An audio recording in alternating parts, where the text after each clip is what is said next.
I always forget when I'm going to change the audio.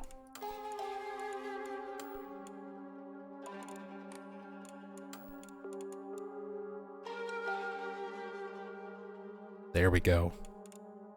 The English voice language.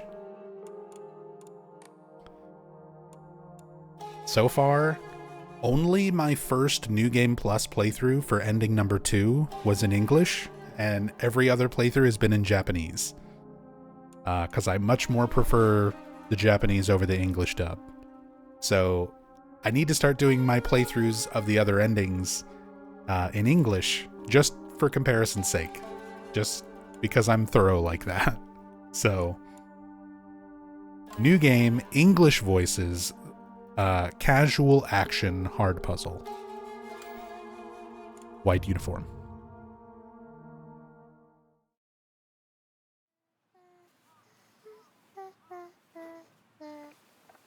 I don't need them anyway. Who even cares about their dumb games? Hinako? Alright, let me turn the audio up a little bit You were more. playing with your friends. They said I can't play house with them because I hang out with boys.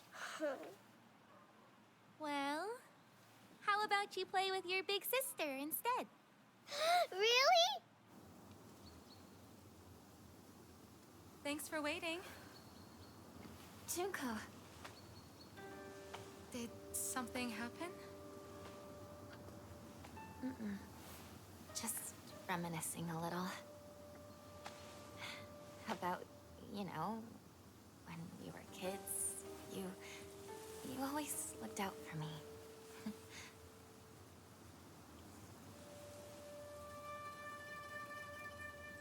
Hinako.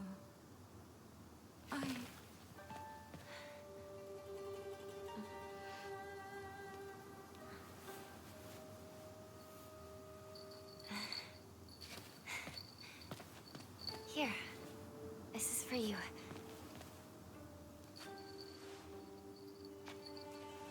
It's beautiful. Thank you.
We don't get that little flash of the house covered in the flowers like we do in New Game Plus. Calm down.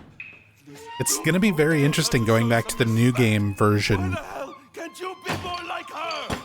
of all of these scenes. Because I've just been playing so much New Game Plus. We're not done here, young lady. Yeah, this conversation with the parents being different. Then why isn't she listening to me? If you hadn't spoiled her so much, she wouldn't act like such a brat all the time. Hinako, don't go. Your father's just worried. I'm gonna go see my friends. Come home soon.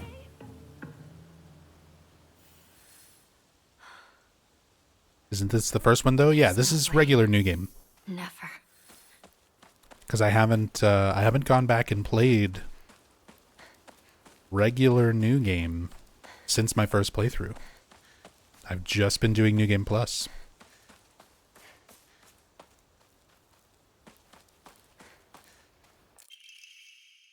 Oh yeah, all the New Game notes are going to be here.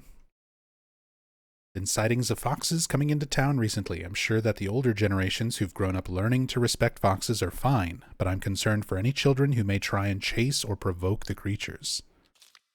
Foxes by nature are not aggressive, but just like wild dogs, they carry diseases such as rabies, tetanus, and echinococcus, to name just a few. The town committee should send out warnings to ensure people don't get unnecessarily close to them. Foreshadowing Kotoyuki getting bitten by the fox. I guess not really foreshadowing. It's happened in the past, but you know what I mean. It's revealed in the story later. I think there's a note up here as well. Yeah, the serious issues in Ebisugaoka. April 21st, 1945. The onsen geyser that suddenly started spewing water on the 3rd of this month in Iwashimizu, Ebisugaoka of Yamabe District finally came to a stop early this morning. The geyser reached a height of at least 30 meters, but the ceaseless noise and pungent hydrogen sulfide gas have left residents troubled. So 1945, the onsen geyser suddenly stopped. That had been spewing hydrogen sulfide gas, the toxic gas. So this is what's implied to be the water dragon, the head of this water dragon that spews this toxic gas that's just been here for ages. And that supposedly sacrifices every 8 years are being done to like keep it from doing this. So 1945 may have been, that would have been the last one. Which is interesting, because that would put 8 years after that to be 1953. April 21st, I think, is Hinako's wedding day. I don't think that's 1953, though. I thought it was 1951. Maybe that is the 8-year gap there. 3 individuals have been hospitalized with complaints of skin sores and other maladies they claim were caused by the gas. In addition, strong concentrations of arsenic have been detected in the geyser's water, 20 milligrams per liter. Many residents have concerns about future environmental issues this might lead to.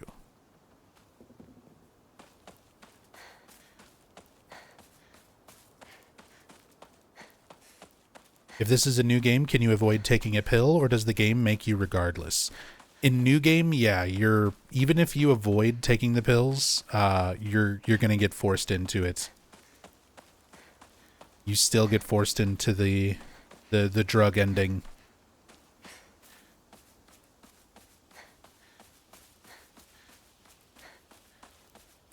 For the sake of experimenting, we can do that for this playthrough. We can see exactly what is the moment where the game forces it.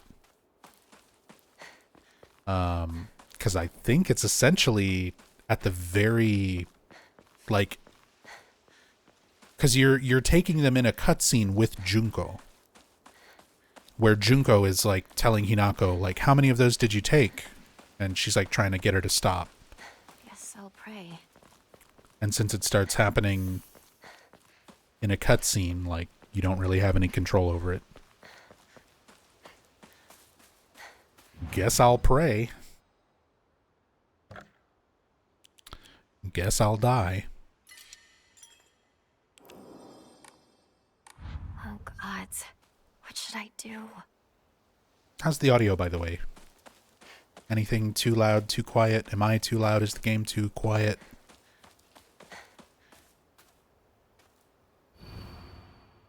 A woman is only complete when she's loved, featuring the latest fashion for young women so pure they even make flowers blush. Gross. Drinking it this time of day.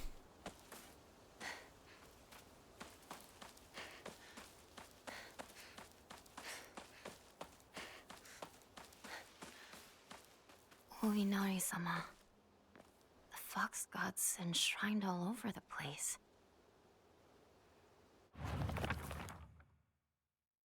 All these journal entries, which also change up so much across all of your playthroughs. Going back to our new game journal entries. Shimizu Hinako, me. There's not a single extraordinary thing about me. What is this? This reminds me of like the intro to the anime Fooly Cooly. Nothing interesting ever happens here, until it does. Except maybe being tall for a girl my age. I used to be in the track and field club, which is probably why I'm better at sports than most girls. I guess I got used to running around a lot when I was a kid, since I preferred playing with boys. I will admit I can be quite stubborn at times. I don't like accepting things that other people decide for me, even if it's the right thing to do. More than once, I've rebelled and made the wrong decision only to regret it later. Mom, Shimizu Kimie. My mother. If I had to choose one word to describe her, it would be pitiful. She's the one who bears the brunt of my father's violent moods and malicious abuse. When I was younger, she used to protect me from him, so I didn't hate her back then, but maybe I do hate her now. Even as my father screams in her face, throws bowls at her, and sends her out for alcohol late at night, she remains ever loyal to him. I just cannot, will not, accept her way of life. Shimizu Kanta, my father. When I first learned of the term patriarchal husband, and that it meant a man who does nothing but boss his wife around, he was the first person to come to mind. Dad barely talks. He ignores me when I tell him good morning, but if I say nothing, he gets angry instead. And once he's angry, he just explodes. He loses all control over his emotions in the blink of an eye. He turns into a giant chungus, wearing sandals, with a sword. He yells at Mom, throws things around, and even hits us. Why can't he act like that in public? Why does everyone else only get to see his quiet, calm side? If it meant that I wouldn't have to spend another second with him in that house, I'd happily let myself be taken away. Kinuta Junko. And I like that they use this as like Junko's name after she gets married. She's not Shimizu Junko, because her face has been removed. She's already part of that other family, part of the other clan. So the Kinuta family. Just to sort of be that parallel to Hinako getting married off to the Tsuneki family. Older sister. She's one of the prettiest and kindest people I know, and there's nothing she can't do. I can rely on her for anything. Honestly, she's the greatest sister anyone could ask for. She's always been there for me ever since the day I was born, until she left to get married. So kind of a parallel there between Sakuko and Hinako and Junko, where she feels like her sister growing up, getting married, like moving on in life, and not being there for her anymore. She takes it as like a personal slight against her. She takes it personally. Where's everyone? What about Chizuruya? Maybe I'll find someone there. Chizuruya.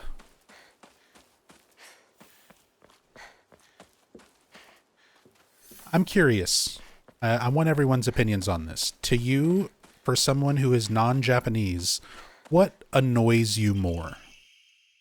Somebody non-Japanese saying a Japanese word or name in a very like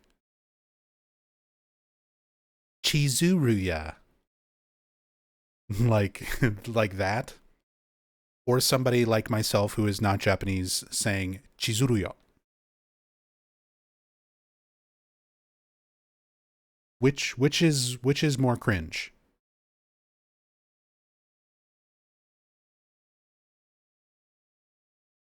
Someone non-Japanese trying to sound properly Japanese, or someone non-Japanese saying something that just doesn't sound the way that it's supposed to? Anyway, article, Serious Issues in Ebisugaoka. Starting around May, Ebisugaoka began seeing a high number of small earthquakes. Prefectural Disaster Prevention Division predicts that there will be even more in the future. Residents remain on edge, fearful that these may be early warning signs of larger earthquake yet to come. Rumors that these events are being caused by Inari-sama's curse have been spreading among the more religiously minded of the elderly population. However, the Prefectural Disaster Prevention Division is urging residents to treat such rumors as superstition and instead prepare for any potential disasters ahead.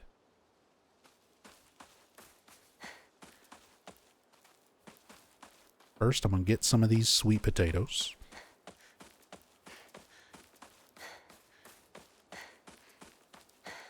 Let me get some of these yams.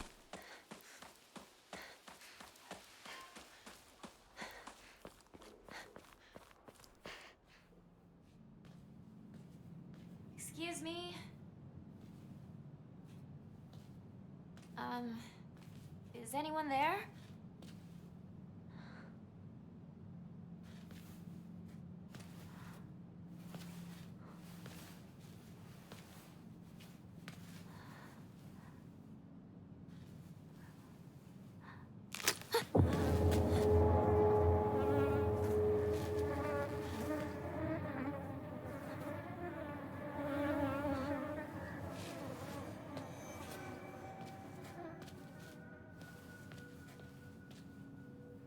Dead bird imagery, some of the Find another way.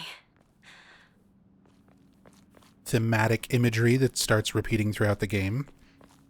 This is, again, one of those things where I feel like a lot of stuff gets lost on the player if you don't have a little bit of Japanese knowledge, where, like, Hinako's name means small bird, baby bird, essentially.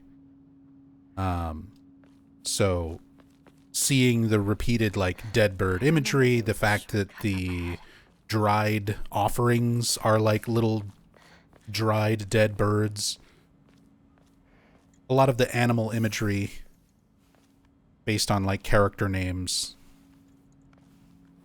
It's a curse. It has to be. How else could she die like that? I would never. Not that family. Shh. Someone's going to hear you.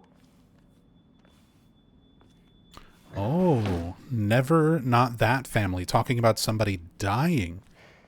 So I think they're talking about the Tsuneki family. If they're talking about, well, then again, maybe they're talking about Hinako's mother with the brain tumor and the surgery. You traitor. Or they could be talking about the people dying in the Tsuneki family. Truck was blocking the road. Chizuruya? Chizuruya? I just want to talk to someone. I'll be there in a bit, okay? See you. We're gonna go to Chizuruya. Get some ramen noodles. And some ramyun.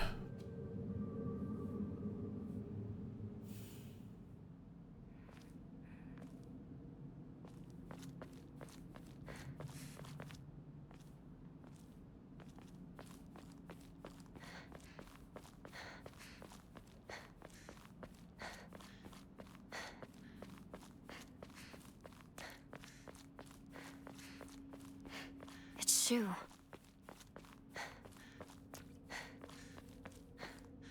Aibo. Hey, partner. Shu.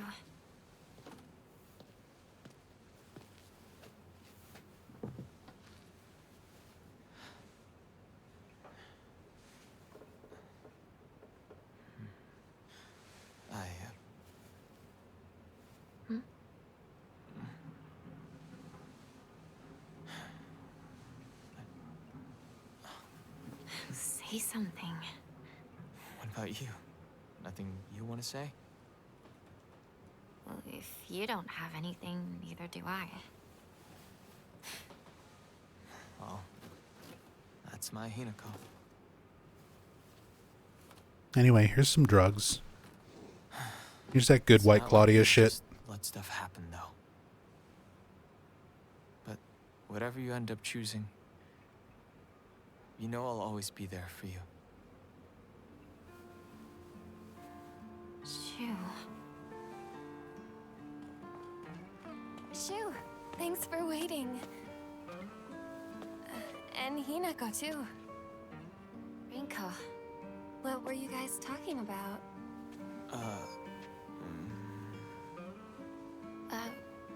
Nothing, really. See, these are the scenes where I wish we could see reality. Wanted to talk to someone. It helped, too.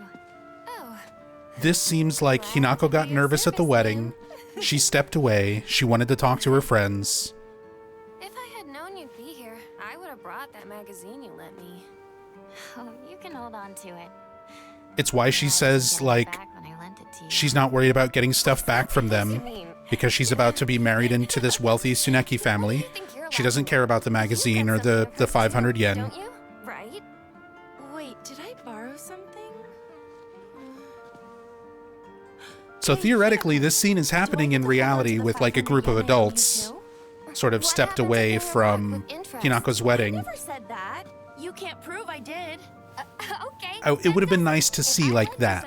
A little glimpse of that. Don't be such a meanie. Especially after like 4 or 5 New Game Plus playthroughs. I can't believe we didn't ever get to see like more reality.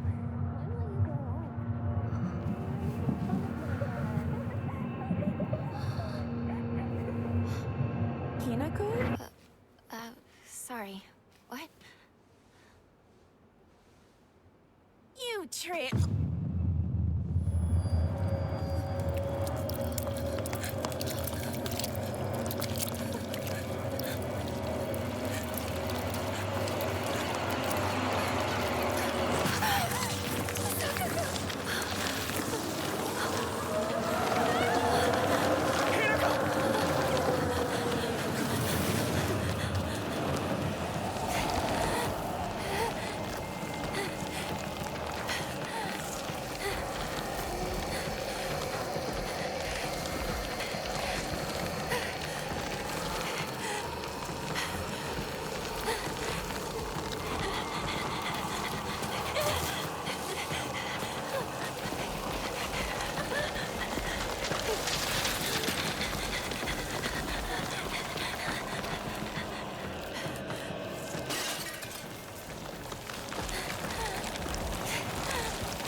I'm kind of trying to see how forgiving this is.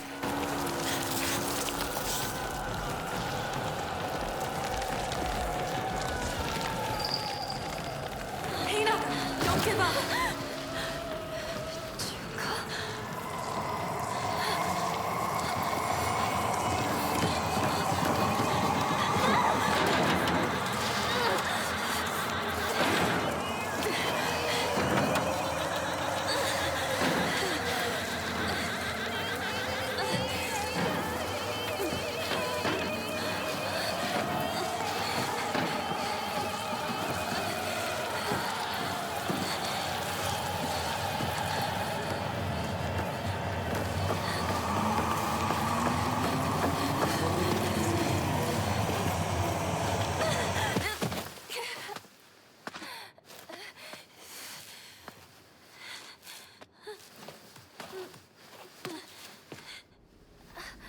Crunch go your knees.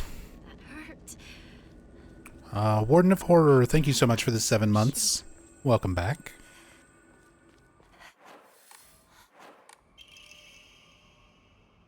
Hey partner, these painkillers, these partner killers should work best for you. They'll not only take care of your headaches, but also any pain from injuries.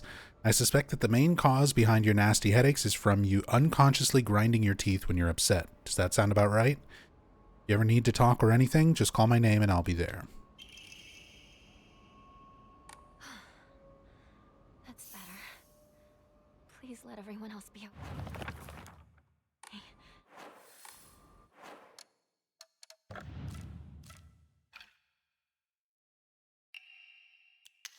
We're gonna try throwing them out.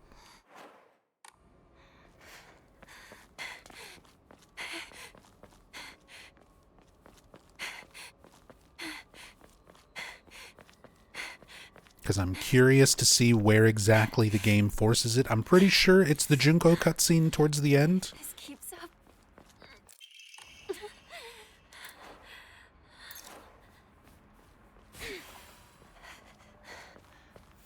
What is this? But I kind of just want to see what happens. Because I already know no matter what, if you don't take the pills on a New Game Plus, or on a New Game playthrough, you'll still get ending 1, no matter what.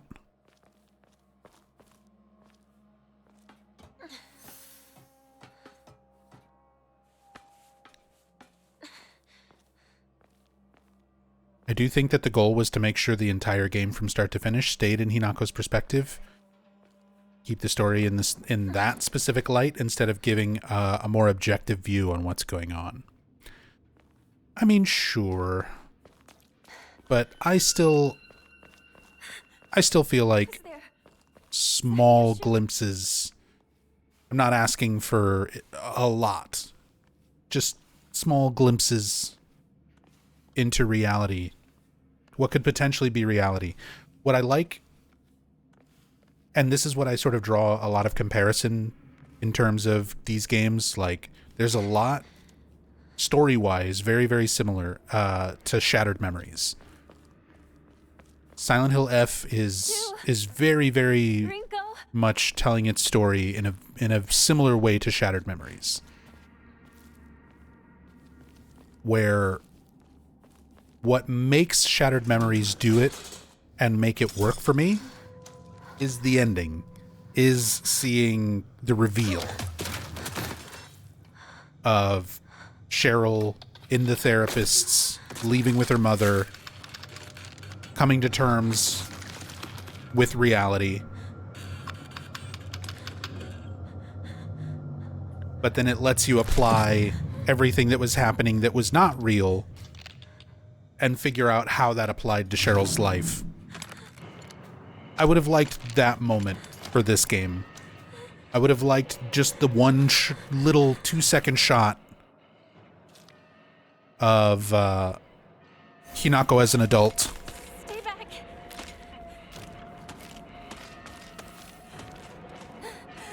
Hinako as she really is.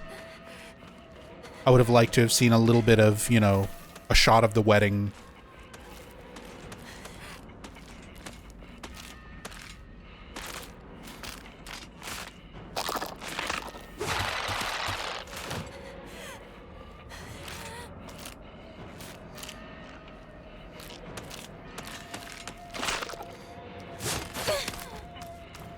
I mean, that still did some damage, a little bit. It's honestly not that different. Kind of trying to test out casual difficulty.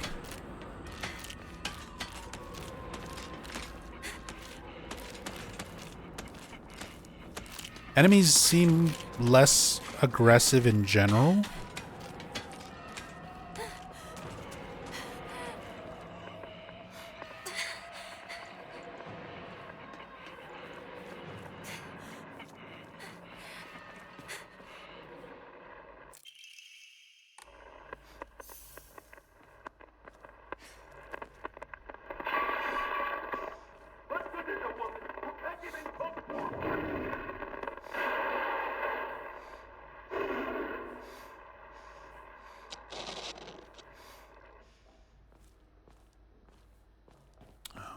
Get to hear Hinako's father,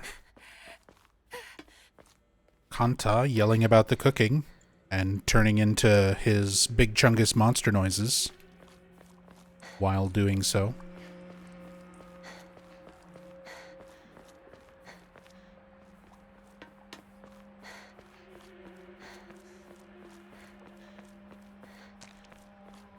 If anything, it leaves the game open for content expansion. And that is one thing that I do hope this game gets. I hope it gets follow-up or some DLC or something to expand on it a little bit. Local doctor's note. There are cases where patients see an improvement in their symptoms, not by taking medicine, but rather by simply talking to a doctor. The cause of this phenomenon lies undeniably in the trust fostered between practitioner and patient. Conclusively, the pharmacists who have been trusted since ancient times perhaps could be said to contain a similar power to that of the local gods here. Even among the younger generations of this town, there are many who believe praying to Oinari-san will soothe pain and speed up the healing process. One's fortitude of faith is thought to have direct relation to potency. There are even some town elders who claim to have had broken bones miraculously mended after praying to Oinari-san.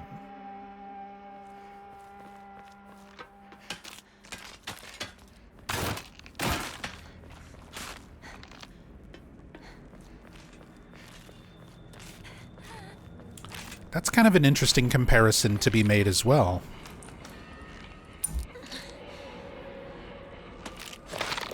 The idea that doctors would also be viewed in a similar way as local gods.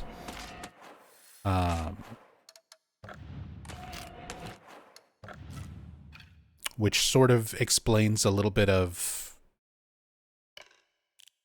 Shu being involved in the ending. Is that ending 2 or ending 3? Ending 2. Where Shu is like part of the 1,000-year cedar god.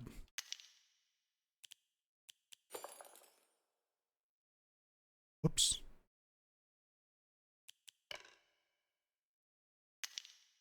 Discard that.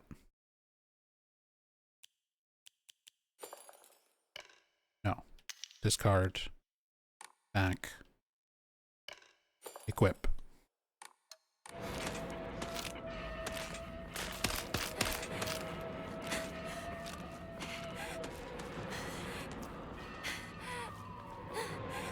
I'm not even doing the cam hack. I don't know why I didn't plug my controller in first. Oh well. Anyone here? Just gonna force myself to get more acclimated to keyboard and mouse.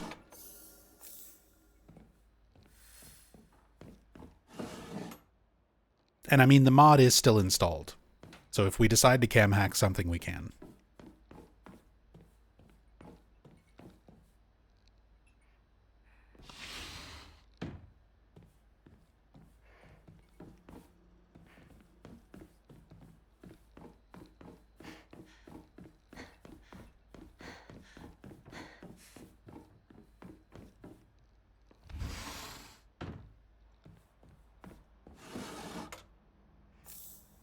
Ryokan.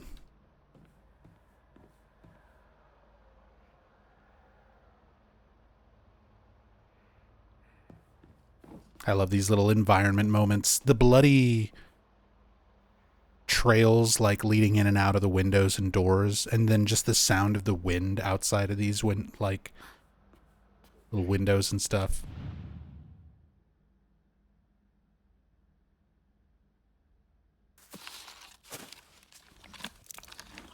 Again, I've got some minor issues with this game in terms of like some gameplay mechanics and some of the story presentation, some of the connections with established lore. But from an artistic standpoint, like the visual and sound design and everything else, it's like, is so good.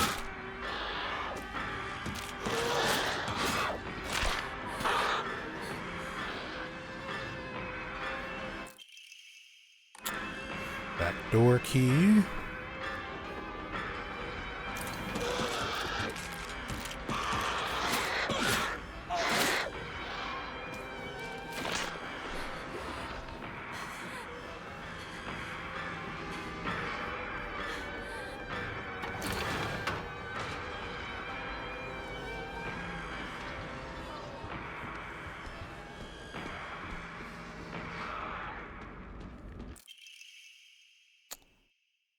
Okay, that's where the whale Omamori is.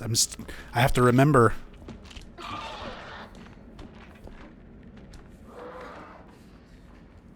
Where some of these useful Omamoris are. Oh.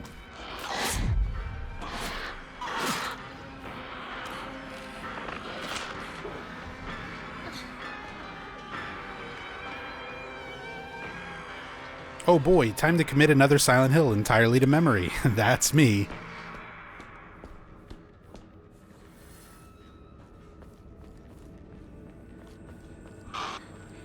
This isn't good. That is the actual reaction to the actual reaction I have when new Silent Hill games. Oh boy. Time to commit another Silent Hill game entirely to memory. I still have a long way to go with this one. I'm still learning a lot and getting used to Silent Hill F and Silent Hill 2 Remake. And Short Message, for that matter.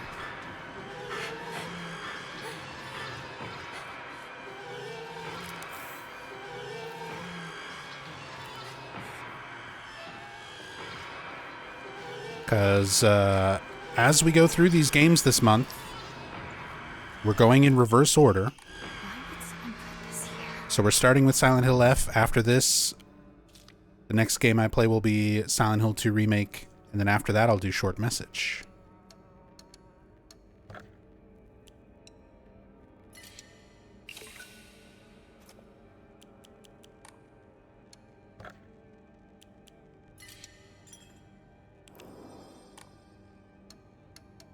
Alright, and we have to, like, draw.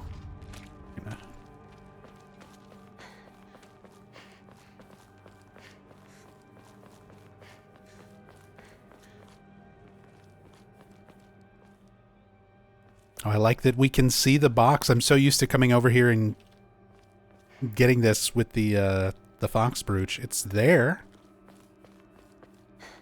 I like that those are actually there. They're visible. You just don't realize it, that it's something you'll eventually be able to open up on a first playthrough.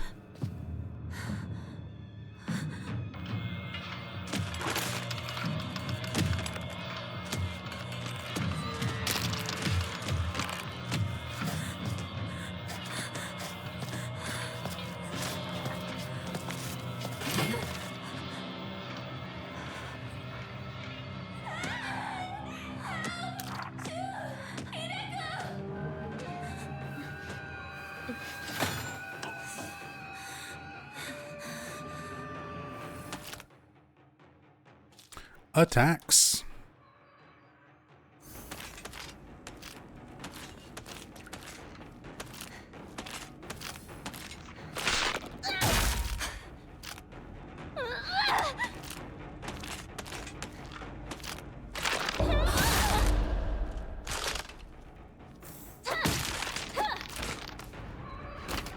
Okay.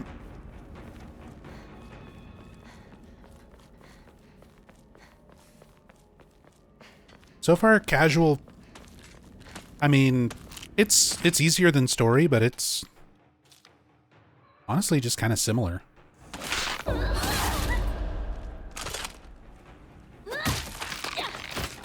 You do seem to kill them a little faster. So, like, they do less damage, you do more damage.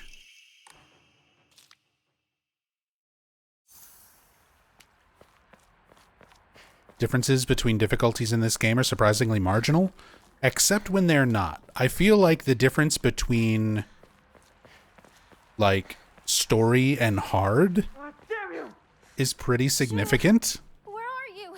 But the difference between hard and Lost in the Fog, and the difference between casual and story, is not very substantial.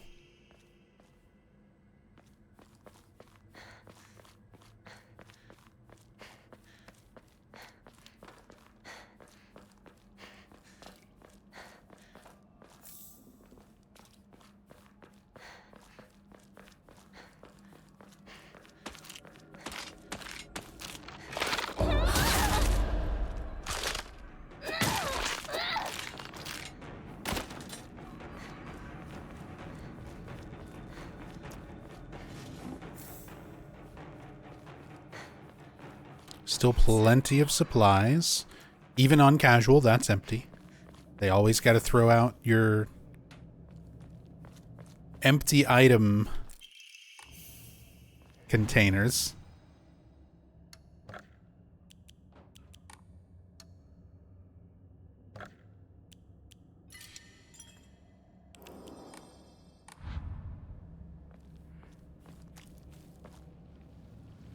Only the bosses were kind of considerably different with new attack patterns. Yeah, that's one of the more noticeable things. The fact that your bosses completely change up, like their move sets and things like that.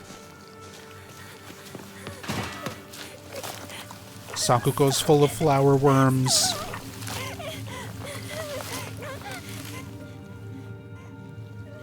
Sakuko.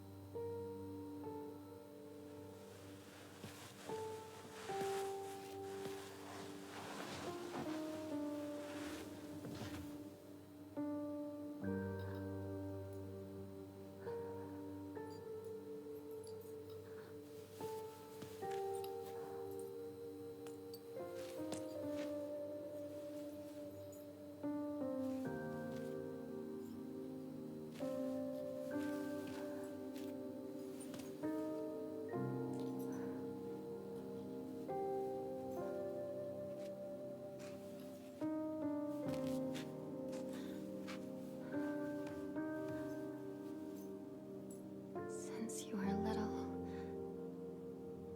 you dreamed of a different life. A family that owned a candy store. Instead of some stuffy old shrine. And here, it's all yours. As much candy as you could ever want.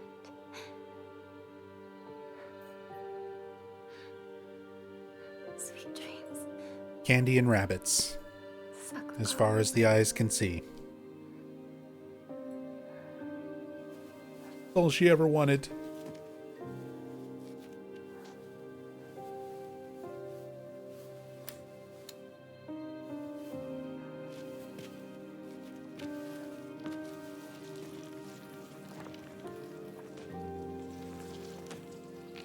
Go home. The store's closed for the day. I wonder if it's because she associates Sakuko so strongly with childhood and with this store in particular, Chizuruya, You're gone. that they sort of have Sakuko's death be so much more dramatic at this point.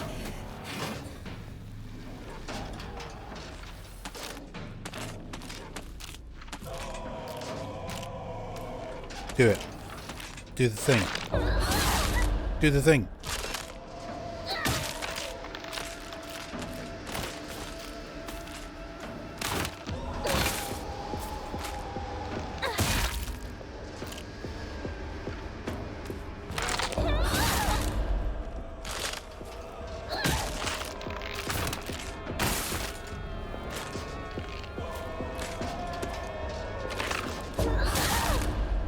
All these red flowers appear so frequently. Oh, yeah, Kabi-sama. That's a really good point. Hold on.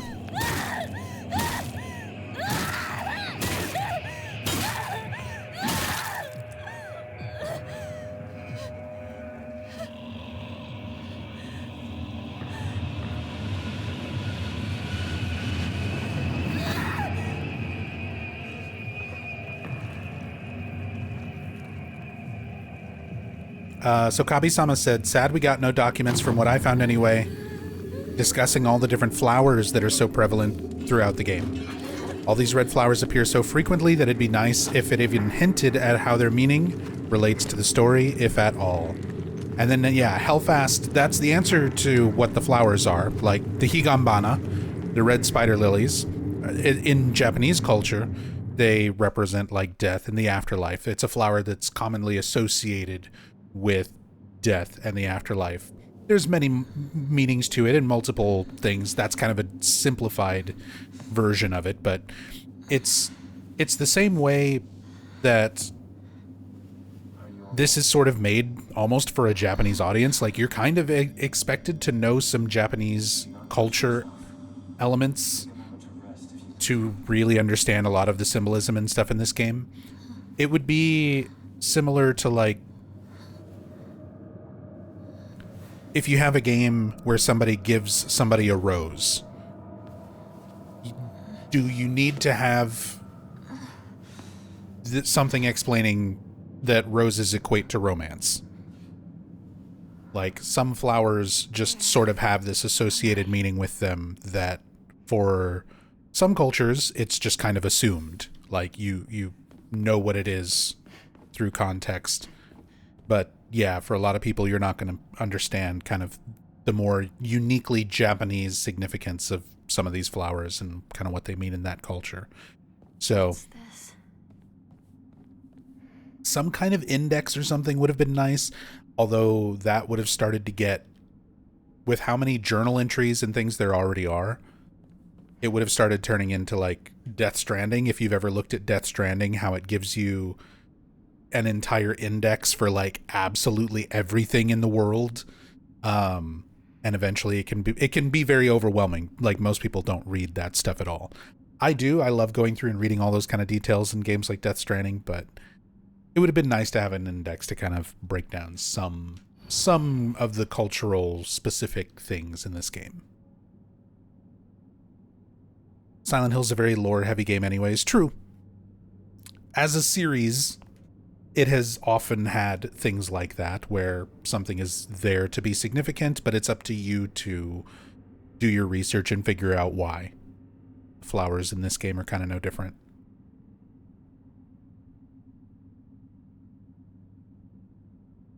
Thy restless heart betrays thee as unfit for this auspicious day. Thou must first pay respect to the gods and the spirits of thine ancestors. A restless heart leads to a corrupt soul. Only through sufficient offerings laid upon many stands may thy soul be cleansed.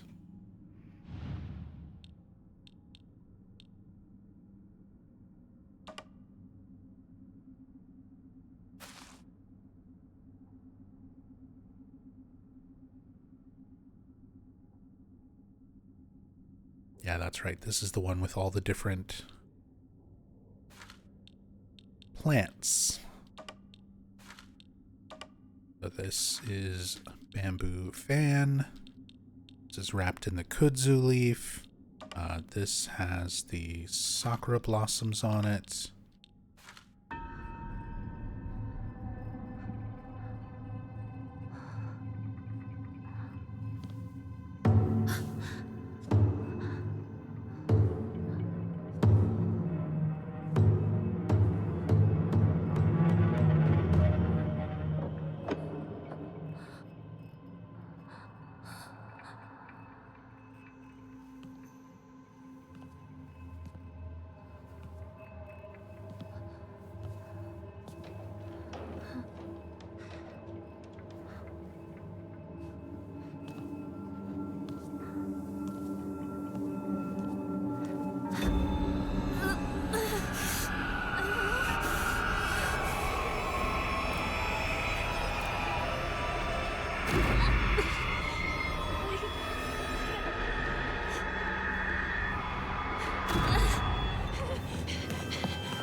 That's enough. Give me a moment. I will open it for you. Open it! Open it! Oh, my frame rate's dying. I don't know why this game, Good morning. from a performance Must have standpoint, been some nightmare. has been so rough since the patch. Nightmare? Are you injured? This game ran so Must smoothly not be so reckless. when it came out. You And should then take after better the care of update, yourself. my frame rate just like dies in certain moments of the game, and I don't know why. Thanks.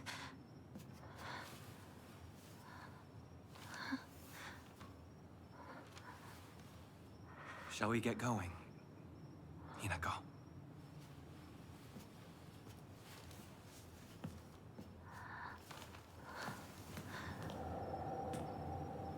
Where? What's wrong? This way.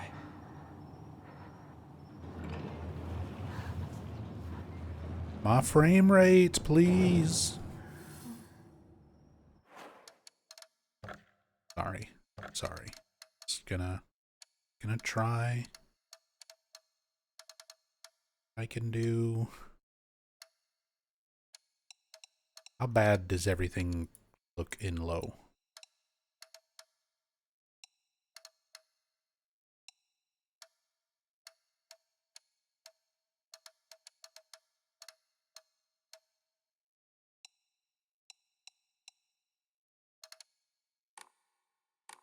What's that? How much graphical fidelity do we give up? And does it stabilize the frame rate? We'll try this for a little bit. I was seeing from some other streamers, like I watch Punchy, who was doing speedruns of this on low quality, and after the patch was getting some really weird lighting glitches. So hopefully we don't run into that.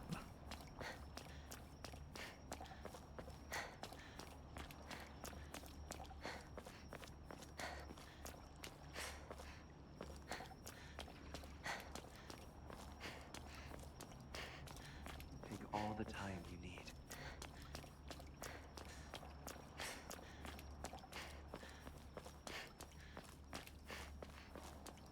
Oh, and Yami, this is on a solid state drive. But like I haven't reinstalled the game, or it's not on like an external or anything like that. There shouldn't be any I guess I better follow him. data bottleneck type issue going on. And none of that has changed, more importantly, since my first playthrough, which ran smoothly. My first, like, 5 playthroughs that ran smoothly. It's literally just since this game updated, when they added casual difficulty and changed stuff, that the game started running really choppy on my setup. Nothing else changed, just the game update.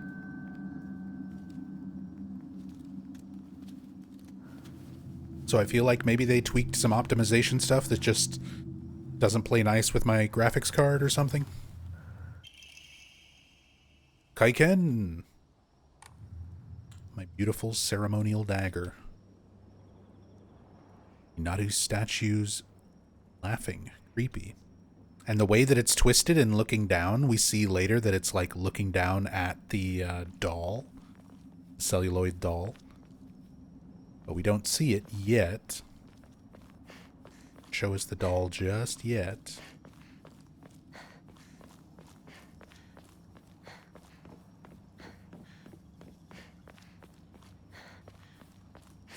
Wait, what's this shrine?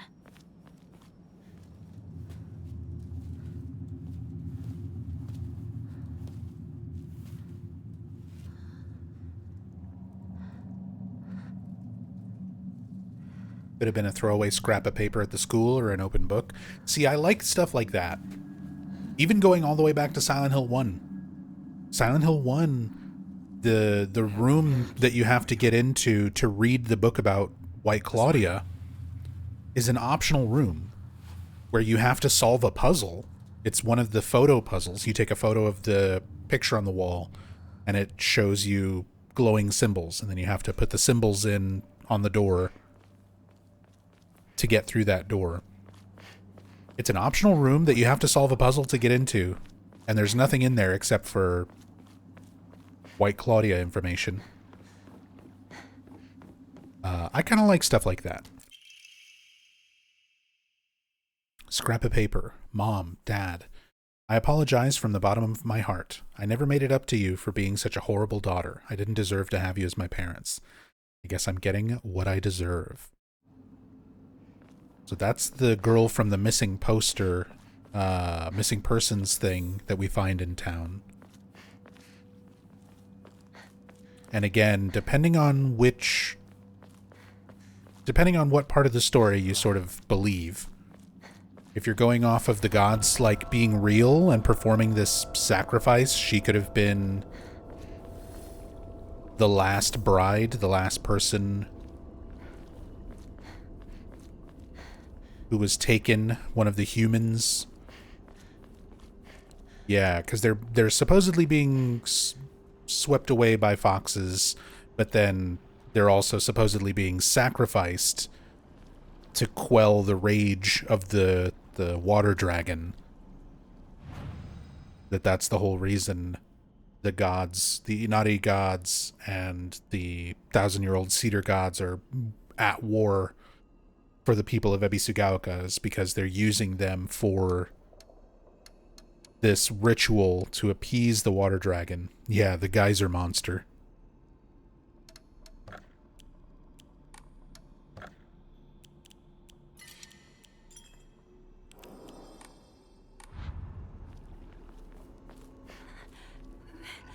It's locked. Ooh. Yeah, that... Look at the door texture. Look at the low quality graphics door texture. Oh, it popped in. Never mind, it just needed a second. Wait a minute. I feel like I've seen something like this before.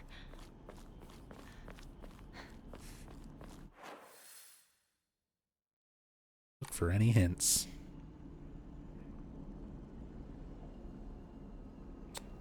Forgetting what my buttons are.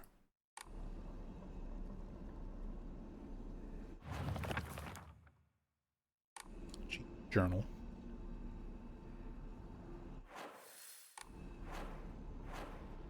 That's the quick thing for that.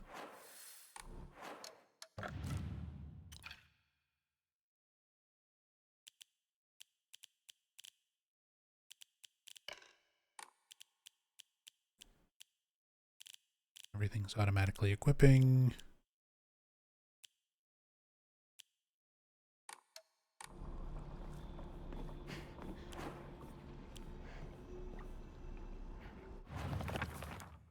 We've got some journal updates.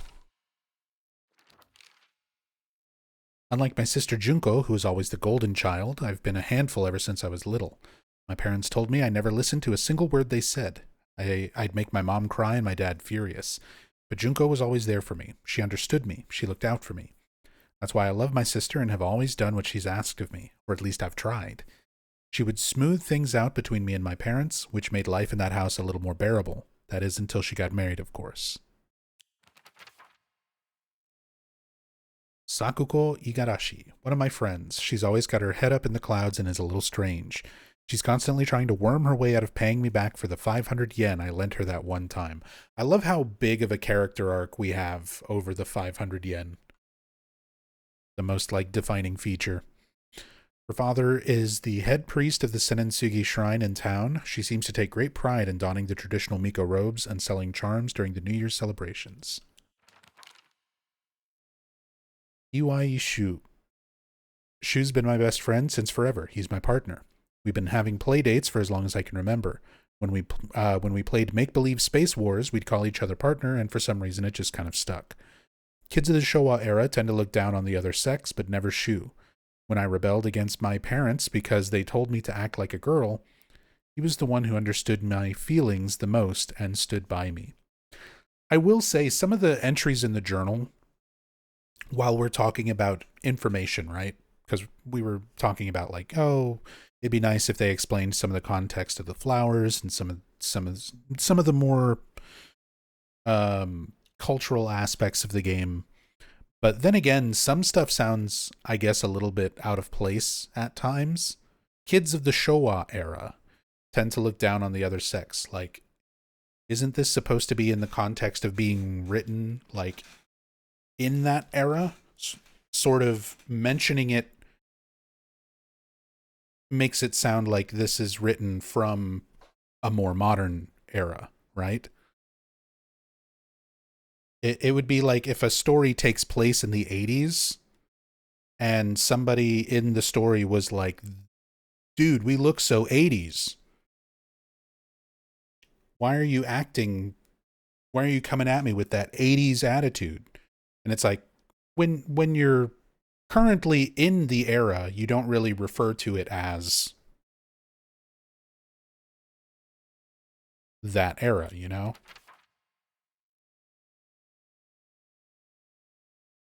You would just be like, kids these days tend to look down on the other sex, but never shoo.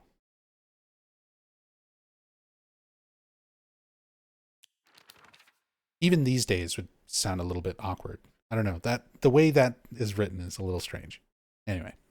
Nishida Rinko, one of my friends. She's really put together, but can be a little inflexible in how she does things sometimes. Once she set her mind to something, that's it. And recently, that something seems to be clothes, fashion, and other womanly pursuits. Rinko once confessed to me that she had a crush on Shu. I told her that I was all for it, but if she can't get used to the idea of rolling around in the dirt and catching insects for fun, she might have a tough time.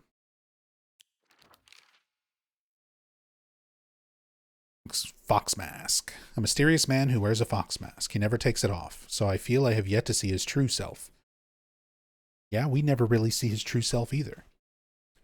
Maybe, again, that's intentional. Like, the way they want to show the story perspective, they don't necessarily want to show reality, so I get it. But personally, I would have liked to have seen sort of real world, even just a little glimpse, a journal drawing or a photo in the environment of like people at the wedding or something like that. For whatever reason, he seems to know me well. Oh, he has a refined air about him. I think he must come from a very well-off family. For whatever reason, he seems to know me well and treats me kindly. He's almost like a prince from a fairy tale. In fact, this whole situation is like a story from a book. Who are you and why are you leading me down this path? Also, we see that she mentions that it's like a fairy tale, like a story from a book. We found during the Cam Hack playthrough that there are storybooks about being whisked away by a fox in several of the houses around the town.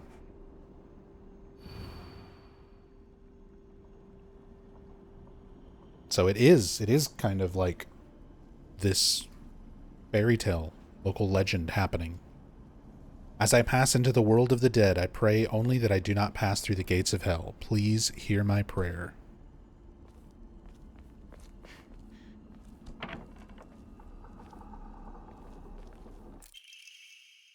me that fresh mountain water.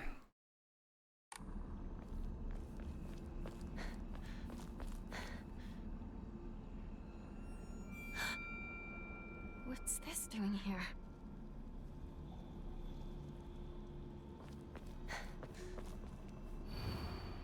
Lightning cast down from the heavens, split asunder the decayed tree. From the earth grows Kudzu, the prophet of eternal prosperity. Lightning, tree, Kudzu.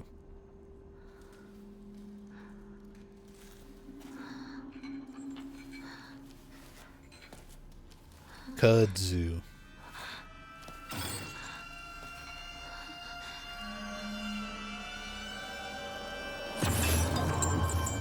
Ooh, textures.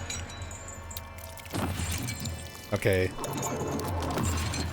At least they kind of pop in after a second.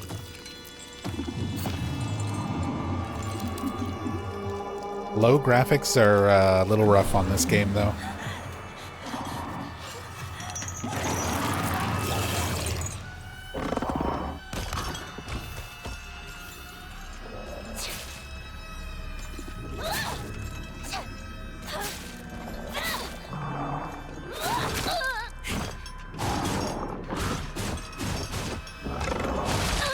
Oh, I missed it.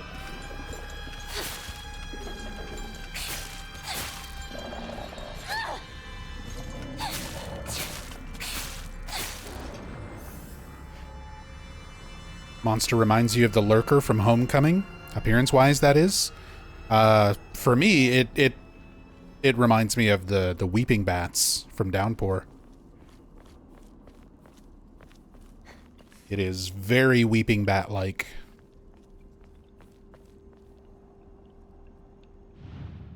Oh my god, even the Emmas are low quality. Low graphics or hard mode for these puzzles.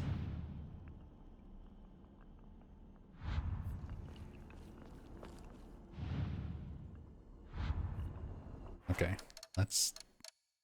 I'm sorry that I'm messing with the visuals so much during this playthrough, but let's try...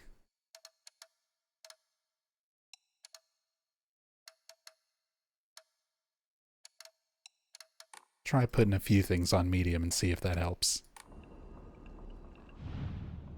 See if we can find a nice middle ground of my frame rate doesn't look like shit, but the textures don't look like a PS2 game.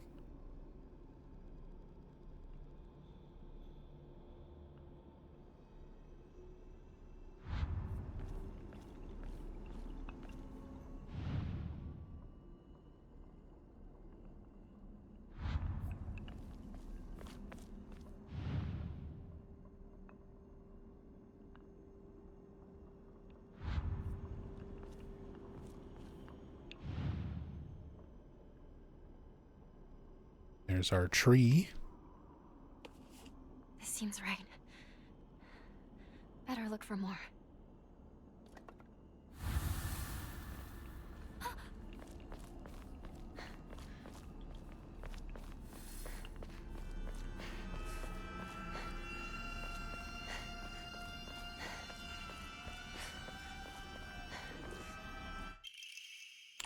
Kudzuti. I'm already full up on inventory. Oh, that's right, because I completely forgot.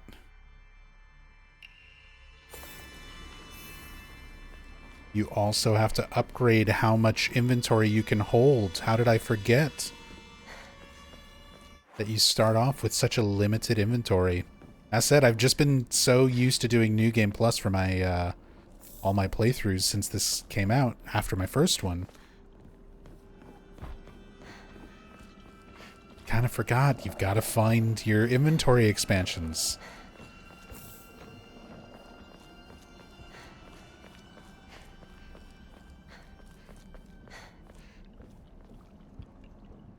There's our lightning. One left.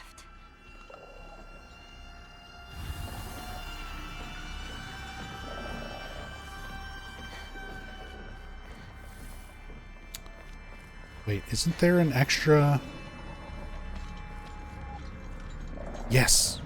There's an extra cat. With a secret Omamori. The adorable cat.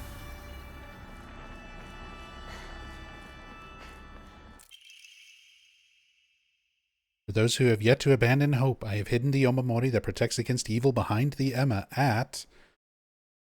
Cat. I can attest to its efficacy. However, no power is absolute. You must remain vigilant. This heirloom belonged to my grandmother, and now I pass it on to you. I do not think I have much use for it now.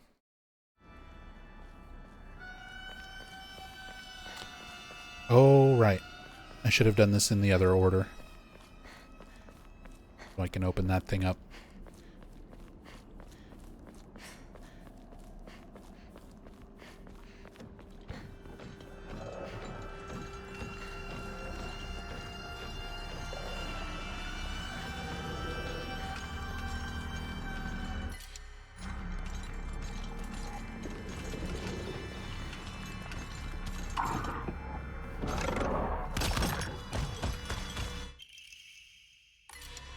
Dried carcass. Oh, we don't need this much Yokon.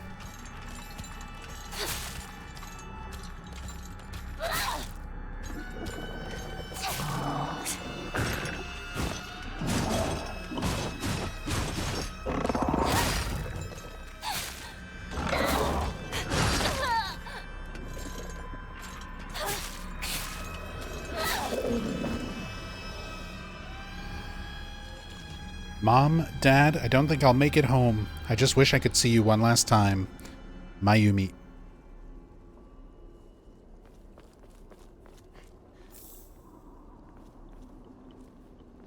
Yeah, Mayumi is the girl from the, like, missing poster when you're first walking through Ebisugaoka.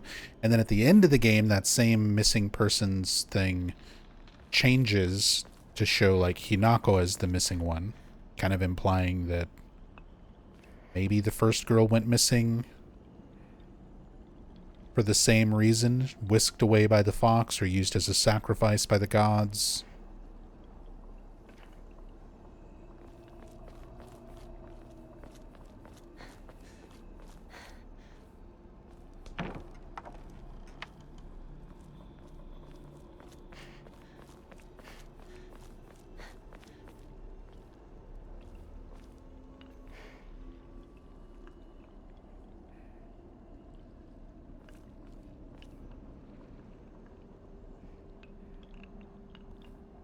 There it is. There should be some kudzu. Combination lock dial. All right. Time to try that lock.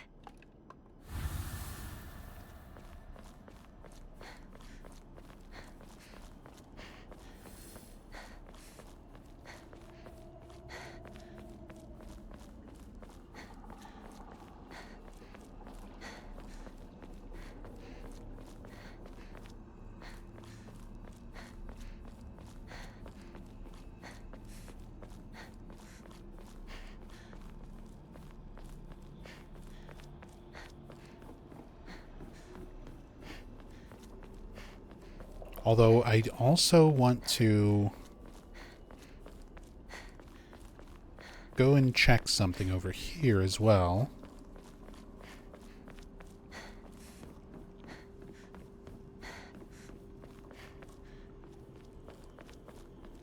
Before I go and solve the puzzle. Because there's this other little pathway that leads to this, like, ancient tree. Oh, there's also sushi. Whatever. Take that. No, so this is all closed off during New Game.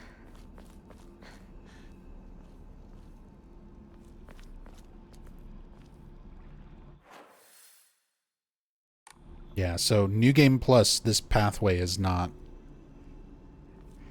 blocked, so that you can go over there. Just out of curiosity.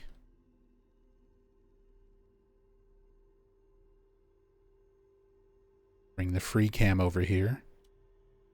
Yeah, it's like not lit up. All here though.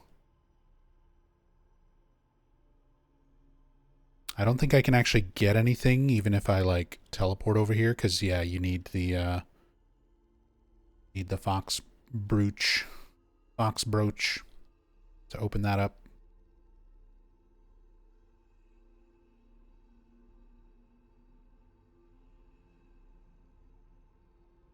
Can you plop her over? Yeah, I mean, I can teleport over here just for the sake of, like, looking at it. Especially since we're not supposed to be here on New Game. When you're here on New Game Plus, it spawns in enemies, which I assume it will not do since we're on New Game. Yeah, it's not spawning in the enemies here. I just want to run back. Yeah, here's the other side of that path. Oh, and look how much of it, when you're on this side, look how much of it you can actually still cross. It's literally just a tiny little sliver of an invisible wall here.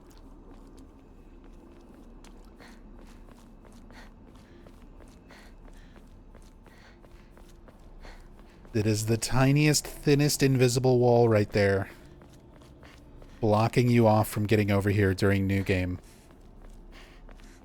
That's kind of funny.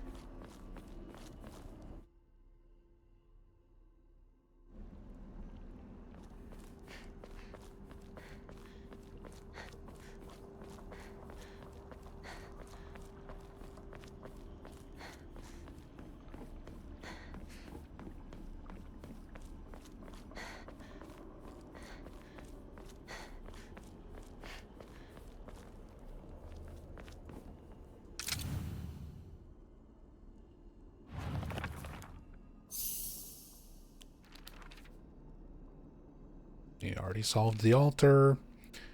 The shrine vault. Lightning tree kudzu.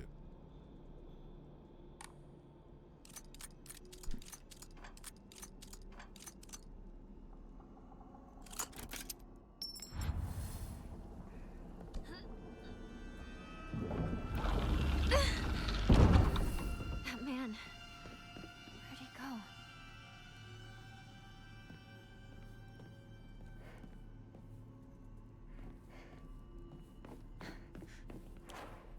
You know, something that I don't often say about a lot of horror games, because most of the time when things are way too dark, it's a pain in the ass because you just can't see anything. And I mean, this is still very dark. But I kind of wish the Dark Shrine was a little darker. Dark Shrine could be a little darker. It is the Dark Shrine after all. And I like the effect of the lantern. I was just noticing, like, the silhouettes, the shadows of the fox statues hitting the back of the wall here. How nice of an effect that is. And I'm like, they really should have made it where you, like, need to pull out your lantern. Like, otherwise it's entirely too dark for you to see what you're doing. And there's not really any point in the game where you do. Like, once you have a weapon, it's always better to just have a weapon. It's never too dark to see, you know? Accept my gift. I fashioned this key from Mystic Jade. Especially for you. Especially for me? Once you insert that key into the Inari statue...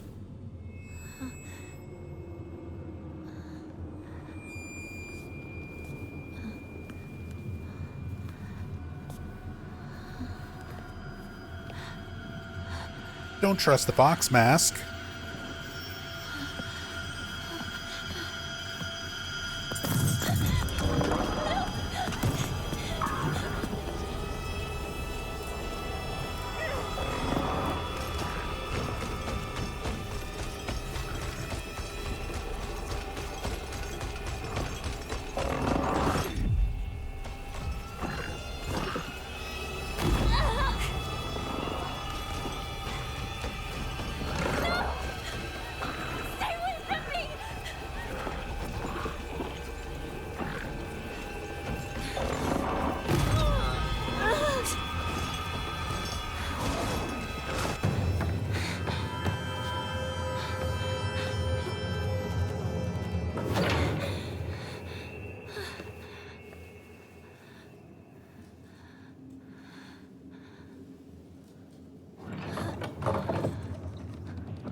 From earlier was for welcoming visitors.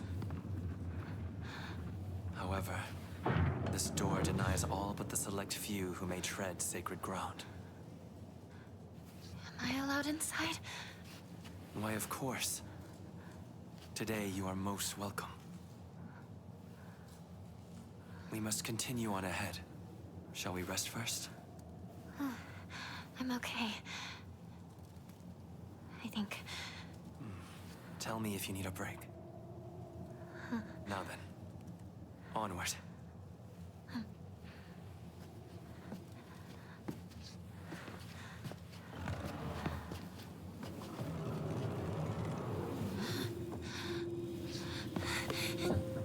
Hey, Bloodflower.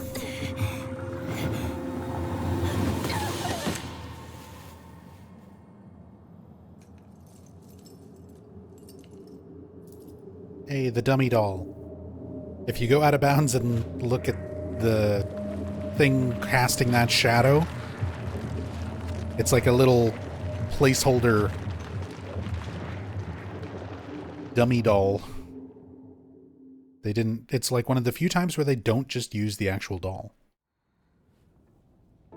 Reverse Order Silent Hill series playthrough. Are you going to replay all of them? Not all in like one sitting, but yes. You okay?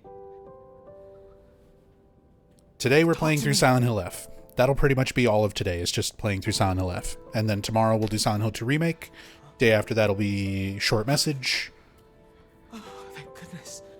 Still debating on if we're going to do Ascension and Book of Memories. We could. I don't want to, but we could.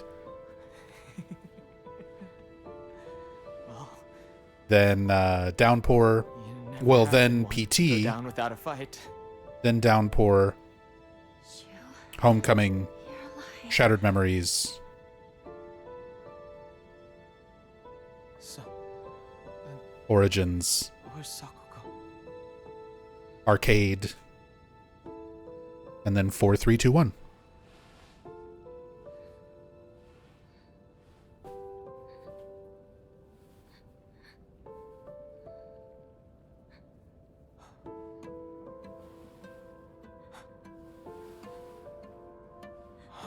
What is happening? What is happening to this place? Some kind of terrible dream? Monsters around every corner. It's one nightmare after another. Still though, I got lucky. Even if no one else is left in this world, it's good to know you're still around. Wait, what about Rinko?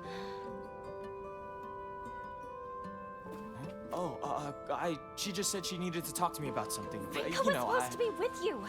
How do we know if she's all right? Oh. Sorry.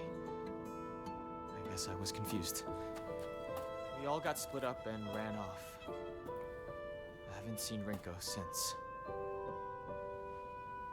But where would she even go at a time like this? Maybe she went home.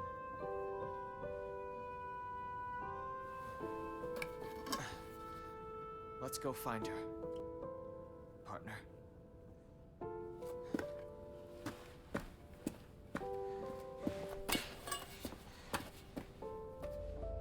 Shu?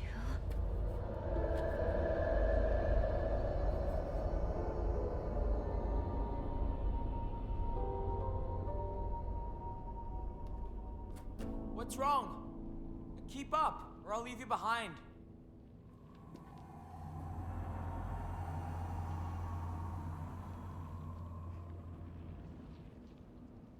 All right. I need to focus. Whoa. Need to find Rinko. See the lighting change? That's definitely like a graphic settings thing going on. No lumens. My lumens!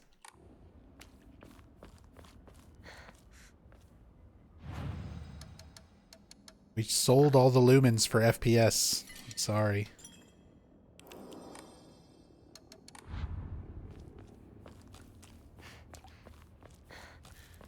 Glitch? I mean, it's just a result of low graphic settings.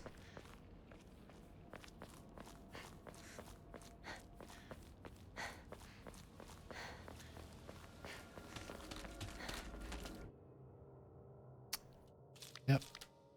Focusing.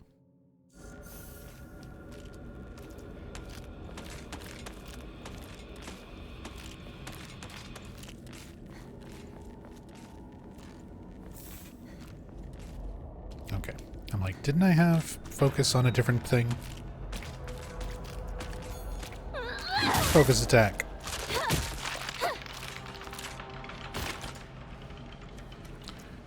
Focus attack dash cancel. Please tell me that monster's not around. Where my Street Fighter 4 players at? Still hitting them FADCs.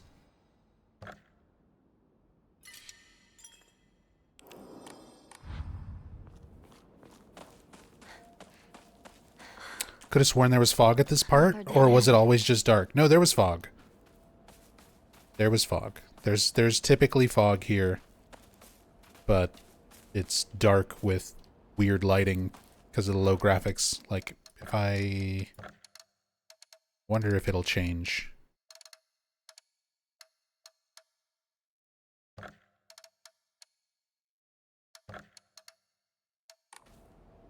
Yeah.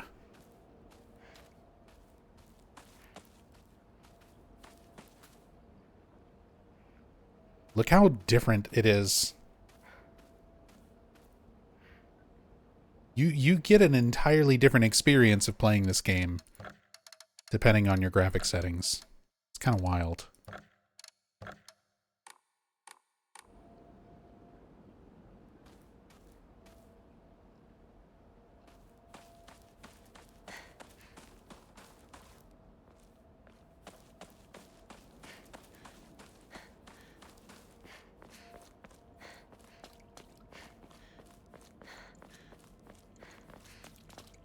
That was like 2 Street Fighters ago, Grandpa? Yeah. And Street Fighter 5 and Street Fighter 6. Like, 5 was out for such a long time. And 6 is still going and still releasing characters and... Yeah, I know. It was a long time ago. Real men drink Otori beer. Even though that's not what the actual text on there says.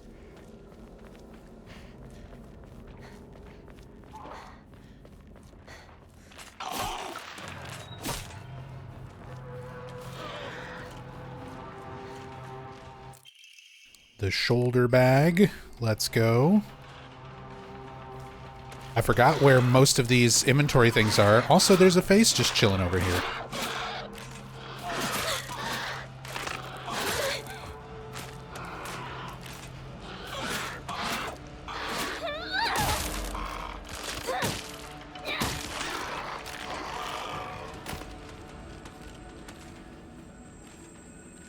I don't know if I ever caught that detail. The one that's like stabbing the door, its face is just kind of like laying over here on the ground.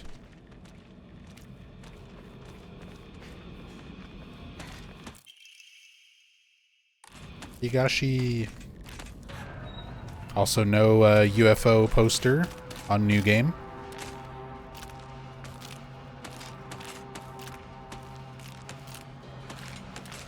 Do thing.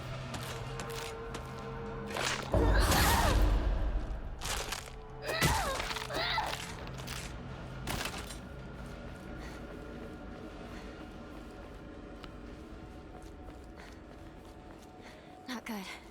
This won't last much longer.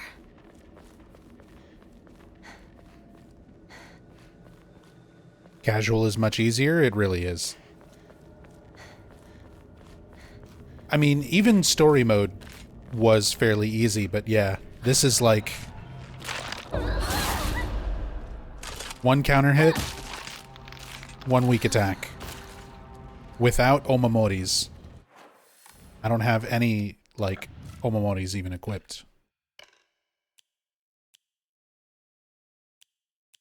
I guess we'll use Cat for now.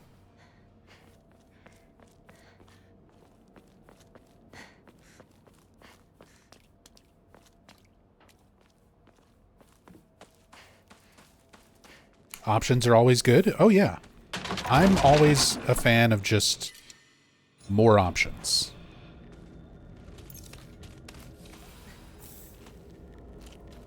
Give me some super easy difficulties, because that makes it much more straightforward when I'm doing story playthroughs and stuff like that. Oh, I keep forgetting to...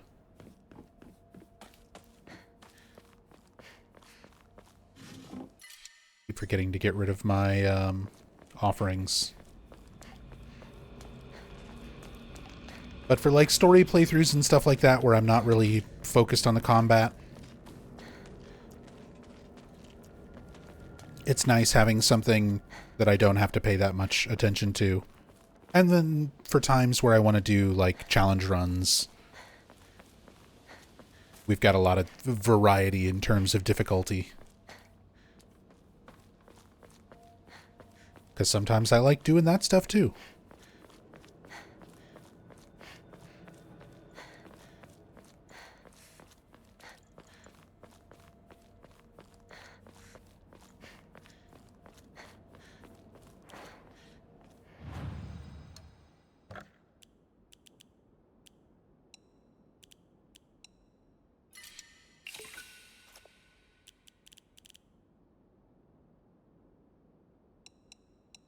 And I already know we're going to be getting tons of supplies, and I won't really need a whole lot of this anyway. Let's just clean up our inventory there.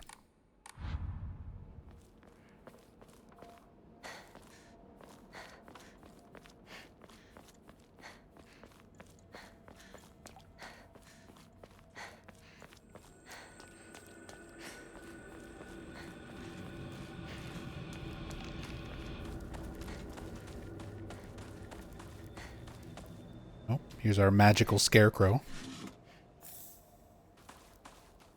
There it is.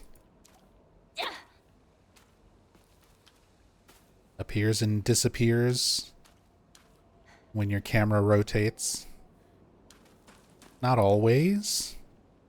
There we go. I tend to find you can kind of force it when you stand up close to it. I feel like this my first time seeing it, and I'm still not sure like if it's an intentional thing, but most likely that's intentional.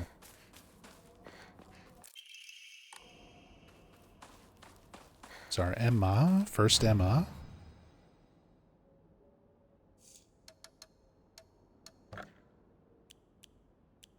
Let's get some stamina.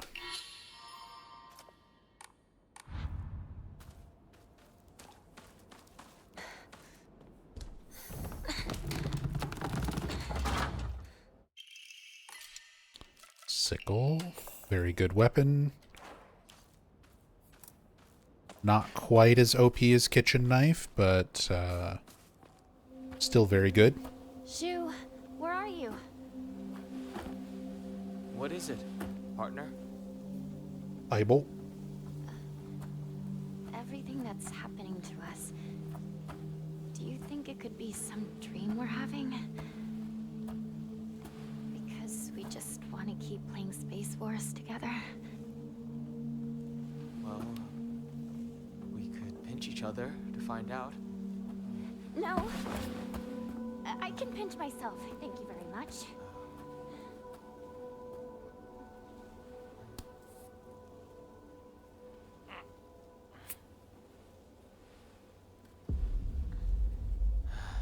Sorry. Seems it's not a dream after all.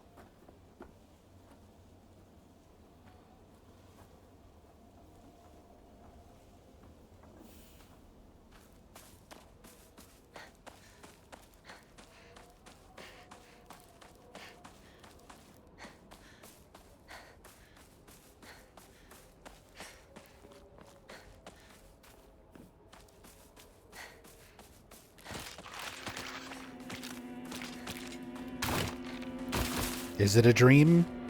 If you want it to be.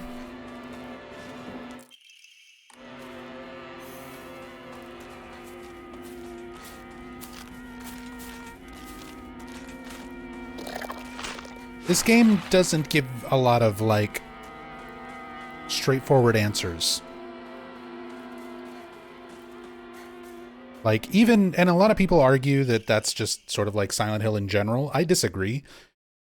A lot of the original Silent Hill games, like the context and the story, the dialogue, the notes, like you're given a lot of answers to what's going on and how much of what you're seeing is supposed to be real, how much of it is delusion or manifestation. The idea that, you know, it's not just people hallucinating monsters and hallucinating situations, that it's a spiritual power that is making things real from your subconscious. That's kind of what the old games established. This game presents a lot of different explanations. It could be drugs. It could be brain tumors. It could be actual gods and spiritual powers. And it doesn't really ever say, well, here is what it actually is. It just kind of presents like 5 or 6 different explanations for things that can be happening and lets you decide as a player, like, what do you think's going on?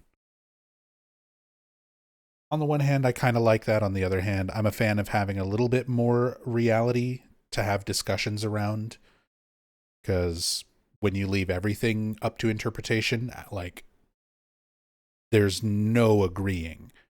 And it makes it really argumentative, unfortunately, for fans to like try and discuss elements of this game when you've got one fan who believes that the gods are real and the power is real, and then another fan who thinks that it's all metaphorical and that it's just a result of the drugs, and then you have another fan who thinks that it's the brain tumor that's going on and it's a delusion, and like there's only so many elements of the story that are like confirmed in a way where it gives you an answer.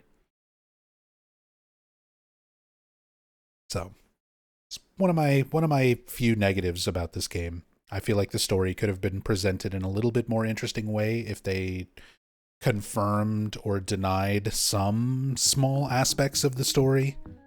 Not everything. You want to definitely have more questions than answers in Silent Hill, but you need to have some answers. It can't just be all questions. And this game is all questions. Haswar, thank you so much for the 5 gift subs. Getting stick bugged. Lexi, BK Vera, Madaman, Madamem, Zfrost, Blue Blood Blues. Enjoy your stick bugs. Courtesy of Haswar. Thank you so much. Happy Reverse Silent Hill playthrough day. I mean, we're trying. Hopefully I can finish this game today. I'm going to try and do like 1 game a day. Short games will lump in with other things. Like Short Message, we might do that immediately after Silent Hill 2 Remake, depending on how long 2 Remake takes us, because Short Message doesn't take us super long. Letter to Home. I no longer recognize my husband. He gets blackout drunk most days now, and when he's drunk, he turns violent. I don't think I can keep on living this way, not with his cruelty day after day after day. Where did the kind man I met when our marriage was being arranged go? My eldest child is only 3 years old, and I have another growing inside of me. Life is too hard to keep living, but I'm forbidden to die. Mom, Dad, I've always done as you asked, no matter what it was. This will be my first and last selfish act. Please forgive me. This is terrible. How could this happen? A note with the implication of suicide, that like a wife and mother is so distraught by her situation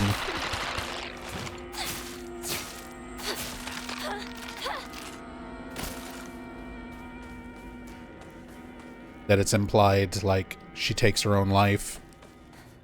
That selfish act. But again, this is all like Hinako projecting these things into reality. She doesn't want to get married. She doesn't want to have her life decided and arranged for her. So I feel like a lot of the portrayal of the other people in the town and even her friends, none of that is like accurate to reality. It's Hinako sort of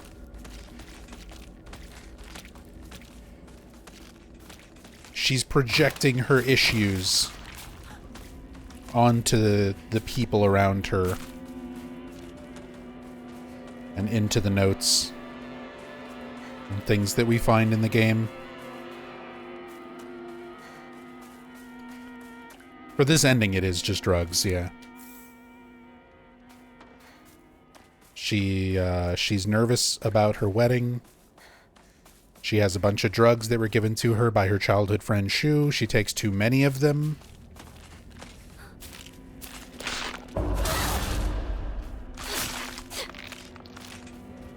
And essentially goes insane and starts killing people. Starts killing people at her wedding.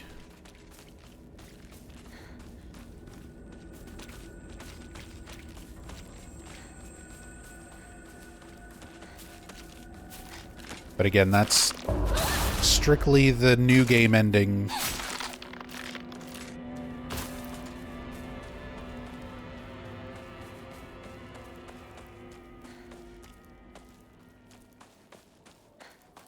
Again, this game doesn't really confirm one way or the other which ending is canon. A lot of people, it's already become a little bit of a pet peeve of mine how many fans of this game just immediately started referring to ending 4 as the true ending. Like, I get it from a standpoint of, like, it takes the most effort to get, but that doesn't always mean that something is true or canonical.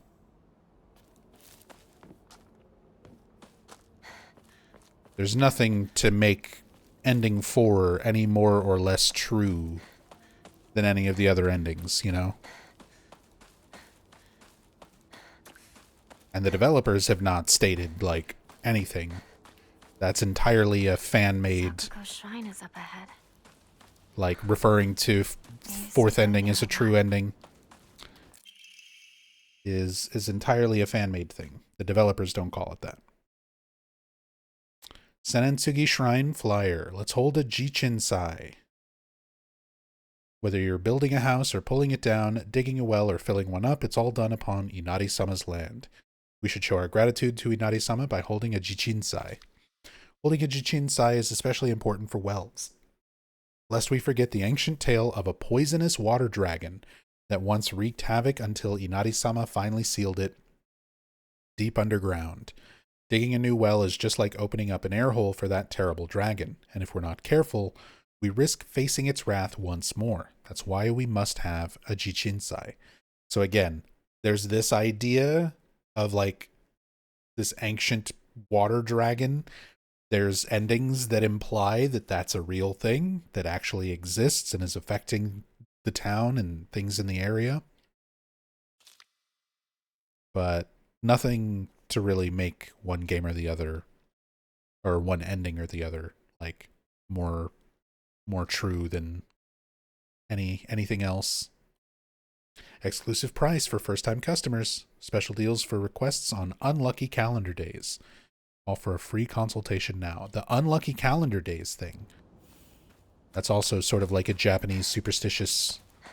There's unlucky days on the calendar, which Hinako's wedding falls on one of those days. Is this the key to Sakuko's mailbox? Sakuko's mailbox key. It's worth coming up here to get, so we can get the spider Omamori and some extra information about Sakuko from her mailbox. Letter from Sakuko's mother. Dear Sakuko, you mustn't ever speak about how you hear otherworldly voices talking or singing. Puberty is a difficult time. You may hear and see strange things that you can't explain. Same thing happened to me when I was your age. However, it's nothing more than your imagination playing tricks on you. If your friends find out, though, they'll label you the strange girl. They'll abandon you, ostracize you. Because around here, once rumors spread, people will never look at you the same again.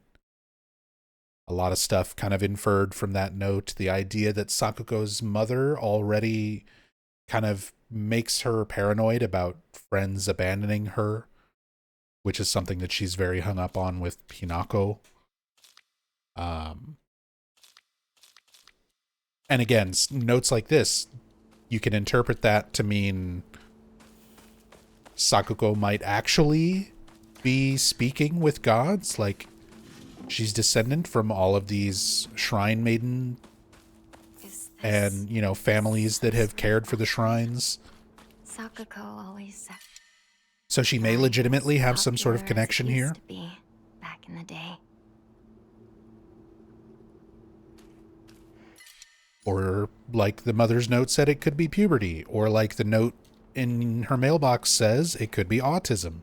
It literally says that could be an excuse for why Sakuko is the way she is. It's like, yeah, it could be spiritual powers. It could be a girl going through puberty. It could be autism. The game just sort of throws a bunch of explanations out there and never really confirms any of them.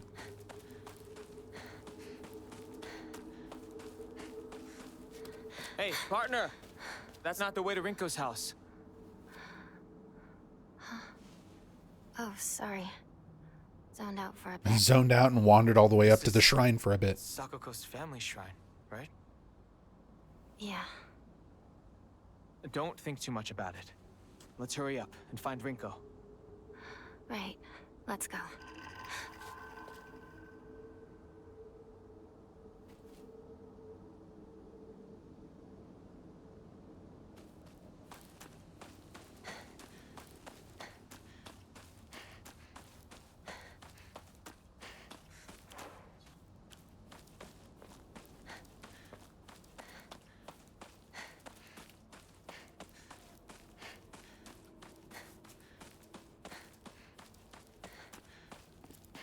Onward to Chungus.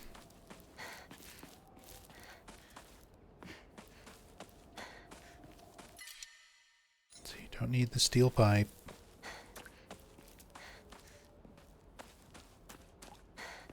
Jizo statue shouldn't have anything yet. Yeah. New Game Plus, that's where you can pick up your possessed katana.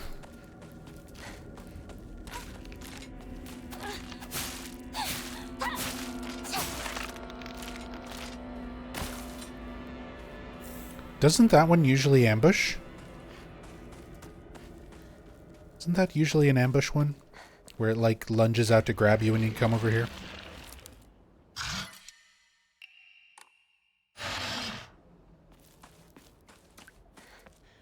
What was that? That was Big Chungus.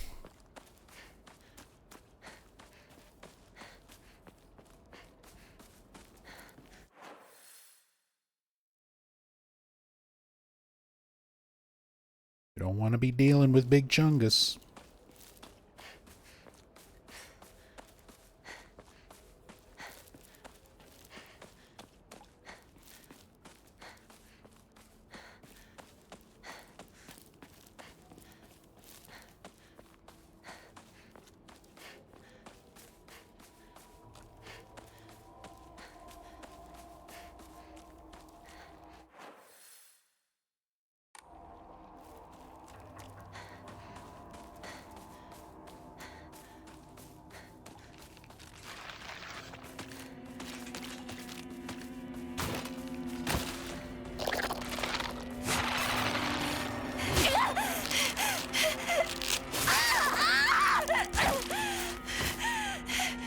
Oh man.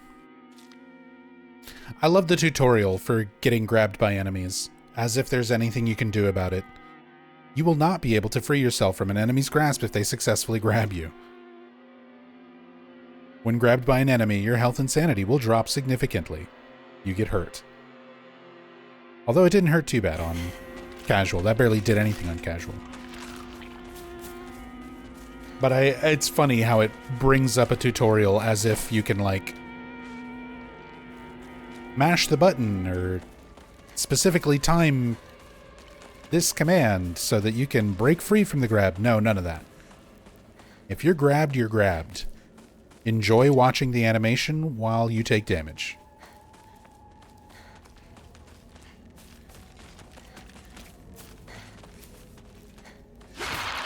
Oh, there's the ambush.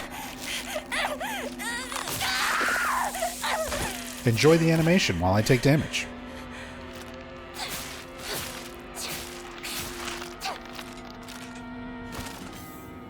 Give me chocolate.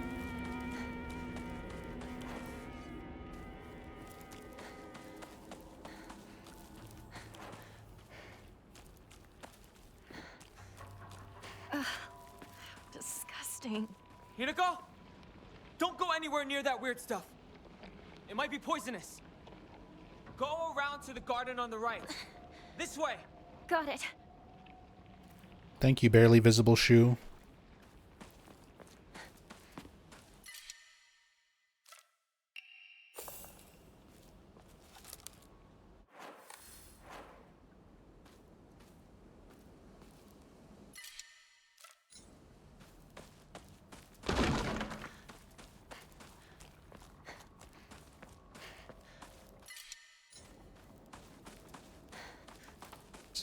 Do I really need any of this stuff?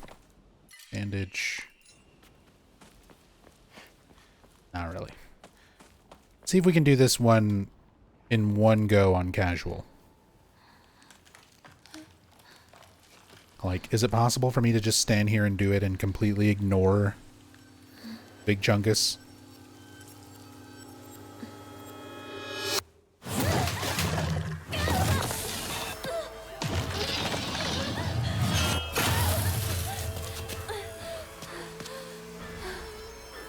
What's that thing? Hinako! Some giant monster just showed up. What? Damn! I can't get to you! Head into the storehouse. I'll open the window. I'm working on it.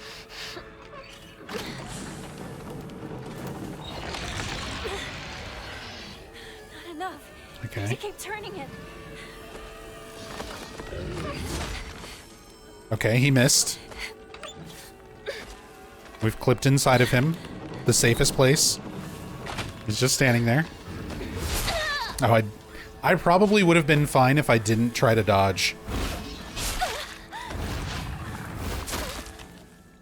Casual for sure. I'm just curious. How you doing? All right. How's it going, man? I'm just gonna... Let me just slap a bandage on this. Oh, okay. Anyway, I'll just be on my way then. Casual difficulty, man. Hinako! The storehouse window! Hurry! You okay? Oh, did they get a cheap hit right at the end? I think so. Good. I didn't let Junko down then. She told me to look after you. No matter what happens. She did? Yeah, a while ago. Anyway, let's move. Right. Time to go.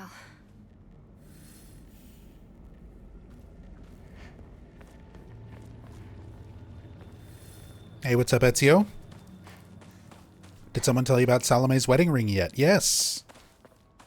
Very cool. I looked up the VOD from her playthrough where she pulled up my my cam hack and showed off that Mary's wedding ring in-game is modeled after her actual wedding ring. Really, really cool.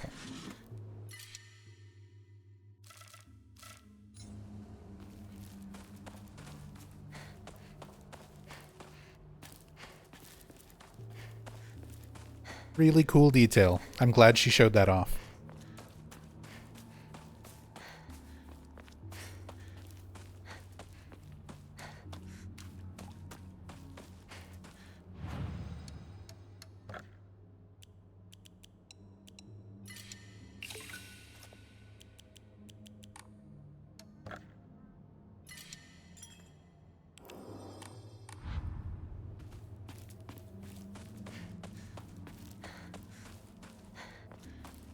Yeah, it's really cool of her just to show things like that. The fact that she's watching my videos and that I'm learning new things, new details, new bits of trivia,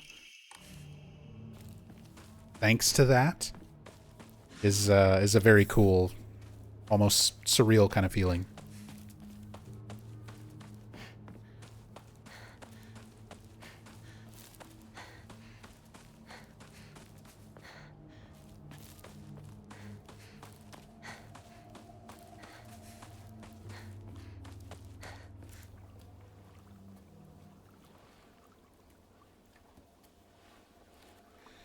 We used to play here a long time ago.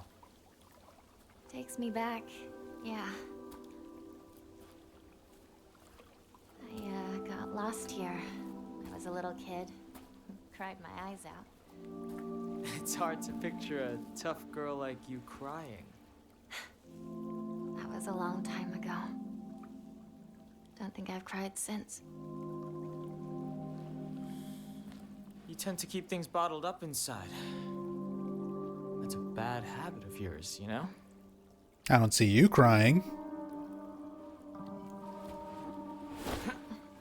Shu? In the spring, I used to catch fish and tadpoles. It felt great to be in the water.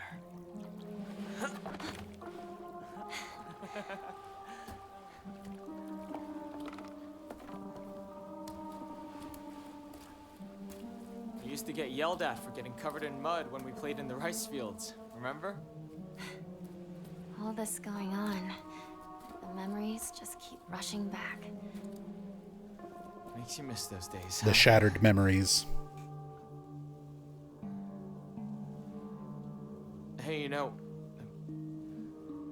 I'm here for you. Whatever you need, you can rely on me. Thank you, partner. All right, let's go. This fog is so thick. I hope Rinko hasn't lost her way.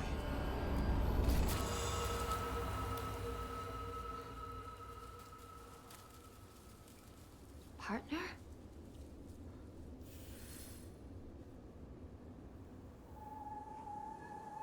Journal updated.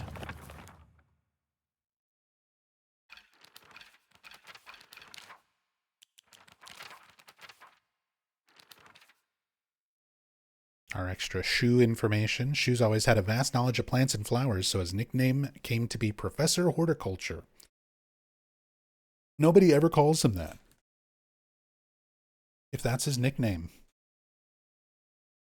why do we never hear a single character call him that? He has so many aspirations for his future. He wants to be a gardener, herbalist, matsutake farmer, and a member of the Space Army. Shu comes from a long line of pharmacists, with his grandmother still working as one. Following the war, a town doctor was finally able to open an actual practice. Before that, the Iwais were said to have been stand-in doctors.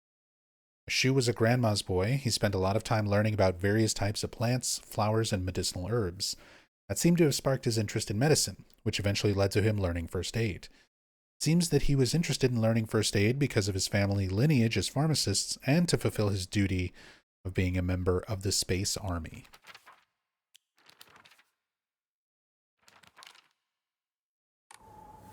I'm not sure how... I mean, I guess you need doctors in the Space Army, too.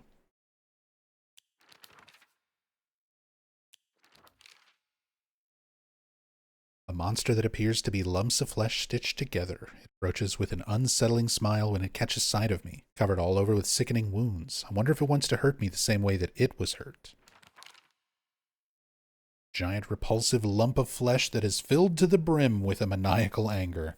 It howls awfully as it swings its large knife in any direction, any which direction. Its unfettered anger is no different from that of a wild animal. No, it's far worse than that. And a monster restrained by chains and shackles. I wonder if it was imprisoned and tortured. It seems to be searching for me by sound rather than sight. I should be mindful of my footsteps.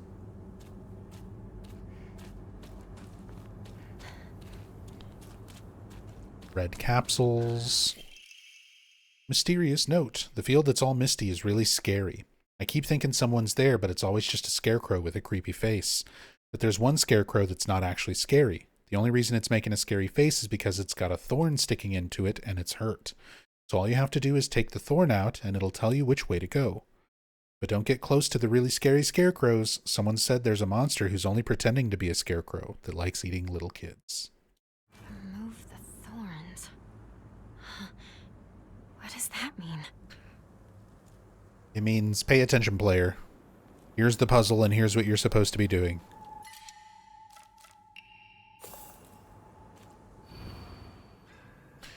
Also foreshadowing for the Aya Kakashi.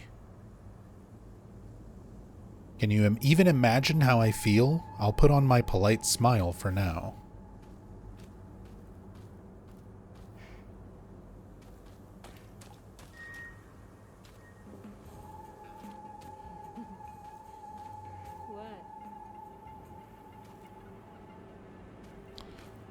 Busikin, thank you so much for the 6 months.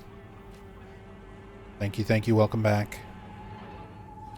First time watching the stream live. Love all your videos. Hope you're doing good. Thank you. Thank you. Glad you could be here live.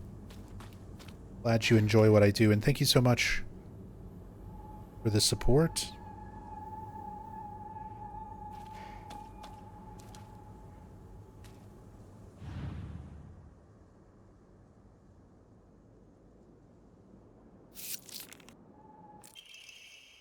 Flashcards. It's okay. You don't have to be afraid anymore.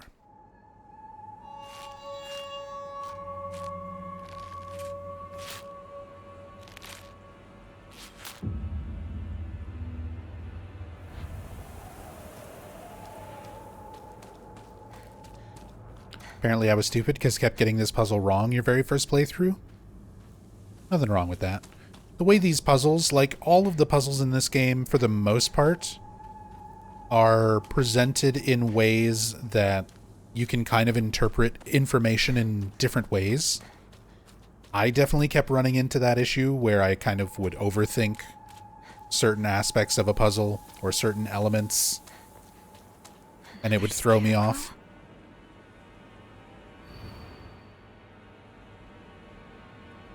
So, I don't think that's really anything on you. Different people interpret the information in different ways when set up for these puzzles. Can you even imagine how I feel? What it's like to have been deceived by you for so long? Even something like this. So, like, can you even imagine how I feel? What it's like to have been deceived by you for so long? So, are you looking for the person who is writing this, who says how I feel, like this person from their perspective? Or are you looking for what it's like to have been deceived by you for so long? So are you looking for the deceiver? Or are you looking for the writer? You know, you can interpret even just that small bit of information in a couple of different ways.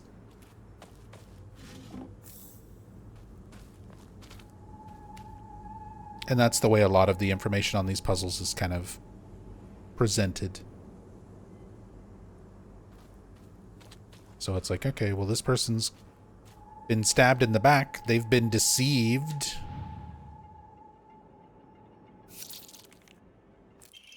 So yeah, that's the one. Flashcards. That's what I said to you when I saw you so scared.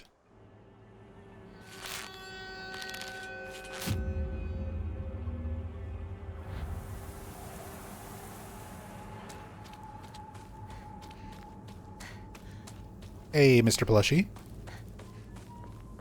Cool idea to do the reverse order. Means something a little different. I've gone through all the games in this series in so many different ways, with so many different goals. But now that we're getting new games coming out again,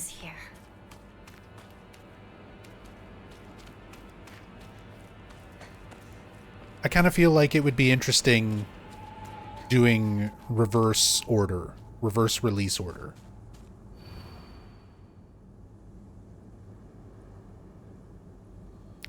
This is the first chronological game, isn't it? Yes.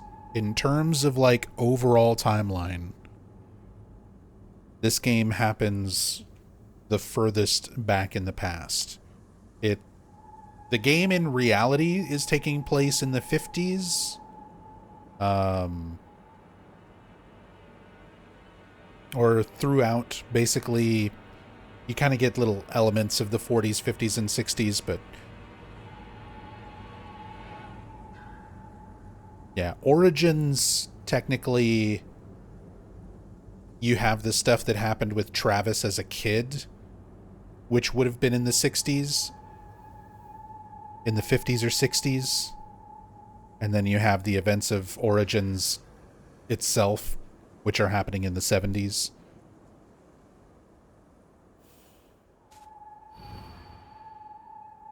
But, yeah, this is the furthest back chronologically. Can you even imagine how I feel? He never once looked at me the way he looked at you. Not once.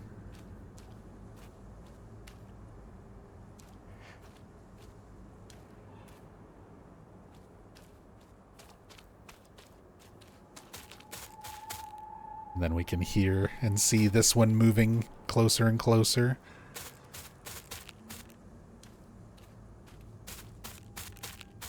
I love the Aya Kakashi, like, moving off camera element.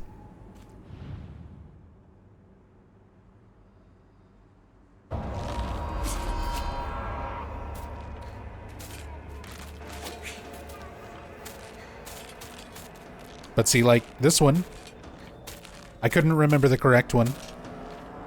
And I thought, like, okay, Shu is looking at her, and this is the one that they use to sort of represent Hinako in some of the other puzzle variations.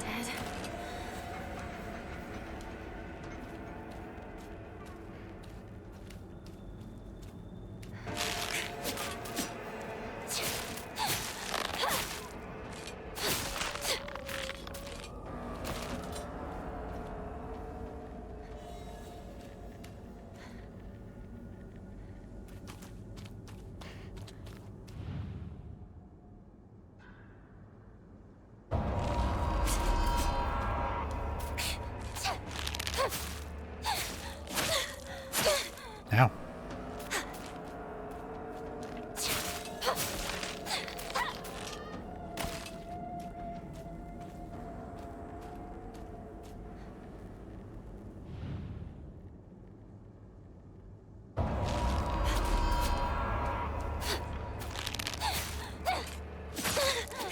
Stuck on the others.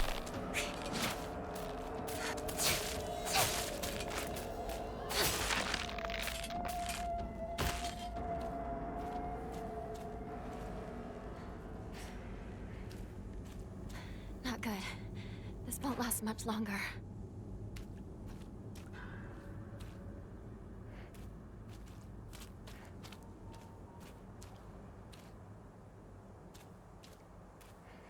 How's this game ranked in my Silent Hill tier list? Pretty good. I would honestly say this game's probably like top of B tier for me. It's about on par with Silent Hill 4. Where, very similarly to Silent Hill 4, like Silent Hill 4, I absolutely love the story and the characters and the atmosphere and the environments, but some of the gameplay and some of the like connective tissue to the rest of the series is a little bit flimsy. That's the way this game feels. Art and environments, visuals, sound design, music, all of those elements are very, very well done, in my opinion.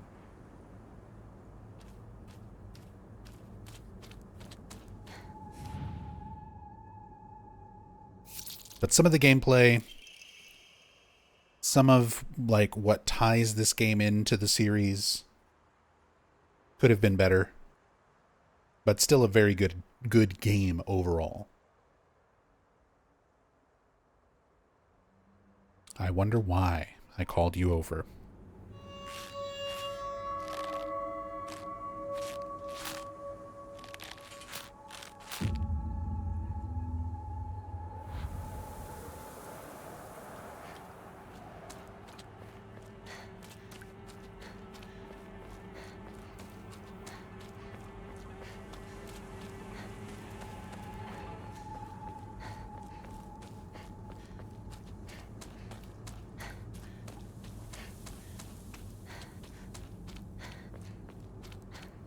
But yeah, this game's pretty solid. I like it a lot.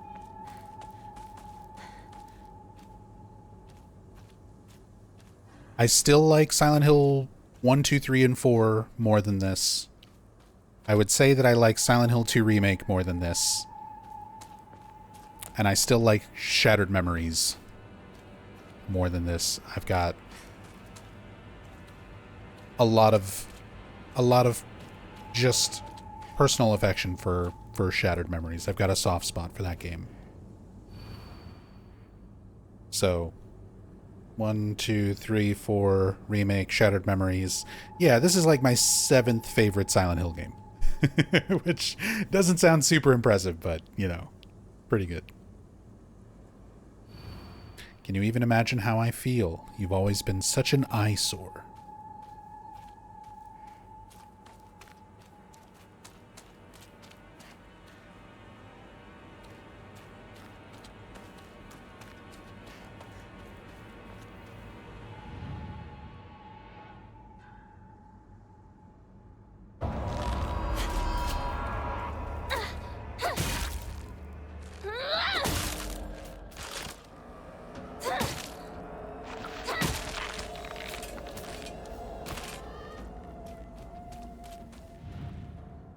Brute force.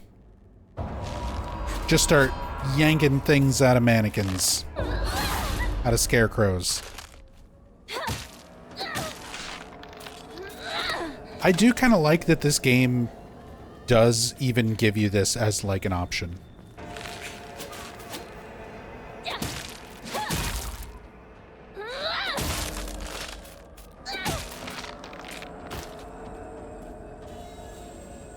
Where it's like, yeah, you'll wear through your weapons and items and stuff a little bit more, but if you want to brute force this, you absolutely can. I like that it's an option.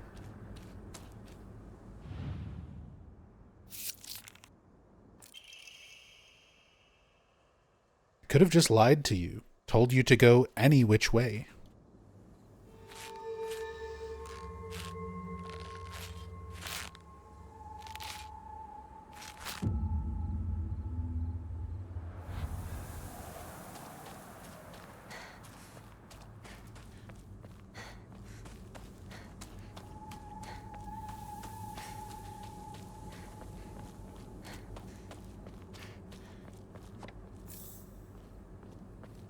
The psychology aspect of Shattered Memories makes me laugh that they warn you ahead of time that it profiles you as you play.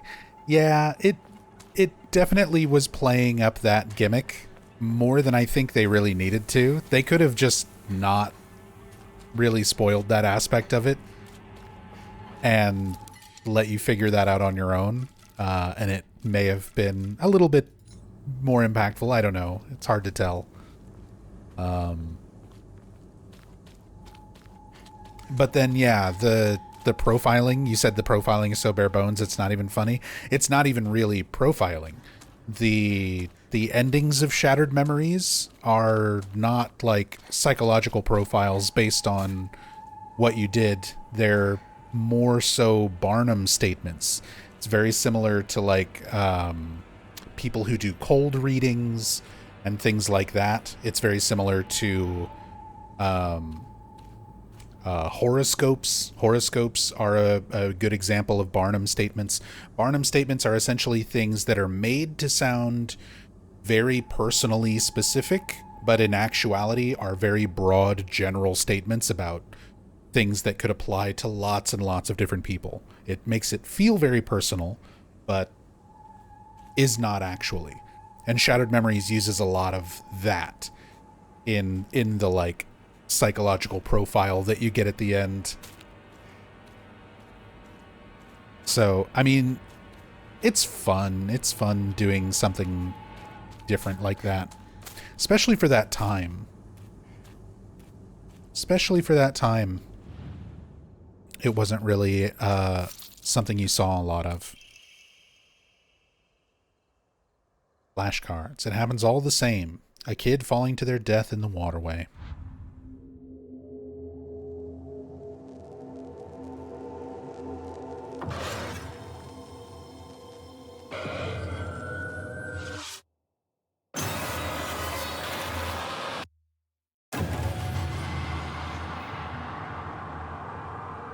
Hey! Hinako! Wait. What just happened? Come on! Hurry! What just happened? Shu duplicated himself. No Shu 2? There's definitely 2 Shus.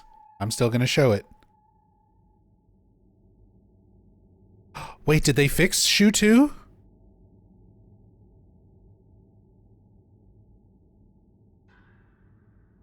they patched out Shu 2. They fixed Shu 2.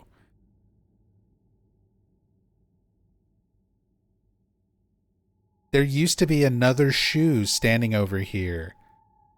That's why you mentioned it. Oh, I didn't realize they patched that out. Oh, rest in peace, Double Shu. We knew ye well. I'm glad I got a chance to look at it with the cam hack before the patch. The memory is there forever. Well, just goes to show, She's waiting for me. it actually was not something intentional. A lot of people were debating on whether or not things like that were intentional, and obviously if they fixed it, it wasn't something intended. Hinako! Is she here? We'll find out.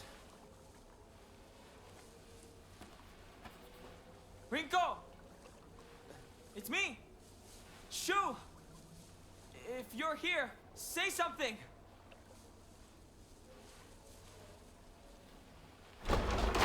Shu! You came for me. Oh, Hinako, glad you're safe too. Are you hurt? Your family? I'm not hurt, but they disappeared. Everyone's gone. Even my grandmother. And she can barely walk. I don't understand. Where did they go? What's with the monsters everywhere? What in the world is going on? Goo. Goo. Touching me in front of my girlfriend. I'm sorry. The anime English dub. I can't help it. It's so goofy at times.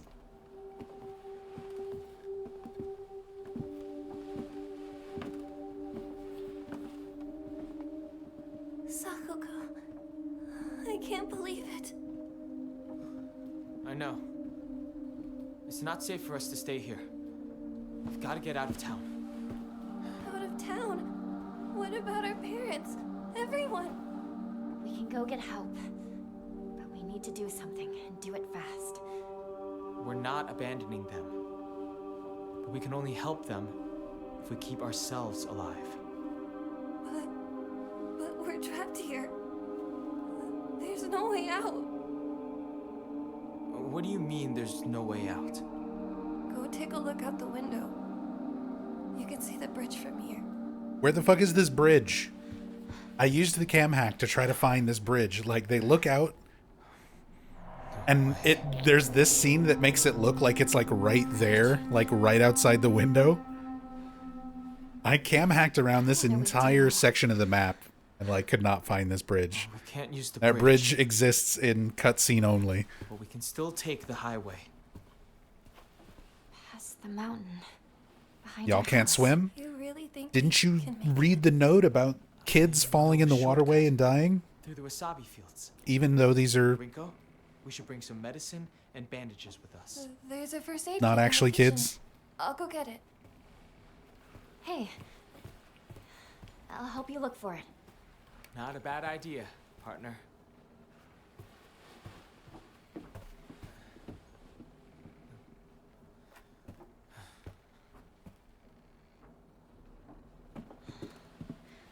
Where's the kitchen again?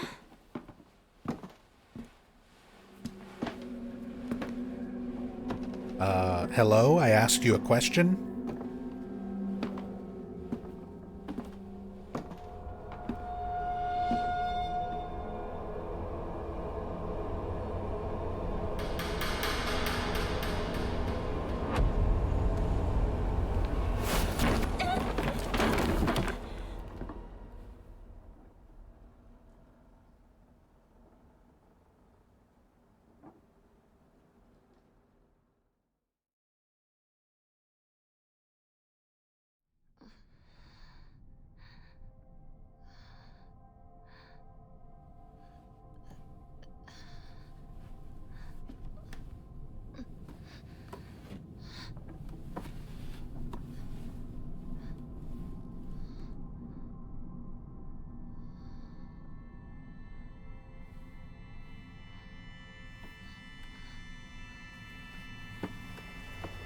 Oh, my frames.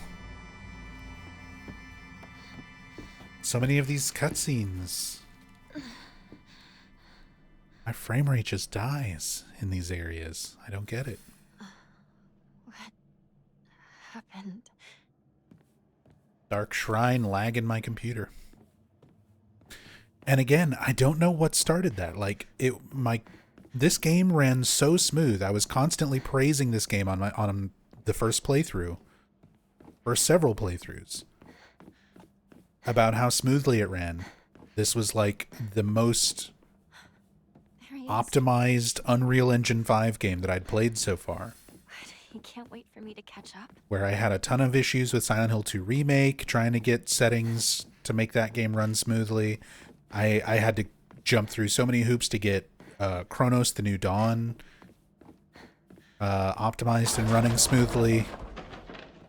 And then this game, just running it normally without like a whole lot of crazy settings or mods or anything like that. This game ran super well, and then ever since the update, I have so many of these areas that now give me drops in frame rate, weird choppy, laggy problems going on.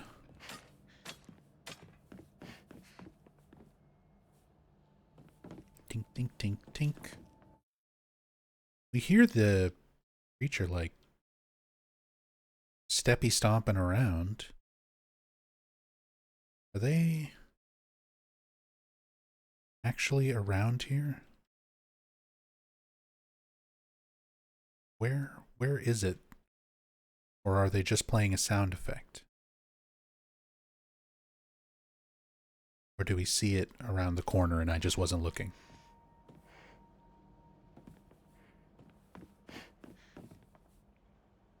Would it be possible to downpatch to a previous update? If that would be worth it, that is. I mean, it's possible.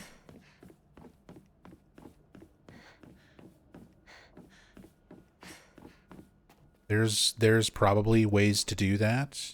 There's almost always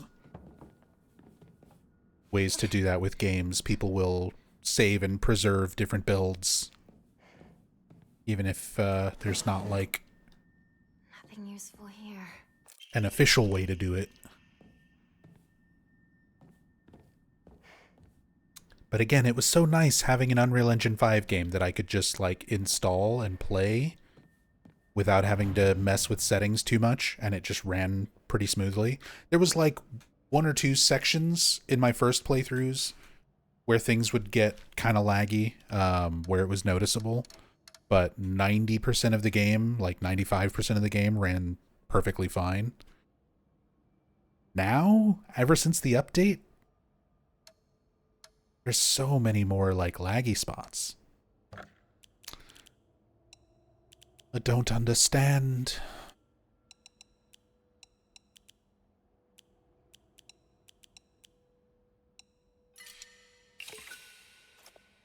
And nothing has changed with my computer, nothing has changed with this, like my setup outside of the game. It's still installed the same way. None of my other games are running any differently. I don't know. I just don't know. Get some sanity, though. And some health. I mean, I guess I should have been just saving for the Omamori slots. We'll have enough to do Omamori as well.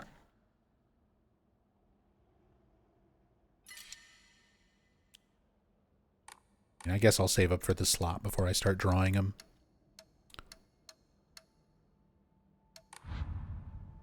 Oh, right. Bonuses. Get all of our extra supplies.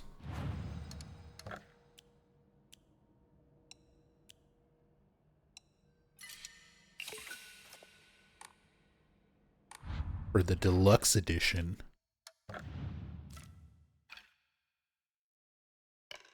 does give us a little bit better, more useful Omamori for a single slot. Because, I mean, with single slot, you're not really going to be doing much, getting much benefit from anything either way. But health upon picking up food is nice. Not getting interrupted when trying to heal. I mean, how many times am I going to really need to heal in combat? In easy, super easy mode, where it's actually going to be like a threat. Same for the damage taken while dodging. The damage is already so low on this difficulty setting. None of those are really too important.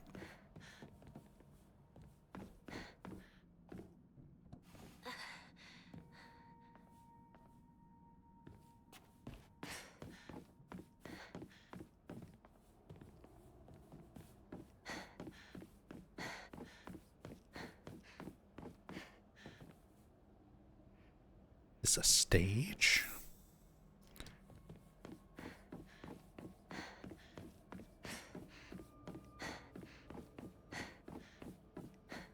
Is life but a stage?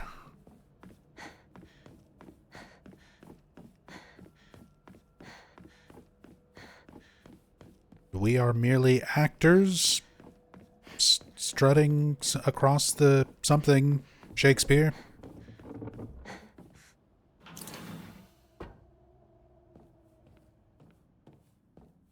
More like a box of chocolates. That was it.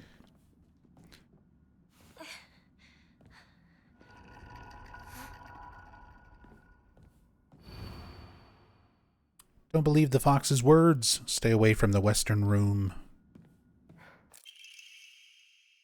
Don't go in the west wing. A warning. Hinako is mine. Her fingers, her lips, every last drop of blood that can be squeezed from her is mine. I forbid anyone from laying so much as a finger on her. I shall say it until my throat is raw. Hinako is mine.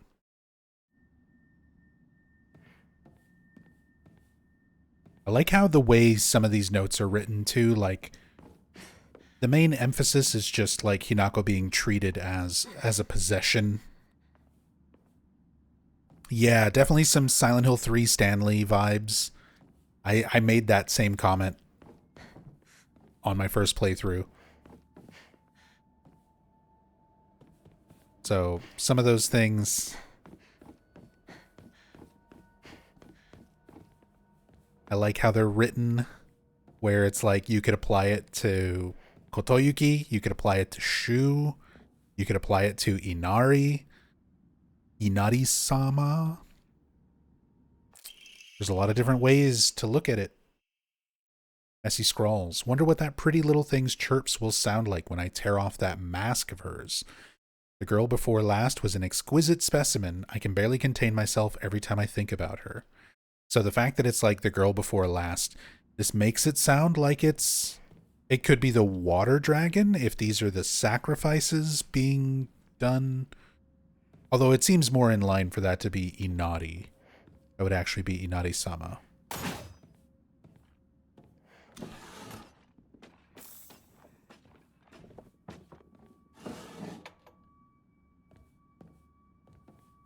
Angry doll noises.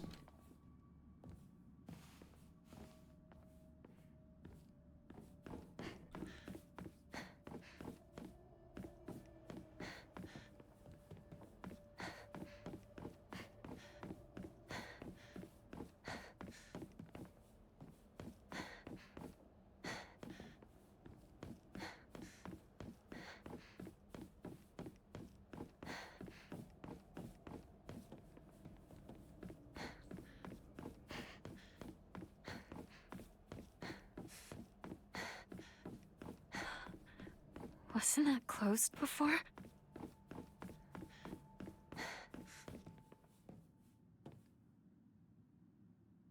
Yeah, and then the notes coupled with the paintings of the women here with their faces removed.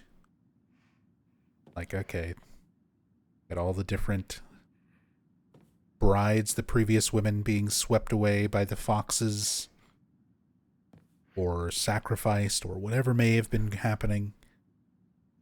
Because even with that, even in the context of like the gods being real, like how much influence they have is even sort of different from playthrough to playthrough. The information as it's presented.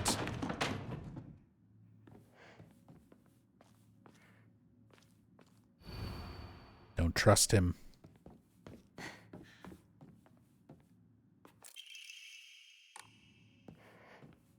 The Inari sculpture.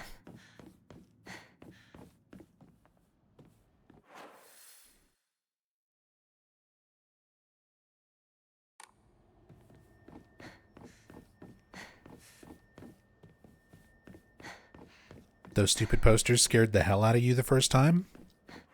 Really? Just like when they fell, I guess? Just weren't expecting it. I will say this game's got a lot of little moments like that I like. The sort of subtle jump scare, like that's very classic Silent Hill, the way it presents a lot of those, where you'll pick up an item or you'll find a note, and then like you'll do something in a little kind of dead end area, and then as you start moving away or moving your focus towards something else, you get like something loud or something moves. Like Silent Hill 1 has a lot of that, where it's like a mostly empty room and you walk into it, but as you're walking out, you suddenly hear like glass breaking loudly, or like a loud thumping sound. This game kind of does stuff like that. Ancient note. There are valuable relics hidden away in the old storage room. They must be kept under lock and key. Last girl slipped in while I wasn't looking. It took a long time to find her.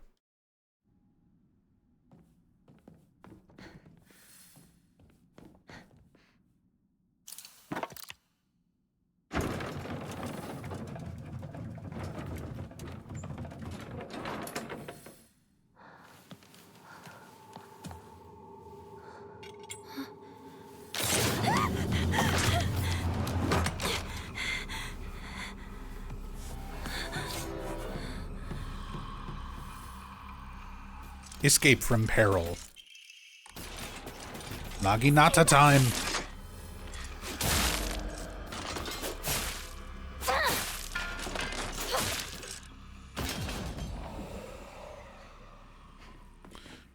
Naginata time. I'll take good care of it, or whatever she says. This must be special. There it is. Sorry. I'll hold on to it for a bit. Must be special. Sorry, I'll hold on to it.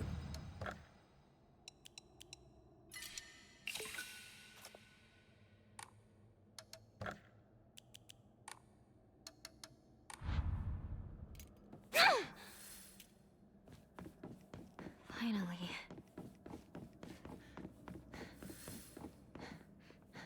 It's no use. It won't open.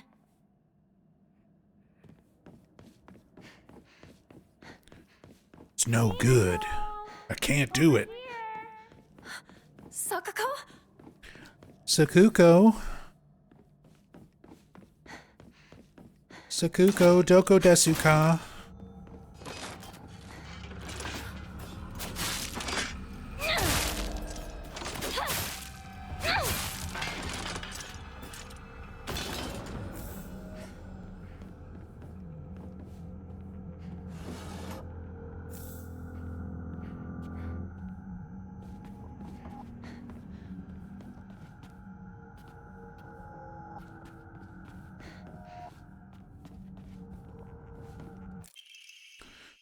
Hawk Omamori. Nice. I don't think I heard that when I did my first English voice playthrough. When you pick up an Omamori and she's just like, nice. I got a little hawk.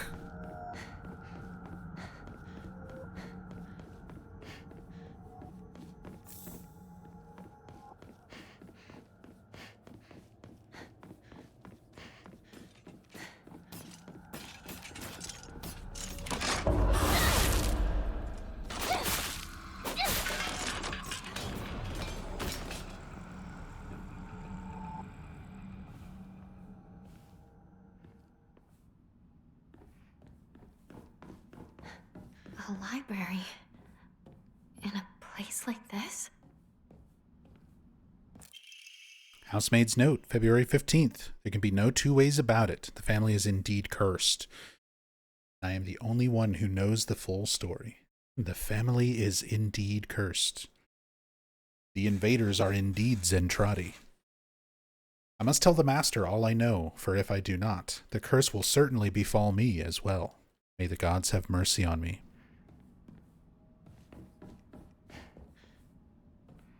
All the secret arts, medicines succumb to us, spirit and flesh.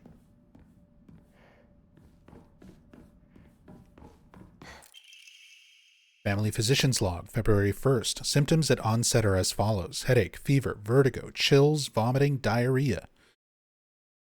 That's just, every medication ever. You ever listen or see commercials for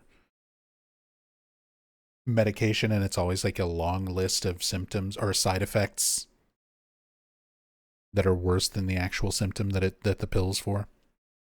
At first, I believe signs pointed to a seasonal cold. However, after prescribing medicine, symptoms did not improve. In fact, they worsened.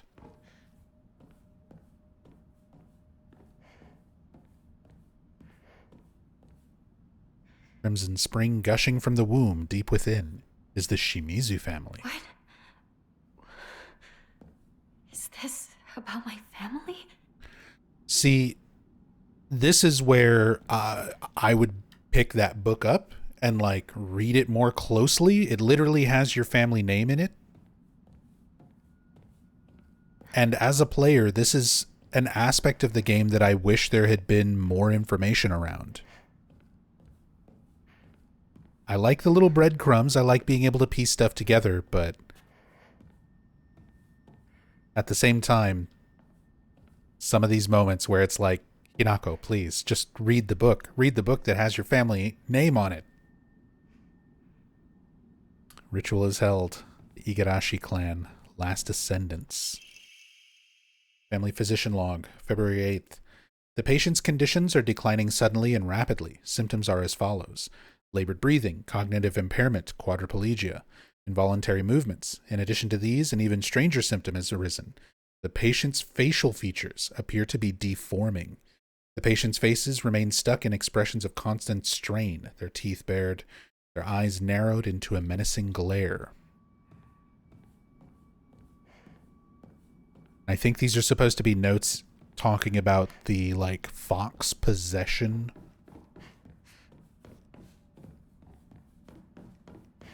The fox spirits actually possessing people. This way! Over here! Hinako! Sakuko! Is that you? Where are you? Sakuko.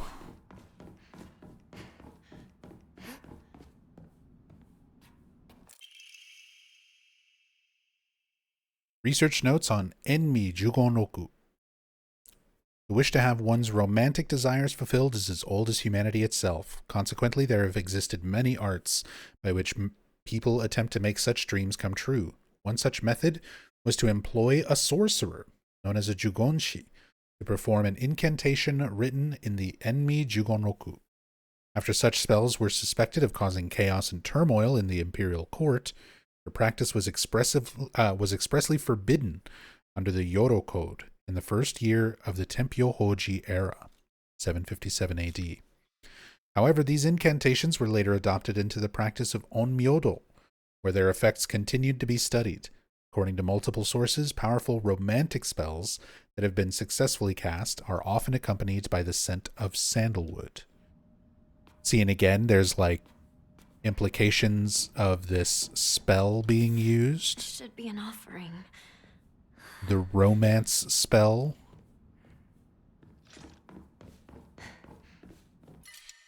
Which is, I like the way they sort of explore that in the fourth ending. That Hinako and Kotoyuki are both aware of the spells and the manipulation. Is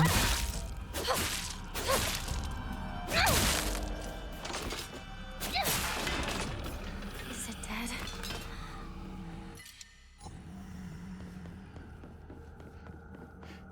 and that they're like both deciding to see if their feelings are real or if it was just a spell.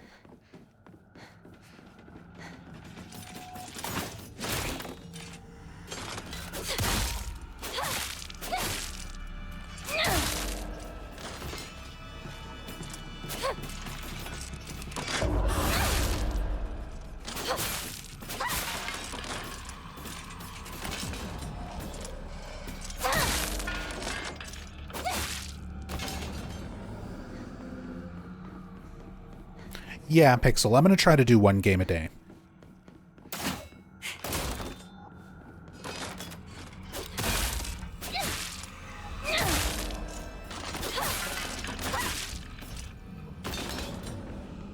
Some games will probably be, like, lumped in together.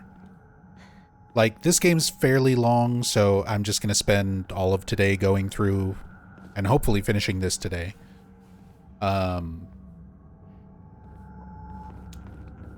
And then, like, Silent Hill 2 Remake is pretty long, so that'll probably be all day. But then, Short Message, just as the name implies, it's short. Even going over all of the notes and story and stuff that's in Short Message, you're done with it in a few hours. So there's not too much to it. So what I'll probably wind up doing is Short Message, and then if we decide to watch Ascension, we might watch Ascension.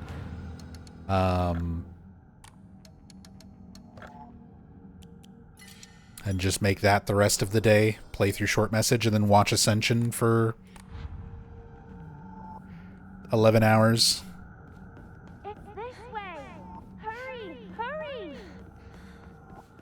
If we decide to skip Ascension, Are you there? then the other one would be PT, so we would just do like the 2 short games in one day. We'll do PT and Short Message just as one stream if we skip Ascension. But then pretty much every other game will be like 1 game per day.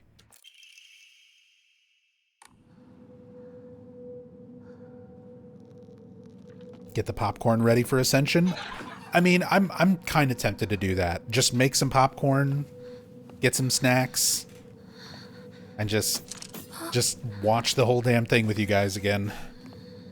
I've already done it several times before, and it's terrible every single time.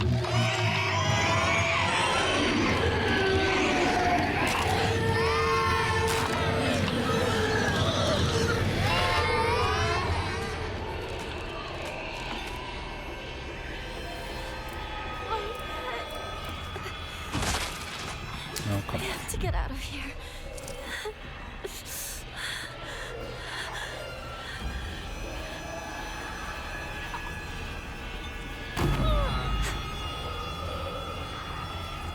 Hurry, Hinako.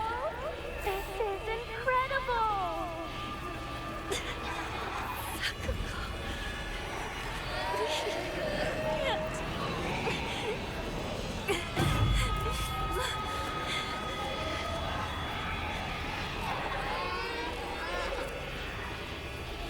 Hinako.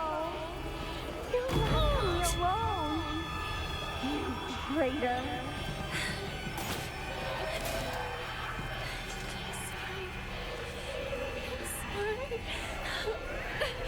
I don't want to be by myself.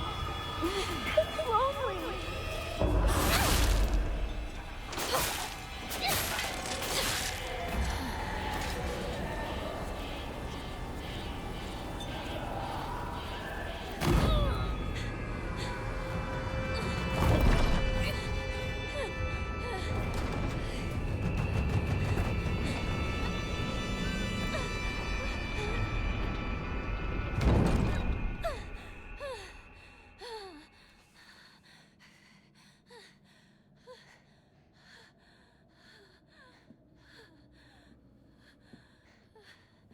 Time to get my 500 yen.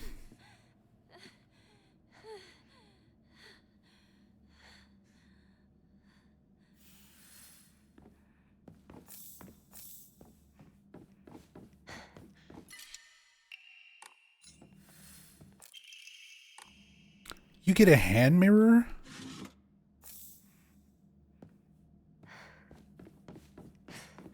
Was that always? That wasn't always a hand mirror there. That's interesting.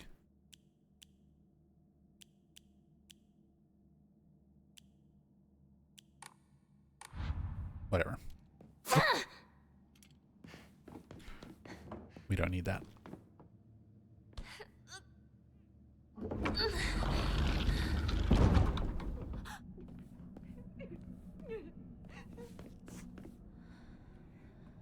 Give me my money, Sakuko.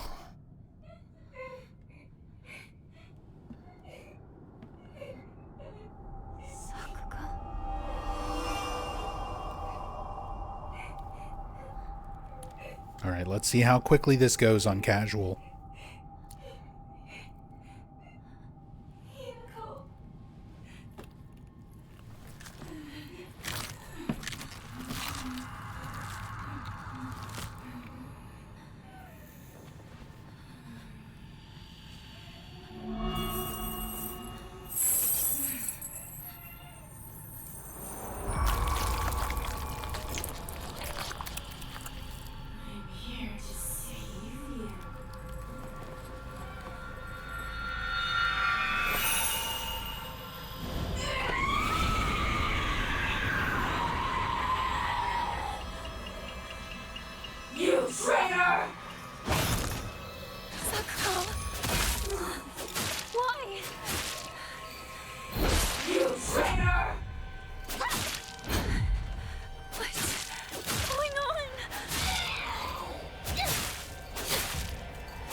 Not even supposed to be here today.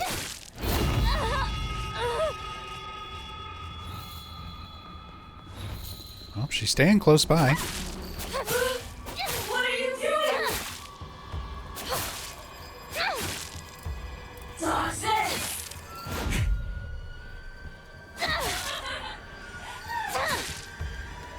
The more you refuse to get help, the more you'll suffer. I have no idea what you're talking about! I know you want nothing more than to not be here.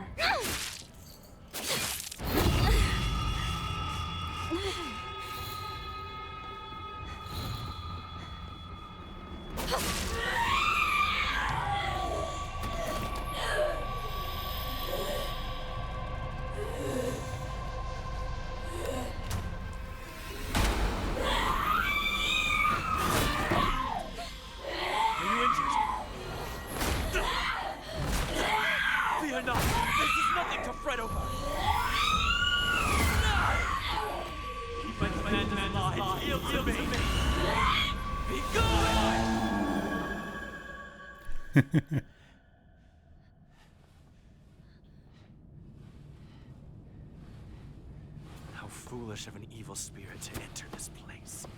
What was that? An impurity that haunts you no more. Rest assured, you are safe now. I want a Kotoyuki mode where I can just use Ninpo, ancient ninja magic, Is to walk amidst impurities. and just cast bosses away. Come.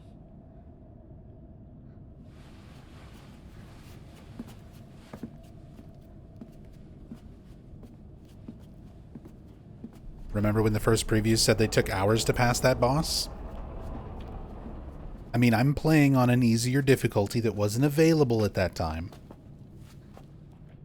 But even on story mode, apparently some journalists were stuck on that boss for hours. We must be cleansed. We shall do so here. I mean, it was kind of a difficult boss on hard mode when I was playing the first time. When I was doing my first playthrough, I wasn't as confident or comfortable using the focus mechanics or the dodge timings or anything like that.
You as well. Okay. But it better not turn into lava.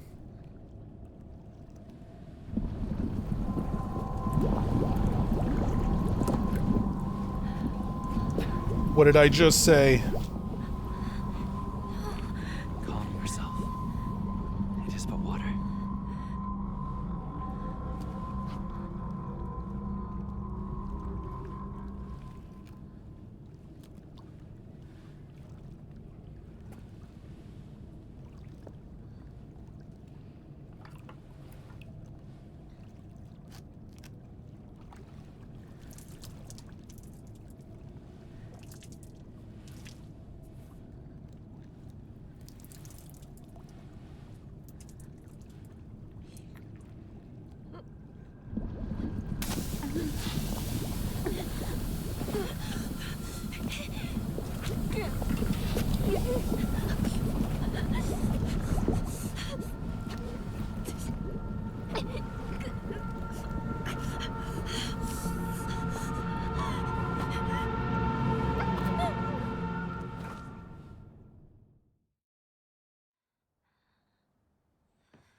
Hinako!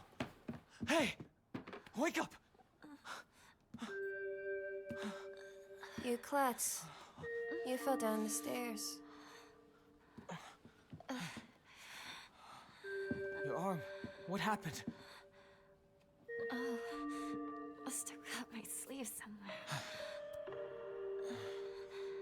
You don't look bruised or anything. Does it hurt at all? And the missing sleeve is nowhere to be found. Here.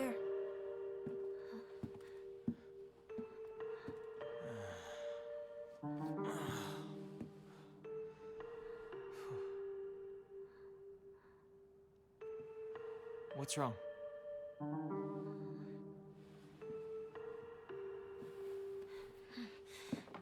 Let's go. There's no time to waste. All right. Come on. Well, you're going to protect me, right? I'm not tough like Hinako, you know? Yeah, don't worry. Stay close to me. All right. Let's head to my place. Back road, then mountain, then highway. Me first, I'll take the Rinko. front. Partner, take the back. Got it. I'll stay behind you, Shu. It's safest in the middle.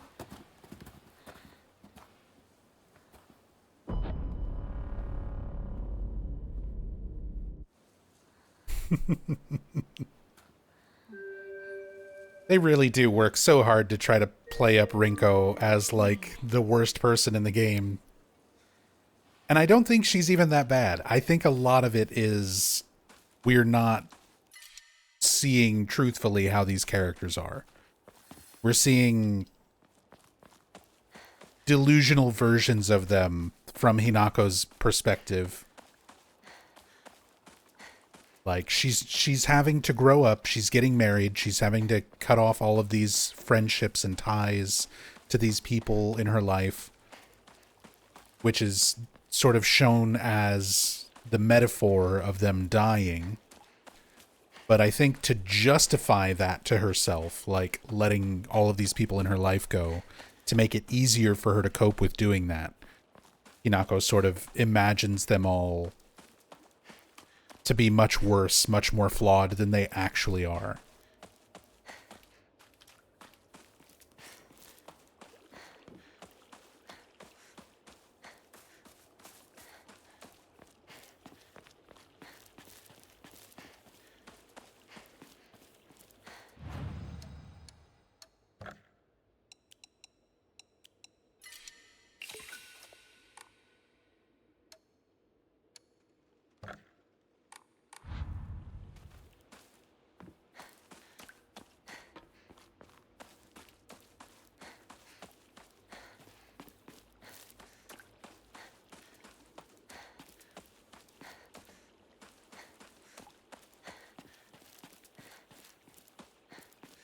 Hinako! Over here! You okay, partner? No monsters on your tail, are there? No, I'm good. Shu, how much longer are you gonna keep up this partner routine? You talk to her like she's a schoolboy. I call her partner because she's my partner. I've never treated her like a girl. Now that you mention it, yeah, you haven't. Enough small talk. Let's go.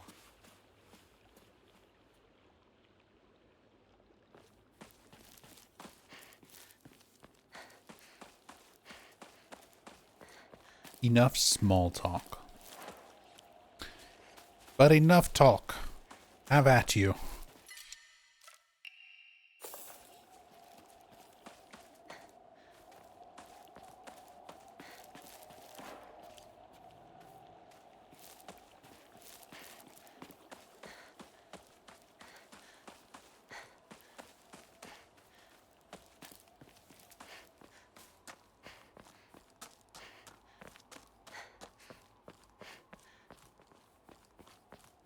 Come on, let me get some of these potatoes. Let me get some potatoes for the road.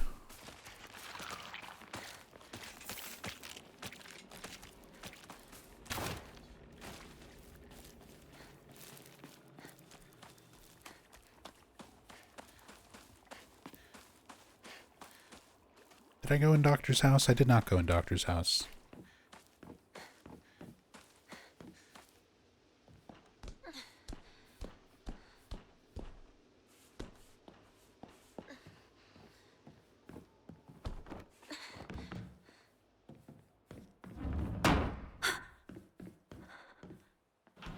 Doctor, is that you?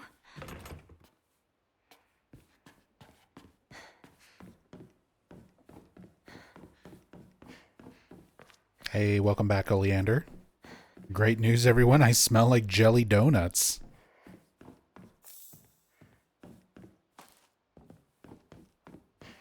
And I haven't had a jelly donut in such a long time.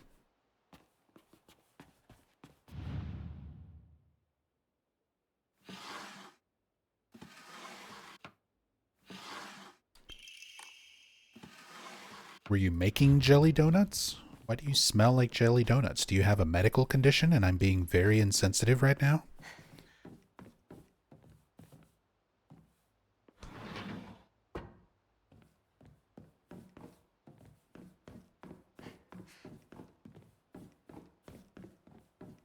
Oh my god, you're making a Pokemon reference. Jelly-filled donuts, because kids could never, little American kids would not be able to wrap their head around balls of rice.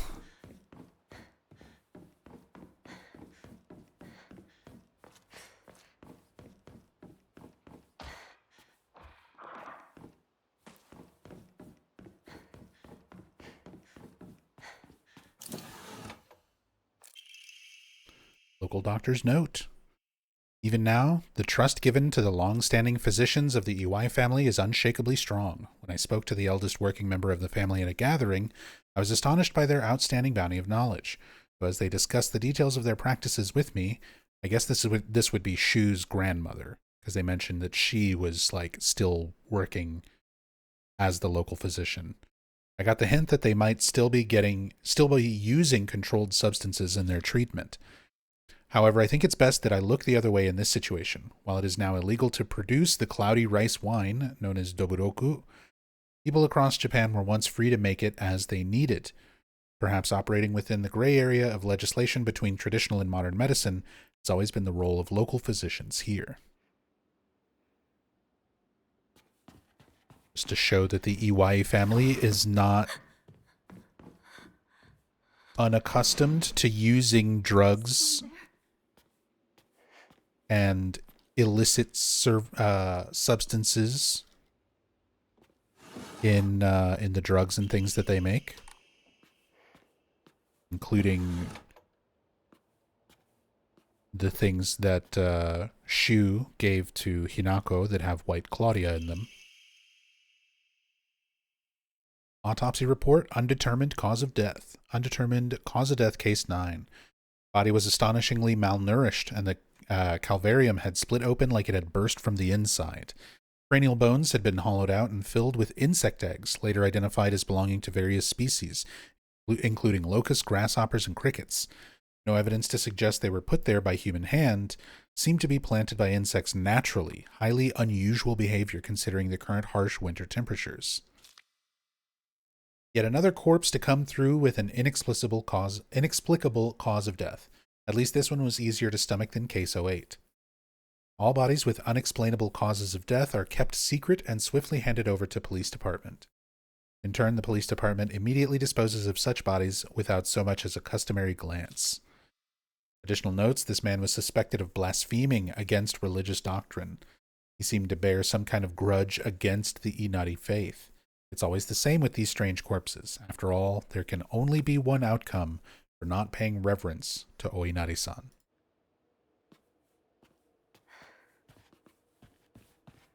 See, to me, that seems like it could be a cover-up, you know? You could have people killing other people and then just chalking it up to like, oh, they must have been in poor favor with Inari-sama. That's why they mysteriously vanished or died.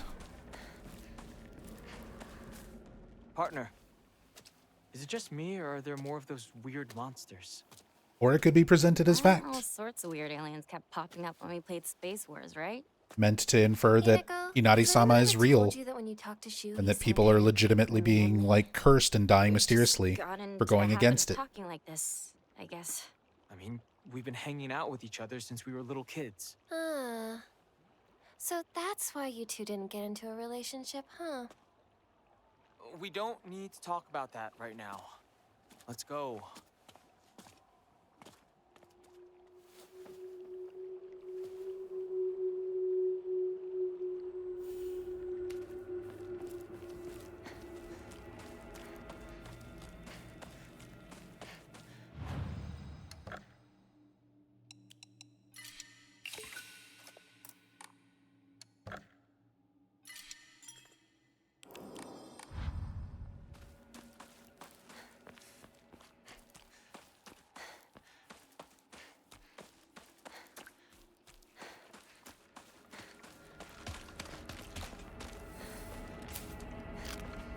No, the frame rate.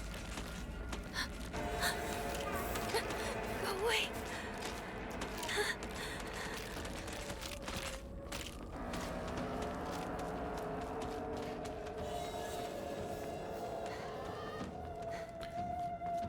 My frames. Partner, this way. Wait for me, Aibo. Mate.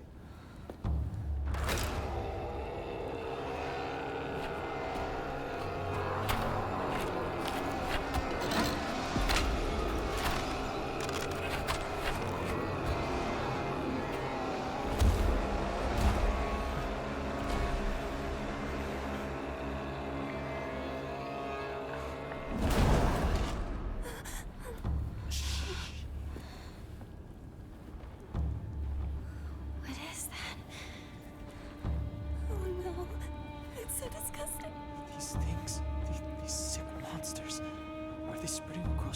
alone? We can't go that way then. There's too many.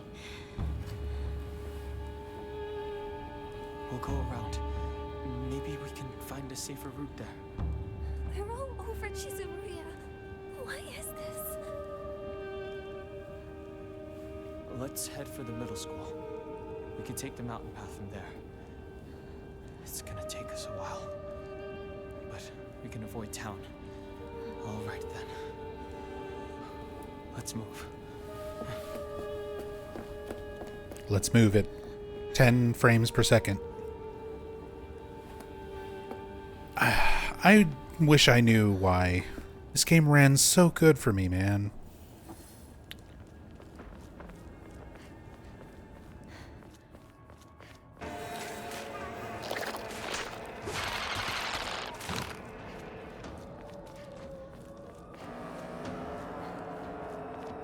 And then after the patch, it has times where it runs okay, but like just there's times, especially when it's like a cutscene. I can kind of understand when it's like gameplay in a really large area with a lot of assets being rendered in. But when it's like a preset cutscene and the frame rate starts tanking, so awful. Farmer Story. Son, you better read this and get it through your thick head. Let me take you back to something that happened during the war. One day, some high and mighty military police from out of town got pissed drunk and decided to kick over a statue of Inari-sama, even spat on it. The next morning, all those policemen were found dead in the waterway, their corpses bloated and heavy as hell. They got carted off to the medical examiner's office so the coroner could take a look. You know, that place a few minutes from us.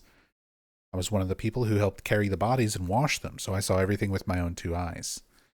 When that doctor put his knife to their bellies and opened them up, a whole swamp of stomach-churning gunk came pouring out. And I don't mean their guts either.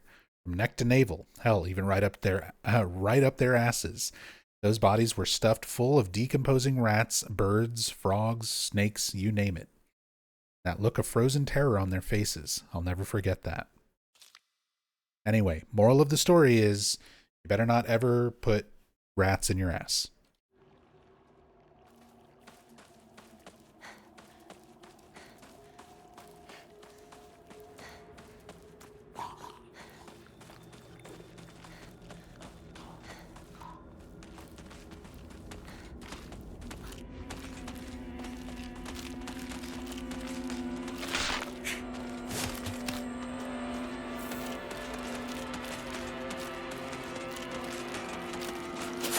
Ow.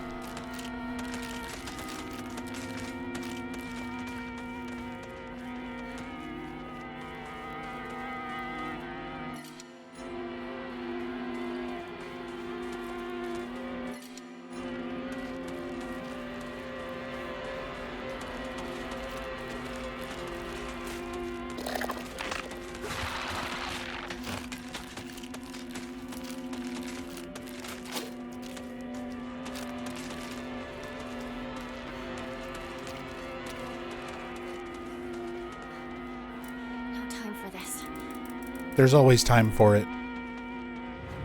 There we go.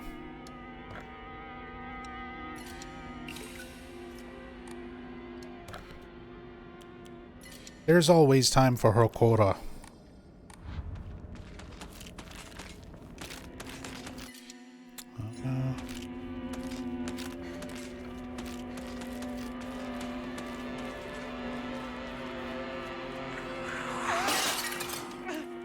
Something just flew by! Shoo! Let's get out of here, okay?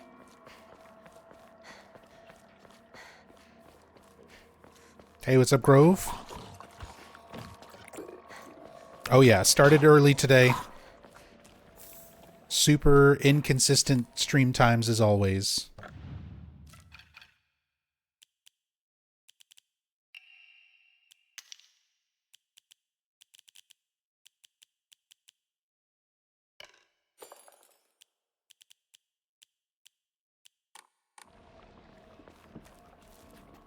Trying out casual combat while starting out the series? Yeah. Where are those two? since I'm gonna just play every game in the series, I've been meaning to try out the casual difficulty when it got added. This way. So I figure we might as well do that for Silent Hill F.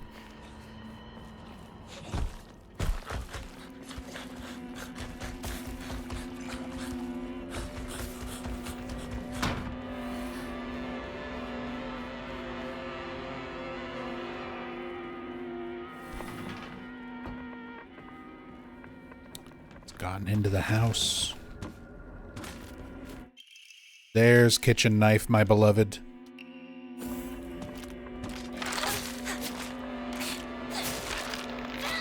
Is it dead? Best weapon in the game.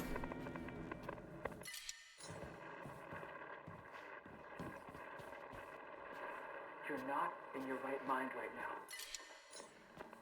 You're lost, and that's all. Trust me. Just look at me. Just take the drugs. I'm the only one who really understands you. You know that, right?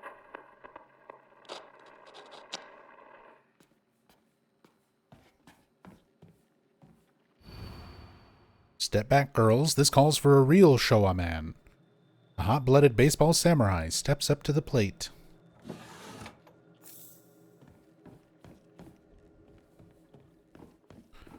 I wish I could be a baseball samurai.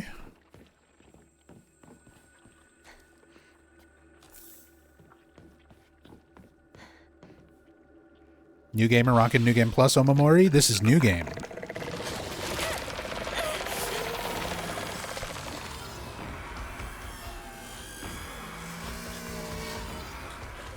Give up on Hinako. This is New Game. My first time going back to New Game since my first playthrough.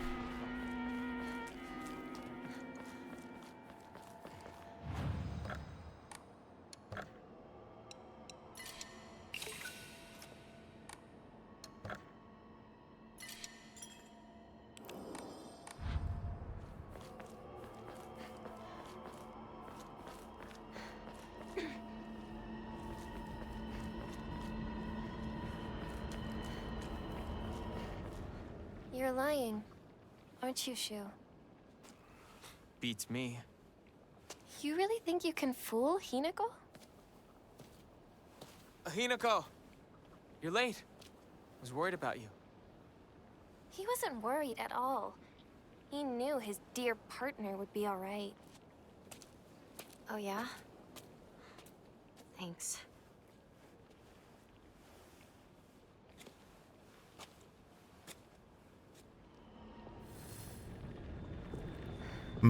Thanks.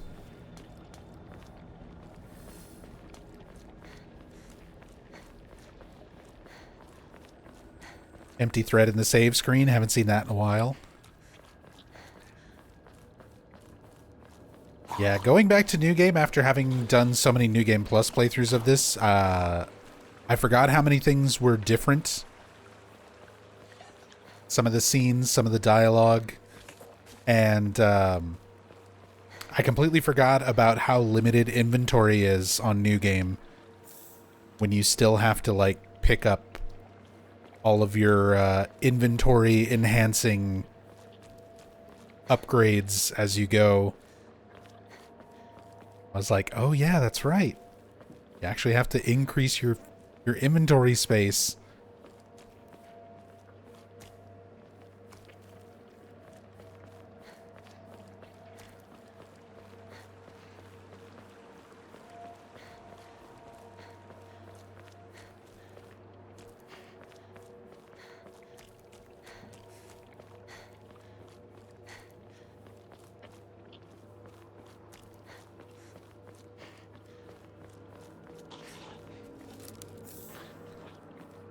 Dried carcass.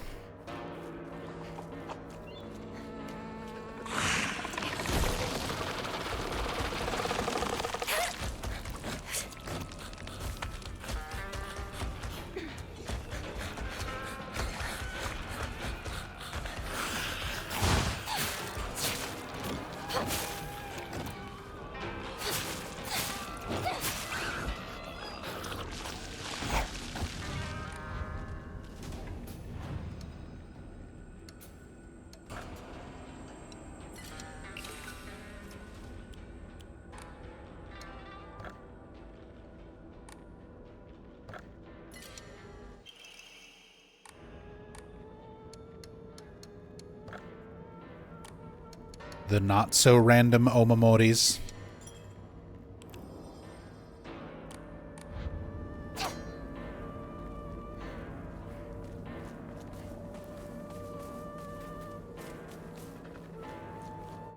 Although I guess that's better than what I'm using currently. Again, on this difficulty, it doesn't really matter too much. Do max stamina. I'm going to be in trouble if I don't find a new weapon soon.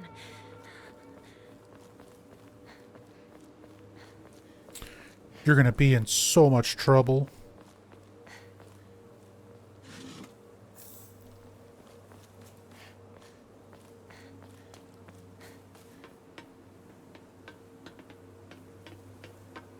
Wait, isn't there an Emma here? Or is that... Oh, is this one only New Game Plus?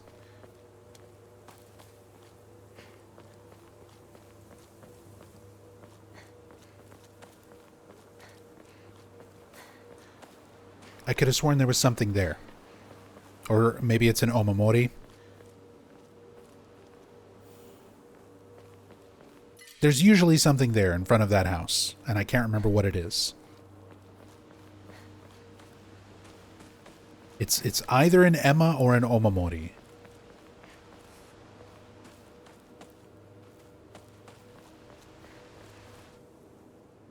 Cut it out. I don't want to talk about that right now. I'm not gonna cut it out. I'm gonna keep bringing it up until you snap back to reality. I said, knock it off. Seriously. Look, I'll just come right out and say it. Hinako's dead, okay? She's gone. She's living a better life in another world. Oh. Partner. What took you so long? She's married to a handsome, wealthy furry who you could never compete with, Shu. So just forget all about her.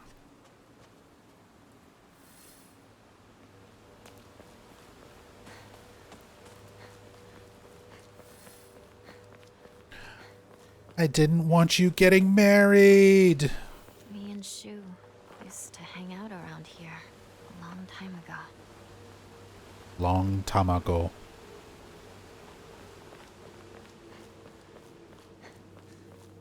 That might be the Emma you're missing. Yeah, Grove Sleeper. That can be real frustrating when you get down to those last couple of upgrades. Trying to figure out, like, which one you need. There never was a lock here, though. I was going...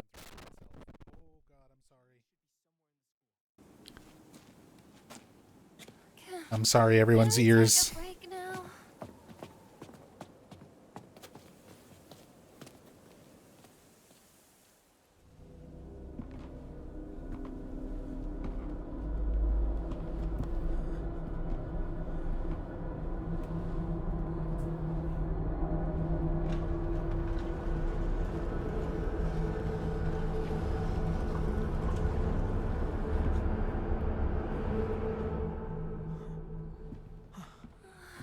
No, just doing a mic check. Unfortunately, my mic is, like, very touchy. The connection for the cables and everything is loose. Too, huh? And if I even slightly touch it while it's in use, Find the key. No problem. I want you by my side, Shu. it's very loud. I need you here. Please, stay with me. Please. And I can't afford to replace it. You should rest up too. We can't even afford to pay, like, most of our bills this month, let alone You were at the get a new family event the whole microphone. time. Hinako just tagged along behind us, so she's just Hey. fine. What do you mean she just tagged along? Don't worry about it. You two stay here and rest. I'll be back.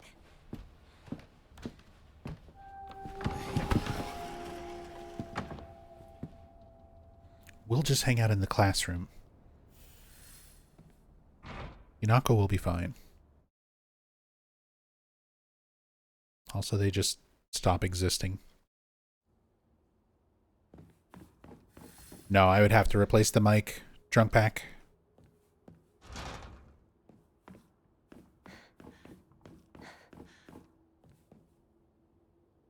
It's just an older mic. I've been using it for years. and it's taken a couple of falls where cats have like knocked over the stand.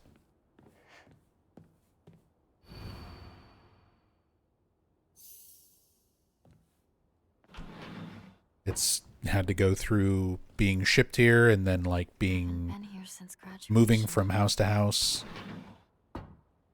So it's gotten beat up, and the last time that I think probably when I moved, or maybe when it got knocked over, but the actual port where the cable connects is not flush. So, yeah, even replacing the cable, the mic is still going to have issues. Still sounds solid. Good old mic. I mean, it's fine. It's an Audio-Technica. It's an AT2020, which has been a standard streamer mic for many years. And like, they're not terribly expensive either, but it's just, like I said, we're struggling to pay regular bills right now just to get by. USB or XLR? XLR. XLR. I always had issues with USB microphones when I first started streaming, and before I was a streamer, I was a professional musician. I was working as a studio musician, so I had XLR equipment already. Gives me a little bit more control over it, but yeah, it's an XLR AT2020, and then I run it through an Asus mixer. Alesis mixer, excuse me.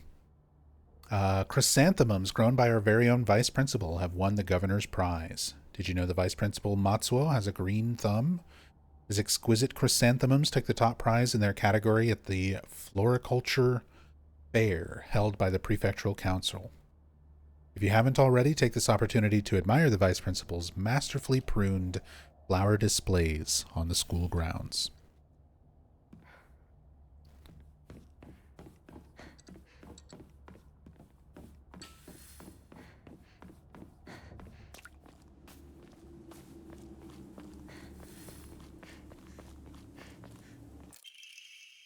Origami of rumors. Ha, looks like someone heard my prayers. To whichever god who answered them, thank you.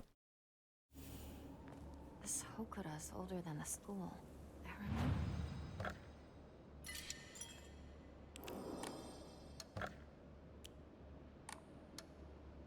We're hearing a wealthy man built the school here when he struck it rich from dam construction.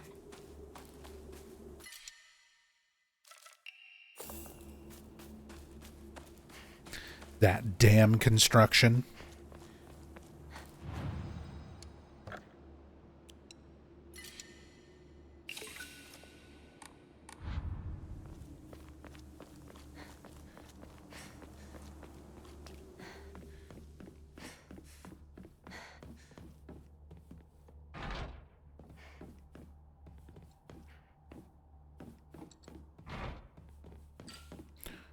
No good.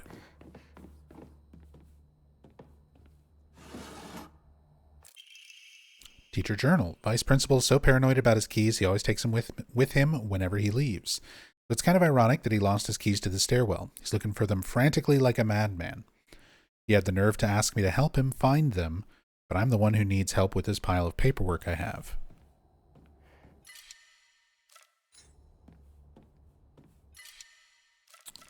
Go ahead and replace this.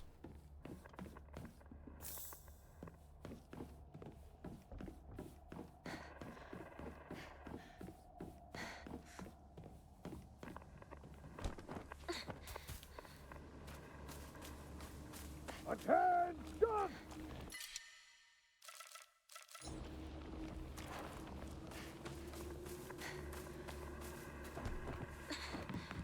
Still don't have a whole lot of context for that. The person yelling attention.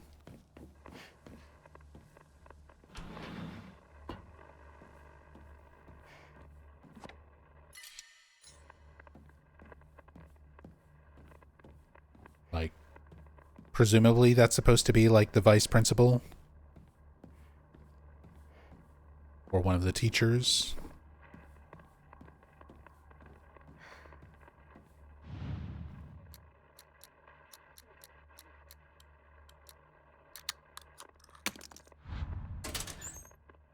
Solutions for these lockers stay the same. Origami of grievances. Happen to figure out Suga's locker combination. Weird thing is, when you convert it to code, it looks like a cry for help. What am I supposed to do? It's not like I can do anything.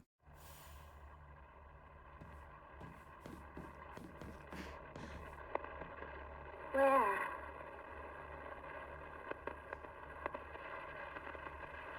Where are you? You had your chance. Where are you? Found you.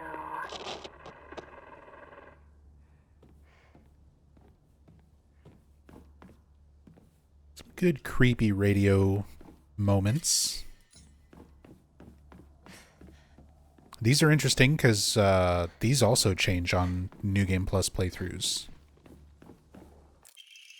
School Founder's Anecdote. Buy as much of that mountain land as you can. Borrow money if you must, for it will surely bring you great wealth. Shortly thereafter, the country commenced their dam construction plan, and the mountain Mr. Yoneda had purchased was indeed a boon.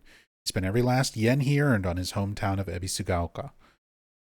One result of his generosity was Ebisugaoka Middle School. Mr. Yoneda donated the Inari statue and housed it inside the small shrine seen on school grounds, as his way of saying thanks to the fox that blessed him.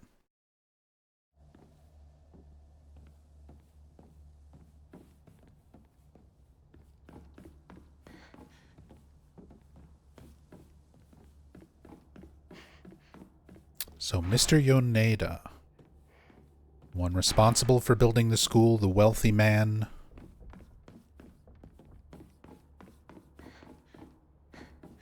who bought up Ebisugaoka in the mountains to strike it rich. Drunk Pack said, check PayPal. 1 second. Thank you for letting me know. A lot of times I don't have alerts set up for like direct tips and donations.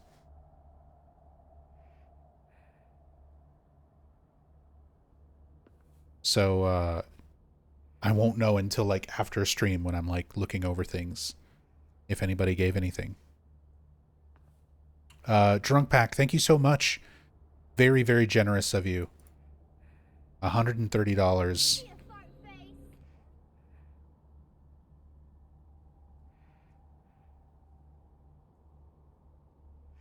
Thank you so much. Helping to fund the new microphone. That is huge. That is a massive payment. Like I said, right now, hopefully it can go towards the microphone. I know that's why you donated it.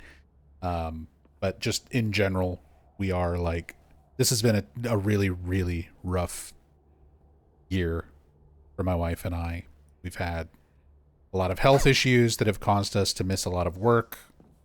So we've just been falling behind on like everything. So we're trying to play catch up.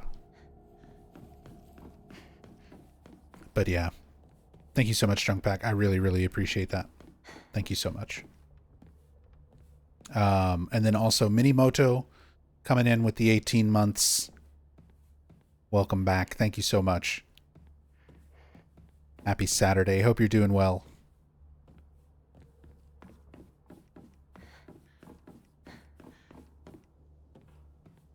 Good to see you. Thank you. Thank you. And Ancient Oleander gifting a sub, getting a stink bug, a stick bug, a gift sub.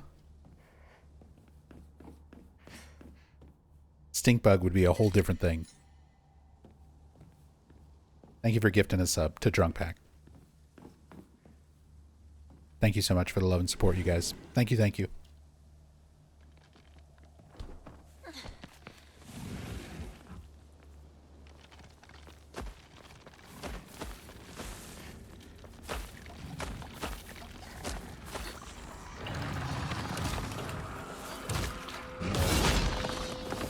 And so we've got a Chungus out here.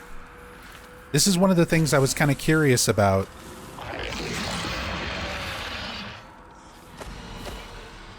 When you change the difficulty.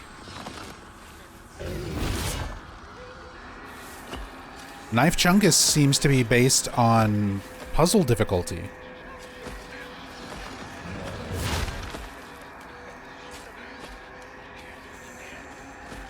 So riddle difficulty determines what's out here, not the action difficulty. That's really interesting.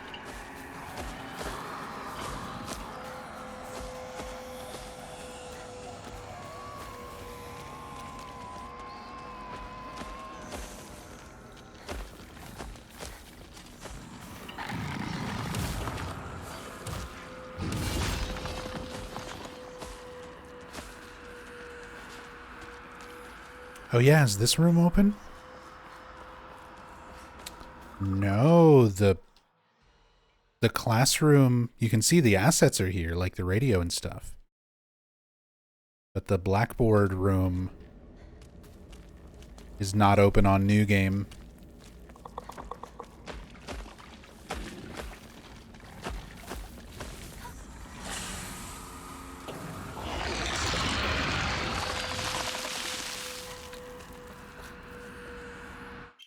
Sledgehammer.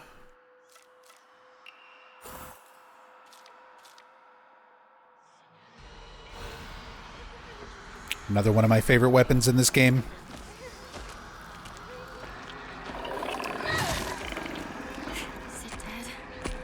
Oh, one shot.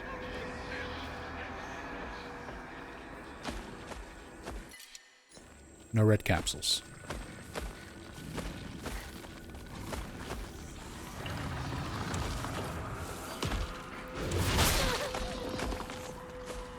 How dare you? How dare you?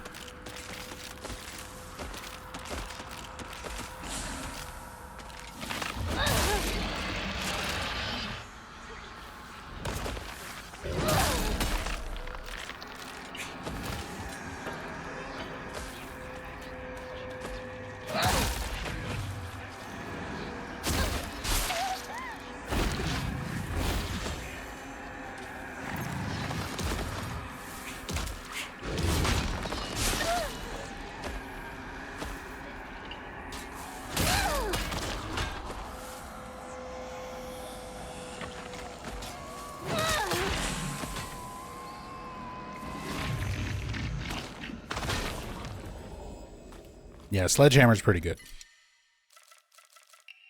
Sledgehammer's pretty good.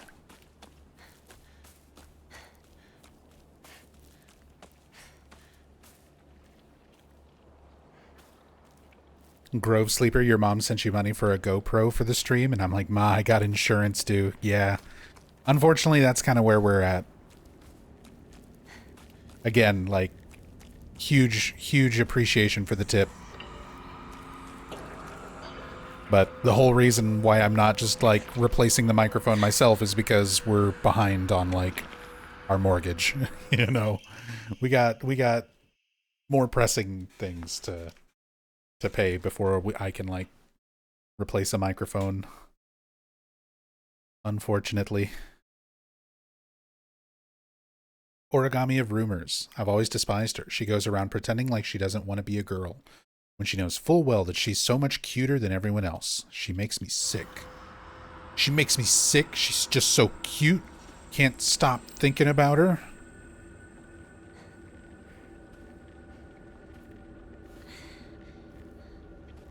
Someone actually proposed a theory on the Silent Hill subreddit that Rinko was bisexual and was like struggling because of her attraction to both Hinako and Shu.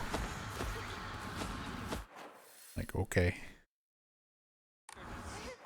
That's certainly an interpretation.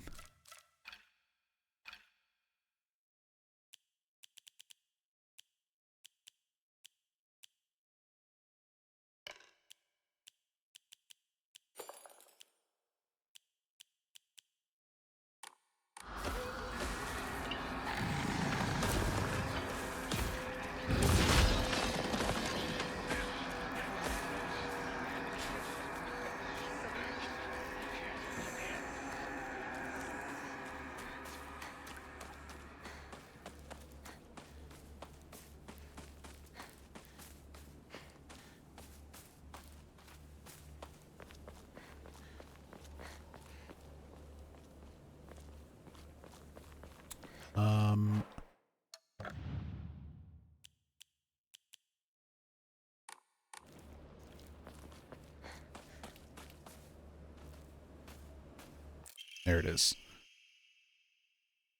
Couldn't remember if I had actually picked up the second floor stair key yet. You kind of got focused on Chungus's.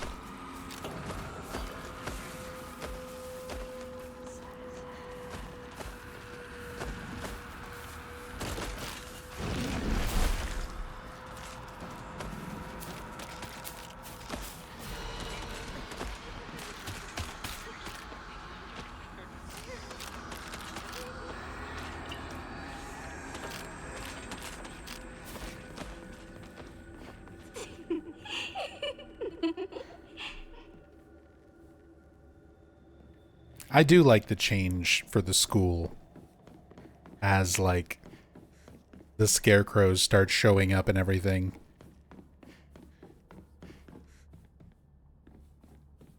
They present this in such a neat way.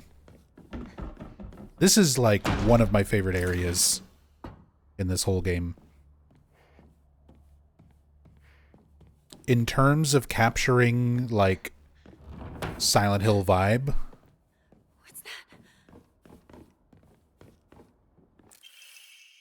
the school and Hinako's house near the end, I think, are the two areas that really did that the best.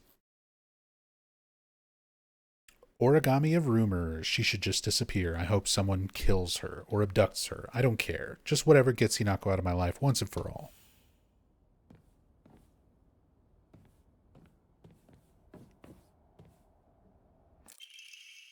Unopened envelope. Hinako isn't coming. I'm sorry for lying to you, but I thought that I needed to get you alone to find out how you truly feel.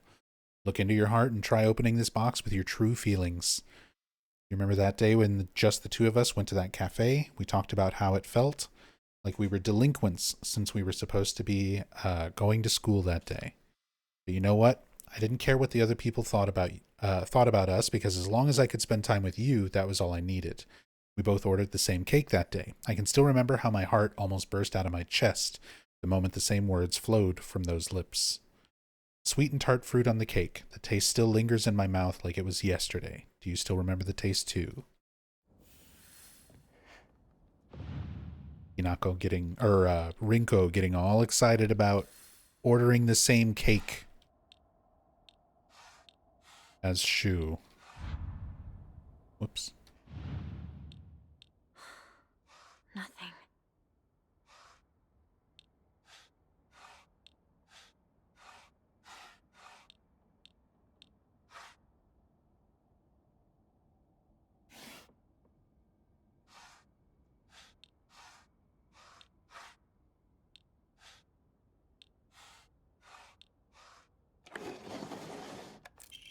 All the fruit. So you did remember. Well, that makes me feel very special. By the way, are you over Hinako now? I apologize if I sound blunt, but I want to make it clear that girl is dead. I know you're going through a rough time right now, and you must be in so much pain, but you know, I can be there for you. Would you rather go through it yourself still? I can picture us slowly unfolding the pages of our hearts, talking about all the small mundane details of our day-to-day lives. By filling up one journal after another with our thoughts, I know we can make a fresh start, a blank page upon which we can write the new story of our lives. Surely you can see it too.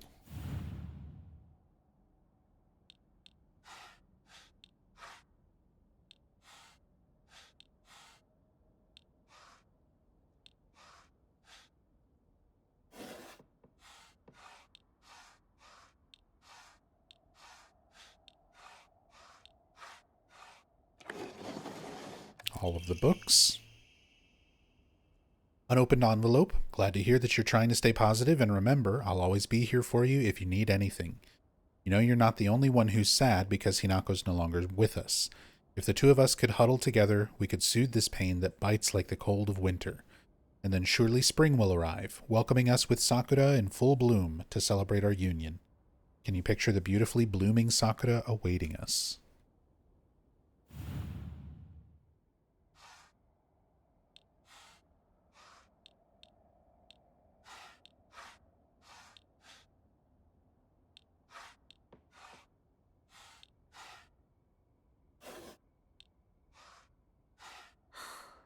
That wasn't right. I Didn't mean to push that yet.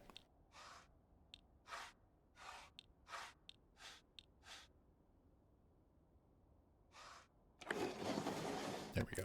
Blooming Sakura. Unopened envelope. Dear Shu, I like you. I love you. I want some more of you. I always have and I always will. I'll be waiting to hear what you think about me. Second floor classroom key.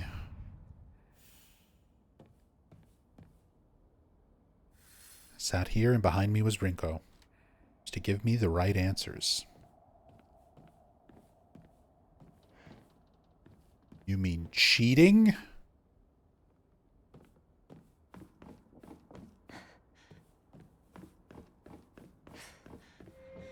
Do you want to stay with your friends forever? Junko, where? Friends don't last forever. They will betray you eventually.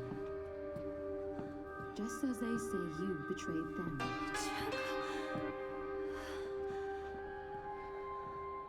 Whether their worth is justified. That is for you to decide.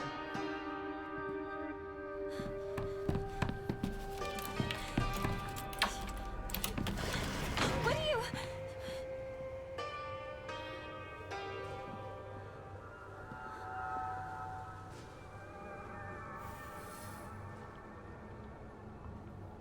Forgot how short that Junko sequence is on New Game. It's a little bit longer, little more extended dialogue. It's already made it this far. For the New Game Plus version.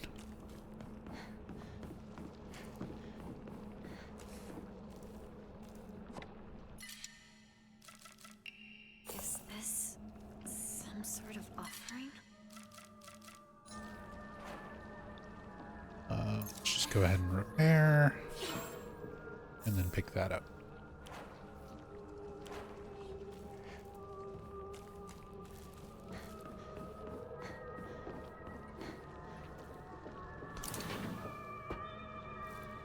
Wanted more of this and less of the Dark Temple? Yeah, I agree. Especially with this, like, going through the area and then having the Higambana and flowers sort of overtake it. Like, this already serves really well for, like, an Otherworld. If you're going to do an Otherworld version of areas, I kind of like this more than the Dark Shrine. Dark Shrine's interesting, but it gets a little repetitive.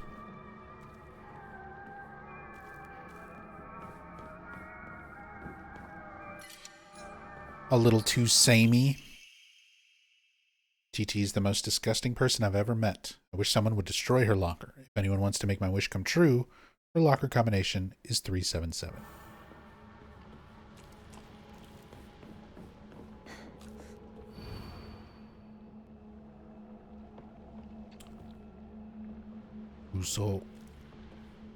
Usoda.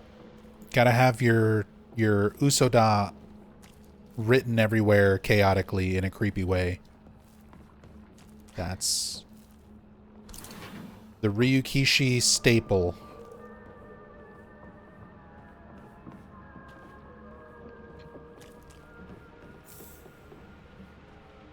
Just one of those things that the writer of this game, Ryukishi 07, really likes using. Gate key. Note to teacher. Ayumi from the track and field club said she found a key with keybox written on it during practice. She still hasn't got it back to you, then she probably left it in her locker when she went to change. To be honest, I wouldn't be surprised if she forgot. She looked exhausted after practice.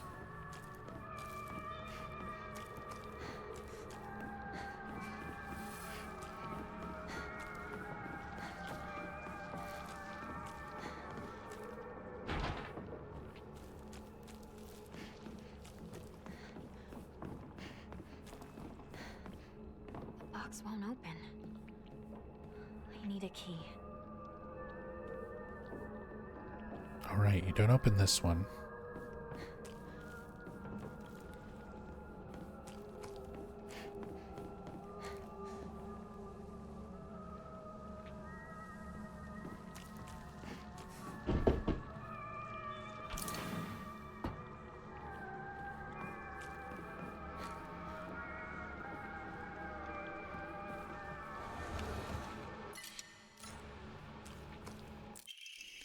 Note between lovers. Miki, I have absolutely no idea how that crazy formula spells aisiteru, but I love you too.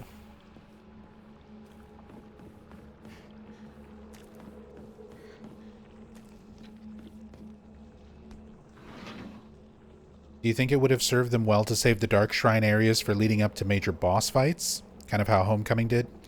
And then do the botanical invasion for the otherworld sequences? Yeah, it probably would have helped to separate it into some different sections.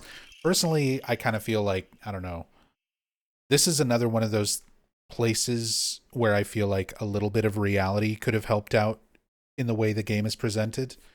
Because as it is, it presents a lot, like everything is presented through unreliable narrator Hinako.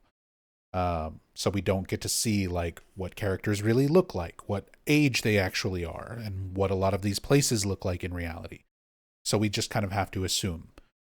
It would have been interesting to have Ebisugaoka have like the regular version of the town, the otherworld version of the town where it's covered in the flowers, the hikambana and everything.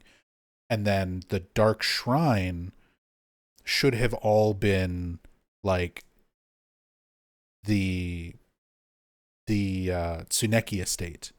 Because I think that's essentially what it's supposed to be. Kotoyuki, Tsuneki, his family, like all of that is supposed to kind of be their estate, their property.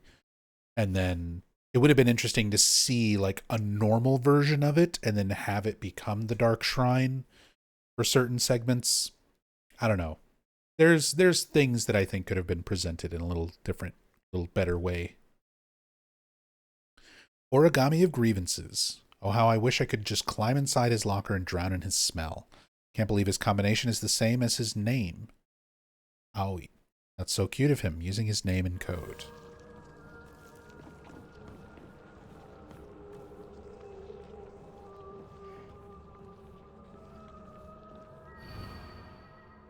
Asakura Ayumi, row 4, line 2.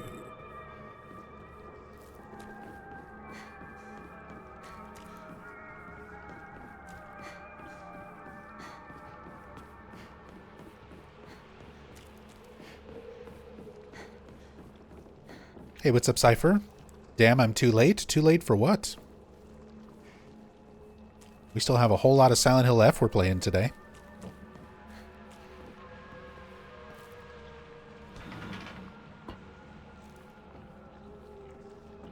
I mean, I've been going for almost 5 hours, but there's still a lot of Silent Hill F we're playing today. Hopefully gonna finish...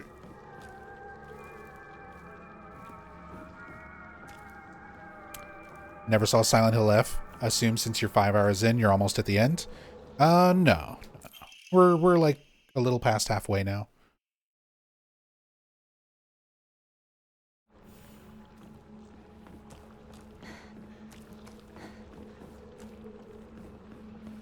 Wait, did I get the...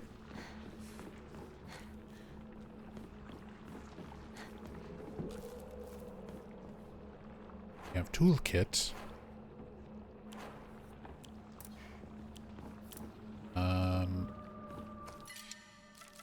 That's more important than that.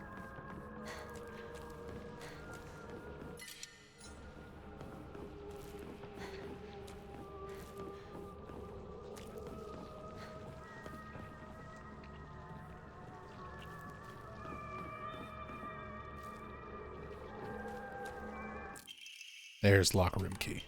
I'm like, I know there should be locker room key. I'm a tortoise. The bus is calling out to me. I didn't get the news that school would be so far away. Bus, the best thing in the world. I love it so much I made it my locker combination. Coded message. Talk about childish. Yeah.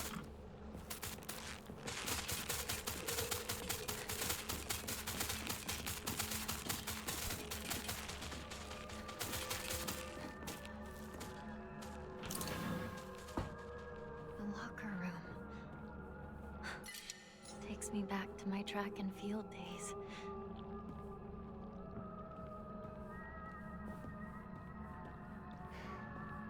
And this actually is her locker. Yeah, if you get close enough.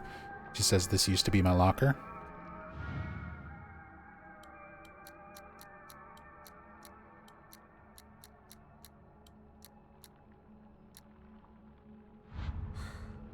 Nothing.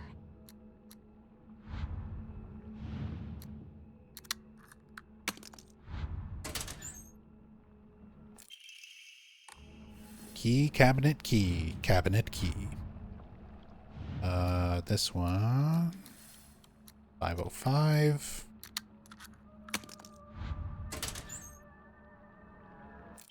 There's our inventory upgrade.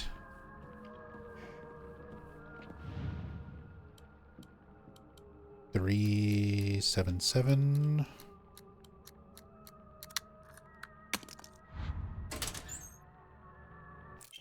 Wolf.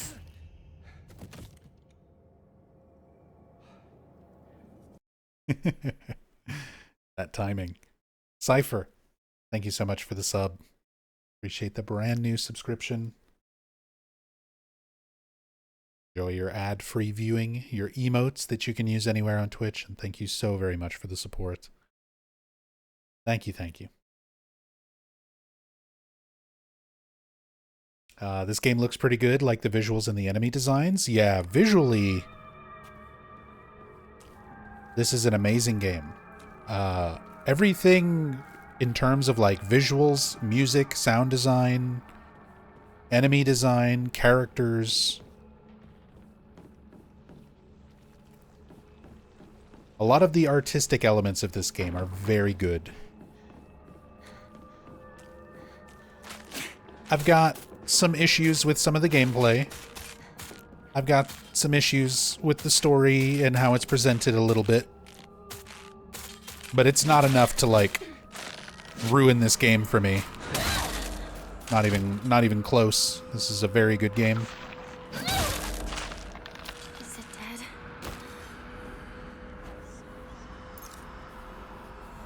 Just use a first aid kit and replace it.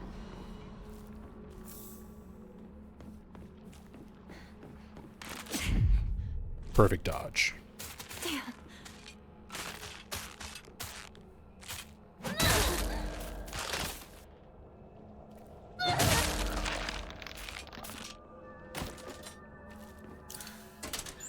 Finally found it.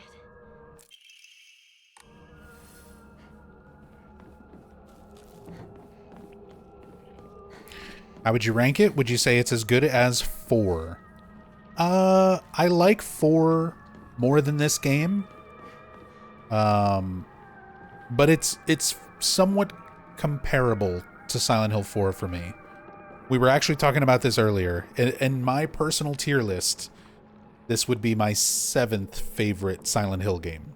Silent Hill 2 original is my favorite. Silent Hill 3 is my 2nd favorite. Silent Hill 1 is my 3rd favorite. Silent Hill 2 Remake, pretty high up there. Silent Hill 4 would be number 5. And Silent Hill Shattered Memories would be number 6 for me. This would be like number 7. Which doesn't sound as impressive, but for a series that has as many games as Silent Hill does,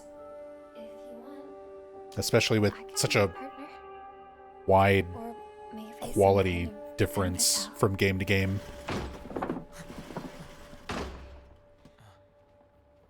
Got it. Found the key. Welcome back. Sorry for the trouble. Your turn, partner. We've rested enough. Sit down. Shu and I can stay up and keep watch over you. No, I'm all right. Hinako, get some rest. We'll stand guard while you're sleeping. Nighty-night, Hinako. Rinko's gonna touch Shu inappropriately right outside the door while Hinako sleeps. That's the impression I get from this dialogue right here. You like that sort of thing, don't you?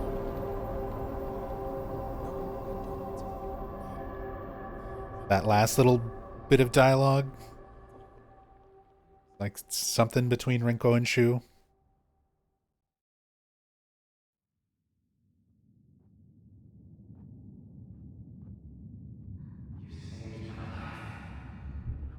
And laid claim to my soul. Half the soul is lost. In turn, I shall save your soul. The power we could draw now would be very weak. Almost nothing.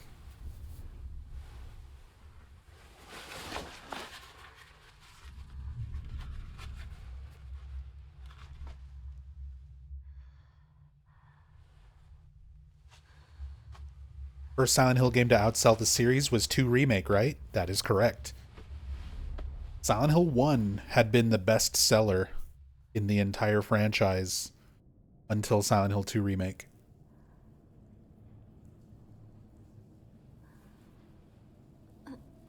Did F ever overtake 2 Remake in sales? No, but Silent Hill F did sell pretty well. I think it's at like 1.5 million. And Silent Hill 2 Remake is like 2.5 million or something.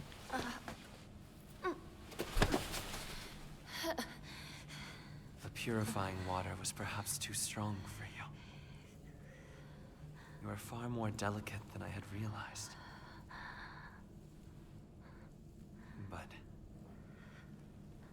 you did well to make it this far, Nicole. Yeah, sales for Silent Hill 2 Remake are gonna jump up now that onward we go. You've got Xbox.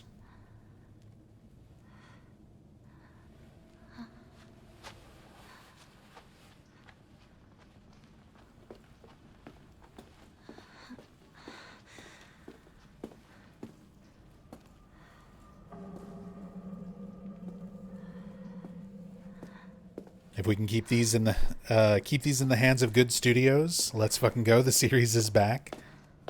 I mean, it's Konami. They're just kind of throwing a bunch of stuff at the wall and seeing what does well.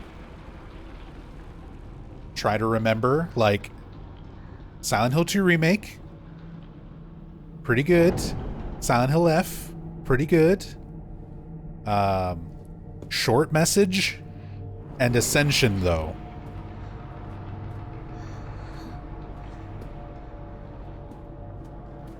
They're experimenting with stuff. They're letting some other studios try to make some things.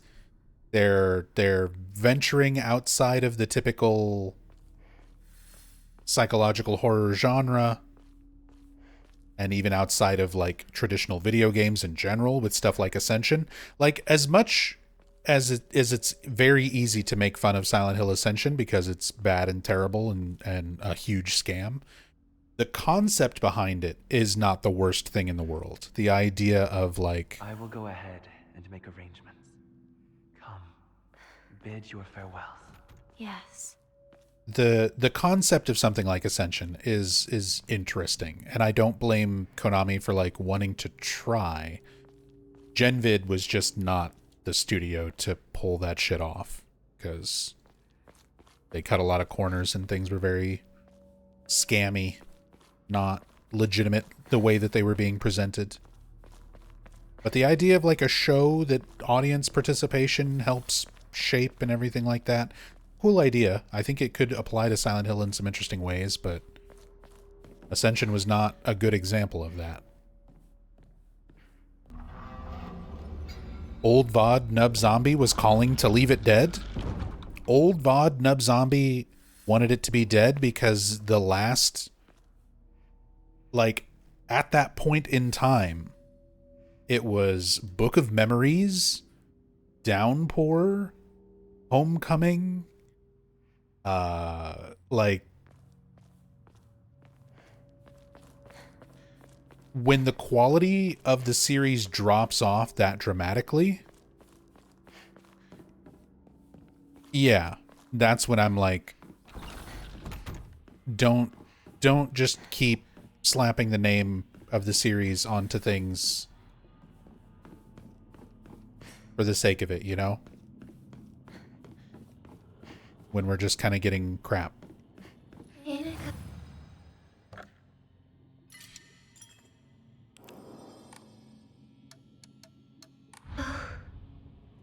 You look even more beautiful today.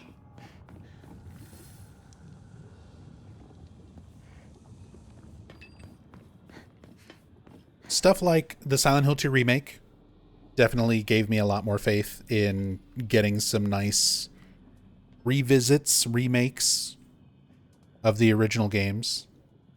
Like, you guys, I was also very anti-Team Bloober. I was not impressed with any of the games that I played by Bloober Team. And old VOD Nub would have also heavily protested, you know, Bloober being involved with Silent Hill at all. But arguably they've made the most impressive swing at like this whole Silent Hill revival.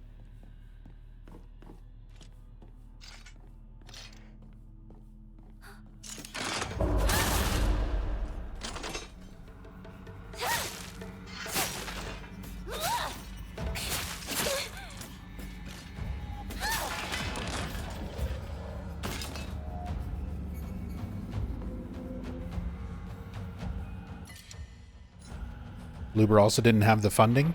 More than just a funding thing. Like, there's plenty of low-budget indie studios who still pull off some really, really amazing stuff. Bloober, a lot of their games were all style and no substance. Like, they knew how to make some nice-looking visuals and not much else. The gameplay loops, the story, like, all those elements of their games were really, really weak. So I was just not impressed by their games. But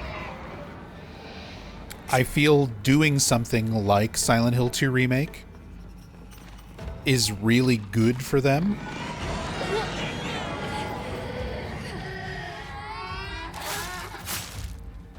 I think they're very well suited to something like remakes.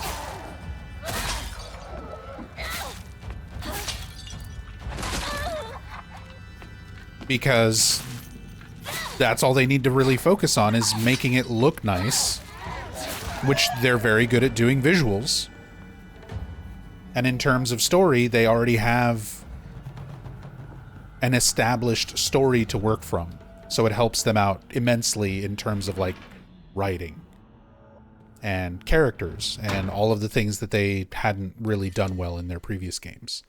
So being able to have something where they had source material to work from, in the case of Silent Hill 2 Remake, also having people like Masahiro Ito and Akira Yamaoka, like people from the original team coming in to oversee what they were doing.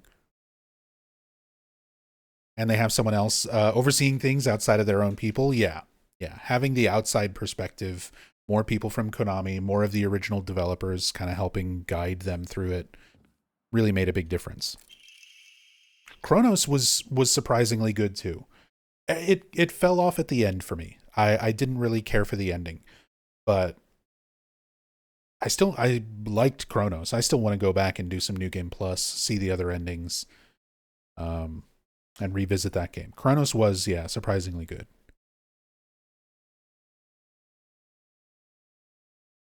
Letter from Rinko to Hinako. Hinako, here, you'll feel better after eating this. Forget what those jerks said today, and don't worry, they'll be getting an earful from me. You just have to be yourself, Hinako. You can't worry about what other people say is normal. That's their normal, not yours. I'll always be looking out for you from your best friend, Rinko.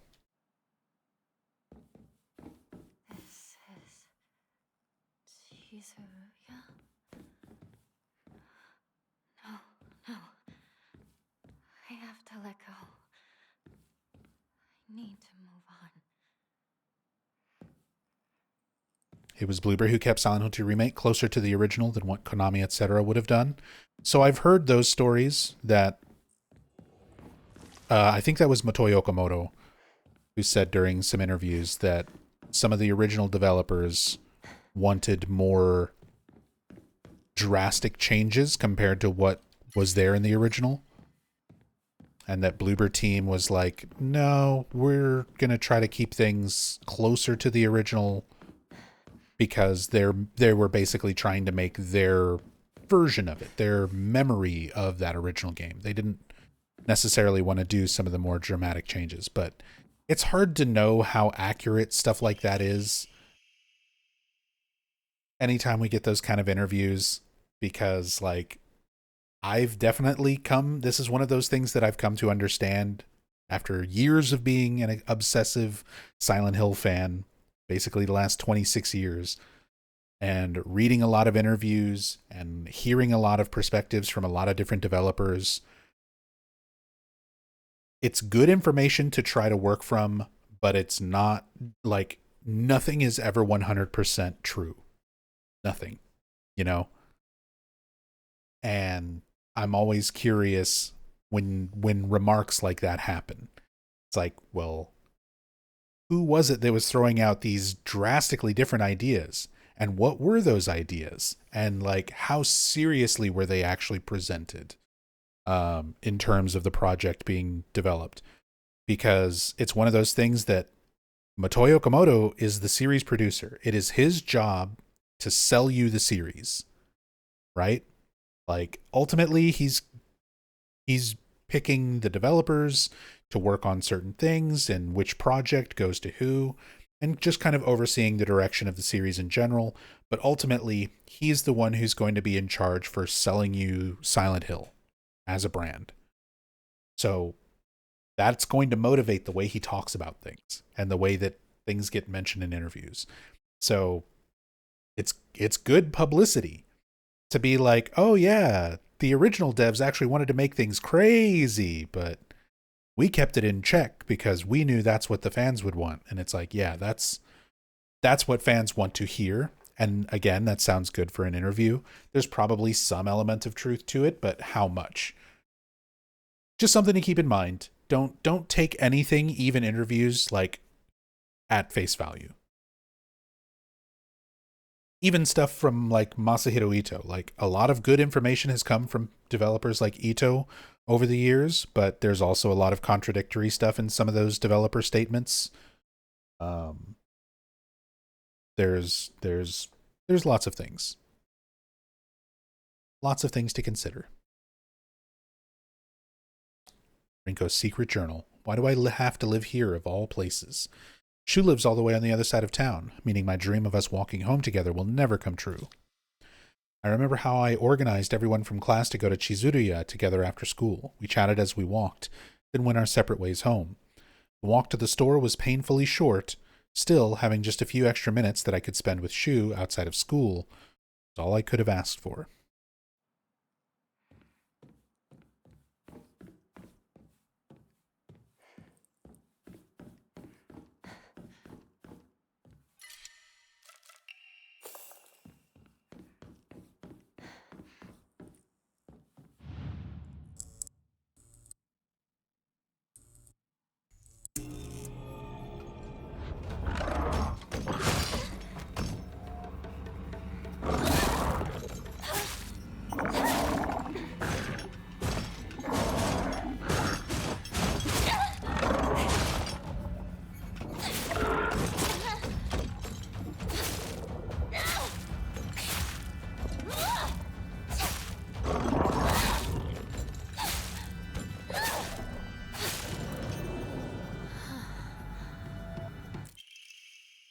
Rinko's secret journal. As we got closer to the store, God, I can't read.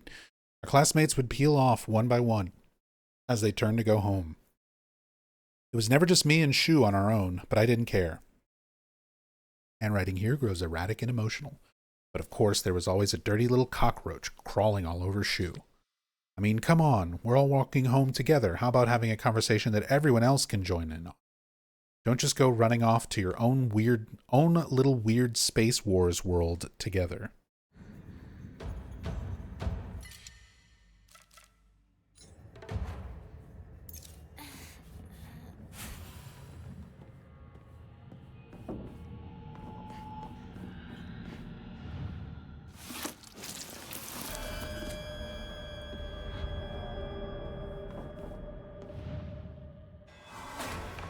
All the spooky things in the candy store.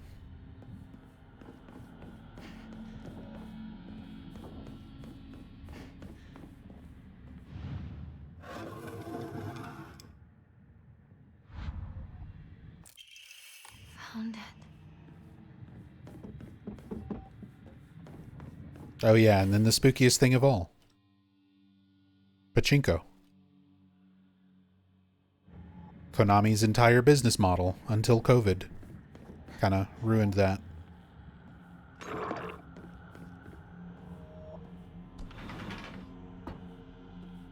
The enemy designs in this game are so good, at first thought they were designed by Masahiro Ito.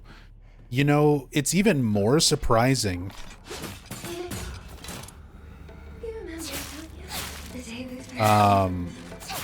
when you consider that Ito designed Sakura Head for Short Message.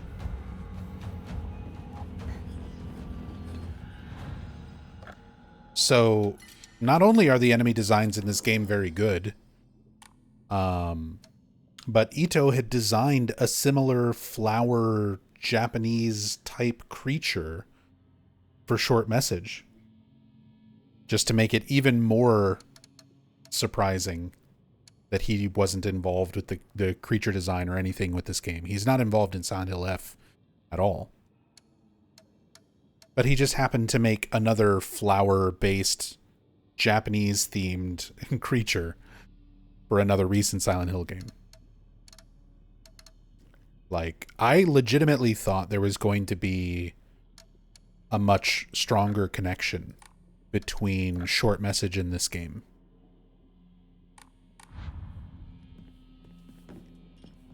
The way that stuff was presented.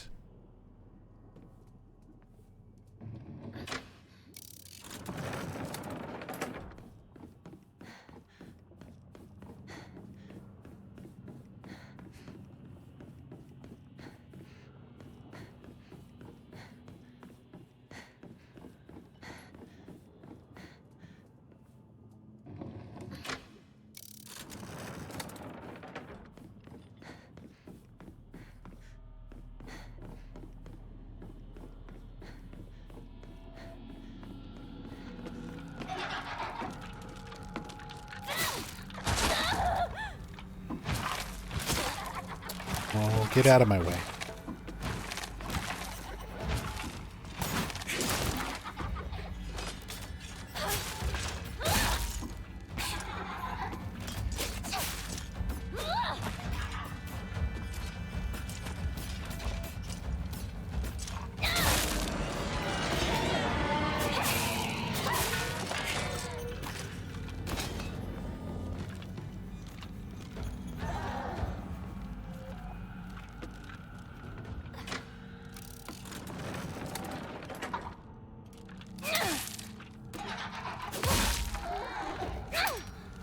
Walls.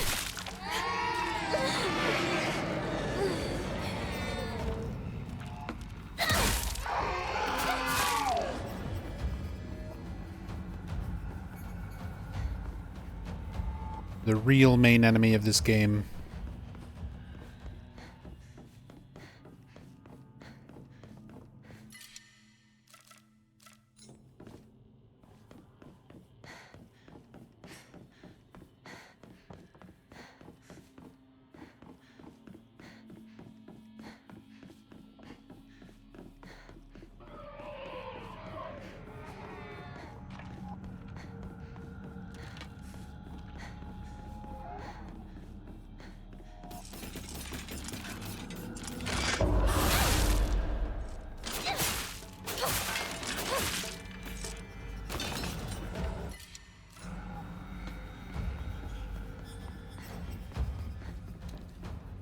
No inventory.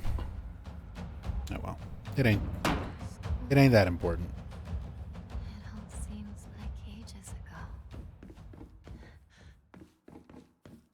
It all seems like ages ago. We were just there. It's fine.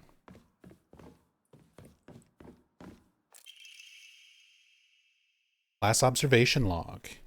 In continuation from last semester, I'm to be class president once again. I hope we can make this another wonderful semester. The role of class president holds a lot of responsibilities, but I think I'm up to the task. Even when I was young, I always wanted to be the mom or big sister whenever I played house. I think it's because I really enjoy looking after others. I believe every single student in our class has things they excel in, as well as things they could stand to work on. In my view, the purpose of a class president is to help others with their shortcomings so we can make school an enjoyable place for everyone. Nishida Rinko. Lunch. Recess. Friends? Question mark. Friends. Also, there's Al Yang. Picture of Al Yang, the director of Silent Hill F. There's a few pictures of him around the school.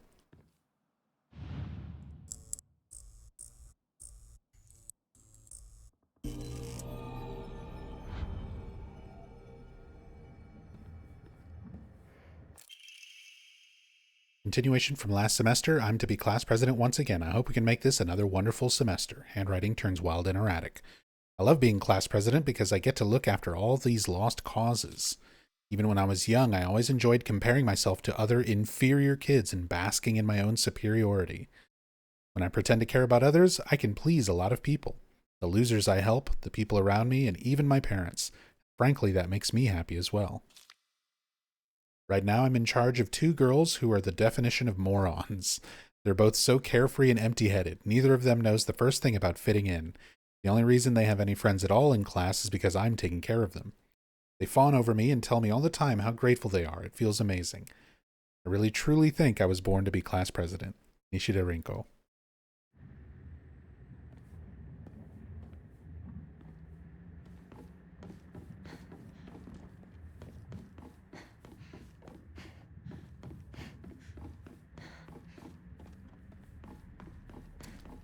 Damn, Rinko. Just calling them morons like that.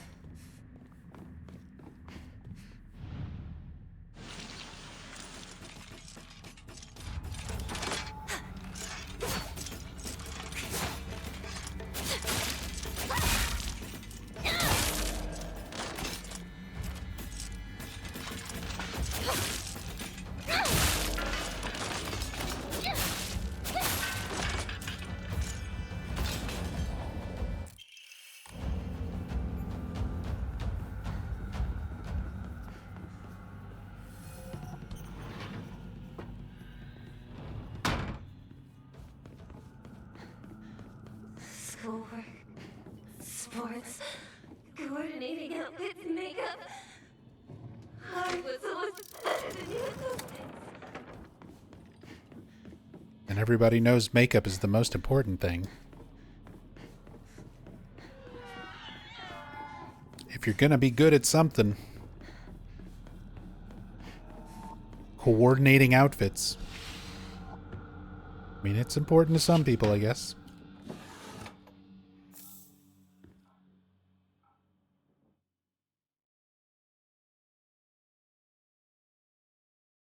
With music by Akira Yamaoka.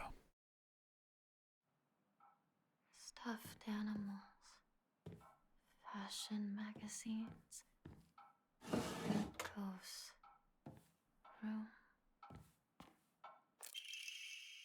Sorry for writing you a letter out of the blue. I know we could just talk at school, but when I'm around you, I always end up Hey, I know this is really last minute, but would you mind coming shopping with me on Sunday? I want to know what clothes would look cute on me. From a boy's perspective, that is. What do you think? I love you so much. You never leave my thoughts. Rinko.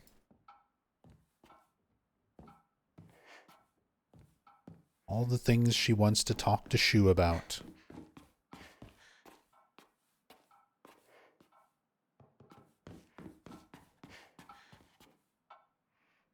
Rinko collects dolls.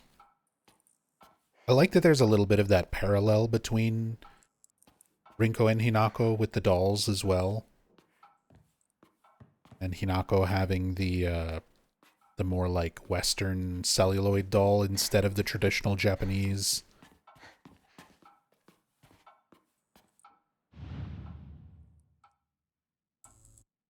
kind of an allegory for her rejecting that traditional aspect of the culture, whereas Rinko was a little bit more like leaning into it.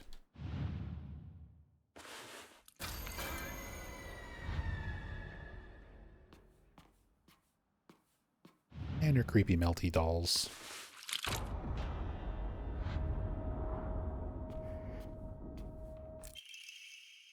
Sorry, I know this must seem like it's coming out of nowhere, but what exactly is Hinako to you?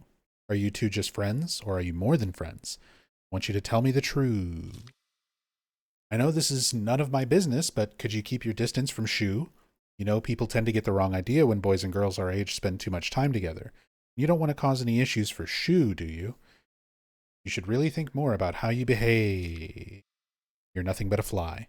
All you do is get in the way, get lost, or at the very least shut your trap and stop bothering others. And quit buzzing around Shu all the damn time. Looks like the writer was trying to change their handwriting.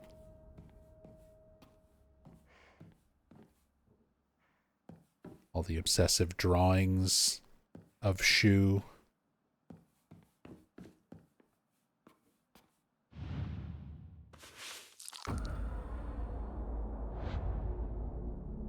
And once you turn that last doll around, all changes to obsessive drawings of Hinako.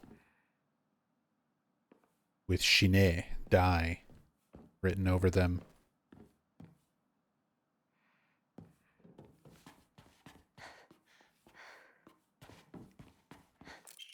And now, Rinko and I can go our separate ways. Yep. I'm gonna go my way, which is down the hall to the left, and she's gonna go her way, which is into boiling hot lava. Liquid hot magma.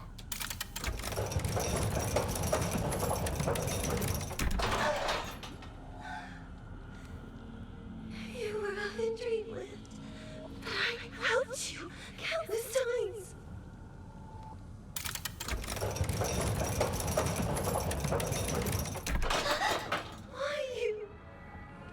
Why do you get it all?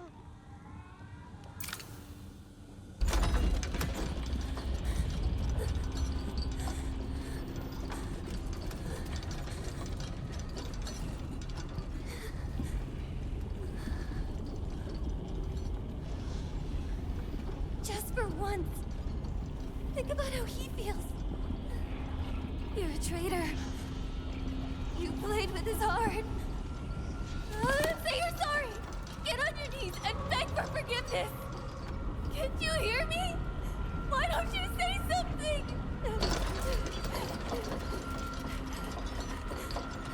Hinako!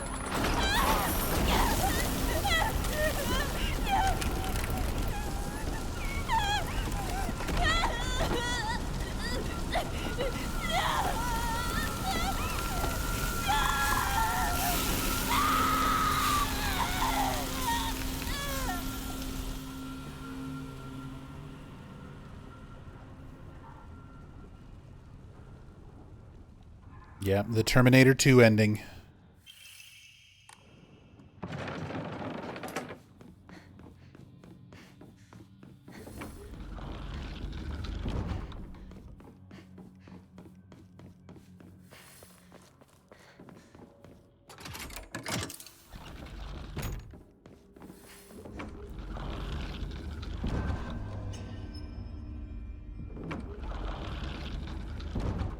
All right, time for Sakuko.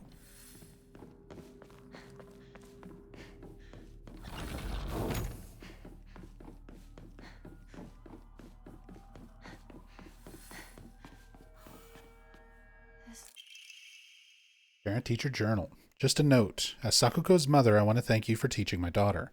Want to apologize for what happened the other day on the field trip. Seems Sakuko caused a lot of trouble. My daughter has been that way ever since she was young. As a child, she always hated when we turned off the lights to go to bed, and she avoided dark movie theaters and tunnels like the plague. Mistakenly thought that she had overcome her fear of the dark now that she's grown up. I believe the reason her fear came back during the field trip is because she's unaccustomed to sleeping in a different environment. I gave her a stern talking to for behaving so shamefully at her age. She has since reflected on her behavior and is sorry for how she acted. Please accept both her and my apologies. It's like, goddamn. She's got a phobia. She's got a fear of the dark.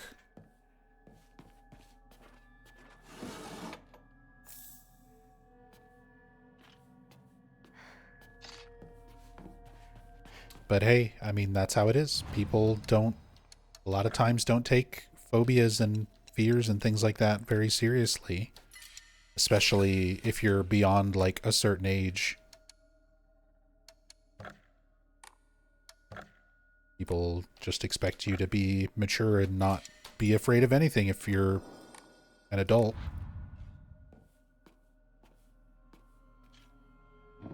You can't be scared of the dark. It's like, why not?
A lot of boomers don't believe in trauma. It's pretty sad to see the disconnect.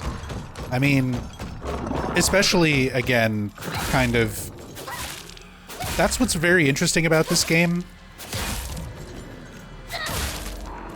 A lot of the themes still apply to modern day society. Like, in a lot of ways, we are still locked in some of the sort of backward ways of thinking that are presented in this game. It's not to the same degree as it was back in 1960s Japan. But things are still similar, you know?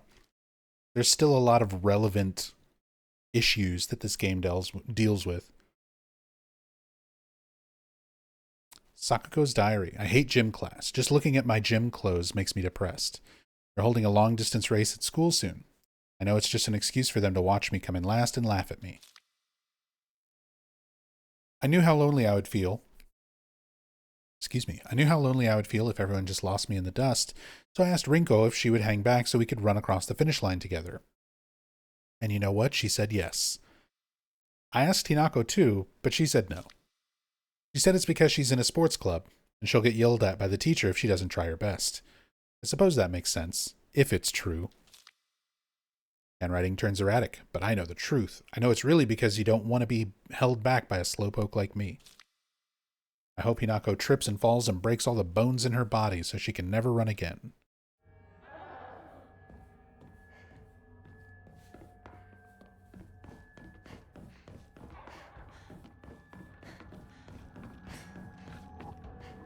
See, with a lot of the notes and things like this, again, it's hard to tell.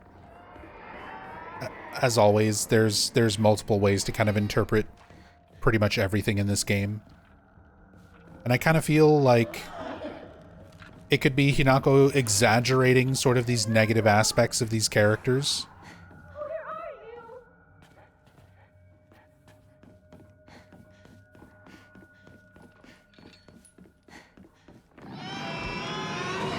Or it could legitimately be the way these characters felt when they were younger. Because when you're in, you know, like grade school or elementary school or middle school, whatever,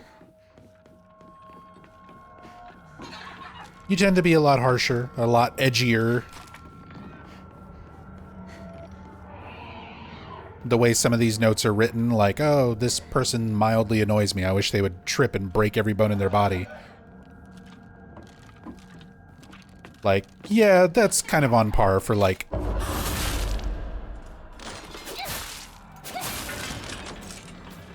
what a 7th grader might feel.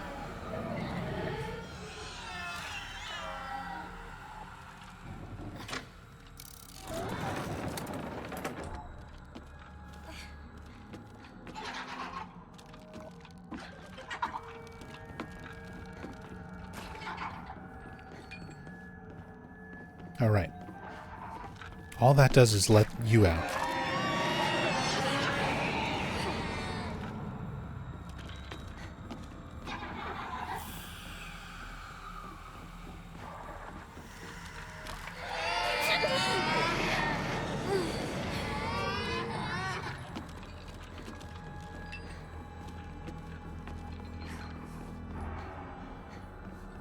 Keep forgetting to flip the switch.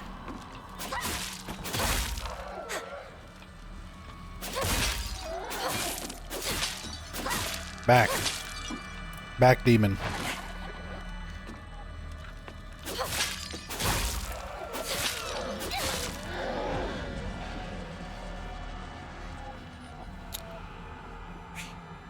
Okay.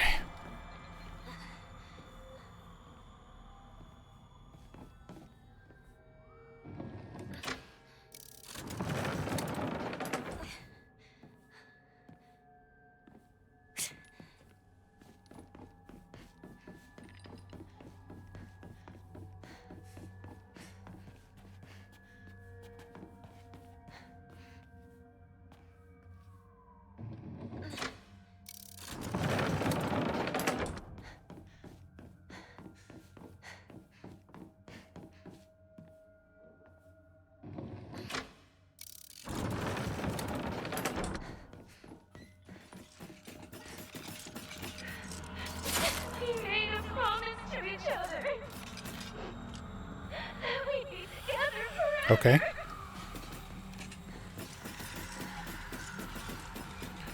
I feel like one of the things I'm noticing about this difficulty, the casual difficulty, because the enemies in general seem to be less aggressive, it gives you fewer opportunities to like counterattack. Like you spend a lot more time standing around waiting for them to do something, which actually kind of makes things take longer because you're not getting those opportunities for like counters and stuff.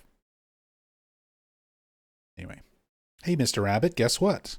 Made my first ever friend today. Her name is Shimizu Hinako. But Mr. Rabbit, tricks aren't for kids. She's my first ever real-life human friend, so I'm a little scared. What if she throws me away and forgets me? I'm so scared of that happening. When I told my new bestest friend Hinako this, she said she'd never, ever, ever abandon me. Not ever. She promised me. But you know what, Mr. Rabbit? What if Hinako breaks her promise? What if she betrays me? What if she's lying? No, no, no, no, no. I don't want to think about that. Hinako said she would never leave me. She promised. I have to believe her because that's what friends do, right? They believed each other. Or they believe each other. Hinako, if you betray me, you'll pay. I'll make you pay and regret ever hurting me. Got it? She should live with them in their little rabbit house.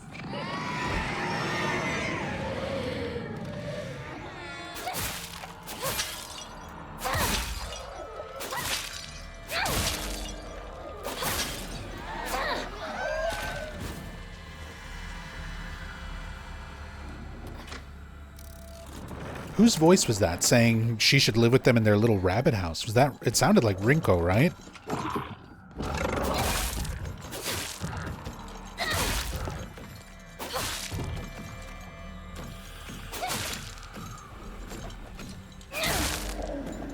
I'm not as used to the English voices compared to the Japanese.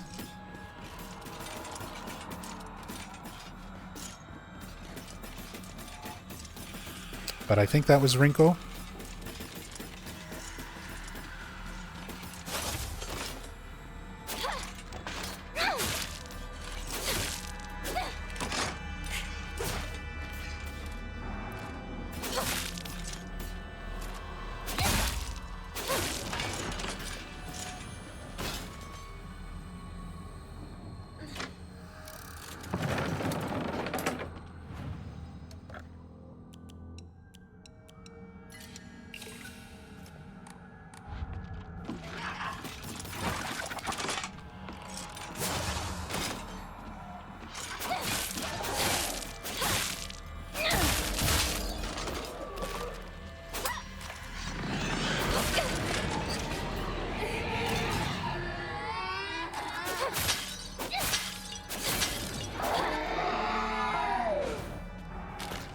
was just thinking that. I think this game would be even better with Japanese voices. There are Japanese voices. But I've done, what, 7 playthroughs of this game now? And I've done 6 of them in Japanese and 1 of them in English. So I'm trying to hear some of the other cutscenes and dialogue that I haven't heard. Hear the English version of it. So I'm trying to do more English playthroughs. But yeah, the Japanese voice is definitely my preferred dub of this game. My family has served as caretakers of Senensugi Shrine for generations, but for the past few decades, the shrine's popularity has been on the decline. When it came time for my dad to become the head priest, he declined the role and got a regular office job instead. Mom and Dad are always saying negative things about the shrine, that head priests are obsolete. Even my grandfather says the tradition of upkeeping Senensugi Shrine will die with his generation. I help out as a Miko at the shrine whenever an event's held. I love how dignified the rituals are and the way they make me feel like my soul is being cleansed. I'd like to be more than just a helper at the shrine. I think I'd like to become head priest one day. So we also have stuff like that where we have notes from Sakuko talking about wanting to run the candy store, but then notes about her like wanting to take over the shrine. Things like that seem more mature compared to what Sakuko was kind of presenting earlier. It's interesting.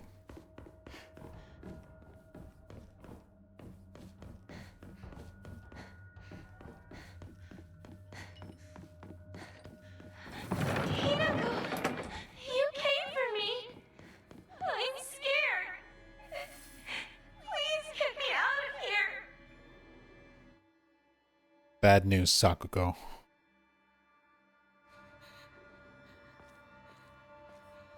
I'm locked in here with you. Oops. Apparently the camera doesn't like when that happens.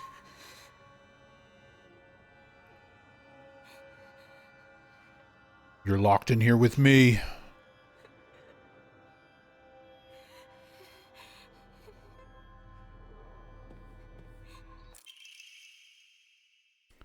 Two must face each other as one to pray for mutual prosperity. Those who do shall lift their heads to level height as if they were reflections in a mirror, as custom dictates. The shading of light shall you condemn the past to the dark.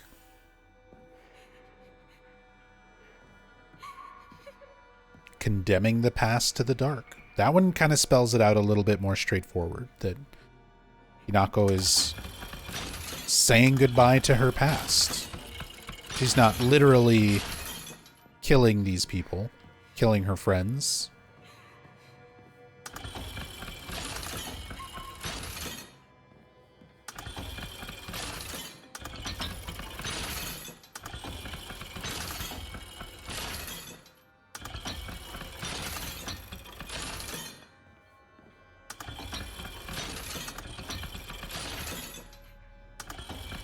God damn it.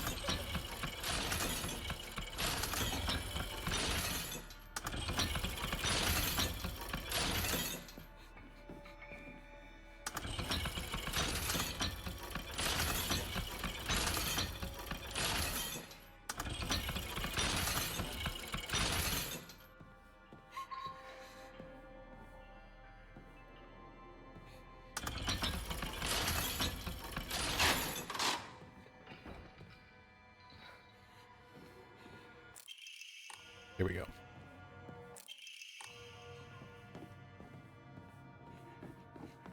The hitboxes, like the interaction prompt for these, because they're so close, can be a little bit awkward.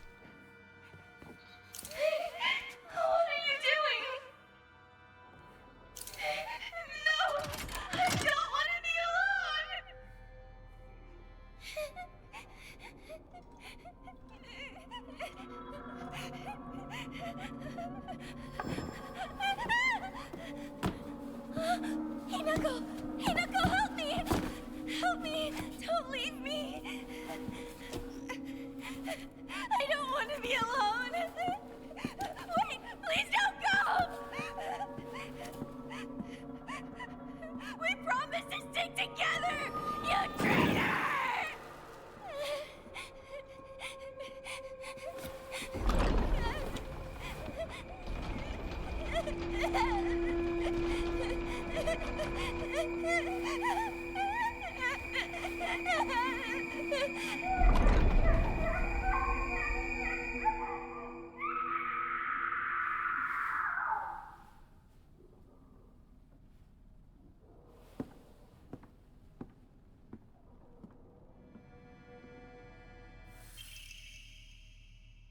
White Rabbit Emblem Key.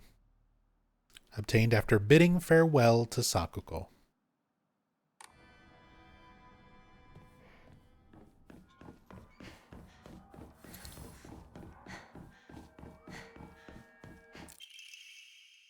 Bull Omamori.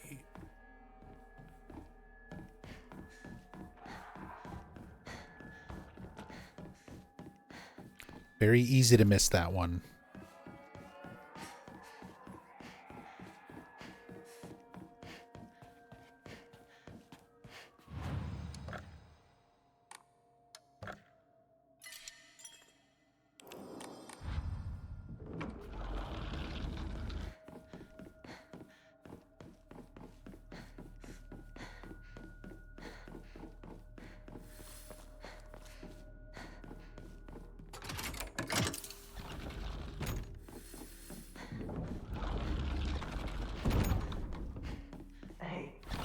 Partner.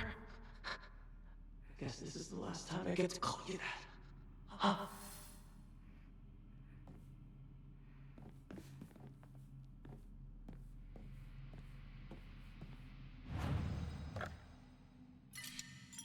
All right. Before we get into finding shoes, belongings, this little section of the Dark Shrine, I've been going for almost 6 hours without a break. So I'm going to take a few minutes so I can get up, get some water, stretch my legs, use the restroom, all that good stuff. So I'm going to take a break. Been going for quite a bit. But after the break, we will continue. Like I said, I'm going to try and finish one game per day, at least, with this marathon. So we're going to try to finish Silent Hill F today. But yeah, I'm going to take a quick break. And I will be back in just a few minutes. Thank you, Oleander.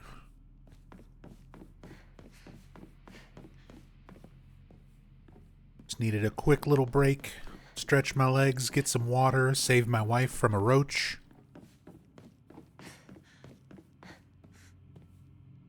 All that good stuff.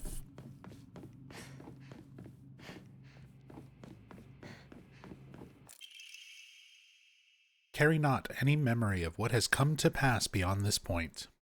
Lay all bare upon the pedestal first. The door shall not open to those who harbor regret in their hearts. Partner, I need to know what your final decision is.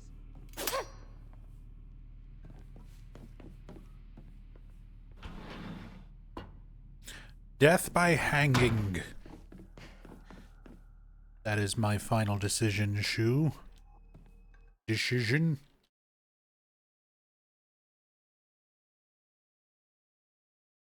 Did I look at this during the cam hack playthrough?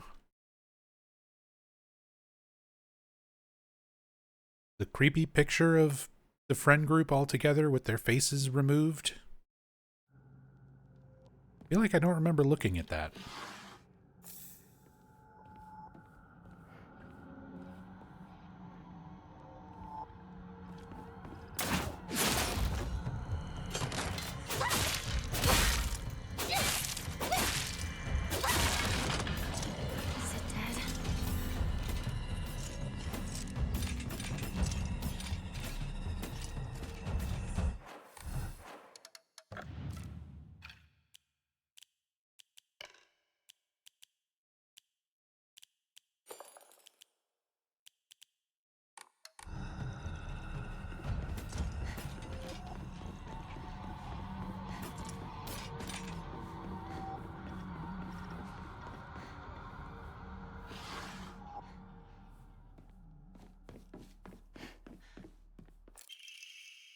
Drawing of a young Shimizu Hinako. Even if it was drawn by an elementary school student, it's still too bad. This is definitely drawn on purpose. There are all kinds of curses written on it, such as stupid, disgusting, etc.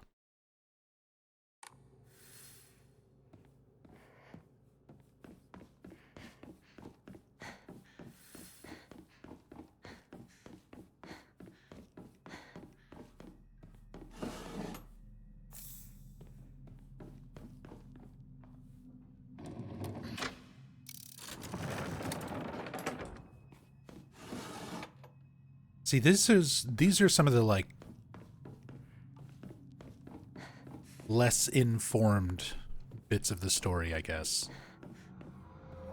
Where with Rinko, you get a sense from her character of the jealous sort of aspect being there. Like maybe Hinako is exaggerating it to kind of cope with letting go of one of her friends. But with Shu, getting the notes where it kind of talks about as a kid he didn't trust Hinako, or he, you know, made these purposefully bad drawings, calling her disgusting, stupid, whatever.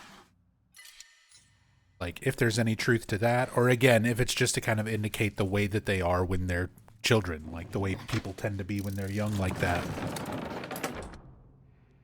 Boys will show their affection a lot of times towards a girl by being like, oh, you specifically are gross or disgusting. So is it just Shu being a little kid and treating Hinako that way because he did feel that way legitimately? Or if it's just kind of his little kid way of coping with liking her.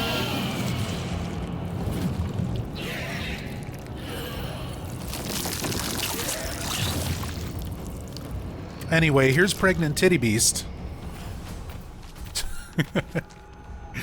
Try and have this conversation while Pregnant Titty Beast is making an entrance.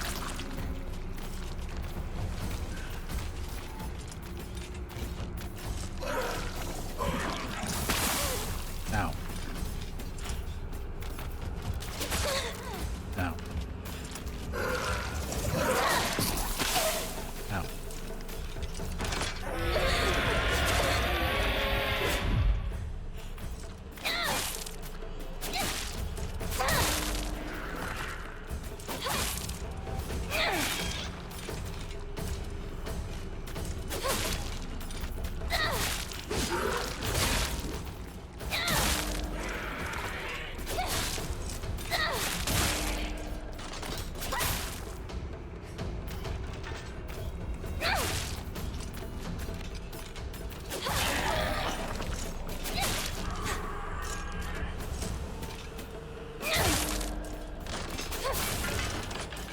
Leave me alone.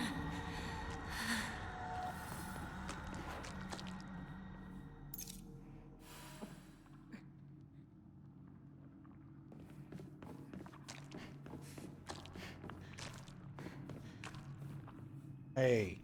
My cats are fighting each other. Stop.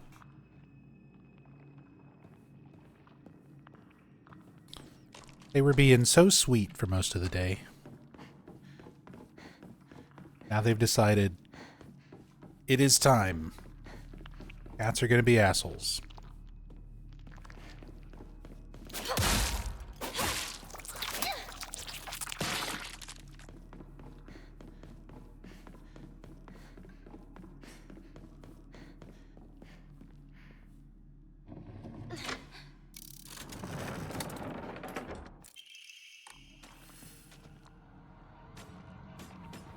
Not paying attention to them, that's definitely part of it.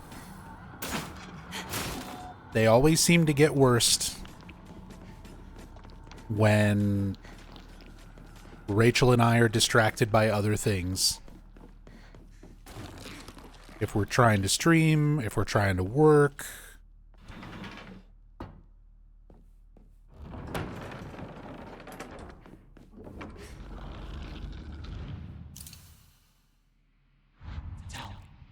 Even when we're trying to just like watch movies, like if Rachel and I are sitting down and we've got a show on or a movie on or something, Ziggy will just jump up onto the TV stand directly in front of the TV. Like, no, you're paying attention to me instead. You came back, partner.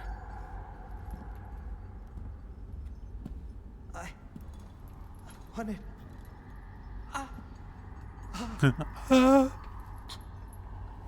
And some of these noises. It's alright. Whatever the outcome, I'll respect my partner's choice.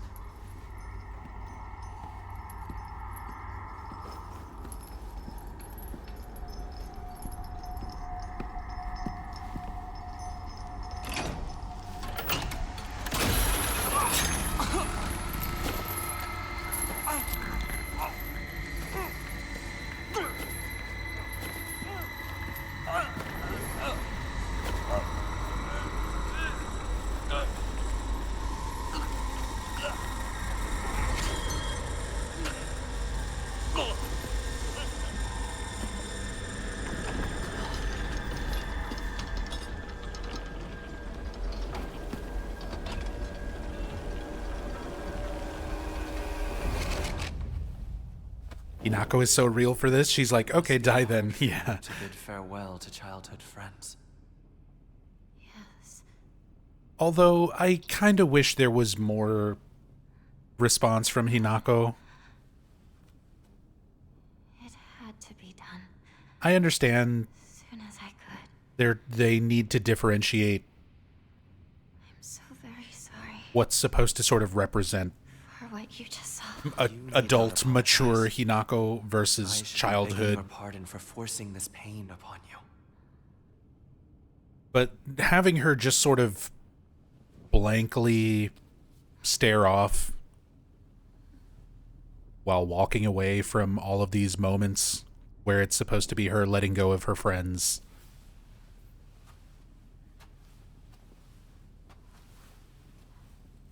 Onward. It feels a little too, like, kind of dull.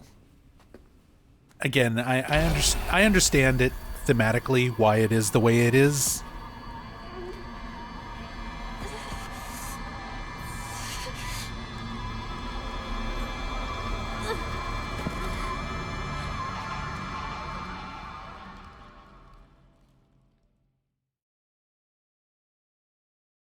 This guy looks suspicious. Suspiciously kissable.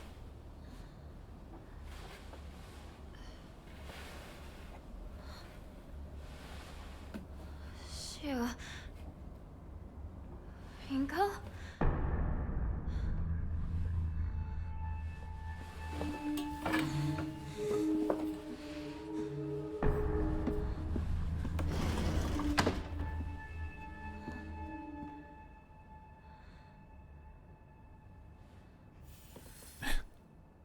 There's also, it's so disconnected going back and forth between the Dark Shrine and reality, like, well, quote-unquote reality.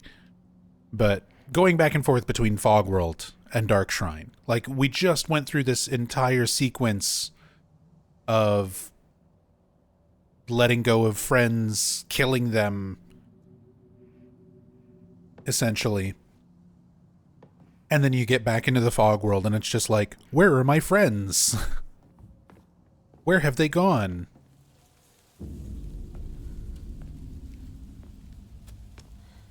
Like, the way that she acts in the fog world about her friends isn't changed by her experiences in the Dark Shrine.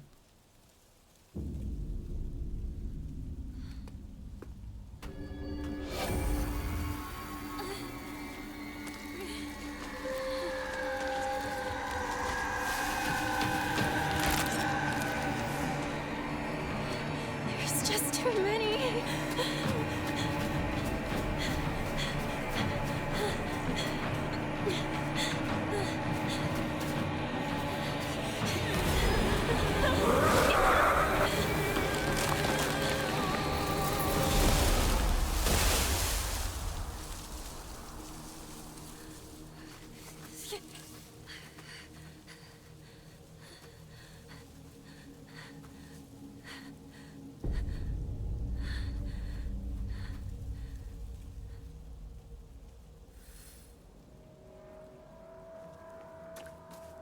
And then the red capsule on the tree that just collapsed.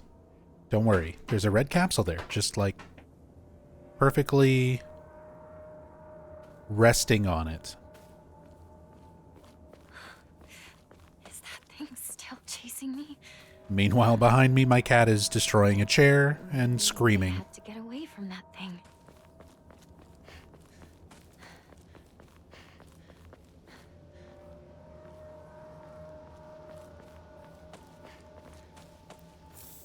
Is there any reason why you didn't pick it up? So this game's got multiple endings, and a lot of those endings revolve around whether or not you take those pills, if you use those red and white pills. Maybe. And the first time that you play the game, Without me. That has to be it. the first time that you play the game, no matter what, you're always going to get the same ending. But in my first playthrough, I didn't know about the pill mechanic, so I just used them like normal healing items and then got the ending.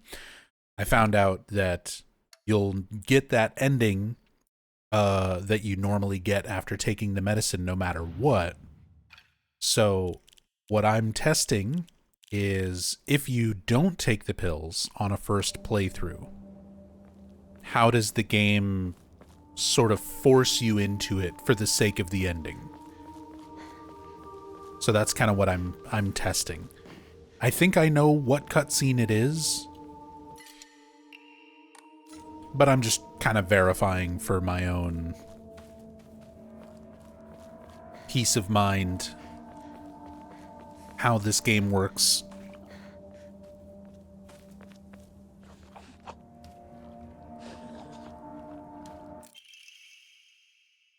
Strange note.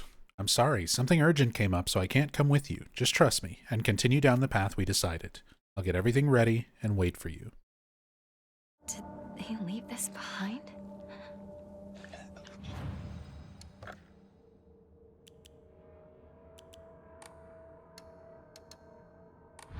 Mic is incredible. It's not picking up the yowling. I mean, that's the power of having background noise filter software and a decent mic, a decent mixer.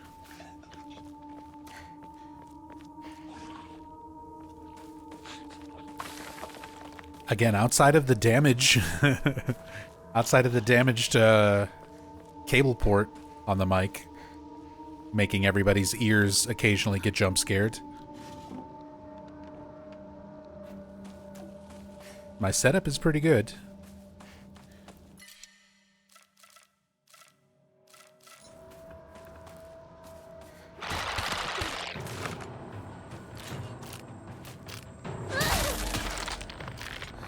Scrunch.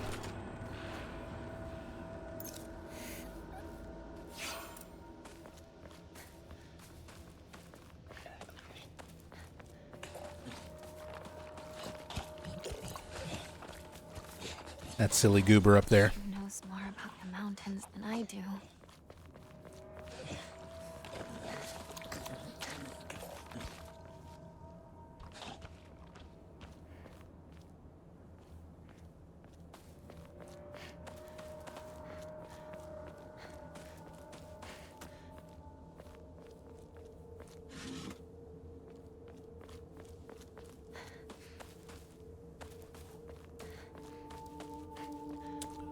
Do I actually want to take the axe? Probably not. Stick with my sledge. To whoever finds this, please, immediately. There's... Here, I beg you. Help.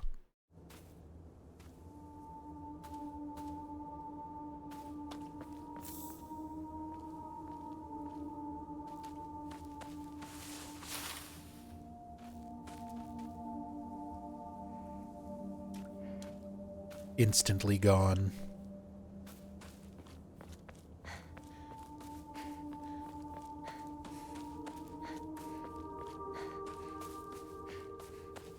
I feel like this all kind of leads into the killer. And again, don't know how, like, real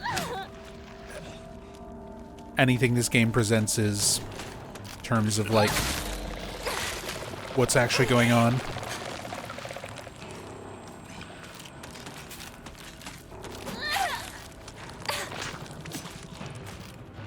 Although we don't get to go into that shack on New Game.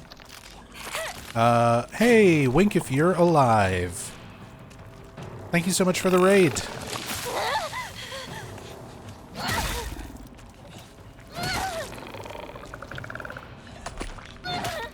Bonk.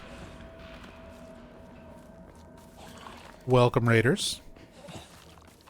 Thank you so much, Wink.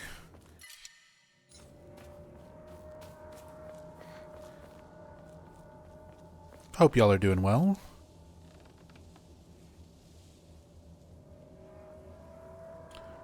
Get you a shout out real quick.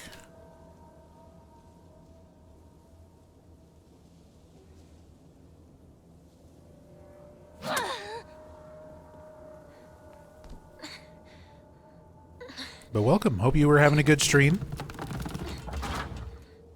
I'm Nub Zombie.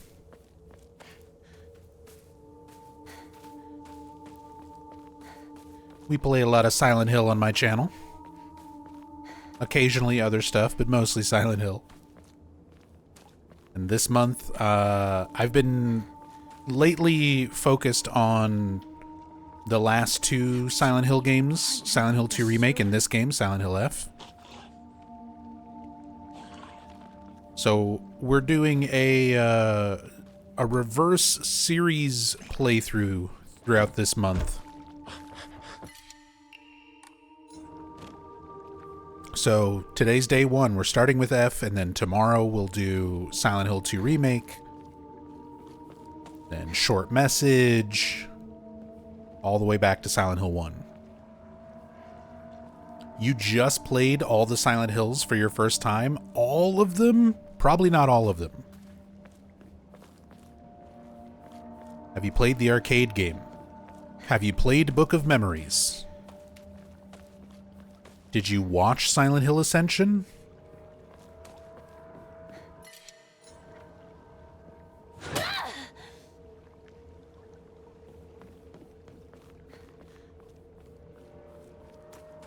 There's a lot of things Silent Hill encompasses that most people don't include when they say they do all of it.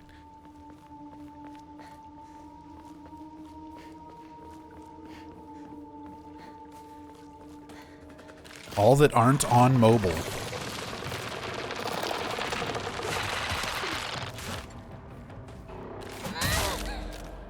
So what was your favorite play novel ending?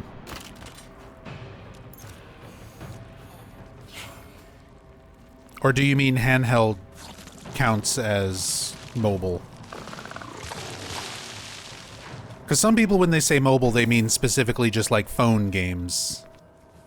Sometimes people mean anything handheld. And then you get into some weird stuff. Because like Shattered Memories, it's on PSP, but it was originally for Wii.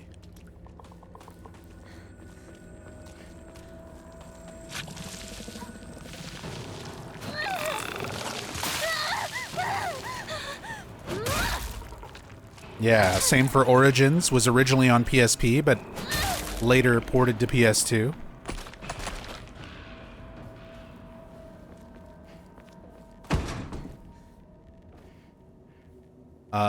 You did Silent Hill 1. Sorry, chat is scrolling. Silent Hill 1, Silent Hill 2, 2 Remake, 3, 4, Homecoming, Shattered Memories, Downpour, and F, and Origins. Nice. Yeah, so mainline. That's like all the mainline series for sure.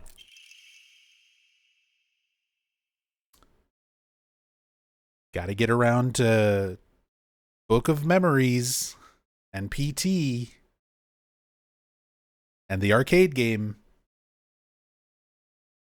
and the orphan games and Short Message. Did you say you played Short Message? No, you didn't. You didn't get to Short Message either.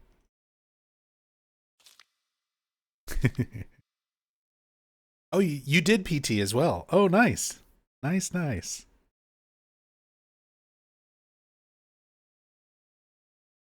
Did all of them. Silent Hill 2 Remake, Silent Hill F, and nothing else.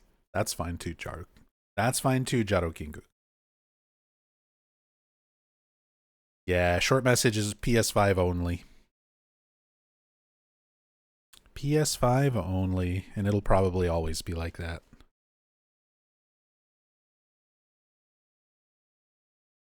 Research notes. Hakokuso. This is White Claudia. This is our White Claudia connection. One of the main things sort of connecting Silent Hill F to anything of the original series. The existence of the White Claudia, the usage of this plant right here. I have learned from reading exotic herbology that Kakura Makakura is made by grinding up the seeds of Hakokuso, an extraordinarily rare herb. Hakokuso is notoriously difficult to cultivate as it requires a very specific environment in which to grow. Rarely found in the wild, this precious medicinal herb is so prized that it has earned itself the title of Flower of the Gods. According to folklore, the herb can give one the ability to converse with gods, visit their lands, and even awaken dormant powers. With the manifold divine experiences this herb is rumored to provide, it's no surprise that numerous legends talk of kings journeying to find it under the belief it holds the key to immortality. When ground, its seeds are said to smell of peaches. So the drug itself, Kakura Makakura, is essentially the equivalent of like PTV from Silent Hill 1. With Hakokuso being White Claudia.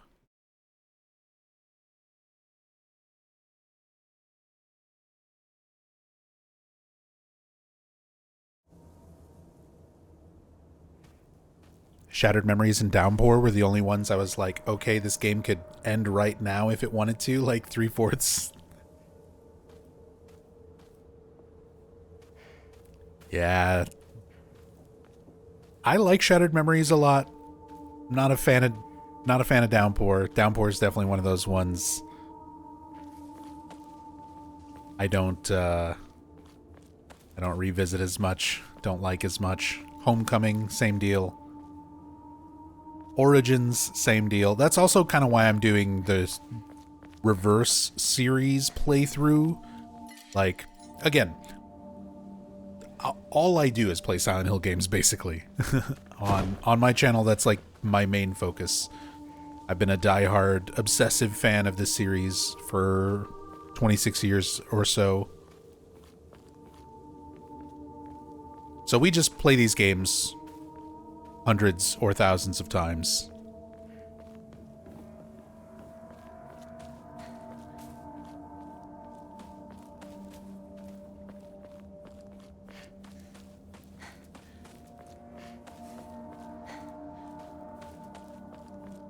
But even though I've done many series playthroughs and stuff over the years, this year I've kind of been focusing more on the newer stuff with Silent Hill 2 Remake and Silent Hill F. And a few months ago I replayed Silent Hill 1 through 4 just because.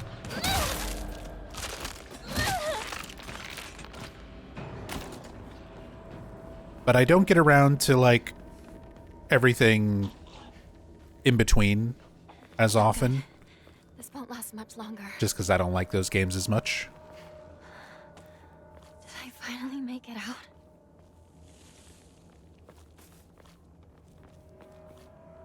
So I figure reverse order, starting with Silent Hill F and Silent Hill 2 Remake, since those are the ones that are sort of like freshest on my mind. But then working backwards into the games that I don't play as much, and then kind of ending on my favorites. Seems like a good way to do it.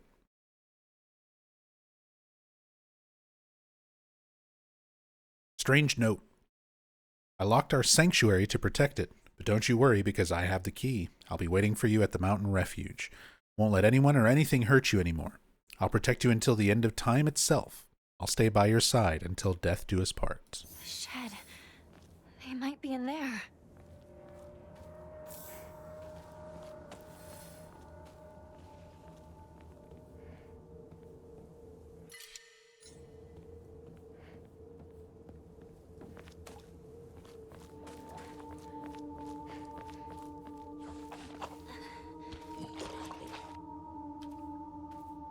Got real tired of the Temple Run simulator? Yeah. Those running segments in Downpour can be a real pain. I can understand if you didn't like that aspect of Shattered Memories as well, because,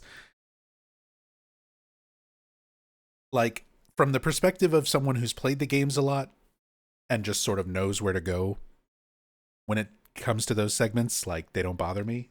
But on a first playthrough, they're very maze-like, and you loop back in on yourself a lot most of the time. They can be frustrating. They can get to be kind of frustrating.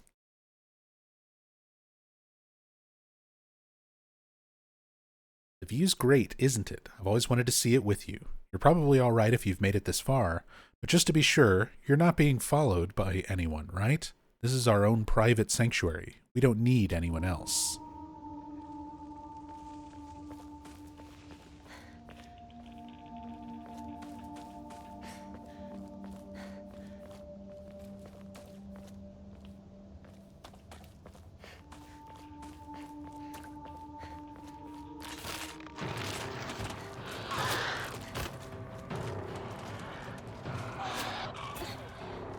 Shu. Ringo?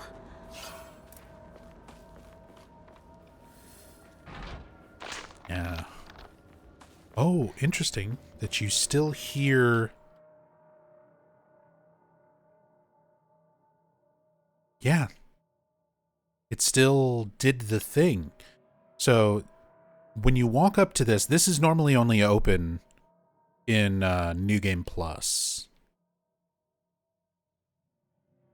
But this creature, like, when this is open for New Game Plus, when you go through the door, one of the Kashimashi, one of these creatures, walks over and then collapses and dies, which you can see it's in the process of doing here. So even though we don't have access to it like that, animation still occurred.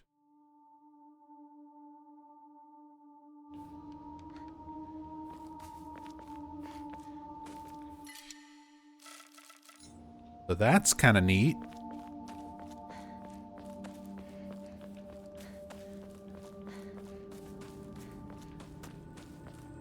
It's like I heard the sound of it.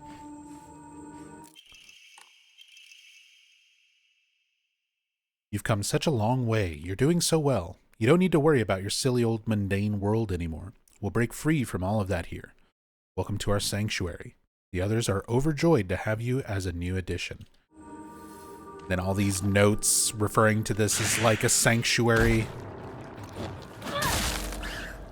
And then this guy shows up, the Irohihi.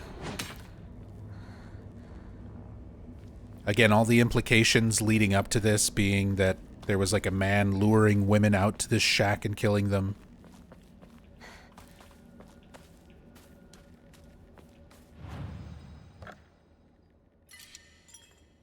This creepy little implied side story going on.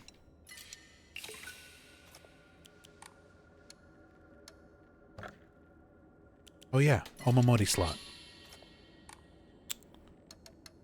Omamori slots. Whip more Omamoris. What have I even picked up at this point?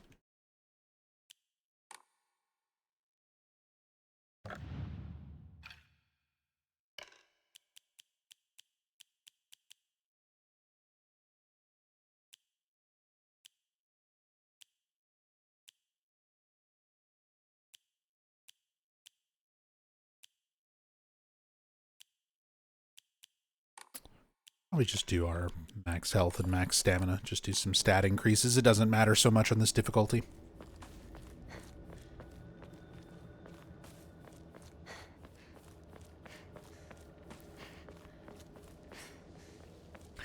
beat F today and completely missed the arranged marriage aspect somehow. I mean, this game throws a lot at you. It throws a lot at you. And it really, really encourages you to replay it to get the full picture of everything.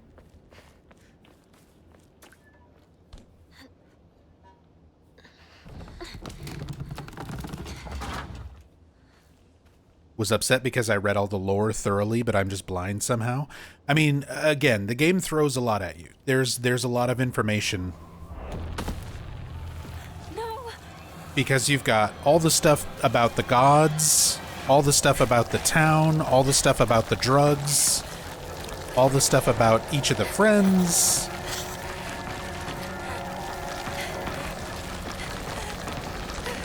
So sometimes it's easy to get focused on all the other aspects of the story being thrown at you and kind of miss some of the other stuff. Yeah, and then the first ending is not very good.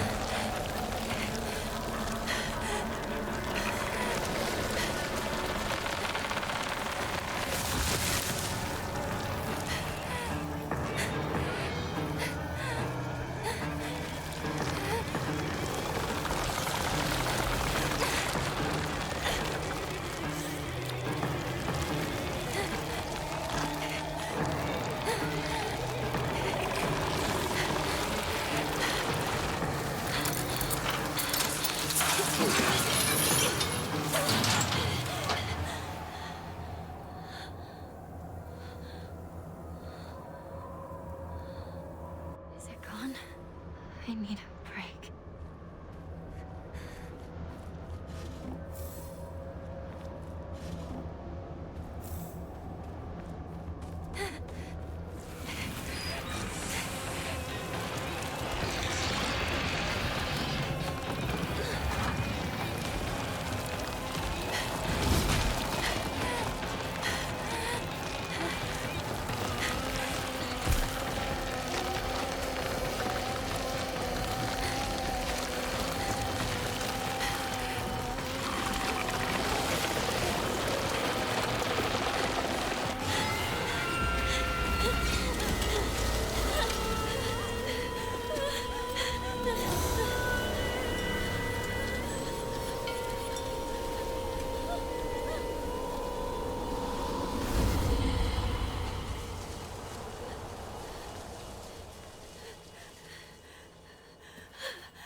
Default ending.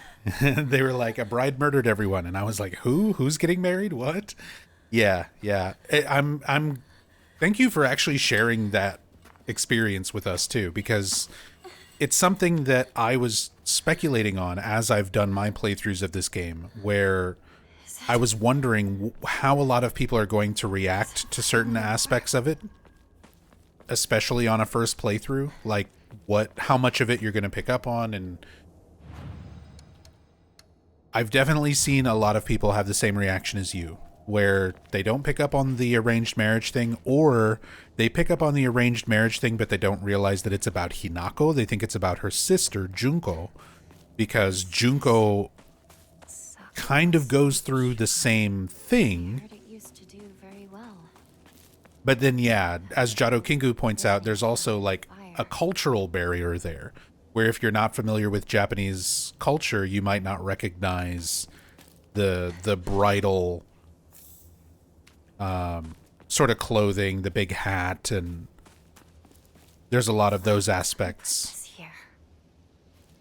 Yeah, and then you've kind of got some intentionally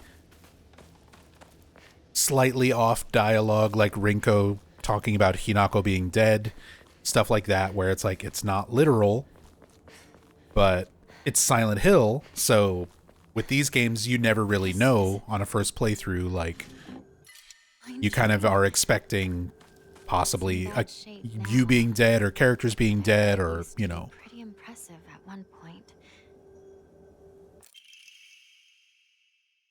Regarding the legend of the sacred sword. It is said that Ebisugaoka was a hidden village that once served as a refuge for defeated soldiers of the Taira clan. Unfortunately, evidence to support this tale has yet to be found. Still, Ebisugaoka shares many cultural similarities with those of other hidden villages, and it's my belief that this tale is true. According to other local legends, the soldiers who fled here vowed to exact revenge upon the Minamoto clan and restore the Taira clan to its former glory. Upon swearing this oath, they buried the sword of their deceased leader at the base of the great tree that serves to protect this land. It'd be a historical breakthrough if we could find that sword. They tease you with it on New Game. Gotta wait until New Game Plus to actually get it. And even then, like, the sword's pretty good. I like the possessed sword. But it's no match for kitchen knife.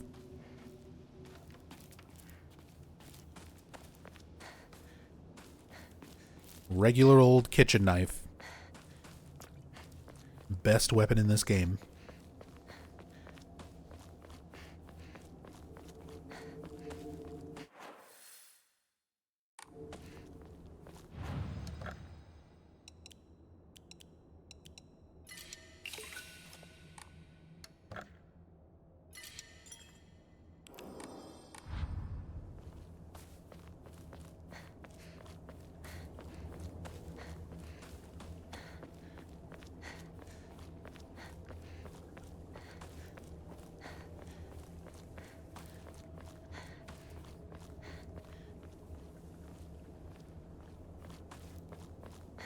Paid full attention and read absolutely everything in the journal out loud, and nope, had no idea.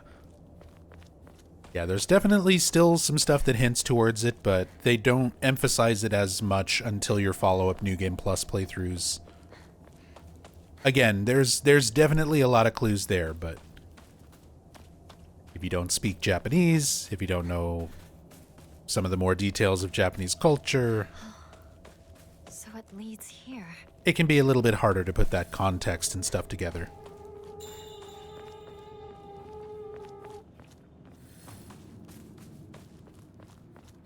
Shu, partner, it's me.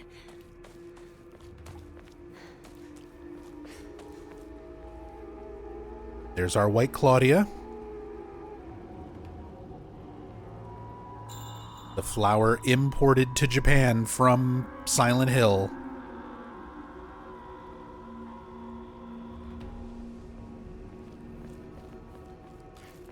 It's funny, a lot of people get that the other way around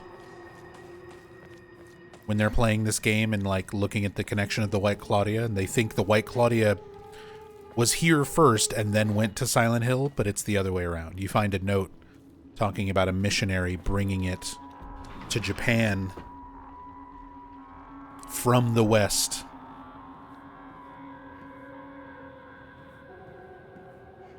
Okay, so we've made it up to this point. We have not taken any capsules. Front door keys to Shu's house. Prescription for my partner. Hinako began complaining of headaches in middle school. When I tried pinpointing their root cause, things always seemed to come back to stress arising from her poor relationship with her father. In other words, she's suffering from tension headaches. I first recommended that she use over-the-counter medicine, but soon she started asking for them more and more often. I don't like the thought of Hinako developing a reliance on such drugs, so I switched her to traditional Chinese medicine that uses kudzu root and peony, as it should put less of a strain on her body. The peony that Shu is referring to there is Akokuso, the White Claudia. So it's made from White Claudia and kudzu. That said, I know the real reason she comes around so often isn't just because she's looking for medicine, but for a place to air her grievances about her father. As my grandmother always said, you can greatly improve the flow of someone's chi simply by listening to their troubles and empathizing with them. Always have a chi hammer at the ready. Hinako was thrilled with the medicine I gave her and said it worked wonders, but the truth is that wasn't the medicine alone. I want to hear out all her troubles and concerns. I mean, that's my job as her partner, right? Yeah, so you don't get the alternate scene here. I guess I'll wait for the two of them inside the house. New Game Plus, you get a different scene here. if you didn't take any medicine up to this point.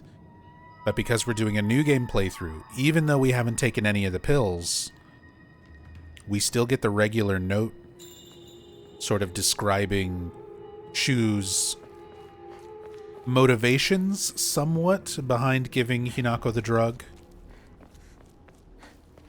At least the start of it. We get notes kind of going into it in more depth later.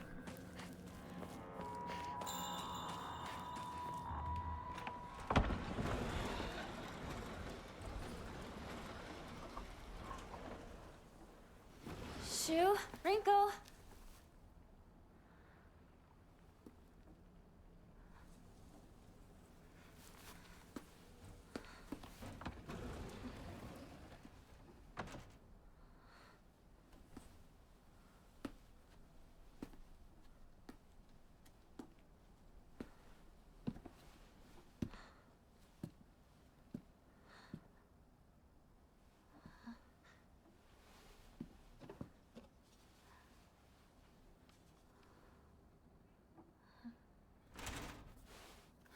Shu!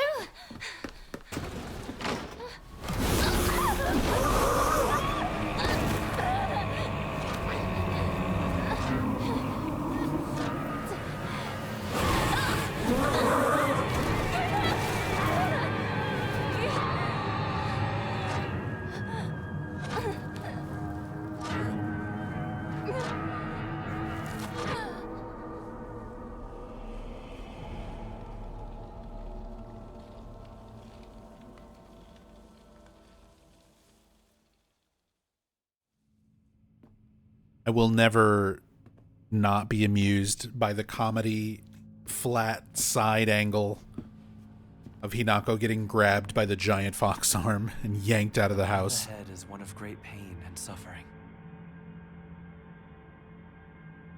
I haven't seen this cutscene in a while. Because this cutscene is very different for New Game Plus. Like, Fox Mask isn't even here. Here we perform 3 rituals. Okay.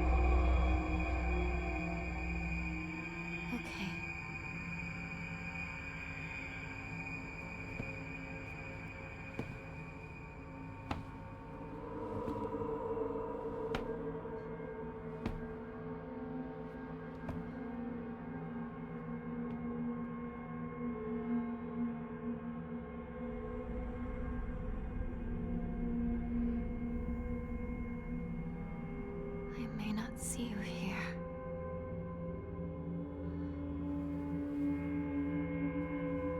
But I feel that you are with me.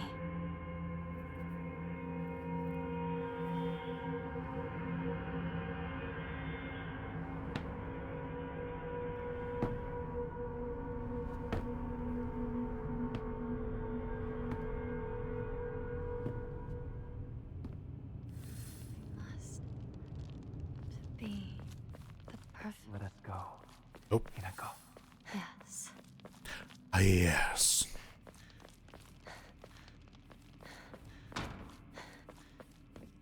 Kind of cut off each other's dialogue there. That's fine.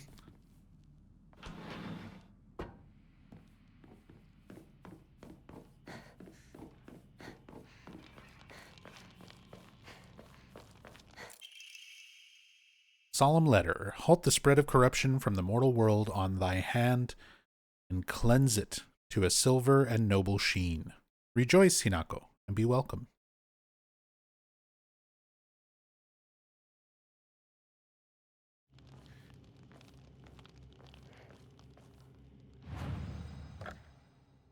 They're saying they're going to give her a fox arm. Saying you're going to get a cool fox arm.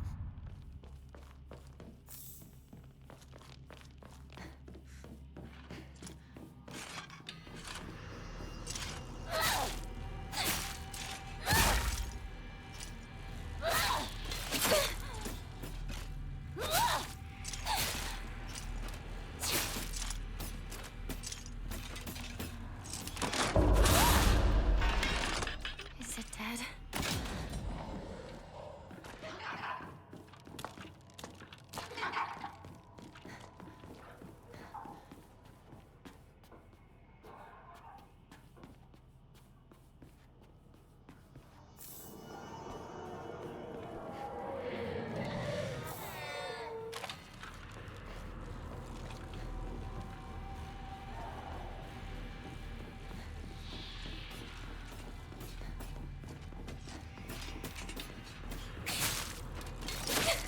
Alright.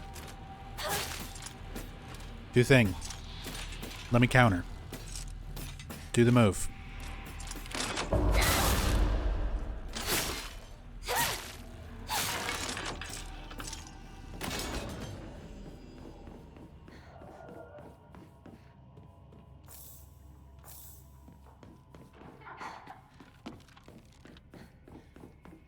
Yeah, the other thing with New Game Plus, since it kind of skips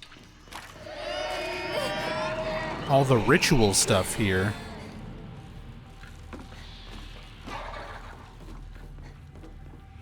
I forgot that you were even, like,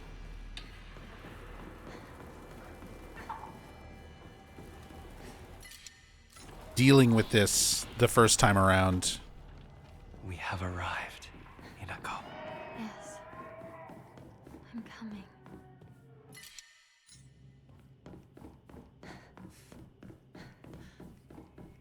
All this stuff I forgot about. It's like my first playthrough of this game wasn't even that long ago.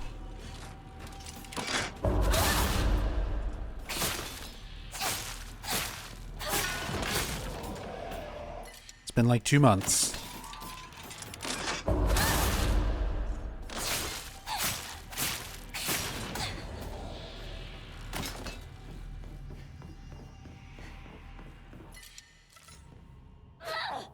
But I've just been doing so many New Game Plus runs. I forgot about so much of the New Game differences.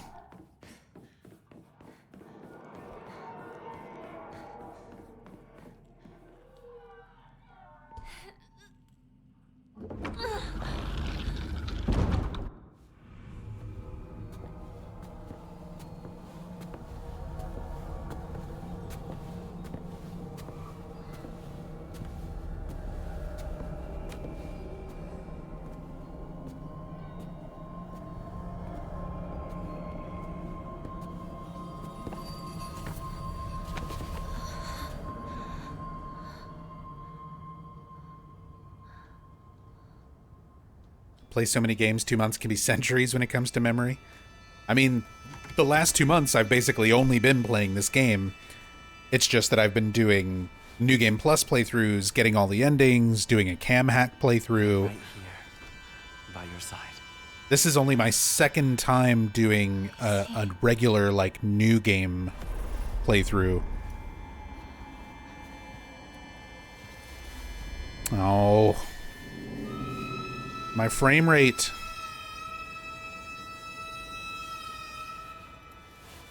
Cam hack? Yeah, I do cam hack series for all the Silent Hill games where I use mods and tools to take the camera out of bounds, look at character models up close, look at and details in the environments and things like that.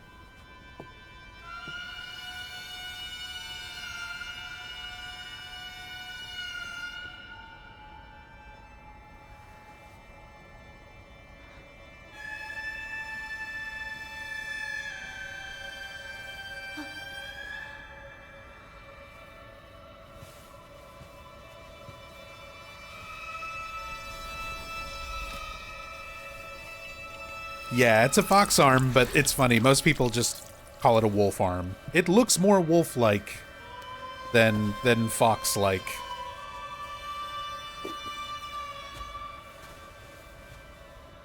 Would have been sicker with black fur.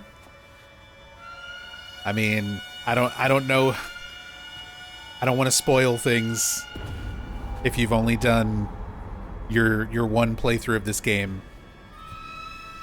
But this game has other bosses. And one of those bosses is a big fox monster. And if the arm that Hinako had would have looked like that, I think it would have been much cooler.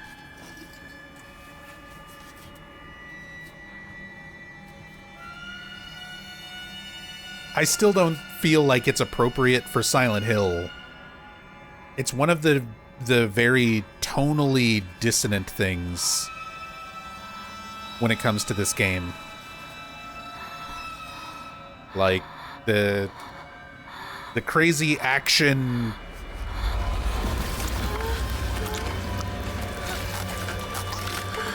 This part is crazy though. I love how visceral and gross this scene is.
Cool, thanks. I am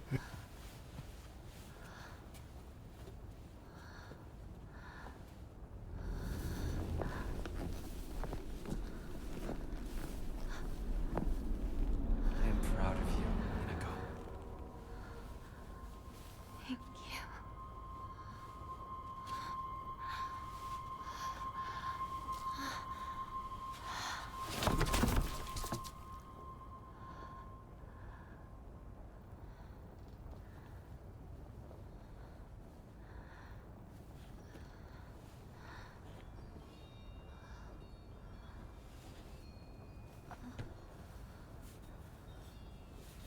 I have administered painkillers. Does it still hurt? No. It just... my arm feels a bit tense. Let's do It's just a bit tense. the next one. If you wish to move on, I feel fine.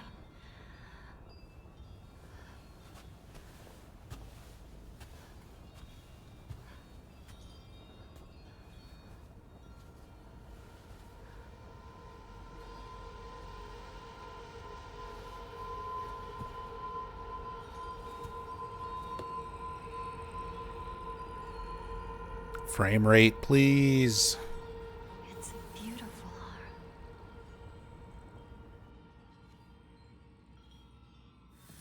What a beautiful arm.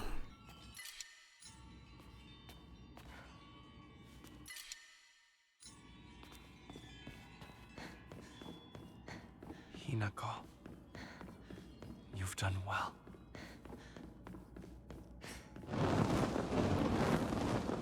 Light the torches.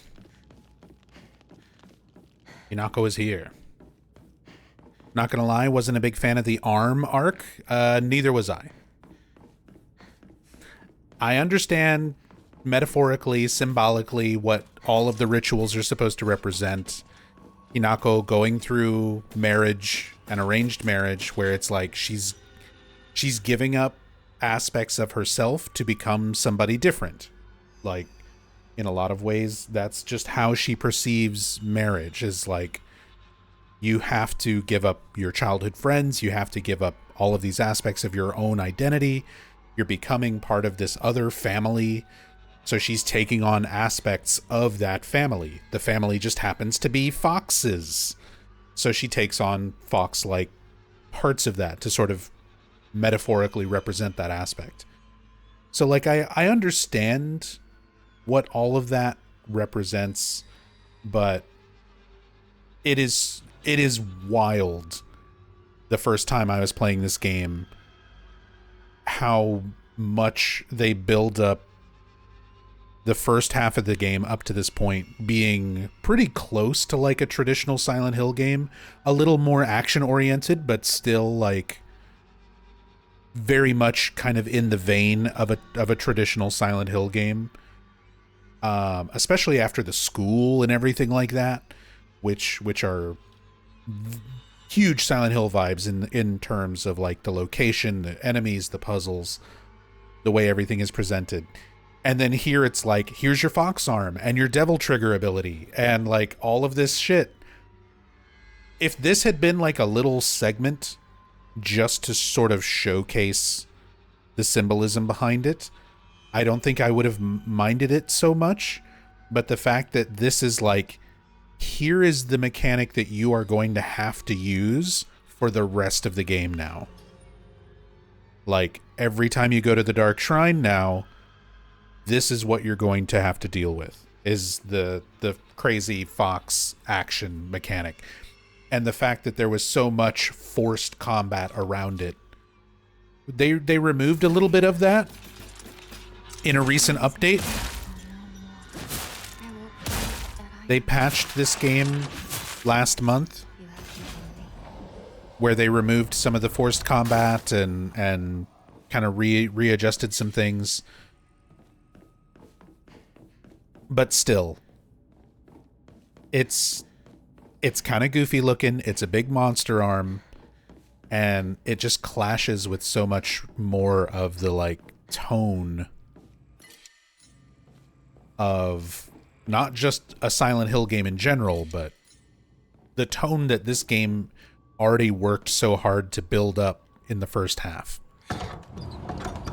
It's very, very strange going into the fox arm segment of the game.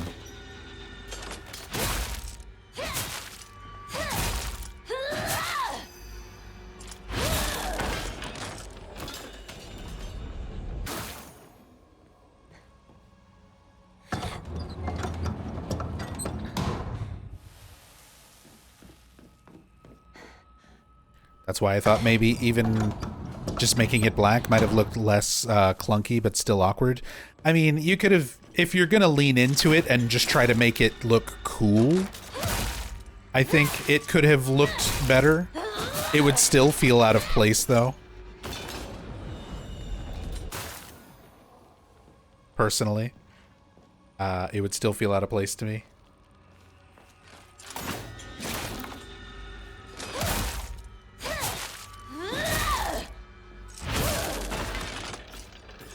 Especially when you get to scenes that are, I mean, there's some scenes with the fox arm that are just straight up comedy for me. They're just completely comedy for me. When you get the moments where she's doing normal stuff with the monster arm, where you see her like holding a bowl of water, or like reading a letter, holding a note. Those types of things where you see her trying to do normal stuff, but she has a giant monster arm, just looks so funny to me.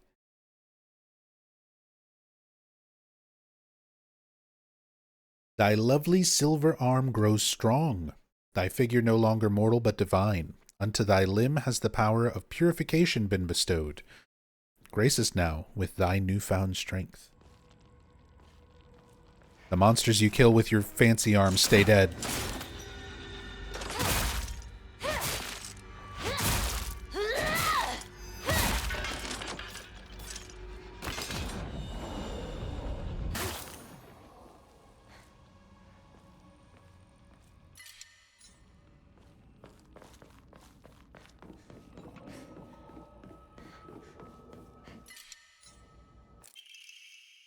Physician log. February 10th. I have received reports that the patients will sometimes make strange sounds, then try to get on all fours and crawl around.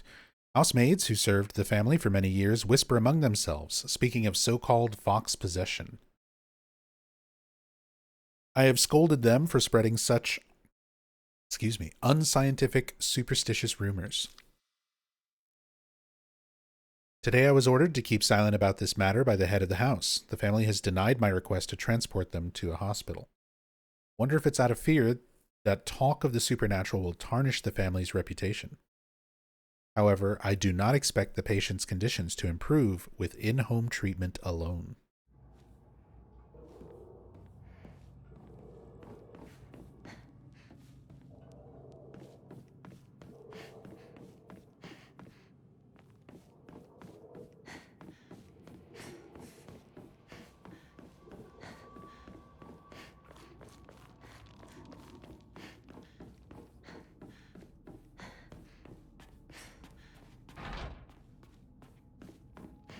forget how much stuff you even have access to here until you get the mask for going through these walls.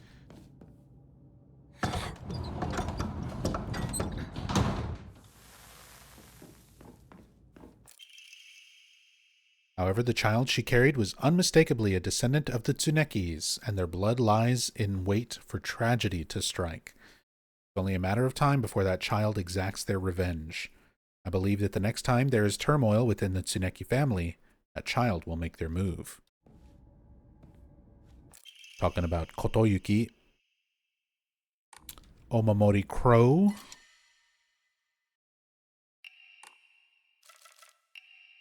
Inari Sushi. We don't really need anything.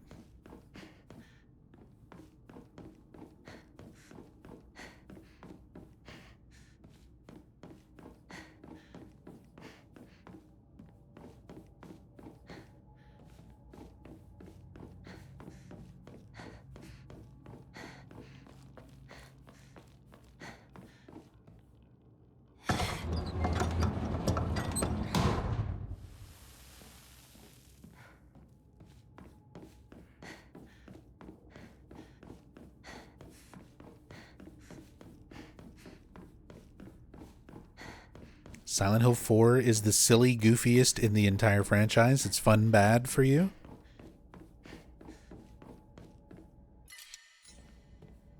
I mean, there's definitely some sillier, goofier stuff in Silent Hill in general. Like, kind of in all the games. It's one of the things that I feel like I really enjoy about the Silent Hill series is that it recognizes how serious I think a lot of the subject matter is, because it delves into some really dark, really real type of stuff. And they always try to sort of add an intentional layer of just kind of self-awareness. They add some crazy stuff, they add some silly stuff. And I think that really helps a lot in horror. Excuse me, in horror in general. It really helps a lot. Because, like, if everything is super serious and super tense the entire time, you sort of get desensitized to it. If you have moments of levity to kind of break up horror, it keeps horror more effective.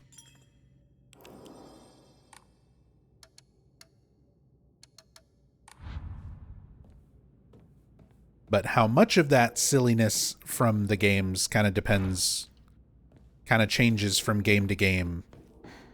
And it depends on playthrough to playthrough. Because if all you did was a bunch of first playthroughs of the series, and you haven't done New Game Plus playthroughs, that'll definitely change your perspective on, like, which games are sillier than others. Because you're like, oh, Silent Hill 4 is the silly game. And I'm like, I don't know. This one's got a fox arm. Silent Hill 3's got eye lasers and a Sailor Moon transformation. So I kind of feel like 3 is up there with, like, really silly stuff, but it's mostly in New Game Plus. Not as much in just, like, regular New Game that you'll experience.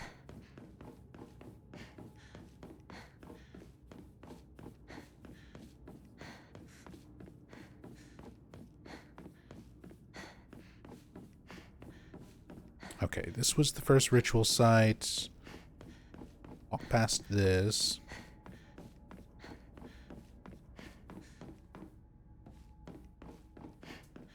I don't know how I always get so lost in this little section of the game. I think it's just, again, kind of the Dark Shrine, running into the issue of all the stuff in the Dark Shrine looking the same.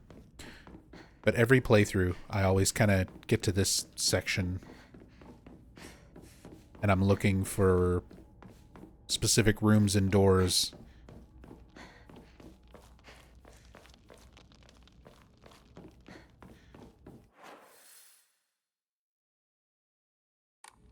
It's like, where have I not been? It all looks the same.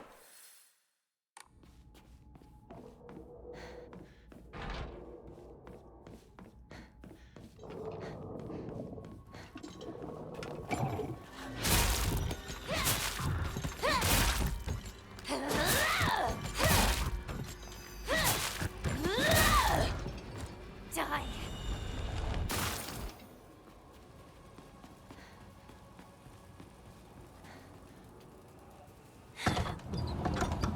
Do I like the Blade movies? I do. I actually have like The next ritual is this way. I went down an entire rabbit hole. Even Blade 3, I was specifically going to mention Blade Trinity. I was specifically going to mention Blade Trinity and Blade 3. So I went down a rabbit hole because of Blade 3.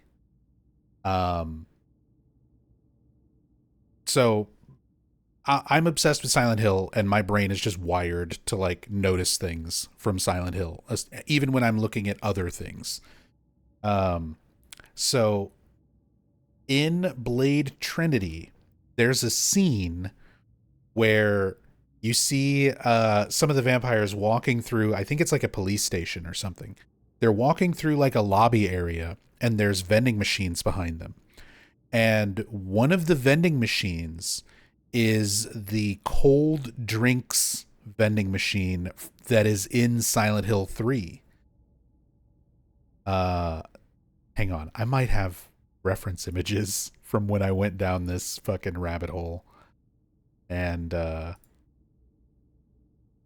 started delving into all of this. Yeah. So we're gonna take a short break to talk about Blade Trinity and how it's connected to Silent Hill 3.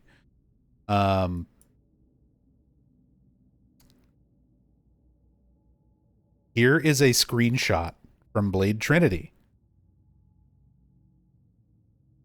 So in the background there is a cold drinks vending machine. And that cold drinks vending machine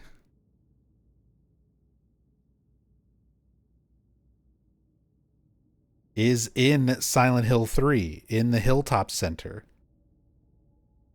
So like literally there's a save point stuck onto it. And I just happened to have Blade Trinity on one day, and my brain did the fucking connection of like, wait a minute, I know that vending machine. So then I went down a rabbit hole. I was like, okay, well, surely this must just be a stock asset type thing, you know, for games and movies and TV shows. Like, here's this generic asset that media is allowed to use when you have like a vending machine and you can't put like a big Coca-Cola logo or something in your production, right? So I thought it was just like some sort of generic asset that existed that both sources drew from. Turns out they exist in real life.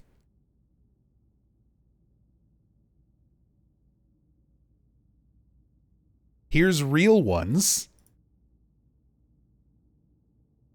So it's an actual vending machine. It's a specific model of vending machine from a specific era of time that uses that specific like blue and black cold drinks font with the background and everything.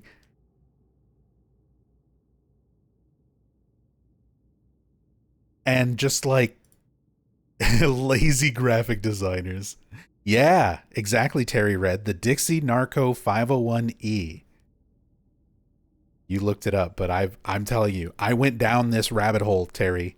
I looked it up because I wanted to actually order that vending machine. I want to have one of those vending machines.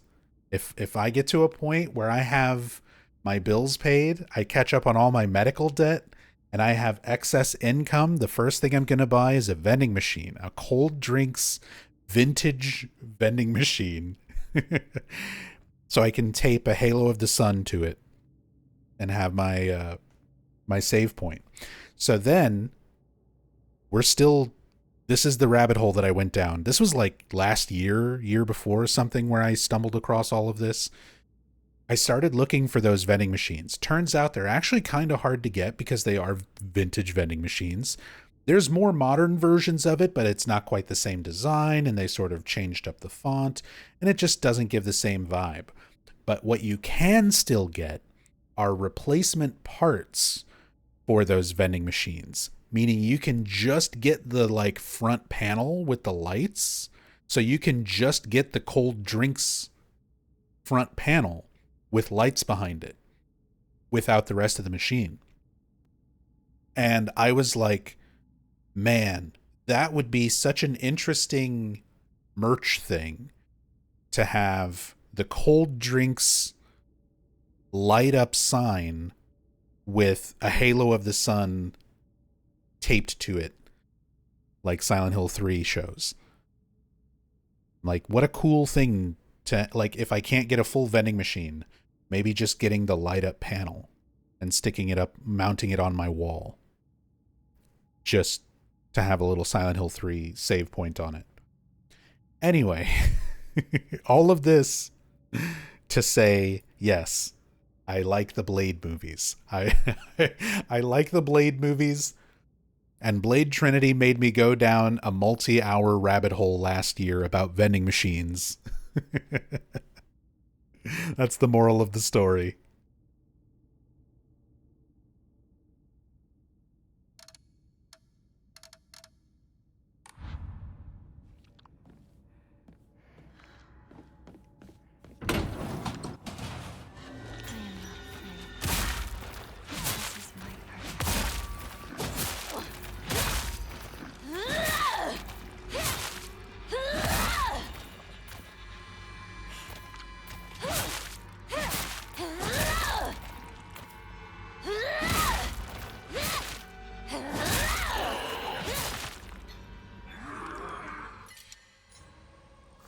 Nice. Just don't let it do anything.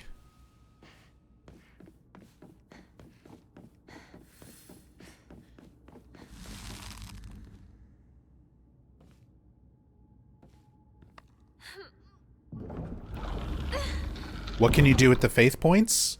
I could draw random Omamori from a save spot. That's about it. Stockpile them for more stat upgrades, but I need to find Emma plates to be able to upgrade.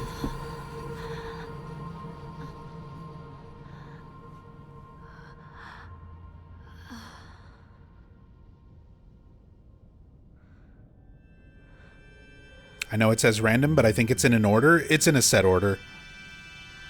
I think there is some slight variation to it, but for the most part,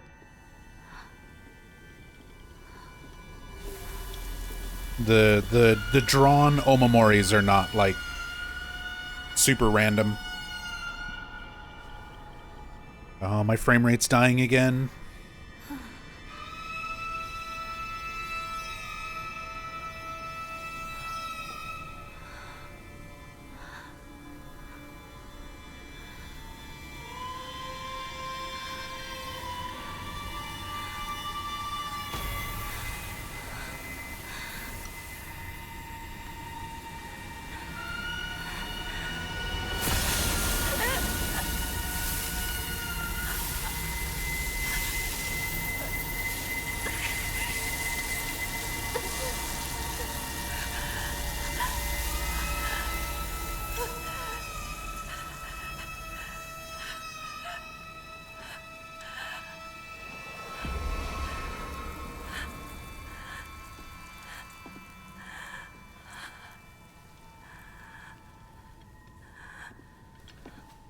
You've done well.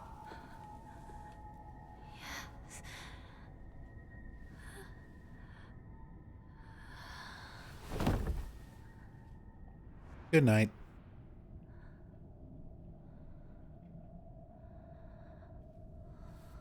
The ritual is complete. You have done very well. Except for the face part.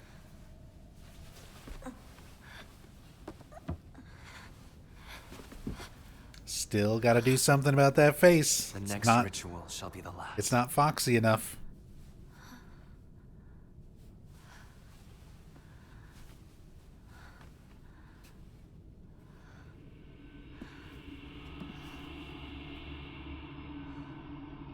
With this, my body and mind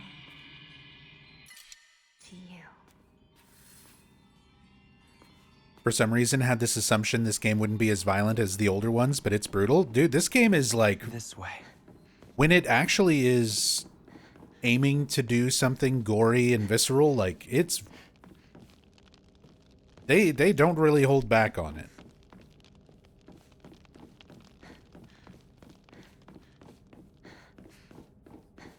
To the point where I kind of wish there was more of that.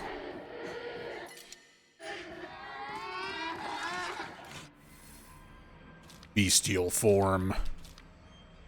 This is where this was my official jump the shark moment.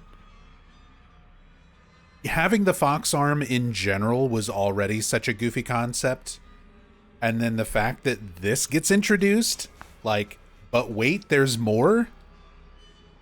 You get a gigantic version of it when you go into bestial form. These are the moments where I was just like, what are we doing? What is this?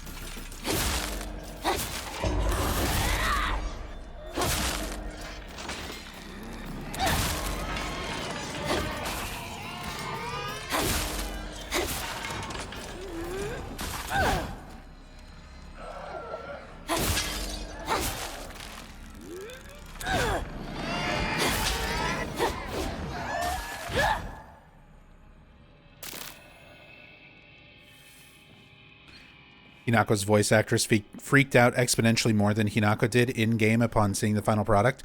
Oh yeah, she got to the point of the game finally where the ritual happened and was very thoroughly freaked out by the how brutal the ritual cutscenes are.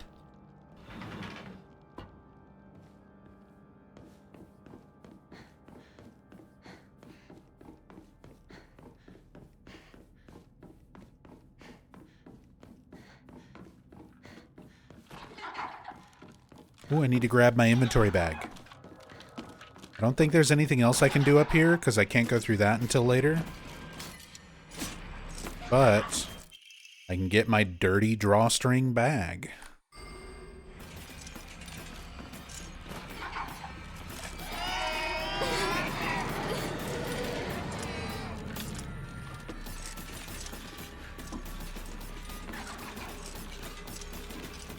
It's more the sounds in the ritual than the visuals.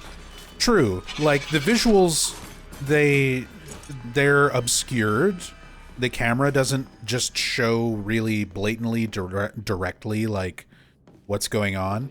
But yeah, the sound design where you can hear the bone saw, like, going against her bones, the saw going against her bones and cutting through all the tissue and everything. But that's what I mean. Like, that's a really good way to present that sort of stuff, where it's not entirely just overt, where it's just showing you absolutely everything. It's still, like, somewhat tastefully framed in terms of, like, cinematography.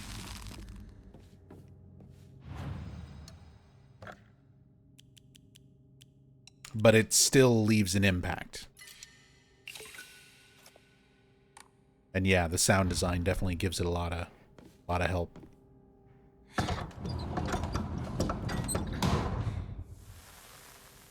Oh, I see. That's right. This loops back around. That was... Is there even a reason to come back in here? First aid kit, why not?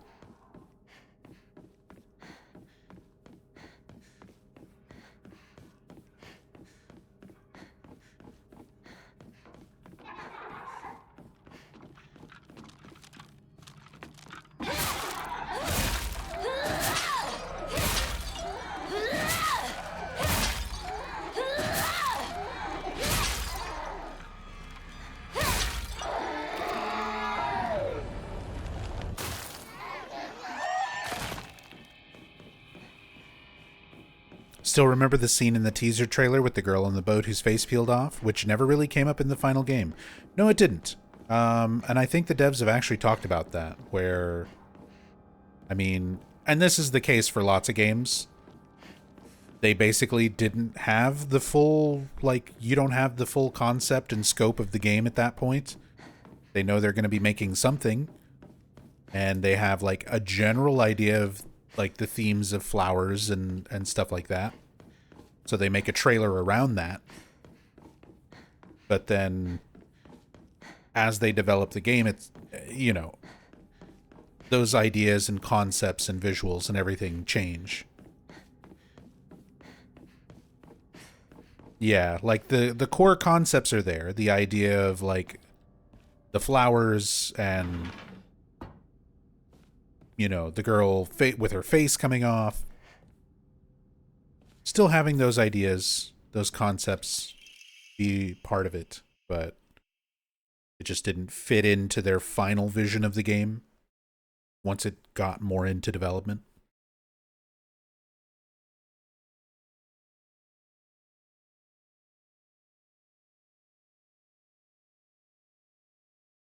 You really are shrouded in mystery. You understand exactly how I feel, even though we haven't seen each other in years. Are you simply reading me like a book, or am I feeling exactly what it is you want me to? Recently, I'm starting to think that I don't even know who I am anymore.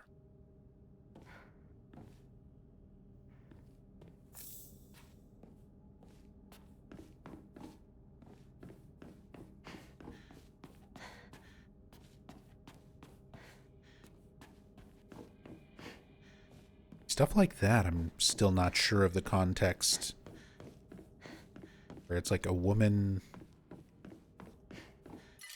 speaking about someone who they've known for a long time, but haven't seen in so many years.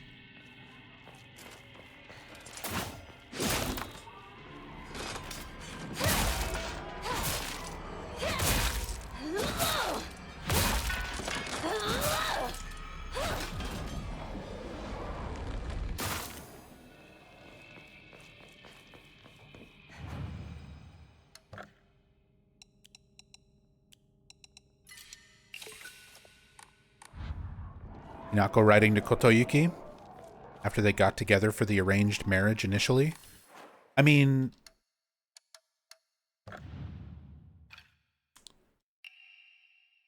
you really are shrouded in mystery. You understand exactly how I feel, even though we haven't seen each other in years.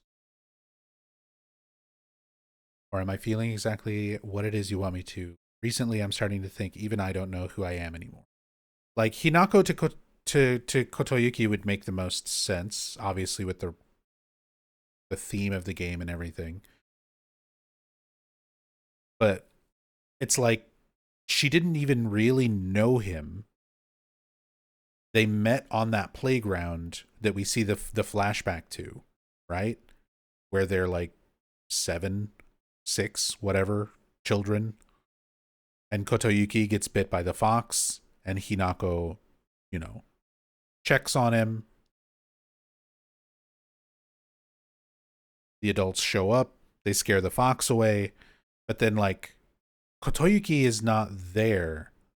Like, he doesn't continue living in Ebisugaoka and growing up with them, to my knowledge.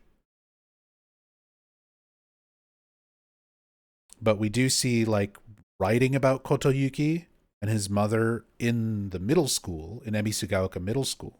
But again, it's like the way this game presents that information are like, is it just Hinako projecting it because she knows who he is? So he gets projected into the middle school stuff, or was he actually there and present? Because the way the other notes and everything seems to imply the context that the Tsuneki family is not from Ebisugaoka. Like, they don't live there. Kotoyuki was like, him and his mother were separate from the rest of the family, which is how he wound up in Ebisugaoka when he got bit by the fox in the first place.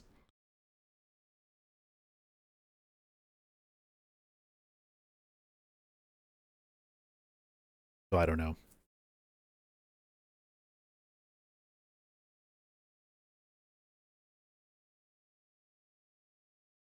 they imply with some of the stuff in New Game Plus only. In the New Game Plus only house, maybe Kotoyuki played with Hinako when young. Yeah, like, but it's stuff that is still vague, super vague to even know. And again, like the flashback, we see Kotoyuki giving Hinako his name. The fact that was the incident of him being bitten by the fox is when they learn each other's names, like literally when they meet.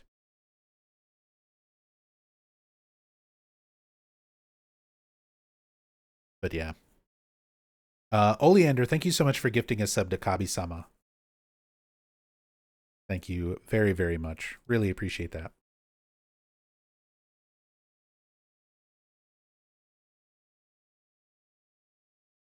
Need a chronological sequence of events in this game, starting from the earliest stuff, going on with document-only characters to really wrap my head around how things went.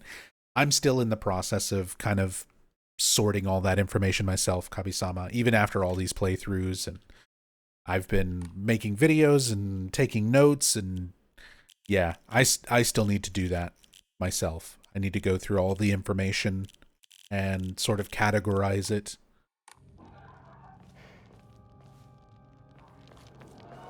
This is going to be a really, really difficult game for me to tackle story playthroughs the way that I have with like every other game in the series.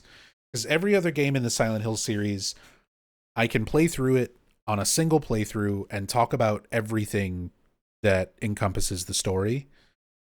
This game requires multiple playthroughs, like just to even get the main brunt of the story. And it's very awkward with what notes and information is available to you on a first playthrough compared to a follow-up New Game Plus playthrough compared to a follow-up New Game Plus playthrough.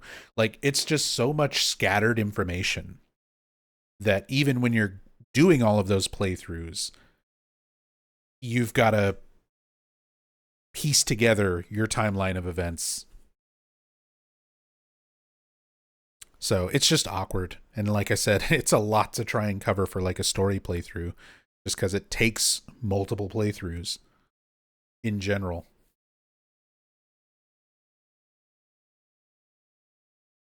The seal shall mark thee as our own, proof of thine own sacrifice of body and spirit. Be thou awake or hidden in sweet slumber, joyous shalt thou be to serve. Even when flesh is rotted away and bone turned to dust, so thou shalt serve. You're a servant to the Tsuneki clan with your kudzu branding. Even after you die.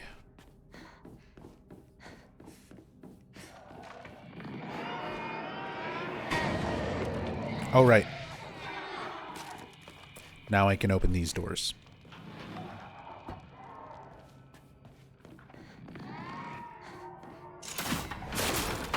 Rude.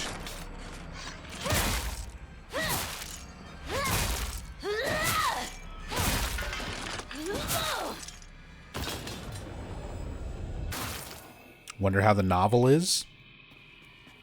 Don't know. The novel is out, but it's currently only in Japanese. There is a fan working on translating it into Spanish. I assume there's probably somebody who's also working on translating it to English, but maybe not as publicly as the person working on the Spanish translation.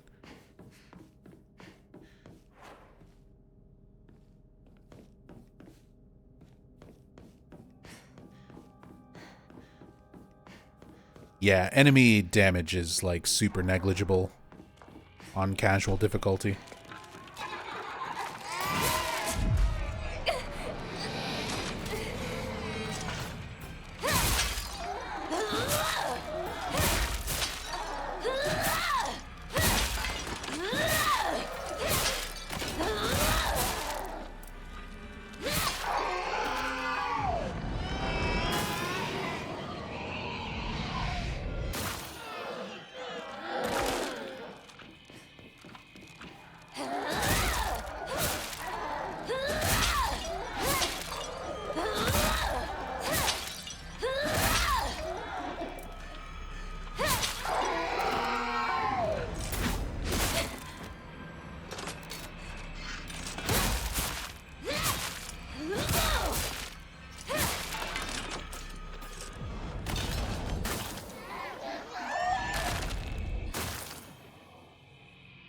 Watch it be like a certain series, Endless 8, and you read almost the same story a few times over in the novel. Oh god. Why would you awaken the melancholy of Suzumiya Haruhi, the Endless 8, in my brain? How dare you make me recall that?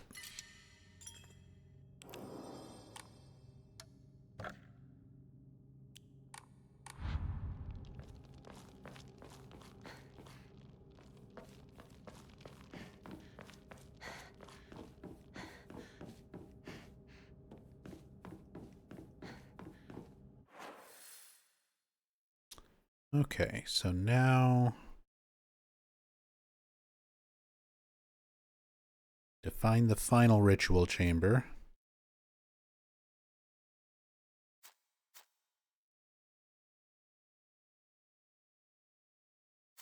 I thought was behind...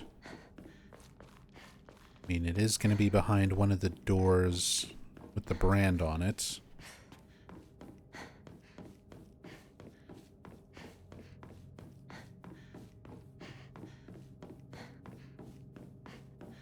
The part where every newcomer's like, now what? This is my 7th playthrough, and I'm like, now what? I mean, like, I know in terms of the gameplay what I'm supposed to do next, but I always get lost in this section of the game. This is the final. Oh, right. It's up here. Now then, Hinako.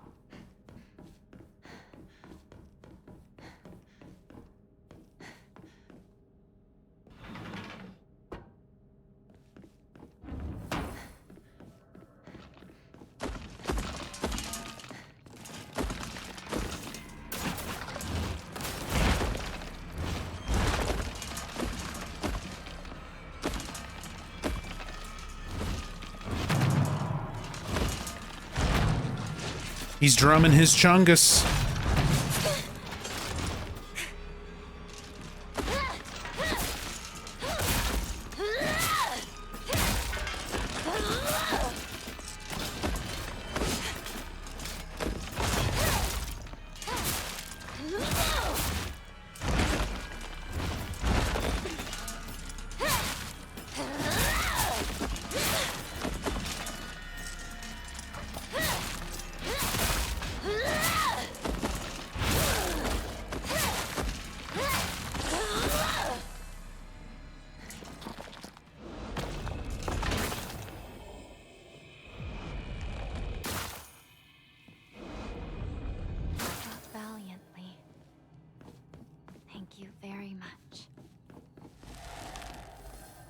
Thank you very much, my special fox arm.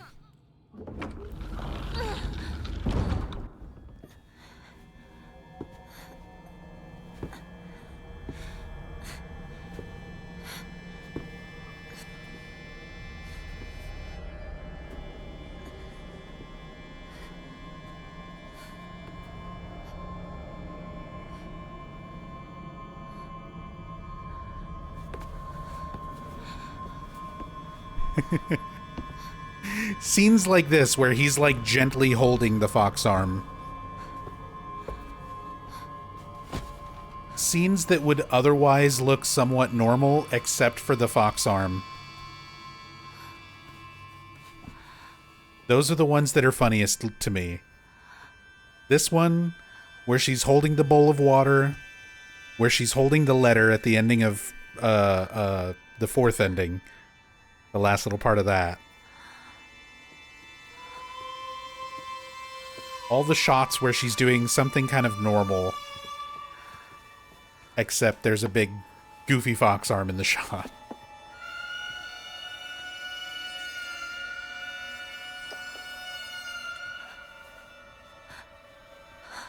Man, my frame rate keeps dying on these cutscenes.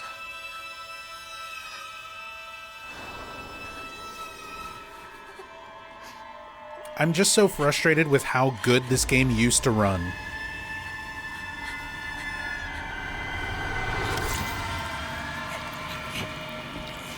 It ran like almost flawlessly for me on launch.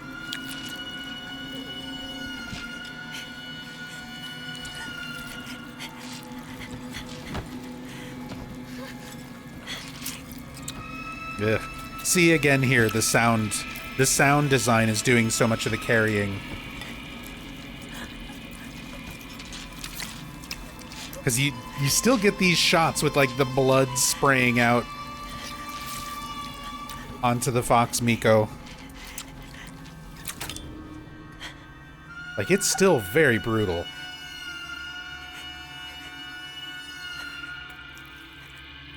Squelch.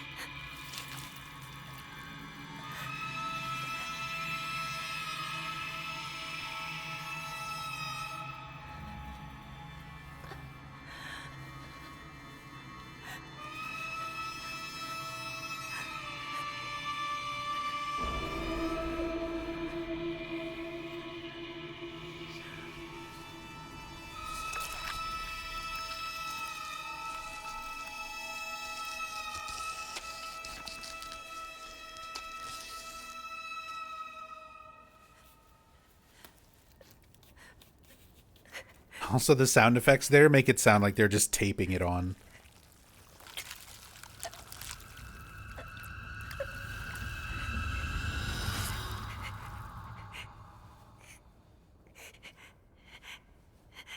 We just gotta scotch tape the mask on there. Like cosplayers making last-minute repairs in their hotel room.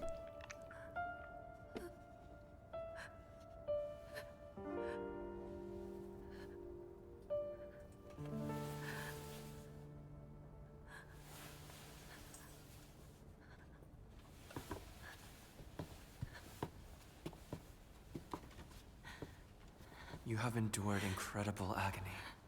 That was brave of you, Hinako. Oh, I can't. It hurts. It hurts. It hurts. It hurts. Look into my eyes. It hurts. It hurts. It hurts. Hinako, look at me. Look into my eyes.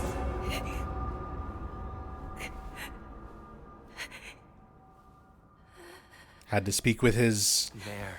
No more his pain or his suffering. Inari god voice. Calm yourself. That's right.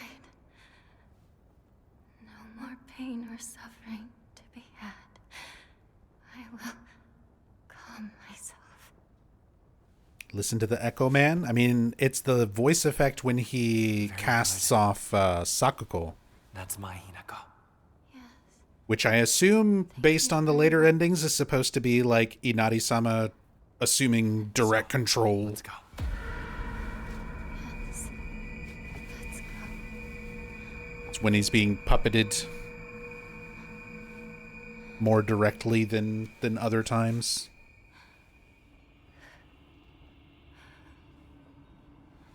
God, the frame rate, please.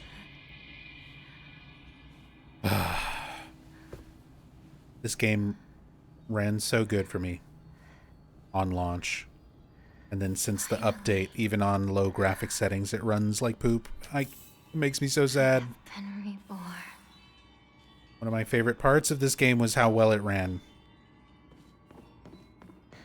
And now it runs like every other Unreal Engine 5 game on my computer.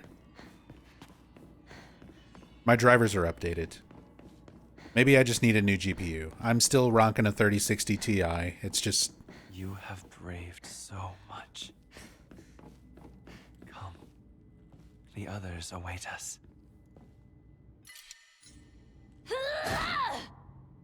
I don't know.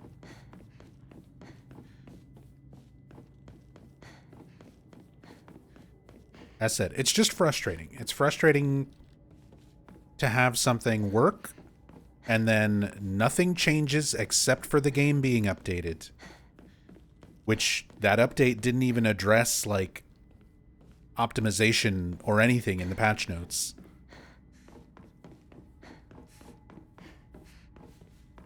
Whoa, that was a big one. Lose track of my camera. It's lagging so badly.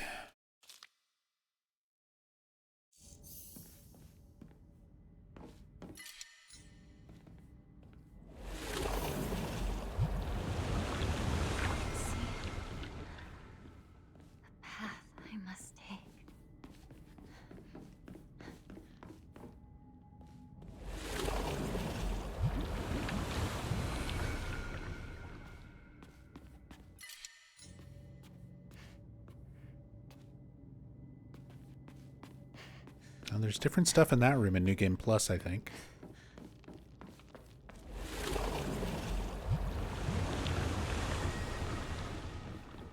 Goes back to the start.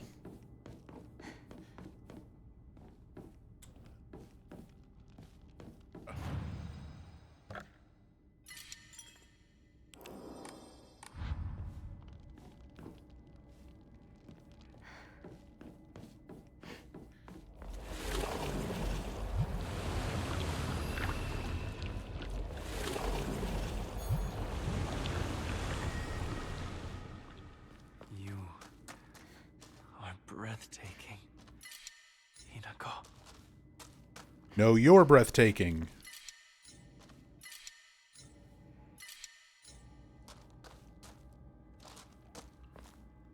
Keanu Reeves just drops out of the ceiling. Let us proceed. Yes.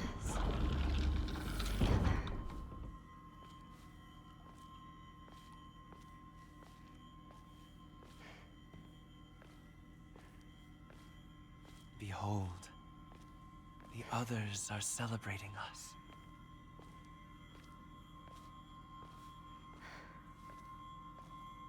All the other Tsuneki clan members. And Junko. Junko's also there. Just because.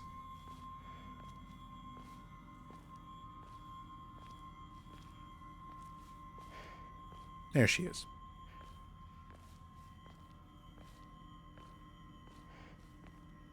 I think. Yeah, there she is. I wish you all the best in your new life.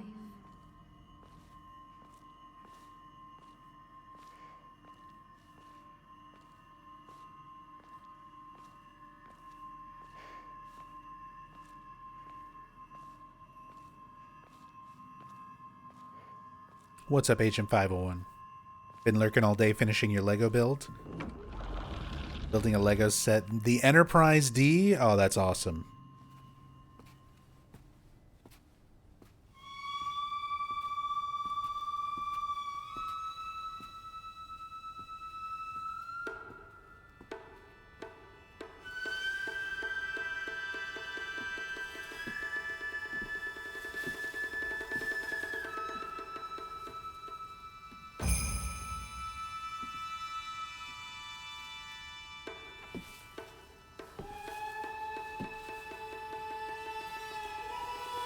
Love this boss design, just not all the yapping during the fight. I really dislike how much talking there is during a lot of the boss fights.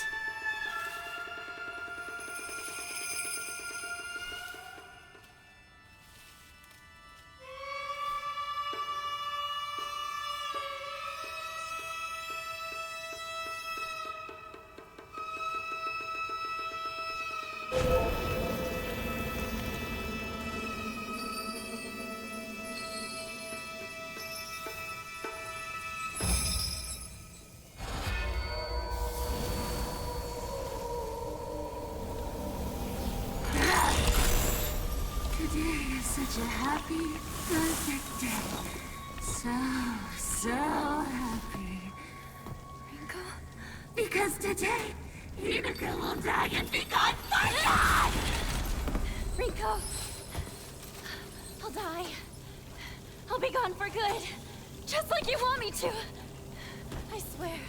So forget all about me. Just live and be happy! I won't forget about you! I will scour every last trace of your name from my memory and the world! I want you gone!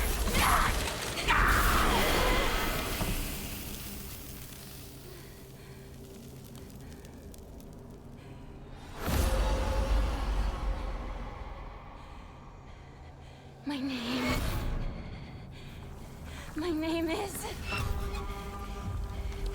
Shimizu Hinako! Anime! You knew how I felt, but you kept deceiving me! I hate you with every fiber of my being! I never wanted this. I never wanted to see you like this, Rinko. I was such an idiot. You had me fooled the whole time. I didn't fool you about anything.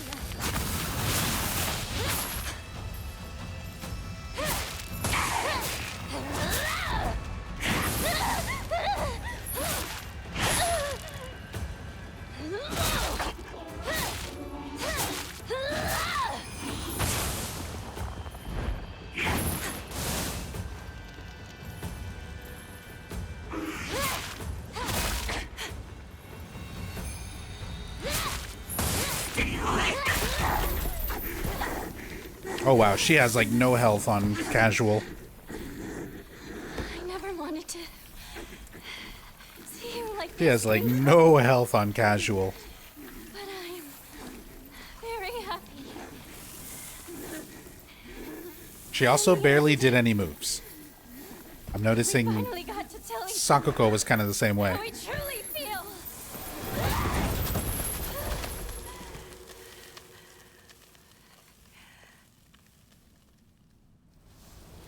Speedrunning casual is going to be amazing. When the patch first hit, I was watching The name Shimizu Hinako. sort of the reaction of the speedrunning Discord, where it was like, you can just skip all these fights and you can skip this section of the game and everything is so much easier and faster now. Some people were very happy about that, some people not so happy about that.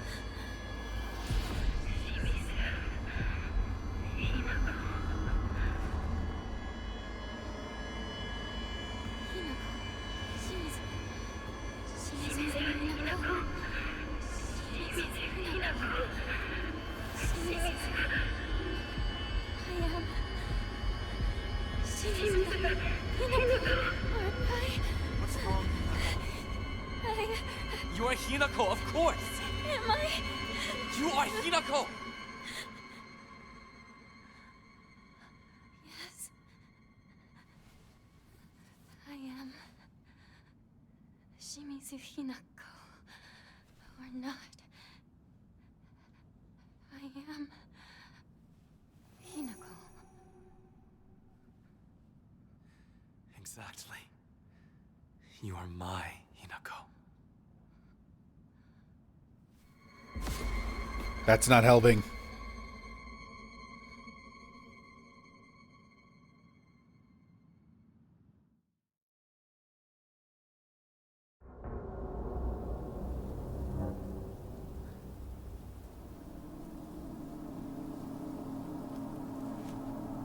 English voice actors sound more anime than the Japanese ones? Seriously. The Japanese voice cast sounds like a Japanese TV show. It sounds sort of like a J-drama.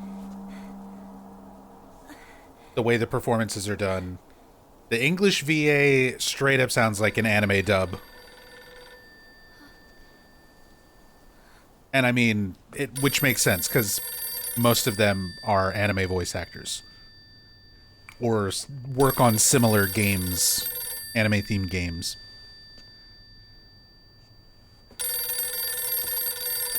Genshin Impact. A lot of the voice cast are in, like, Genshin and some other stuff. Moshi Moshi.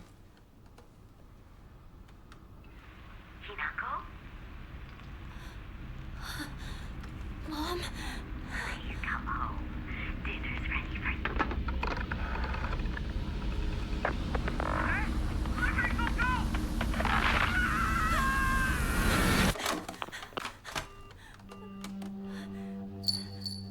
Hinako, time is running out.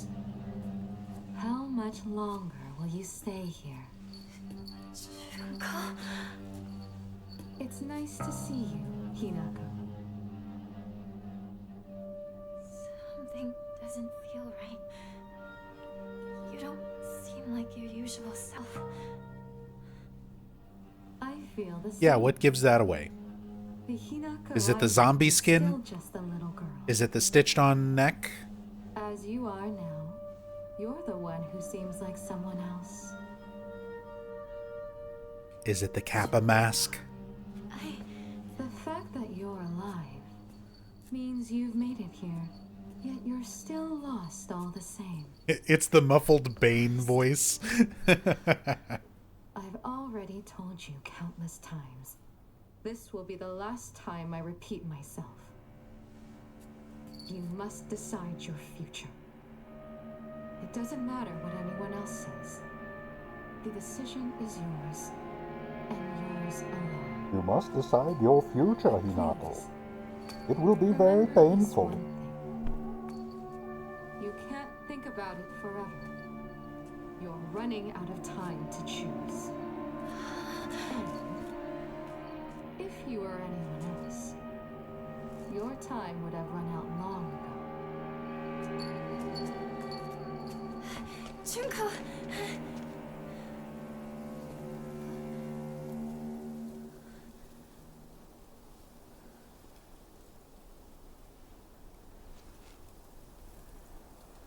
When she answers the phone and it's a telemarketer, that had me laughing. Oh yeah, at the Shimizu house when you get the Okamoto Fisheries call, which is a reference to the producer of the Silent Hill series, Motoi Okamoto, by the way. Like, it has in-game significance because the father was a fisherman. The whole reason that he's in debt and like setting up these arranged marriages for his daughters is to basically pay off the debt from a failed restaurant business. So it has in-game relevance, like why it's a fishery that calls there, but it's also just a fun, weird little moment. It's like you said, Junko. I'm running out of time. And a reference to the producer. I'm coming for you.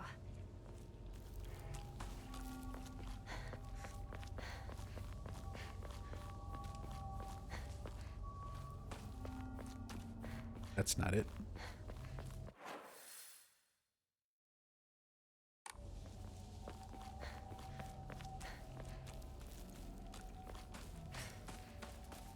All right, have a good night, Grove Sleeper.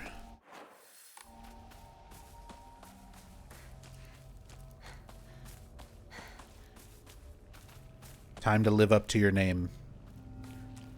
Sleep in the Grove. Oh my god. Frame rate, please. Why is it so bad here? Some areas it's okay, some areas it's just like, why? Is it my lumens? Is it too many lumens? Is it all the fog? It's so funny how turning that off just like completely disables fog.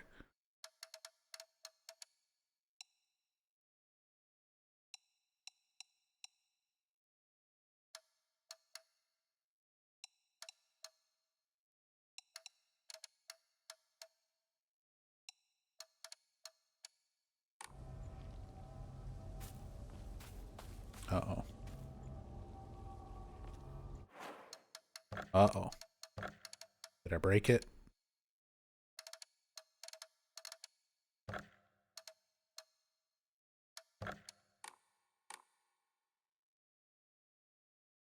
Turning off lumen kills the atmosphere? Oh yeah. Again, we go from lights and fog to just like, it's dark. It's dark. I'm trying to find a nice middle ground where the game doesn't look like dog shit and doesn't run at 12 FPS.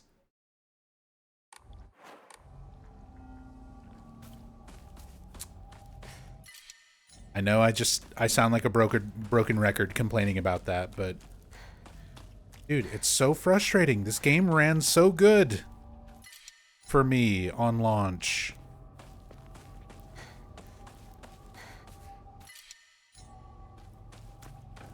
And now it's so fucking rough.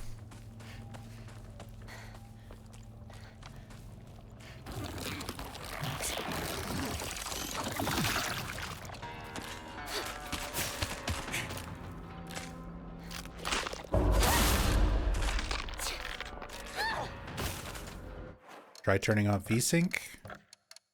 Probably just wind up doing a bunch of screen tearing. Yeah.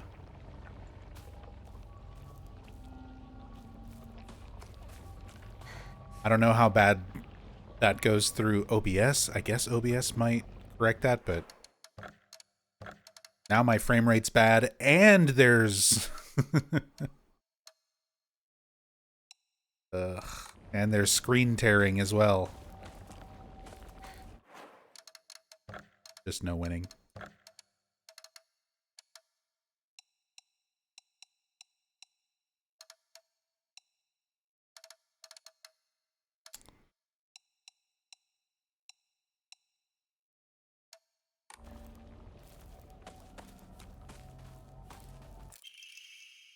Clinical trial. Began taking this medicine out of desperation. My first impression was that it smells of peaches and is faintly sweet. So that's the White Claudia mixture.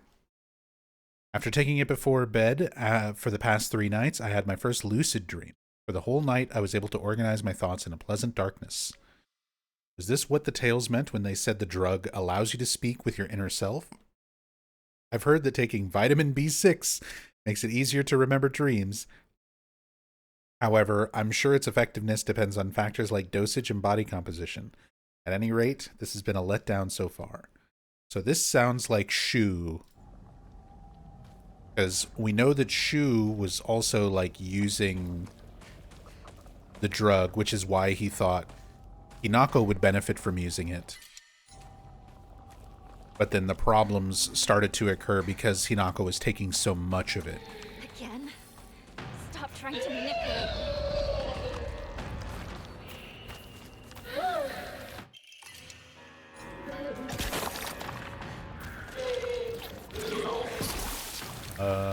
Oh, is this still forced? This is still forced on New Game. On New Game Plus, you can actually run past this encounter. Apparently not on New Game. That was one of the changes in the patch.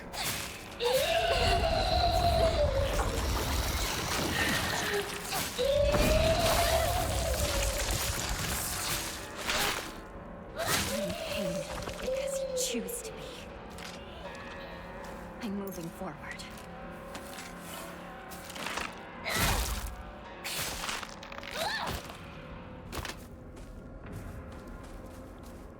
Flesh barriers only go away in New Game Plus to make replays less painful.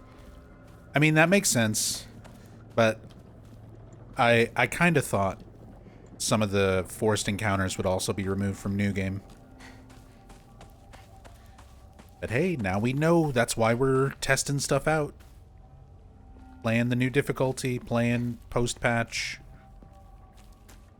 playing New Game as opposed to New Game Plus, which is like all I've been playing for the past month.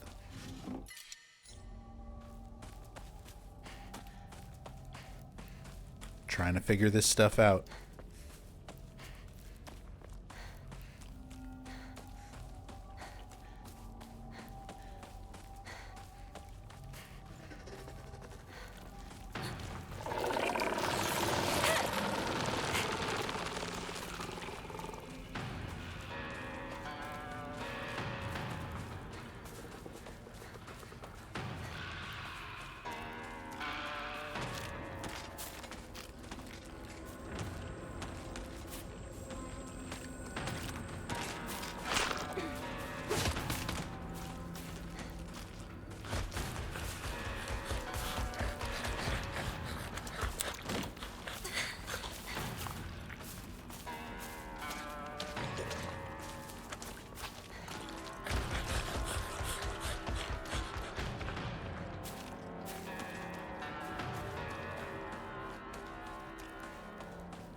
Oh, he was... That's why he was in such a hurry. He was taking the long way around. Town? I need to hurry home.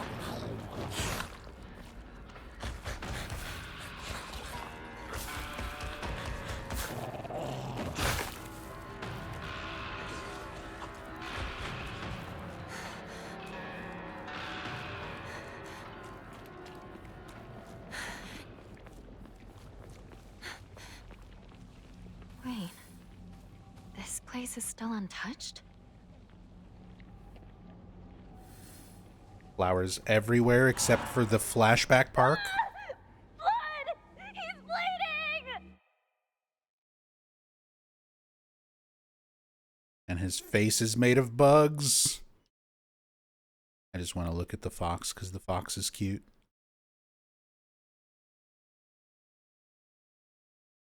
Except for when you clip into his eyeballs.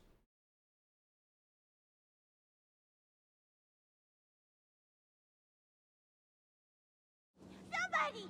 Help! I'll go get a grown-up! Calm down. It's just scared. That's all. It's okay. No need to be afraid. You alright? That's a lot of blood. Gotta get you fixed up. Thanks. Are you all right? How dare it bite kids? Beat that thing to death! I'm Kotoyuki. What's your name? I'm Hinako. Shimizu Hinako. I didn't even remember that.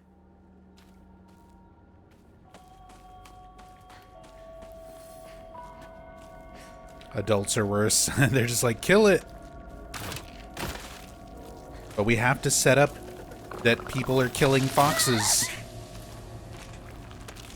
And being cursed by Inari-sama for it.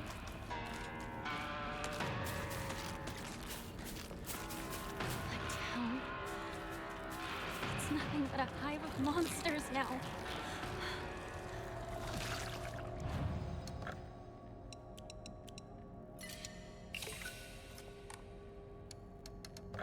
Did I pick up any Emmas? No.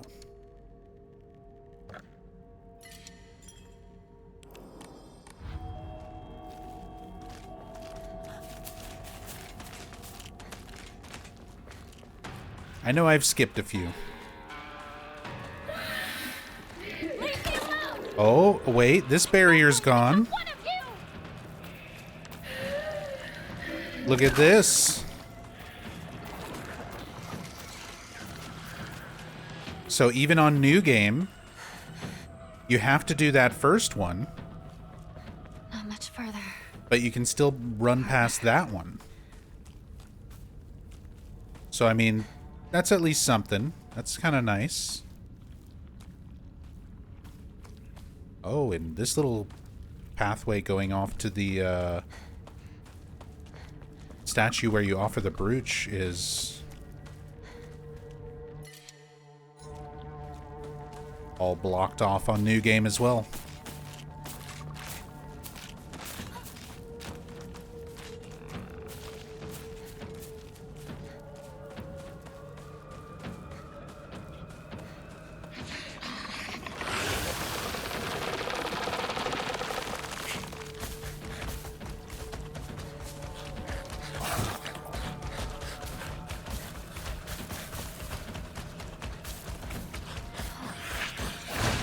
It's got my home too.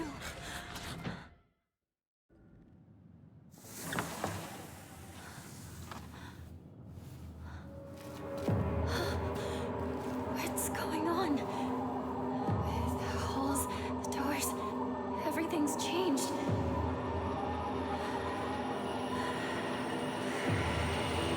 Why is it?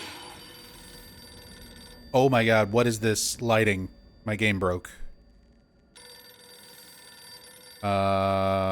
Moshi Moshi?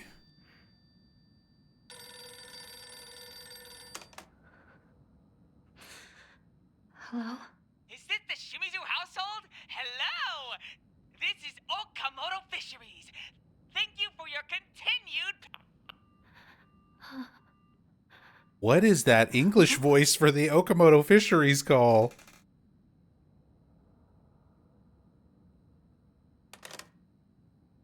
Sounded like Teddy from the Persona.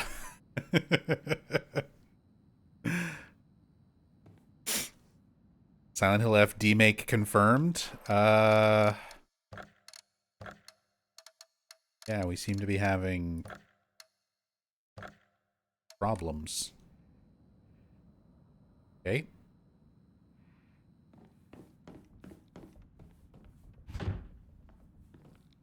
Everything's fine.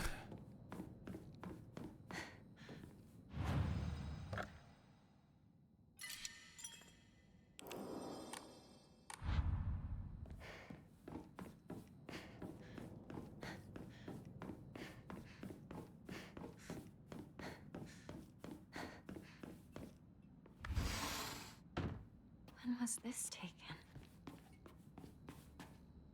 Wait until I get pictures for that.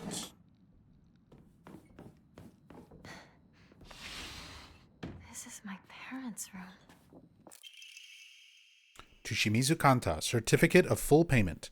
Certificate has been sent to certify that Shimizu Kanta has paid all outstanding loans and is hereby released from any further contractual obligations. Thank you for your continued patronage. Isn't it? Imagine getting a letter saying that you're debt-free.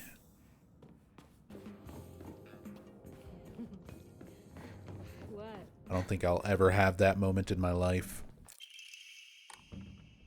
Emma! Alex Fire King! Thank you so much for this 64 months. Welcome back. Appreciate the Prime. Helping me pay off those debts. Getting me one step closer to my letter.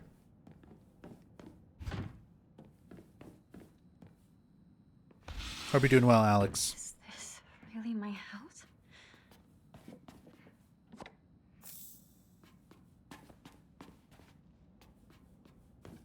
The axe. Don't need that.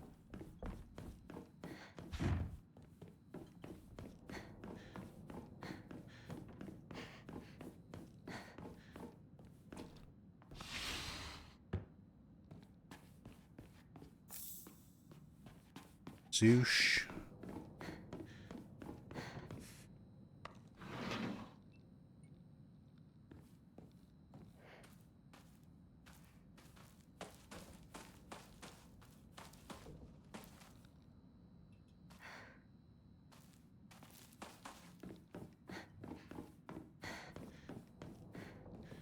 Paid off your mortgage earlier this year after almost 30 years. Not even a fancy letter, a very boring one. I would love a boring letter saying that I'm done with our mortgage. I don't care how boring that is. I'd be so happy to have that. The only letters we've got regarding our mortgage are that we are behind on it. We're trying not to get foreclosed. Like I said, this year has set us back by a lot. Having a bunch of medical issues, having to see a bunch of doctors, pay for a bunch of prescriptions, pay for a bunch of tests, even with insurance. And then on top of that, just not being healthy enough to stream and work for months. And then Rachel's been having some health issues, hasn't been able to keep up. Like, Shu? this year Is that you? has just been so fucking rough.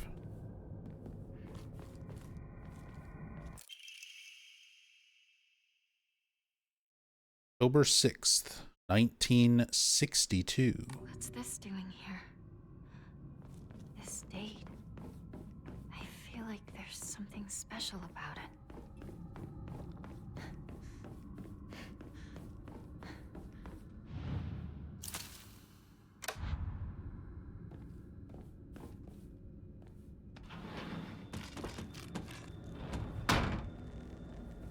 My house. What the hell's happening?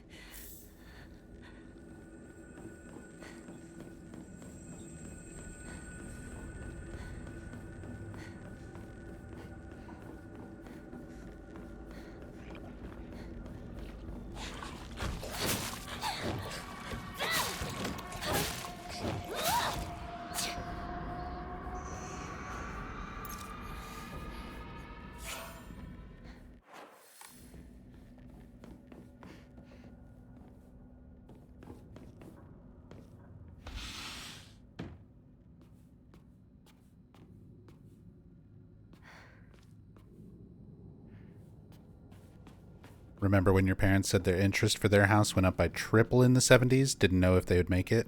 A couple of scary years for them. We're kind of in our scary moment. And like, ours isn't even that bad.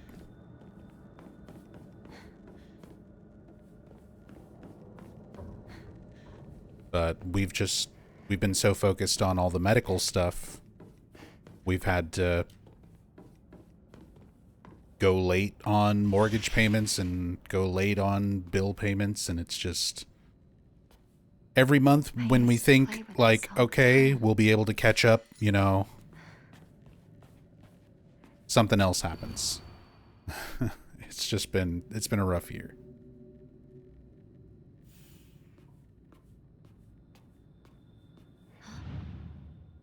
Looks like this opens here.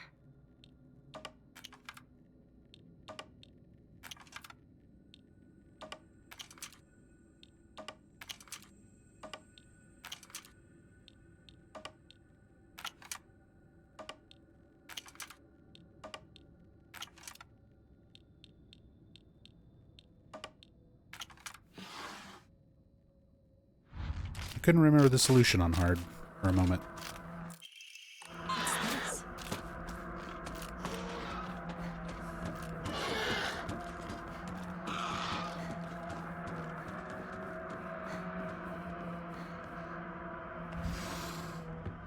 Is this my room?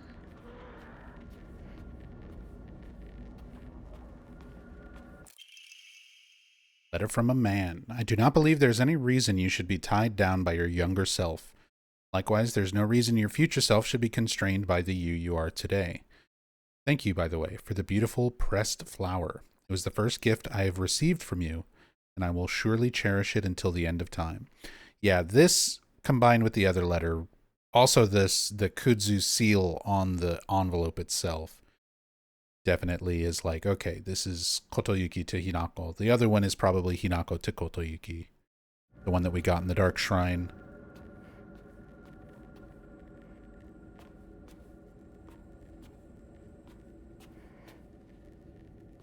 I'm still trying... There's still core elements of this game's story that I need to, like, figure out. Because I'm under the impression that Hinako's arranged marriage happened after she was already an adult.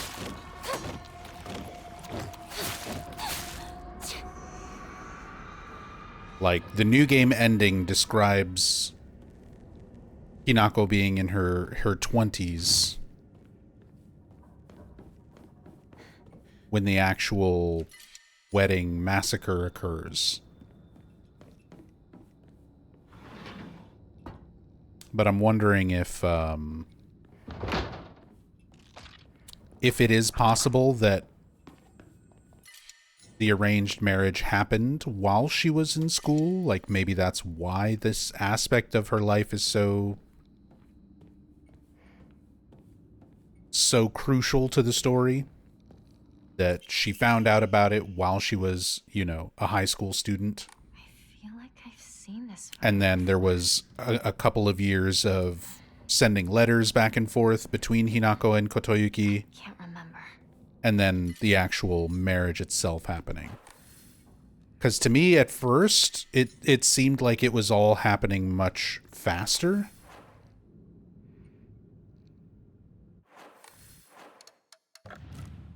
But now I am wondering if that's not the case. If it was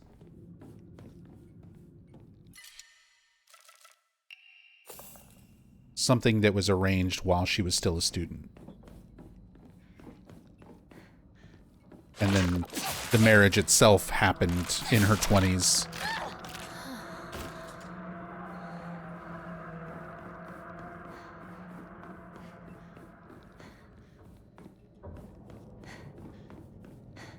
Did I even get the...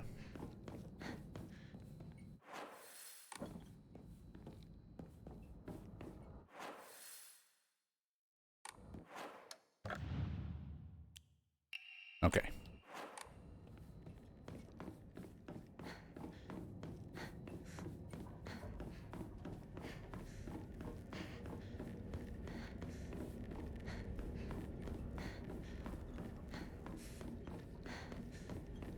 Oh, right. It changes the layout.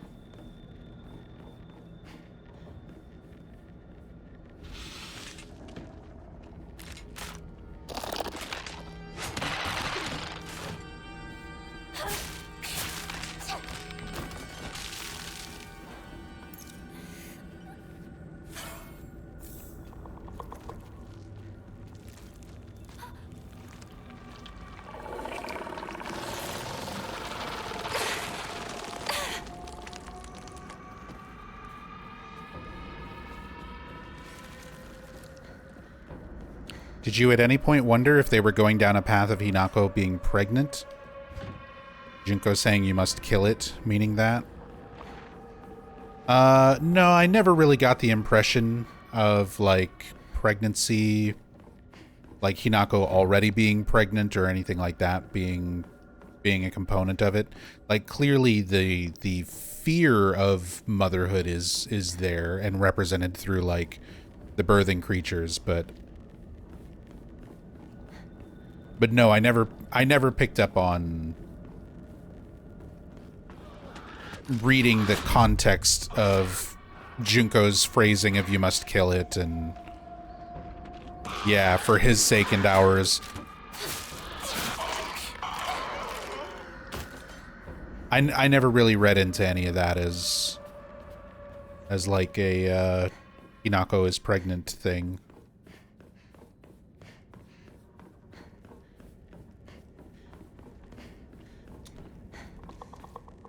But this game also just, as information came out, my assumptions of it just kind of shifted and changed. From some of the early trailer stuff and the very, very start of the game, I thought they were just going to do I thought this was going to be the Japanese version of Angela Orozco. When they talk about the drunk, abusive father and all of that stuff, that's where I thought they were going with this game. I thought they were just going to do Angela, but Japanese. And I'm glad they didn't go that route. I'm glad that it is still very much its own thing. It kind of borrows little aspects of a lot of different Silent Hill things. Silent Hill 3 probably has the most parallels in terms of, like, teenage girl, themes of pregnancy, themes of motherhood, themes of reincarnation, themes of having multiple selves, multiple identities. So it's very in line with a lot of Silent Hill 3 stuff, but it borrows kind of little pieces of story, but ultimately it's still very much its own thing.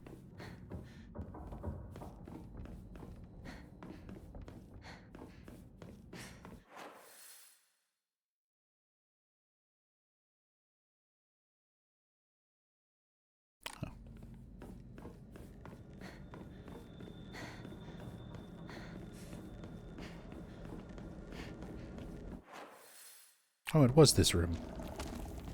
Oh, I just ran the wrong way.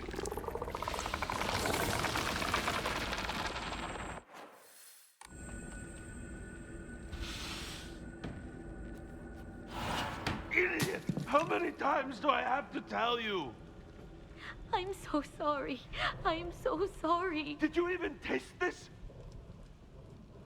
It has no flavor. You're making me drink mud. You can't even do something simple like this. She's wringing out the dirty dish rags. Make me so soon. Stop it!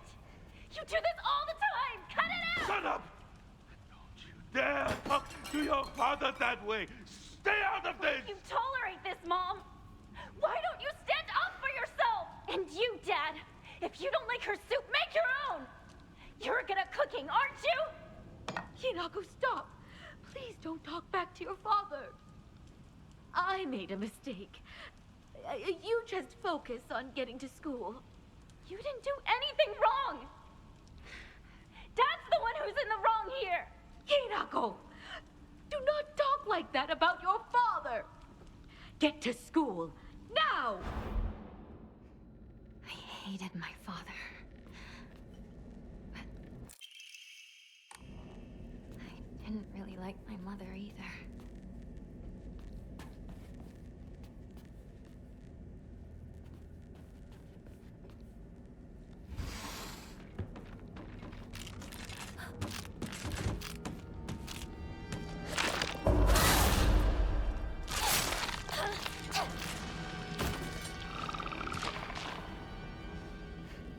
There being so much time between this scene on run 1 and the alternate scene on run 4 makes this sort of narrative fall apart, IMO.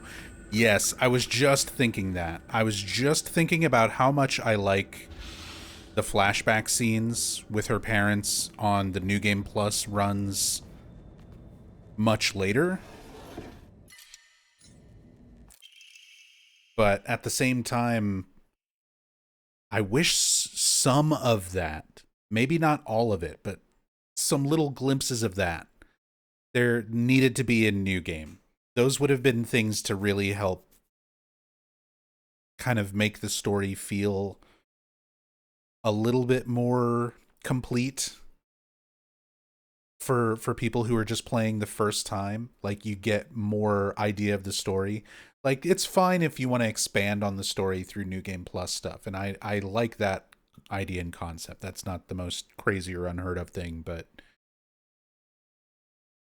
there's so little in the regular New Game run, especially these important things that really give context to, like, the parents and the other characters. I wish there would have been a little bit more of that in New Game. That they didn't lock so much of that behind multiple playthroughs that most people are not going to do.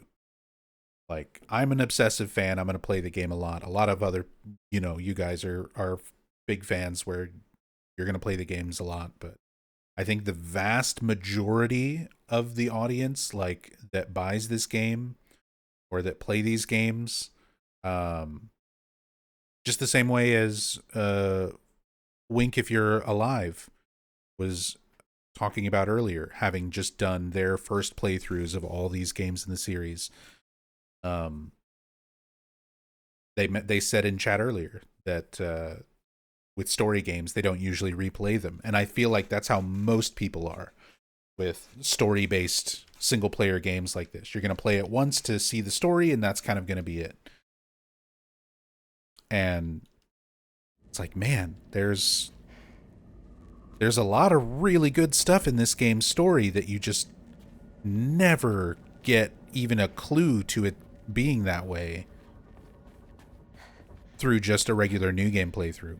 And I feel like it's also not nearly as impactful to just, like, look it up the way most people will do. Like, you'll do your first playthrough and then just look up the other endings instead of playing it for yourself. I feel like that loses a lot of the impact of playing it and experiencing it as well.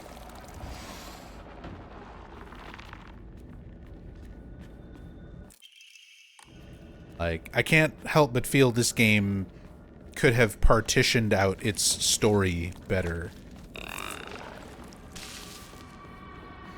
so that the first playthrough is not so dissatisfying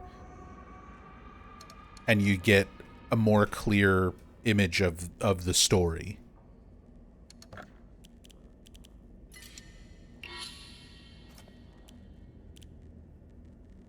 Oh, I had another one. Stamina.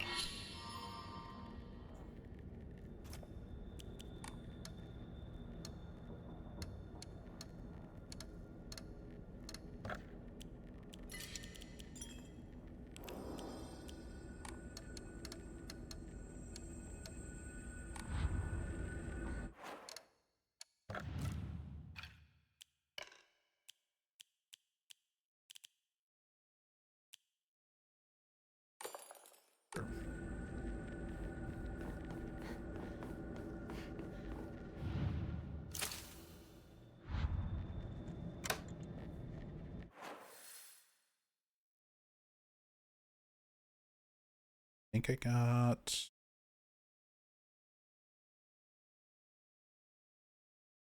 the important stuff.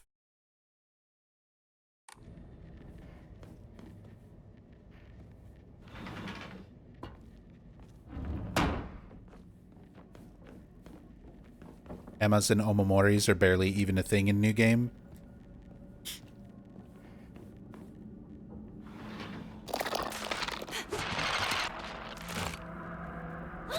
Yeah, it's definitely more important for New Game Plus. More built around New Game Plus.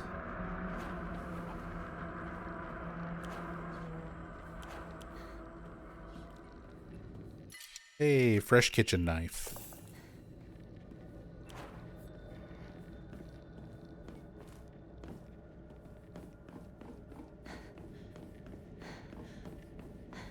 Because, yeah, once you unlock all of the Omamori slots and you can really kind of think about builds using them, it's a fun system. Like, it's a fun mechanic. I really like the Omamori system, but...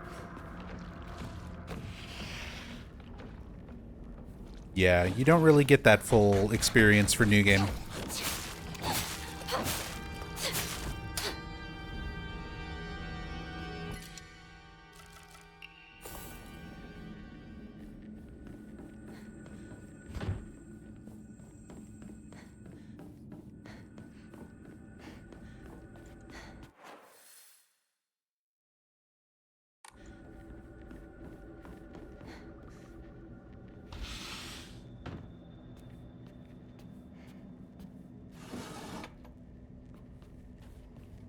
Maybe outdated today, but in 2009, industry standards were that only 20% of people finish a game. This was the explanation for why the budget was much less for the endings of games. Yeah, that makes sense. And it's probably not too different by today's standards. I know I've got a shit ton of games in my Steam library that I've played and never finished. Or bought and hadn't even started.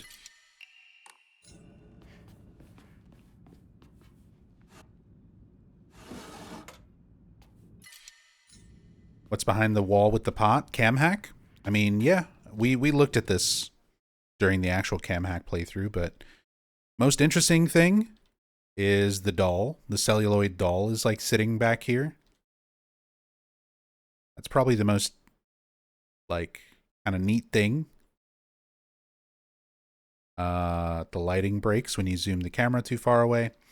But otherwise, yeah, it's just kind of this same room repeated.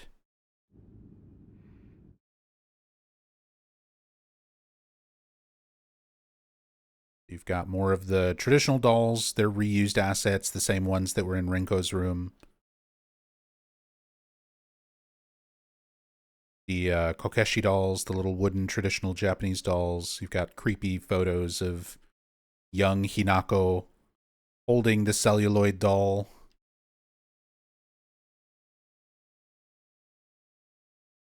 Although you can find those in some other places. They're not like strictly in this room. Rinko and Junko and their mother.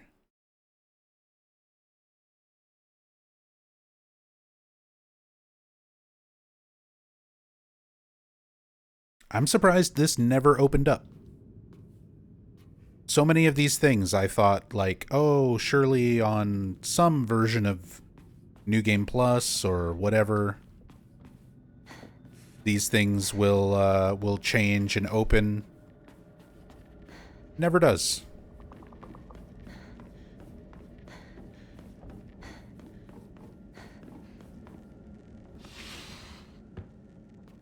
There's also no collision in that room. Like, if I try to clip Hinako behind the door, like to go in there, she just falls through the floor. So they didn't want people to be in there. They didn't plan on people being in there at all.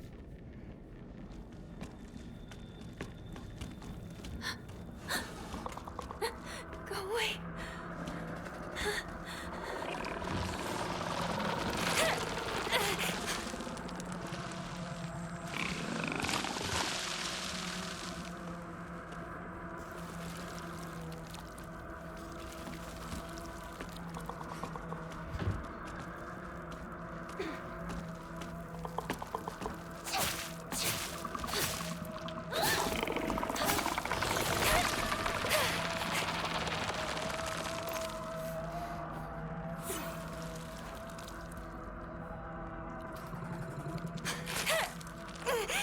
God, I hate these things.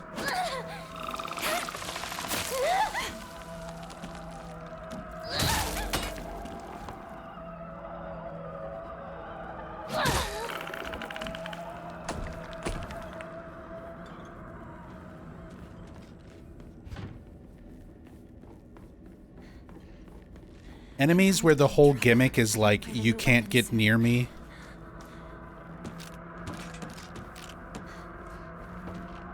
I just don't like in terms of core design.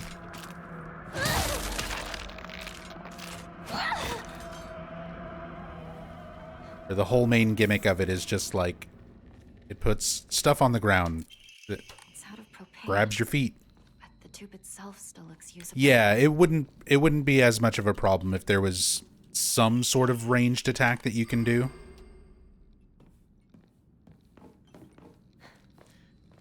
But the fact that it's all melee-based combat, you have to get right up into enemy faces. And their whole thing is just like, yeah, there's a bunch of stuff on the floor, and you just get your feet stuck. I don't know. I don't like those. Don't like it. And the fact that they pair that enemy up with, like, the birthing creatures so much. Like, the two most annoying enemies, they pair them up.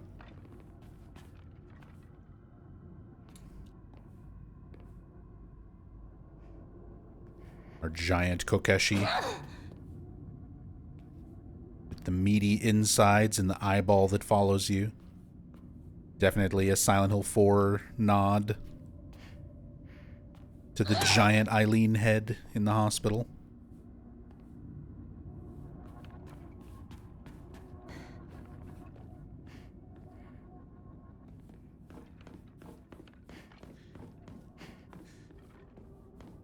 Hey, Improbus.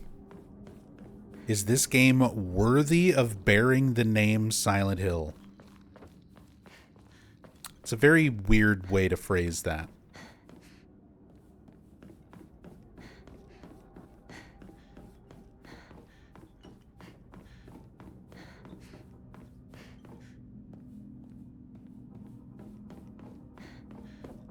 I feel like that's sort of a loaded way to ask what I think about this game. Because for me, this is a very good psychological horror action game. But you could remove like two relatively minor things from this game, and it would essentially not be Silent Hill related at all. Just by removing those two relatively minor things. Or not even removing them, just sort of slightly changing them.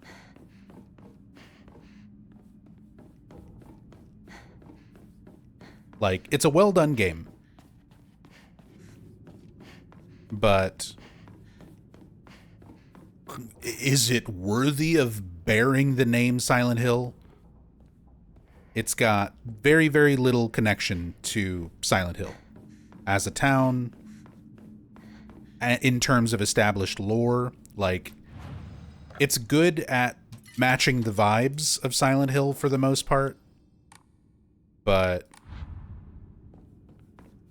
I feel like that is more just saying it does well as a psychological horror game. not so much as a Silent Hill game. Hinako, I'm sorry to ask, but could you drop by Shu's house and buy that stomach medicine for me again? Also, please let his family know that I've been getting better thanks to them. Traditional medicine truly is better than all those modern drugs, and herbal remedies are far gentler on the body. Tell them I'll pay my bill at the end of the month. Mom. Yeah, so Mom was also getting cancer treatment medicine from Shu's family.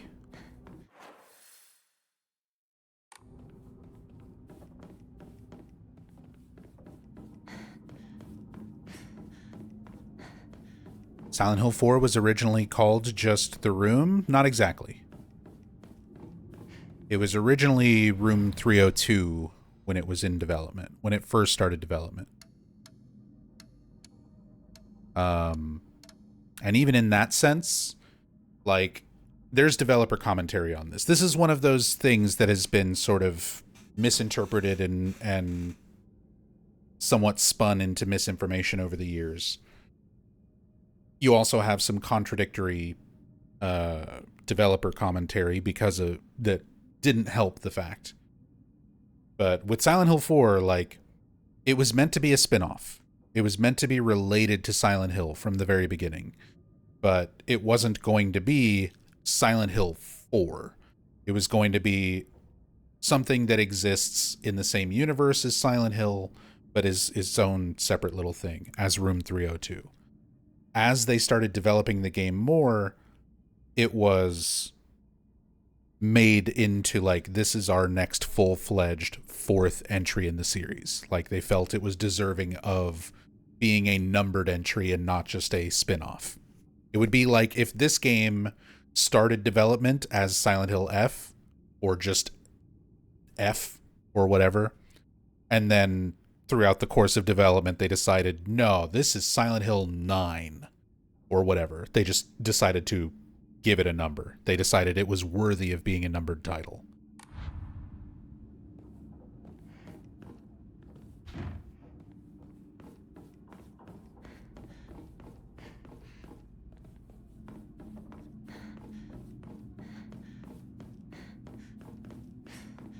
So, like, I don't know.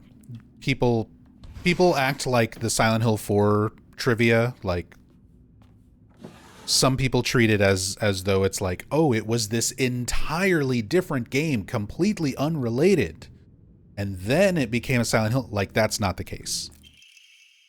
That's not the case at all. It was going to be Silent Hill adjacent. It just went from being a spin-off game to a mainline entry.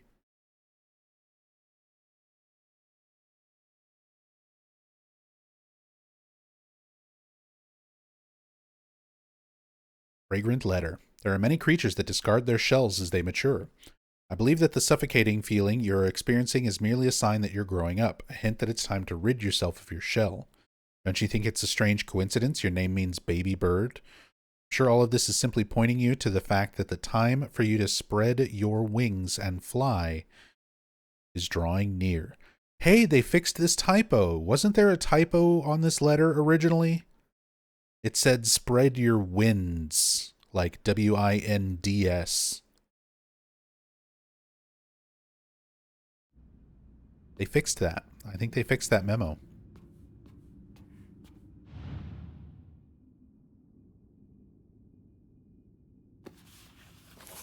My diary? There's something inside.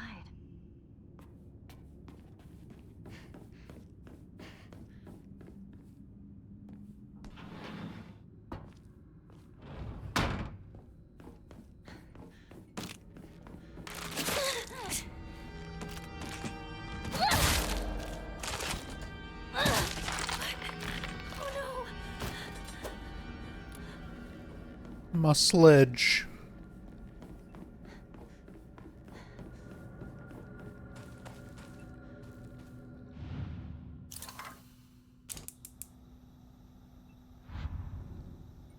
I do like how you can redirect her attacks mid-swing. Sometimes. It's not very consistent. Sometimes it works. Oh,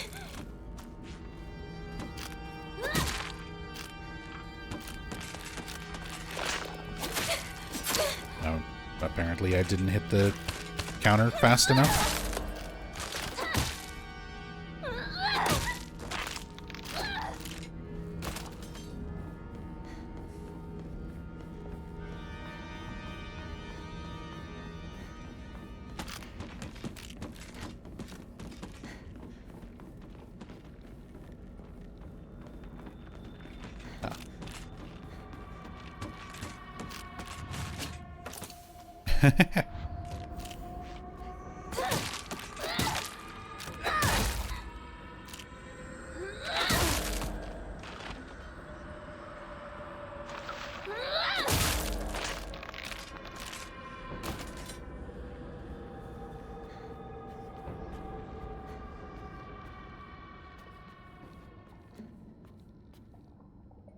Everyone right side up except Hinako.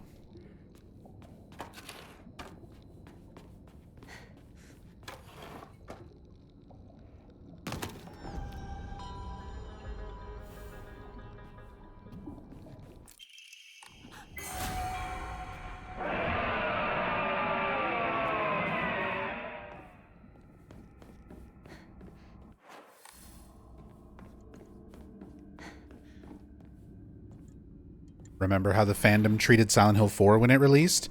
I remember how the fandom treated Silent Hill 2 when it released. People didn't consider Silent Hill 2 a Silent Hill game because it was not the same part of the town. It was not recognizable. Compared to Silent Hill 1, there was no Harry Mason, there was no cult.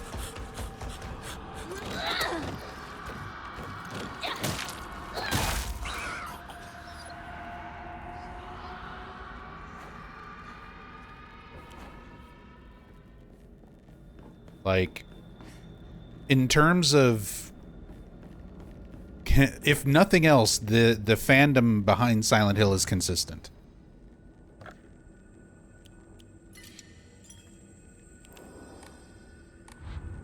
New things are always super divisive. Like, they just are. It's been that way since Silent Hill 2, since they started doing sequels.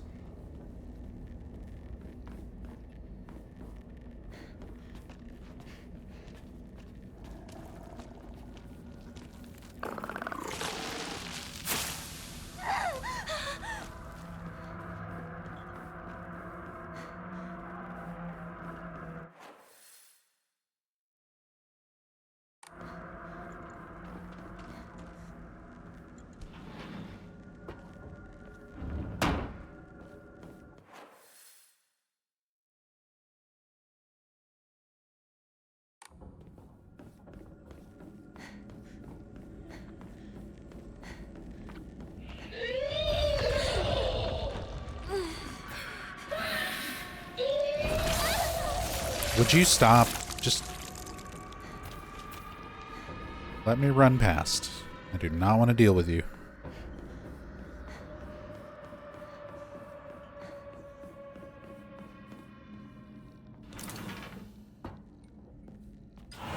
Enough already! What? Hinako, your father, he... Stop sugarcoating it! I know, okay? It's because of your debt, isn't it? What? You little... You were tricked by some fool! He took all your money and it's your fault! Mom's had to cut expenses. People were laughing at Junko because she had to wear old clothes! That money was for our family! It was to bring us just a little bit of happiness! So cut the crap and apologize! To me, to Junko, to Mother! Apologize for all the trouble you've caused us! How dare you speak to me like that? Please don't. Please, I beg you. Hinako, I'm sorry, but could you go to the grocery for me? But... I don't care what you buy. Just go now. Let me go! I've had enough of this! Who the hell does she think she's talking Please, to? calm down, dear. Relax. Women get treated differently than animals.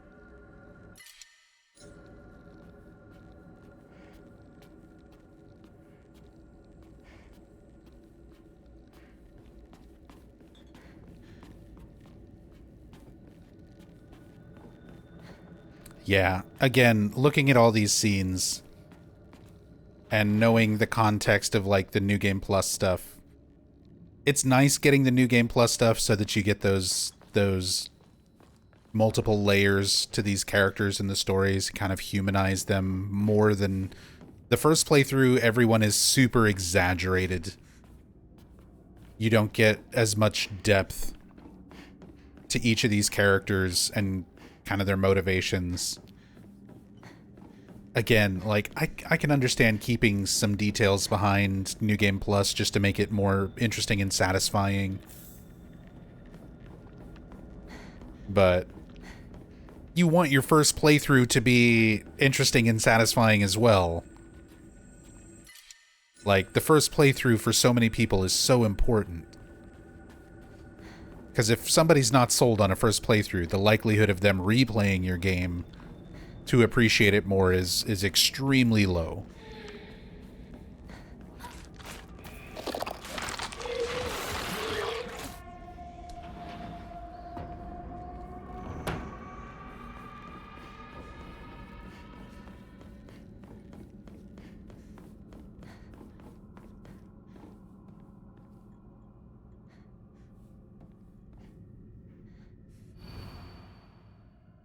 Sword and the fox fought, battling upon a set of scales. The heavens themselves shuddered at the ferocity of their struggle. Day after day, the sun rose behind the fox's back and set behind the swords. Yet their fight knew no end. The scales upon which they fought, however, were no more, having been destroyed long ago. Does something go here? Scale. Fox. Flip. It opened. But what was that about?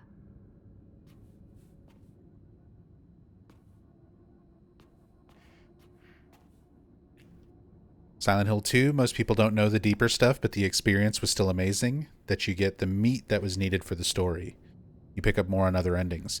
It's not even that you necessarily pick up more on other endings, because, like, regardless of what ending you get, whether it's a first playthrough or a fifth playthrough or whatever, like, the main story is there. Every other Silent Hill game, for the most part, is structured that way, where you get the main story in a single playthrough. Your understanding of it obviously can change based on follow-up playthroughs, where you just sort of have more of an eye for detail, more context for why things were the way that they were, but the endings don't alter a lot of your perception of the main story. It just alters the outcome. It alters the conclusion. Hinako! Shu's on the phone! Tell him I'm not home! I already told him you're here. Then tell him I'm heading out shopping or something.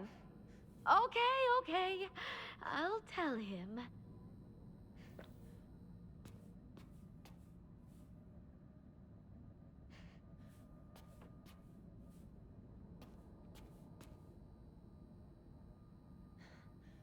Letters from Foxman? Yeah, it seems like that's the paper.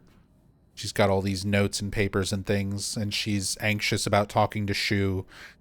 So I'm guessing this is like after she finds out about the arranged marriage. Again, this is sort of...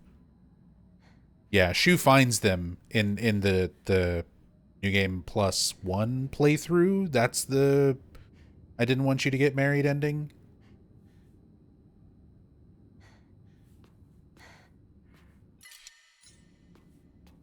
I think that's ending 2, where you get that scene.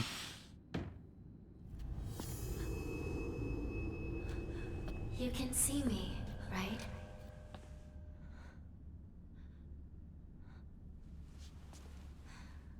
Guess it depends which ending you go for. I mean, this is a New Game playthrough, so we're not getting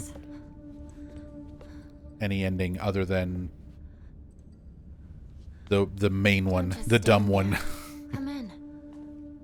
I have something I want to talk to you about.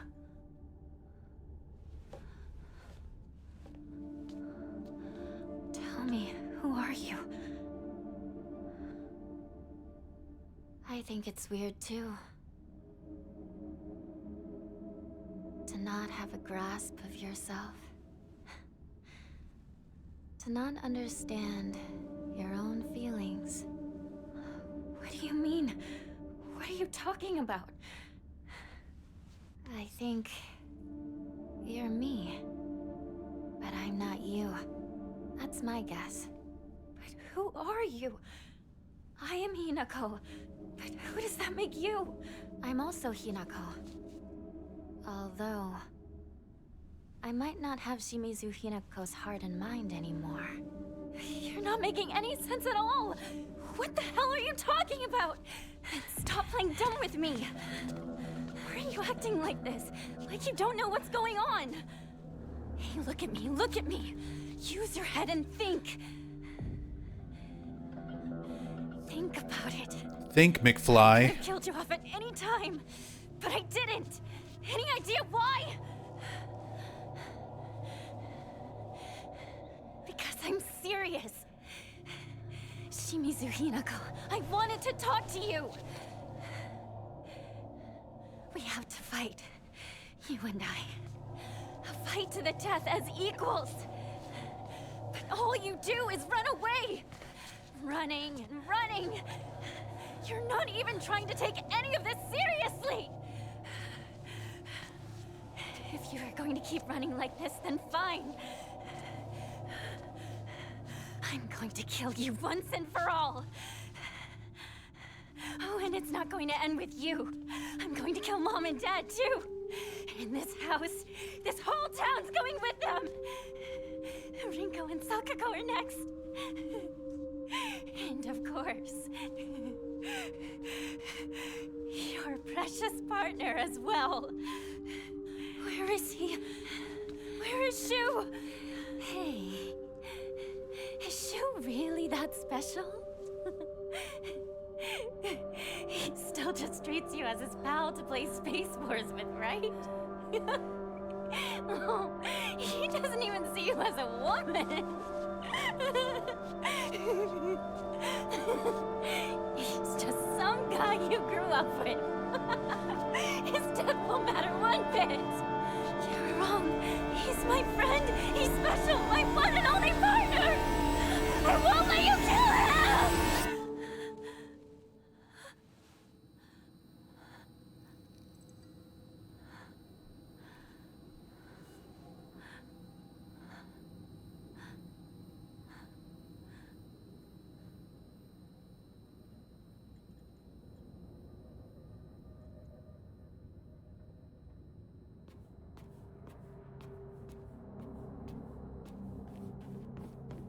See, even with stuff kind of being over the top, kind of anime in some of the writing and dialogue and exchanges here, it's more so because of the English voice acting, I think, that's bothering me compared to the Japanese.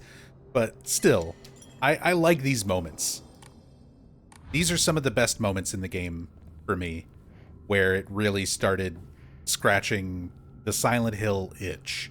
Seeing Hinako have this argument with herself and, like, trying to figure out the first time around, like, what does this represent and how literal is this? Because, I mean, if we're going off of Silent Hill 1, like, people splitting and becoming separate entities is absolutely an established thing.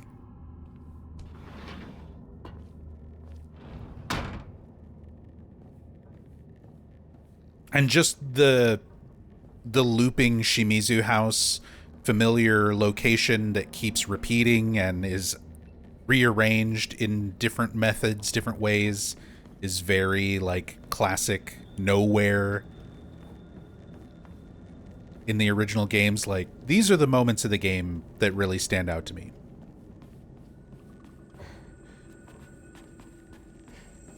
These are the ones that really, really make it feel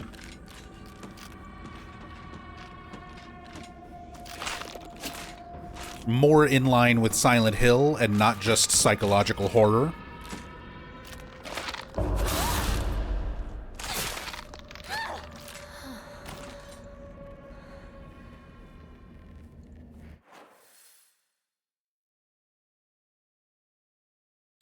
Oops. I wasn't supposed to go through that. I needed to go to the door where Shu is.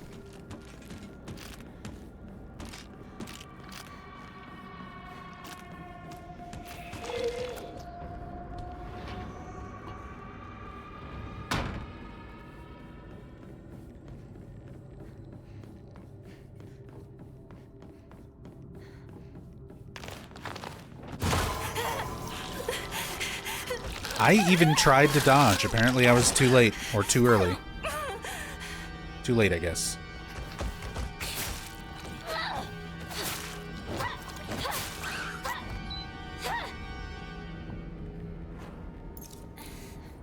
Kitchen knife.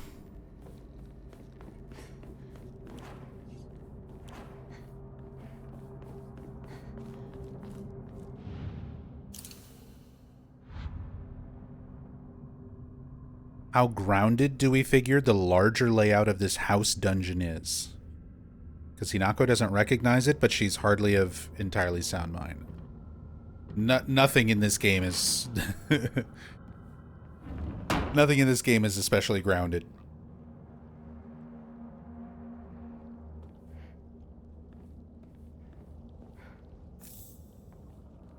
Like, in terms of what the house layout would actually be, none of these are accurate. Even the more, like, normal cycle of it. Because we see the house. We see the house at the beginning. I cam hacked all the way around the house. It's not that big of a house. It's, like, relatively small. It's made its way in here.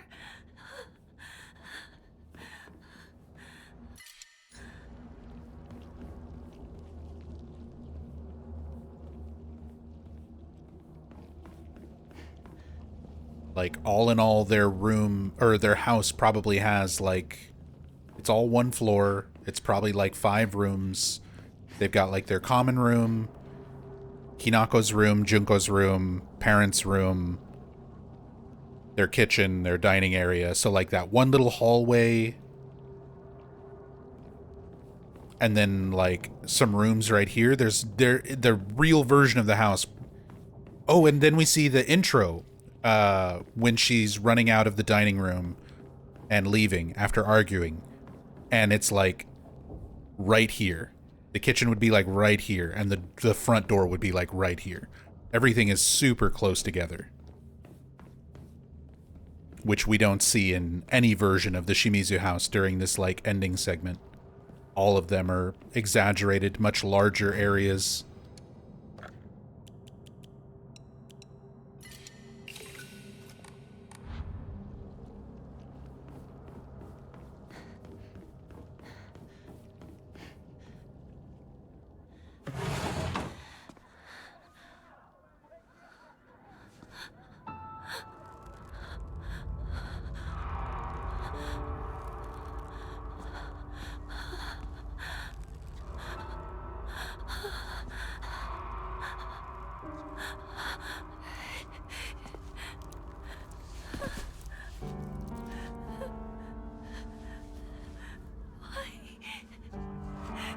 Why did it have to come to this?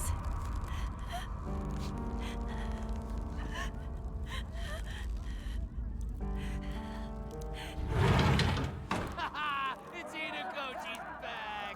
About time! We've been waiting for you!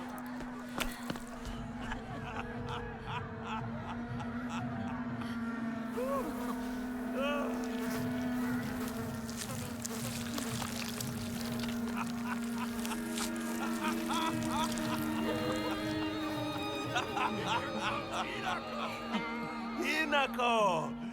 You are late! Finally! We're about to get started here! What did you say?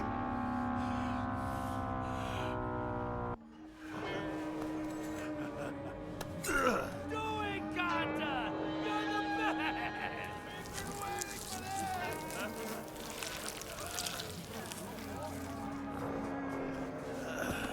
Okay then. Ladies and gentlemen, prepare to witness a master with a blade!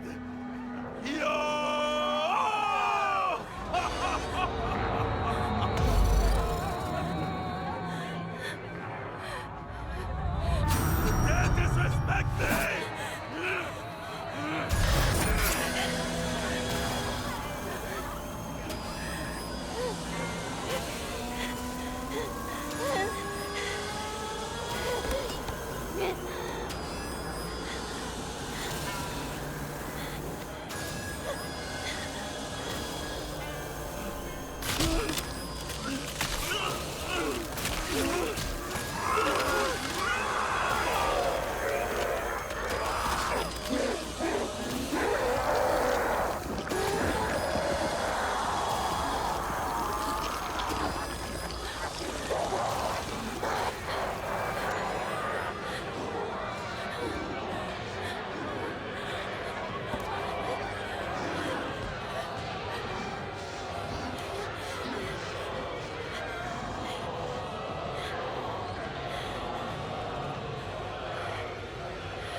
Oh my god, the stun lock. It's a woman's role in society. Dad! Mom! Why?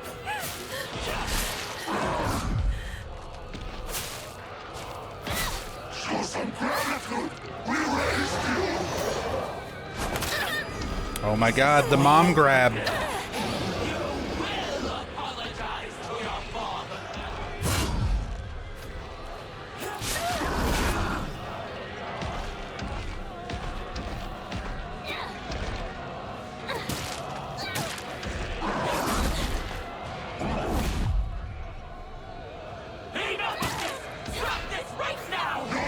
Oh, I was climbing up on top of the sword.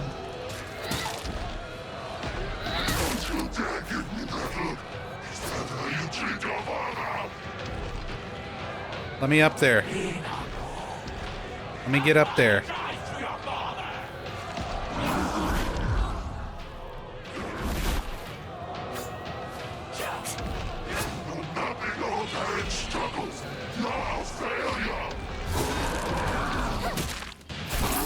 Oh well.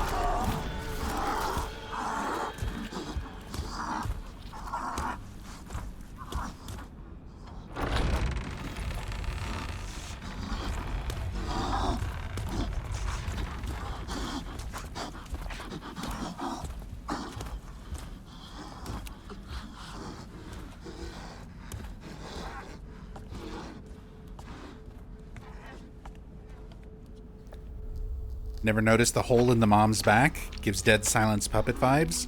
I mean, it's Hinako's perception of her mother is that she is spineless. That she doesn't ever do anything to stand up against her father. So, like, her manifested creature version of the mother is literally spineless. She has no backbone, just a giant hole. I love that from a design standpoint. I like that detail. And it also serves just to show, again, that how much of this is just Hinako's perception of these people rather than how they actually are. Because we learn from the New Game Plus follow-up playthroughs that the mom's not actually spineless.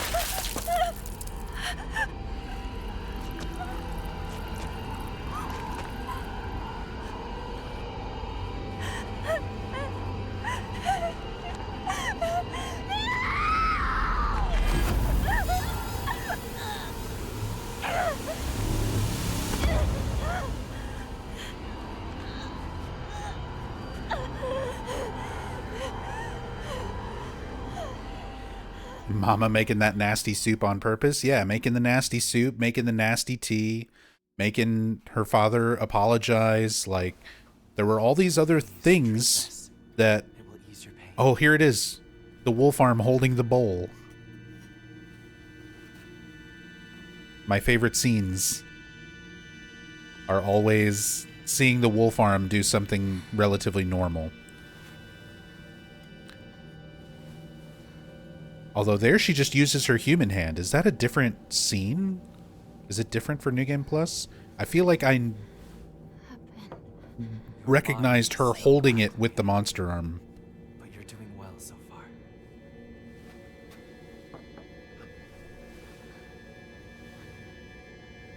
Here it is. There it is. That's the scene that was in my head.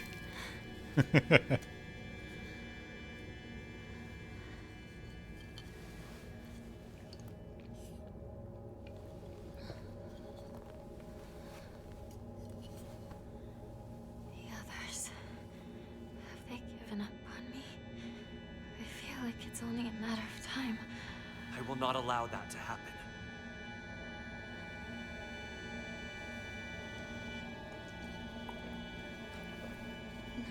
From Nub's anecdotes, I've gleaned that the dev team in Japan had very limited options to pick from when it came to English-speaking voice actors in Japan. So they had to go with what they could get. For the original games, for the first 4 games, that's how it was, yeah. And that's not just anecdotes from me. That's like interviews with Jeremy Blaustein, who did the localization, and he was also essentially the casting director who got all of the English VAs who worked on 2, 3, and 4 together. It contains a divine power. But yeah, they had a very limited pool of actors to work with just to even start. Which is why you also get some repeats. That's why you also get some repeat actors. That's why Donna Burke was Angela in 2 and then came back for Claudia in 3. That's why Dennis Fault was a little bit part. He was Mary's doctor in Silent Hill 2, and then Walter Sullivan in Silent Hill 4. Please, take this. There were only so many people that Konami had to work with. It serves as proof that you are mine. Now, I have one more thing to show you, if you'll follow me. Okay.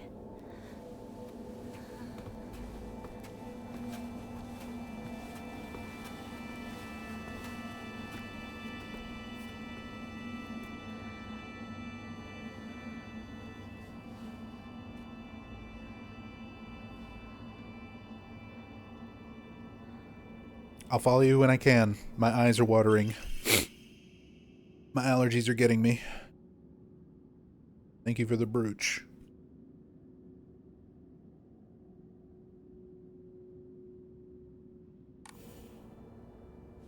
Forgive me if I'm misremembering, but didn't Vincent and Jaspers share the same voice actor as well? That was a rumor. That was a rumor for a long time because Jasper in 4 was uncredited, and a lot of people just assumed that it was Vincent. So for a long time people thought that was the case, but they did an interview with oh god, I'm forgetting the actor's name. They did an interview with Vincent's voice actor, and he was like, nope, that's not me. He said that's not him in Silent Hill 4 as Jasper.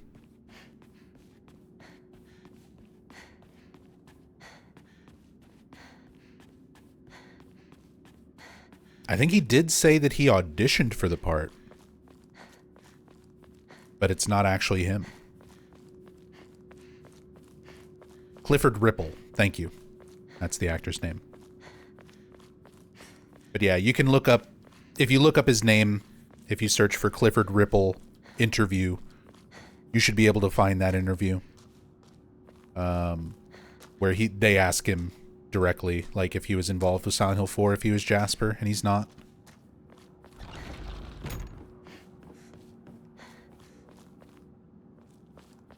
Yeah, it took a long time to even find out who Harry's voice actor was in Silent Hill 1. We just knew it was Michael G. And nobody knew how much of a, if that was like a pseudonym or, you know, whatever.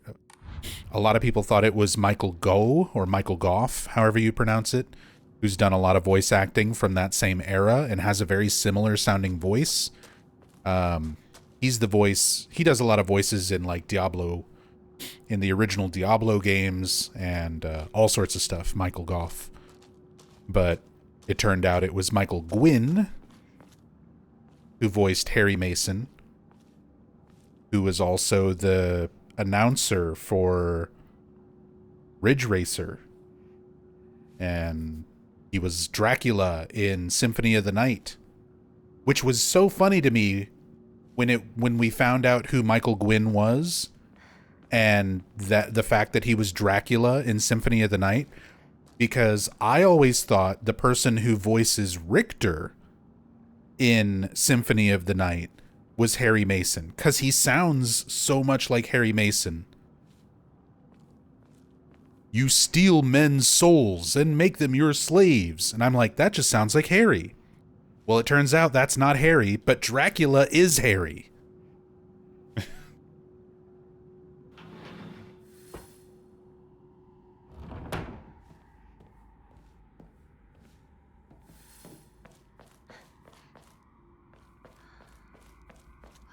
As a kid, I always thought Richter and Harry sounded so similar.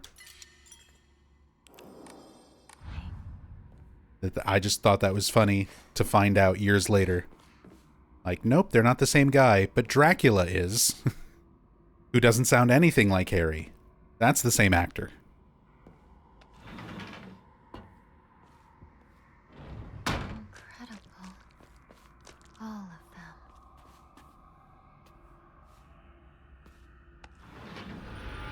Yeah, Richter is Chris from Resident Evil 1.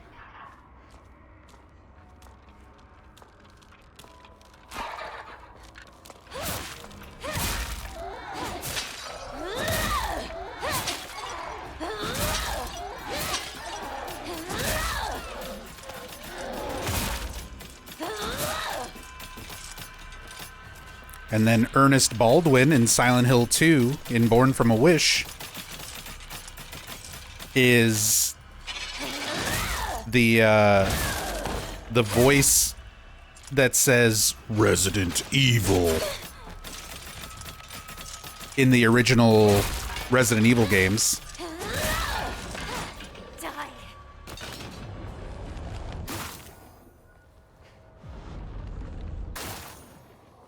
Didn't know? Yep, that's Ward Sexton. Ward Sexton is the actor's name. He's Ernest Baldwin in Born from a Wish, and he's the guy that says Resident Evil. Not actually, I don't think he's the original one. I think he's the one for like Resident Evil 2 and Resident Evil 4. But yeah, he does some of the Resident Evil title voices. Liv, thank you so much for the 22 months. Thank you, thank you. Sub kicked in. Merry December. Thank you. Thank you so much.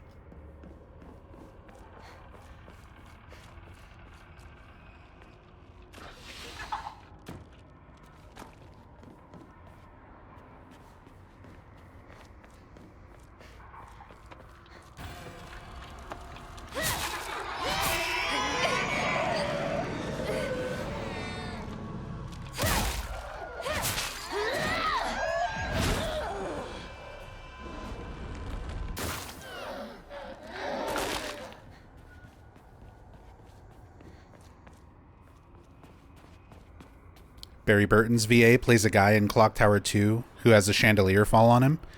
Oh man, speaking of voice actors, it's always so interesting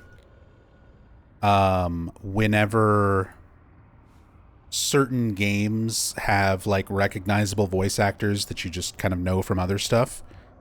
There is a game for the original Xbox. Hold on, I'm pulling up my my games here. Murakumo Renegade Mech Pursuit, which I've got a copy of for the original Xbox.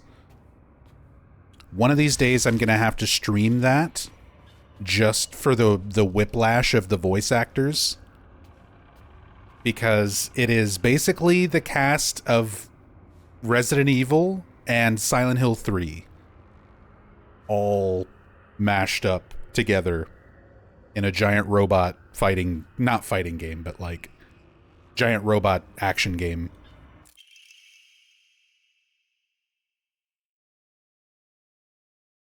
So it's very interesting hearing Heather, because it's one of the few other voice roles that Heather Morris did. So you have Heather from Silent Hill 3. You've got Richard Gross, one of the other projects that he did before he passed. I think that was his last one. But yeah, they did. So you've got Douglas, you've got Heather, you've got Chris, you've got Barry. I can't remember if Donna Burke's in it, but yeah, it's just a ton of Resident Evil and Silent Hill characters all doing the voices in Murakumo for the original Xbox.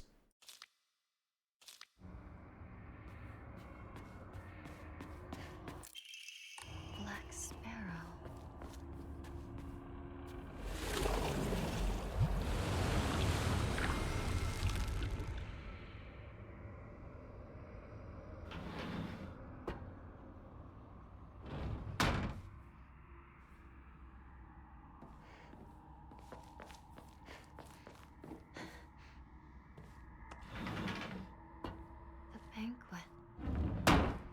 Has it come to a close?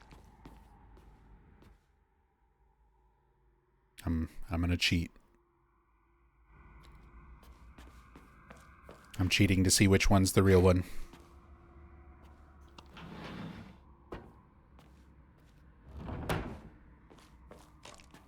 Because I really want to finish this game tonight, and I've been streaming for like over 9 hours.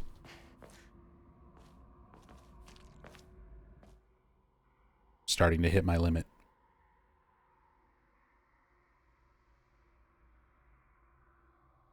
It's this one.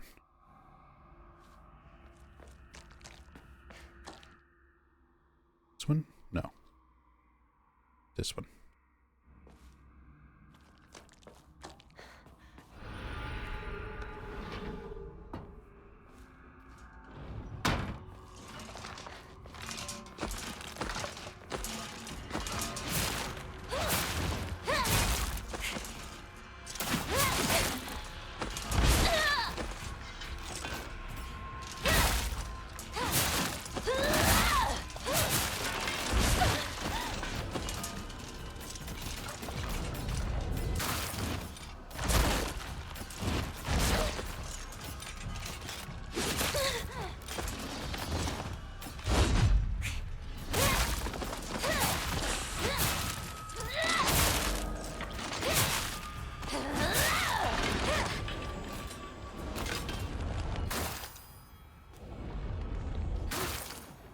Wasn't AoE Soul Siphon a thing, or does that unlock later as well?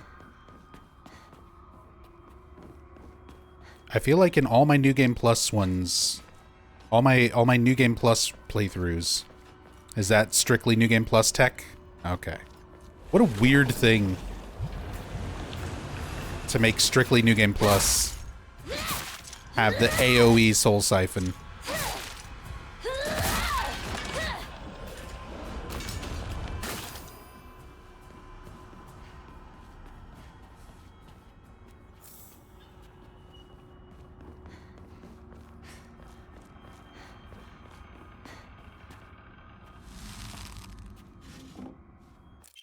Innocent and afraid.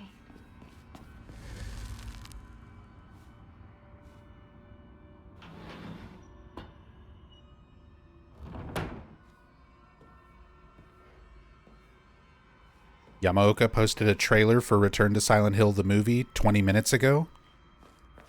There has been 3 Return to Silent Hill trailers released in the last, 2 weeks. At this point, I'm just tired of it. People keep asking if I'm going to react to the trailers, and it's like, they keep fucking releasing them. They made a shitty one, and everyone called out how shitty it was. And then they made a revised version of that one that was slightly less shitty.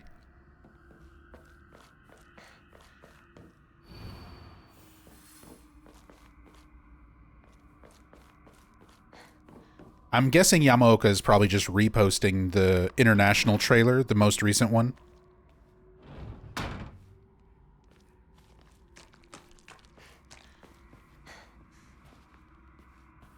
Don't think you've watched any of them? Yeah, the first one that came out was... Well, technically there was a trailer like years ago that immediately got pulled down by Konami.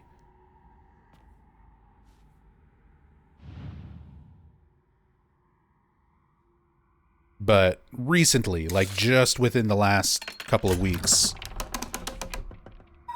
they released a new trailer. And the first trailer had all these like grammatical errors in the text and everything that was on screen.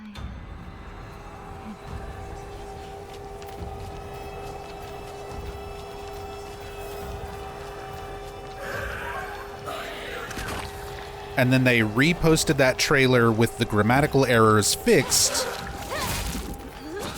but it was still just not a very good trailer.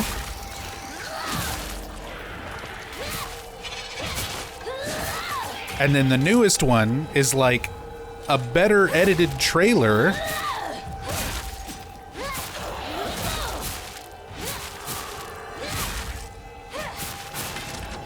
But the movie still kind of looks bad.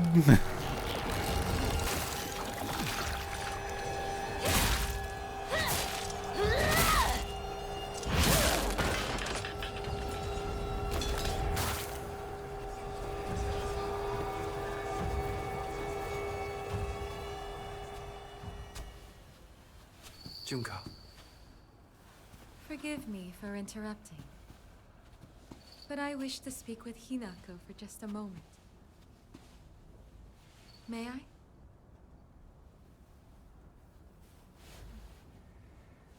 Of course.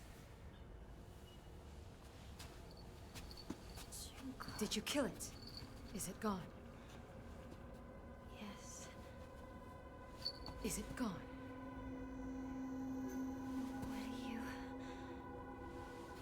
I see. For today only.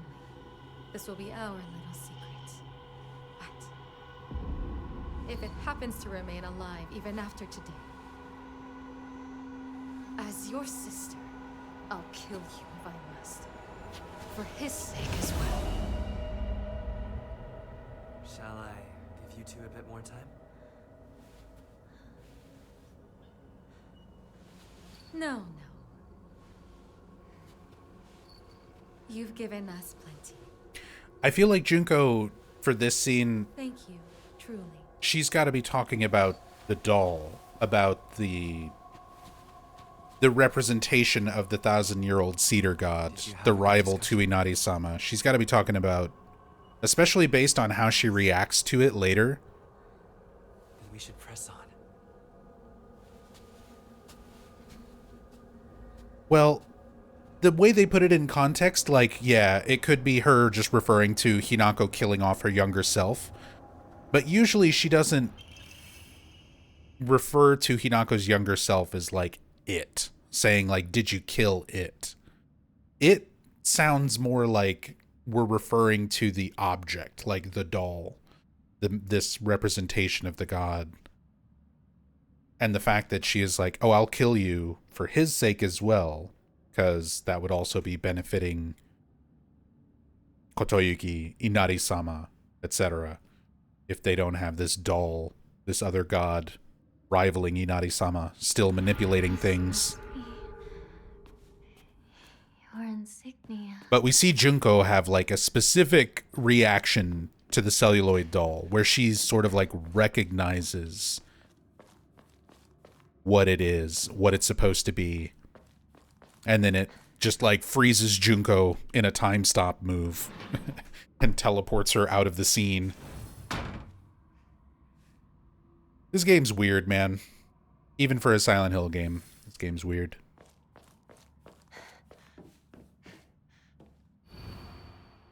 It's interesting. It's not bad, but it's weird.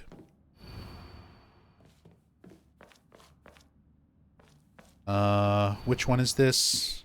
Blackbird wishes to take the Whitebird. Whitebird wishes to resist. Fox brings along his followers in triumph. He notices not the two birds in conflict.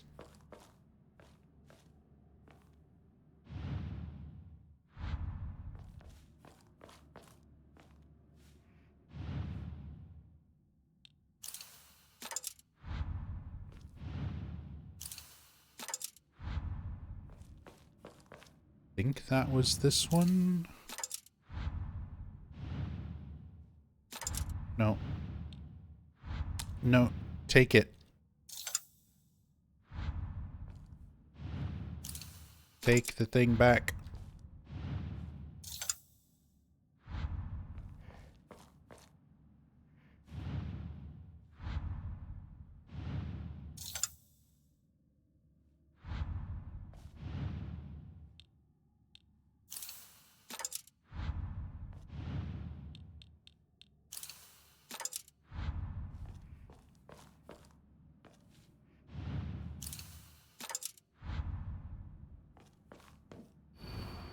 Blackbird takes the Whitebird. Whitebird wishes to resist. Fox brings along his followers in triumph.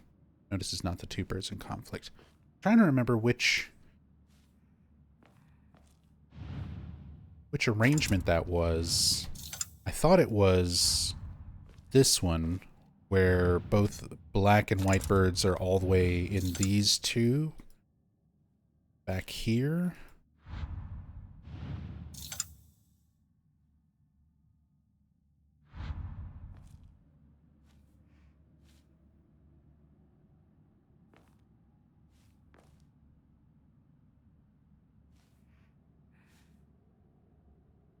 I'm going to look this up. I'm just going to pull up my notes. Double check.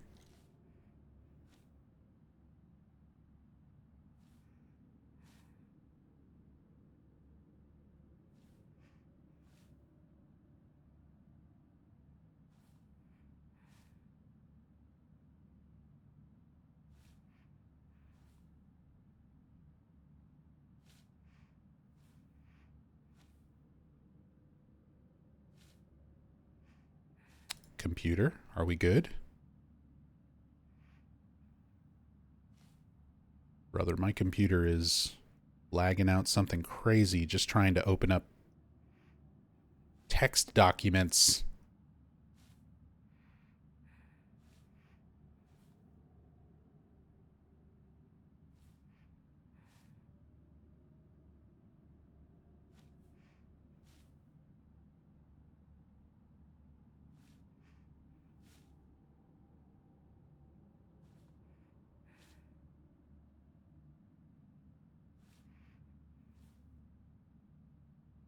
Foxcrest goes in the leader's fan. The two fighting over possession for the lantern.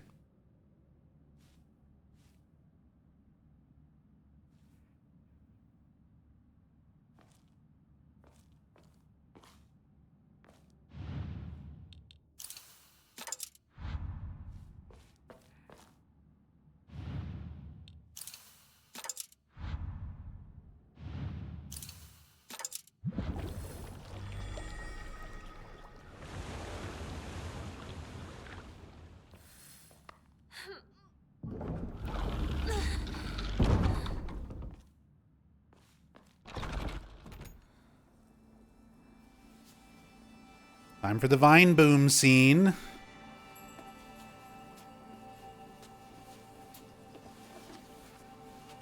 This is yours.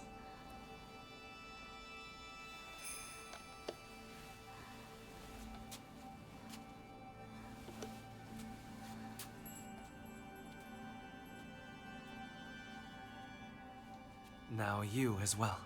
Don't worry about that.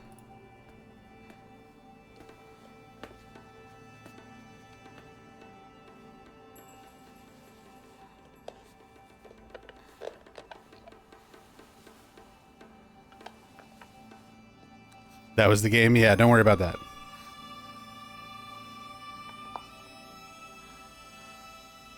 Now then, shall we begin?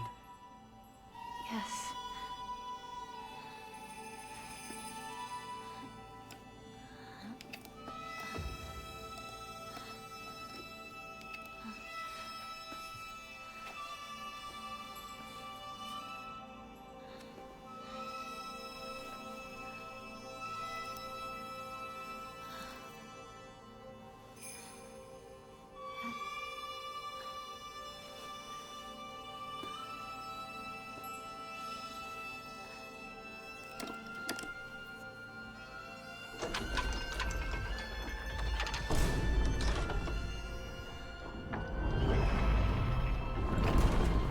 This is the final rite. I've done well to accompany me this far. It's because of you that I made it here. Soon, all will be complete. Yes. Almost done.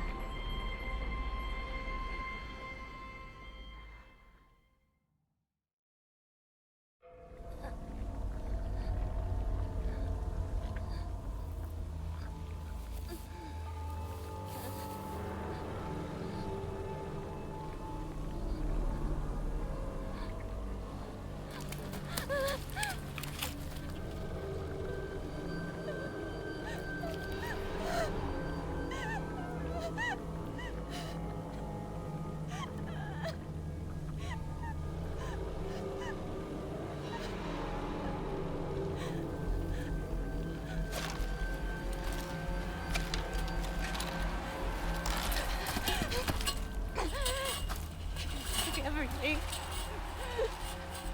You took everything. Everything from me!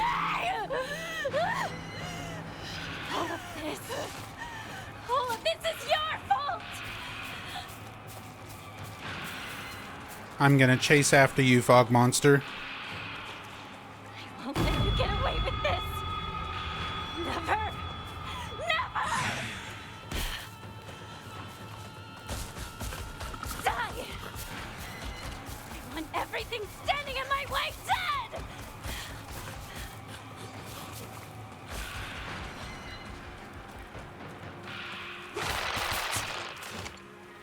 Yeah, this section is a lot better, being able to just run through.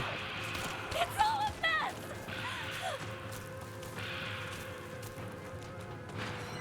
Give it back! Give back everything you've taken from me! I'll slaughter This guy's not in the way. Because he used to be further up the path where you had, like, no way around him. Okay. This one we still have to fight.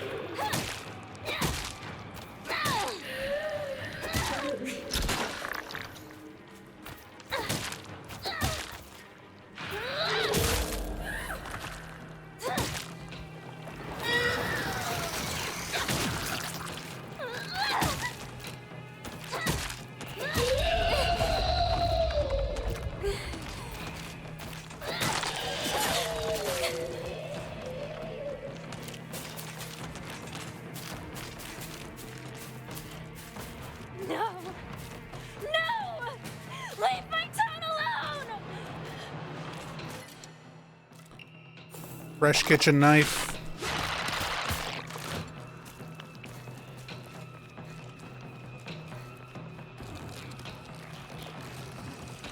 Fight! It's either you or me!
are doing is incredibly rude.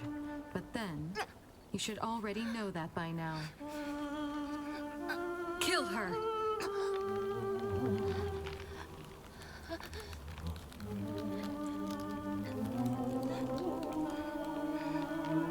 Kill her! Do it!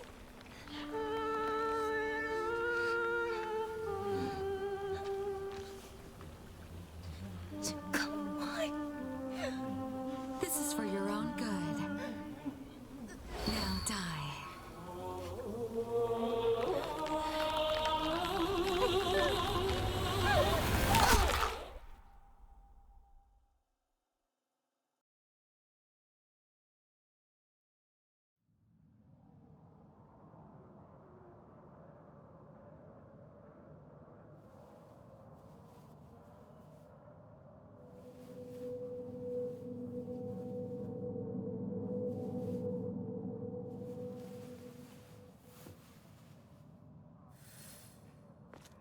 Oh my. She Fine truly feathers is a make vision. fine birds. Such a feeble bride. May you find peace in the days ahead.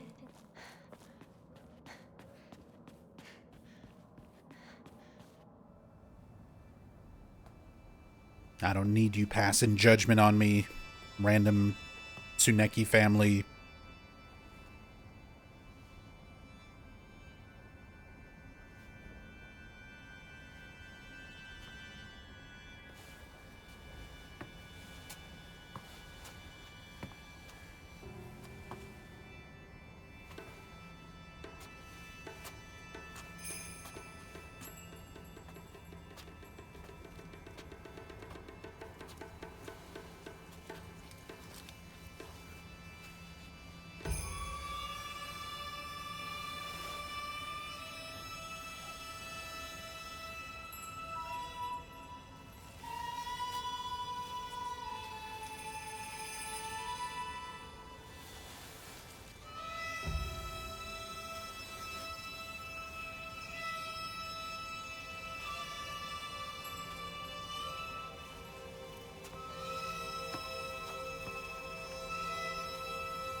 Now say your farewells.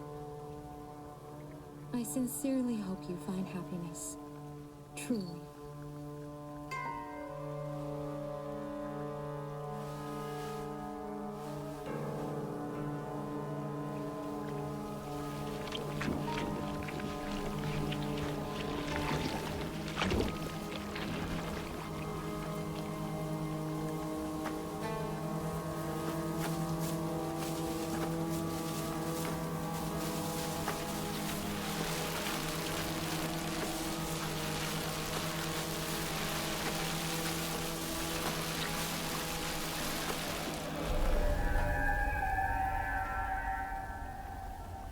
See, we get the whole transition cutscene sequence of her becoming the Shiromoku, the bride monster,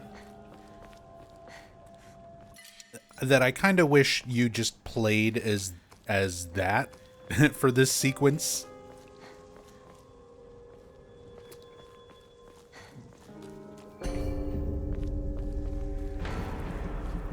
It's weird they go through that whole process just for you to change back.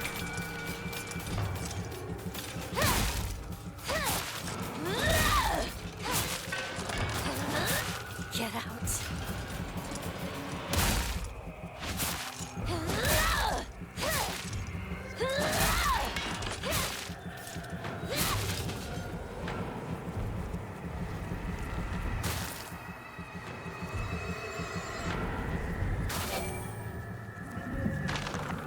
That's okay. At least we've got fewer enemies Get in my way. for this little forced combat segment. Still some forced combat, but it's a little more lenient.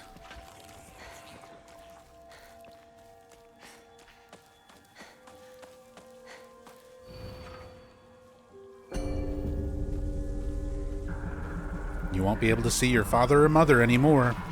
That's what happens when you get married.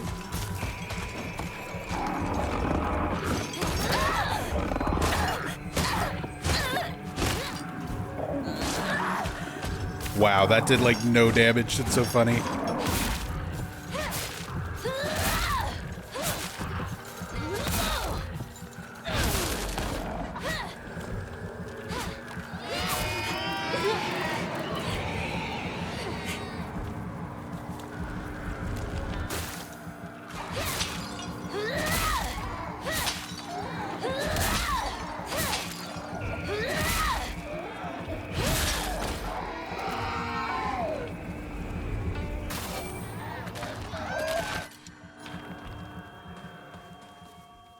Time to go home.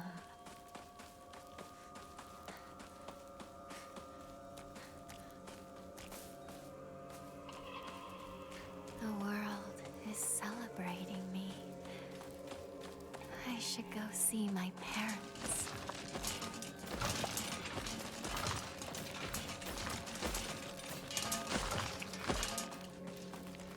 See you later, Drum Chungus. Knife Tungulus.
I'm grateful for this arm I've been given.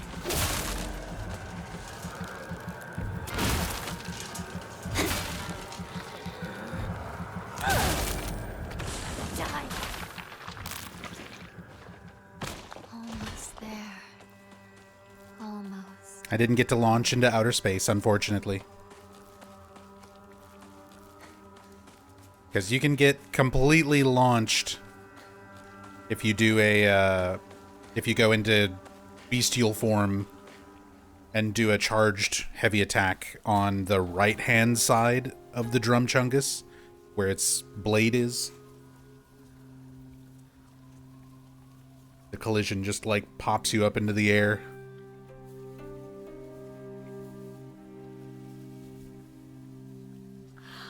Hinako, our beautiful girl. Come on, dear. Look at her.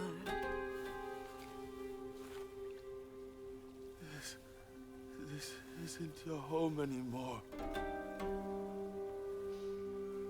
Even if you come back alone, I won't expect to be let inside.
Come on, stop killing my frame rate.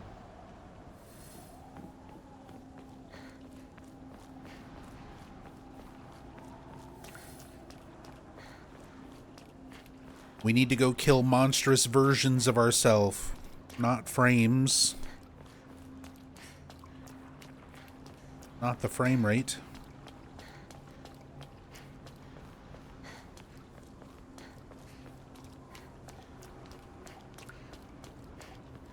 The road twists and turns. It's like I'm walking through my head.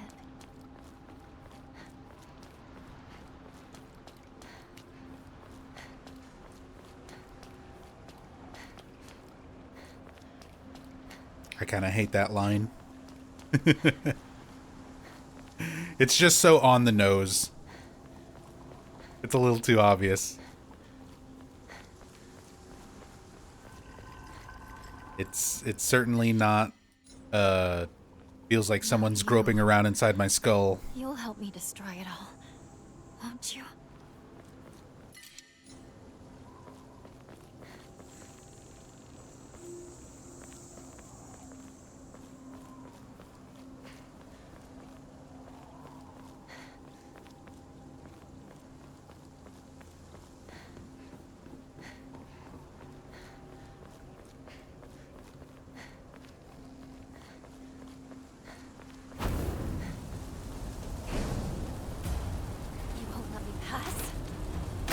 You asked for it.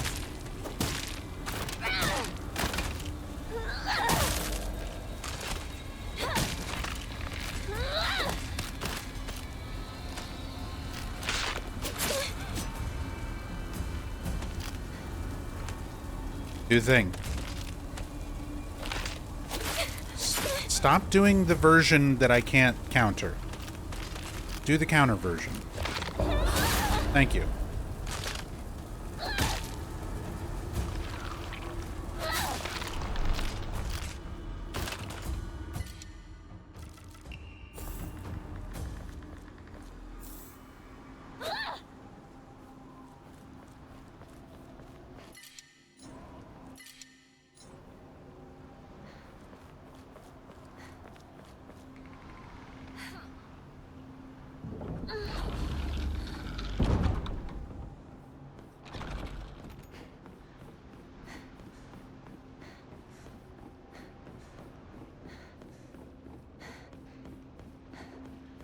You're in my way again. Fine. I'll keep doing this. I'll paint this place red with your blood!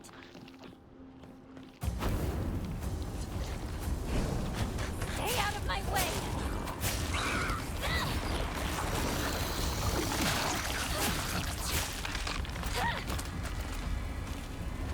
Kitchen knife.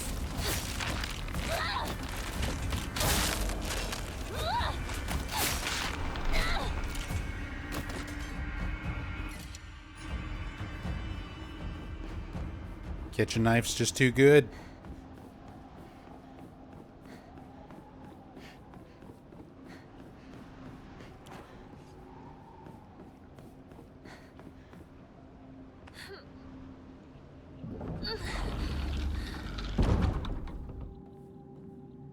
This is it.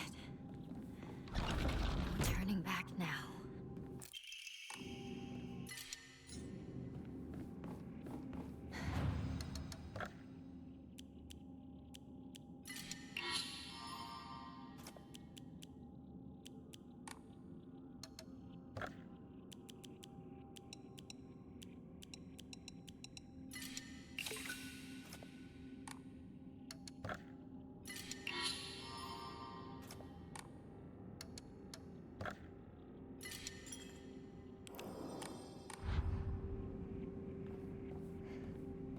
The real connection between Silent Hill 1 and Silent Hill F is the Katana Room.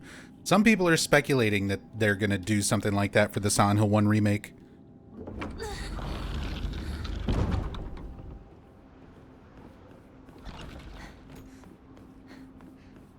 That they're going to make the Katana Room for Silent Hill 1 remake like Silent Hill F themed.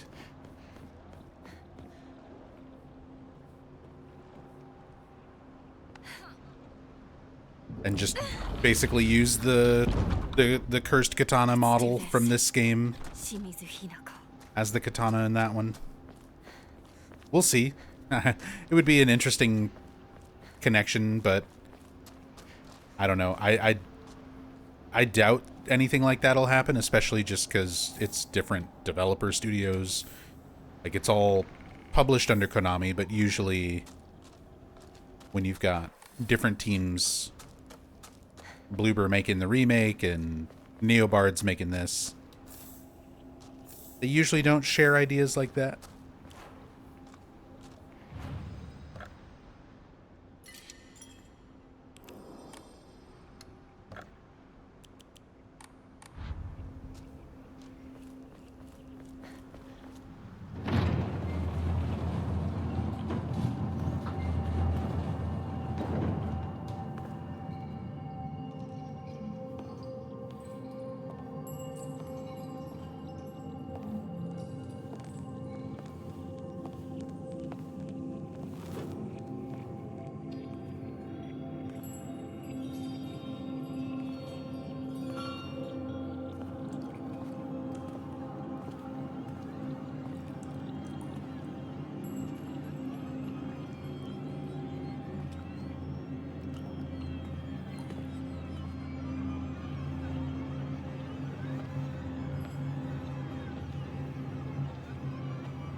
Ugh, the lag.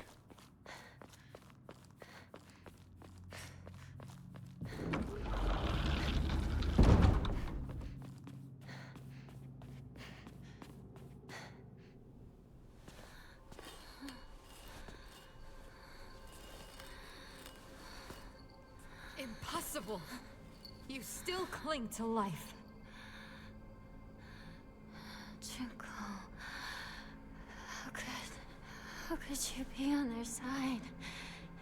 You don't understand how I feel. Calm down! Do you understand why you're here? Think!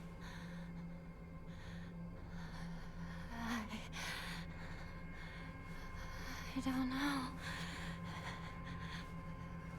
Where am I? I don't like it here. It feels bad. I want to go home. And here's where the game forces it.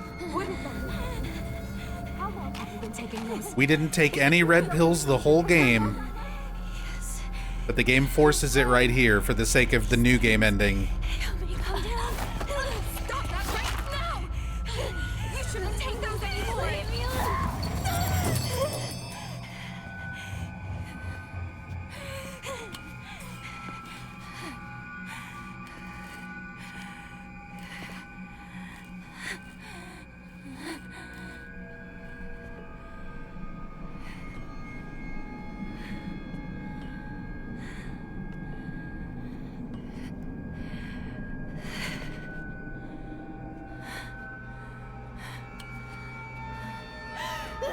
This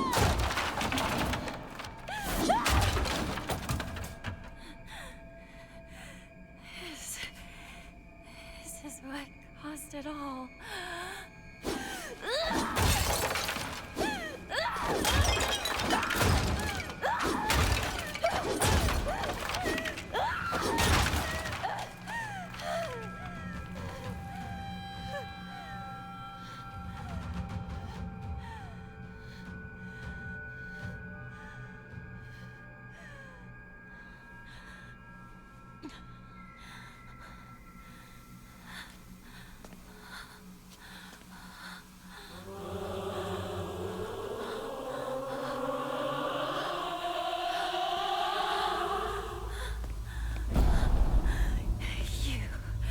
You took everything from me.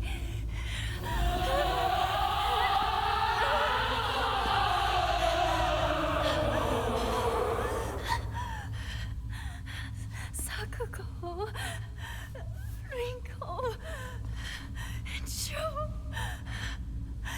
You even took my parents. Shut up, you monster! I want myself back.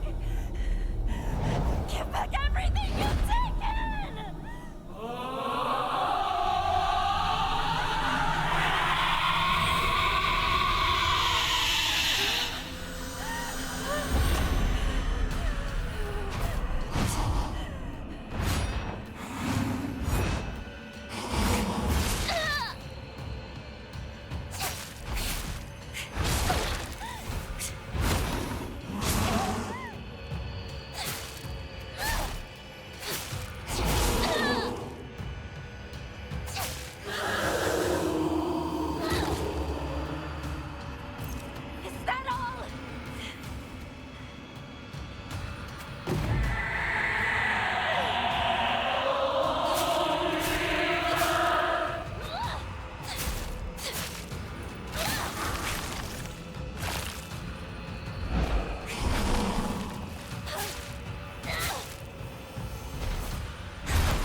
Oh my god.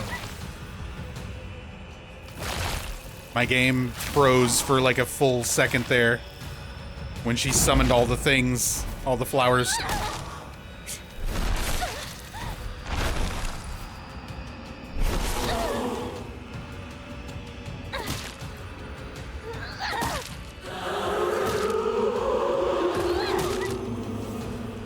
Now it's my turn to take everything from you!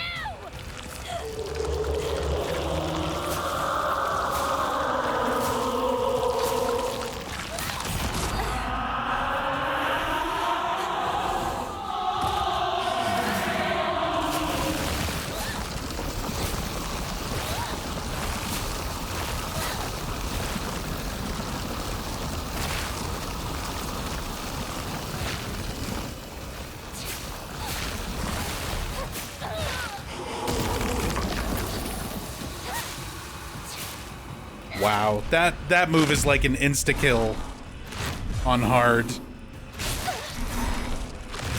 It barely does any damage on casual.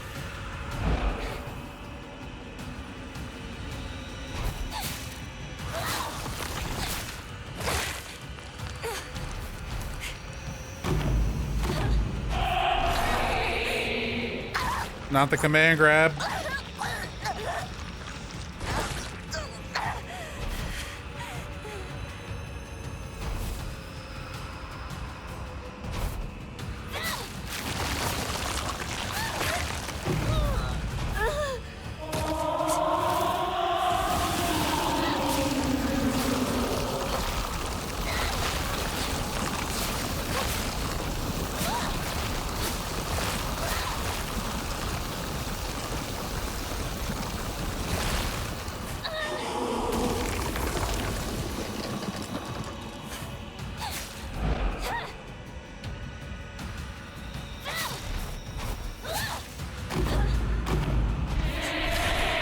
Oh, come on.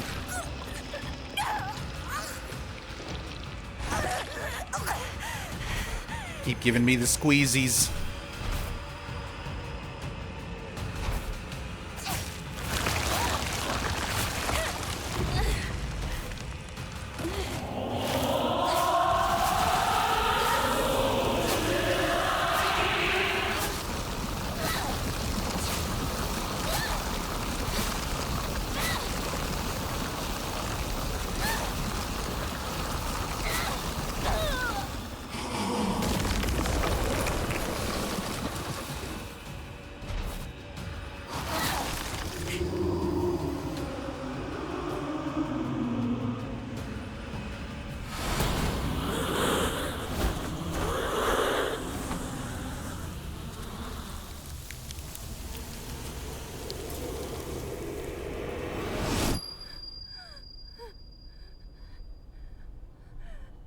Yeah, it's crazy how many moves and things the bosses just don't use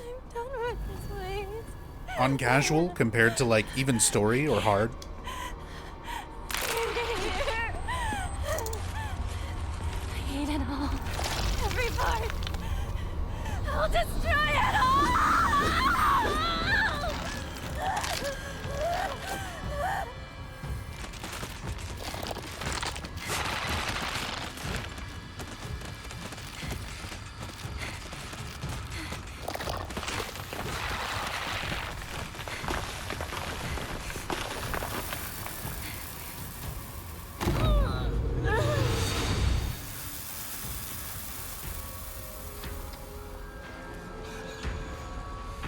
Think you fought them all in your first playthrough?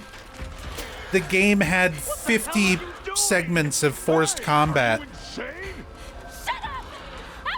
before that moment in my first playthrough. Am I wrong to have just assumed that that would just be yet another forced combat section? Like... Wait, everyone, just hold on. I'll speak to Hinako. Hinako, why? Why are you doing this? I thought I showed you. I understand. I care for you.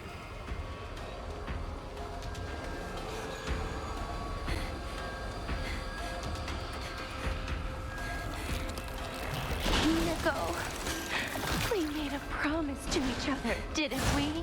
You traitor! Why are you doing this? Please don't! I'll never forgive you!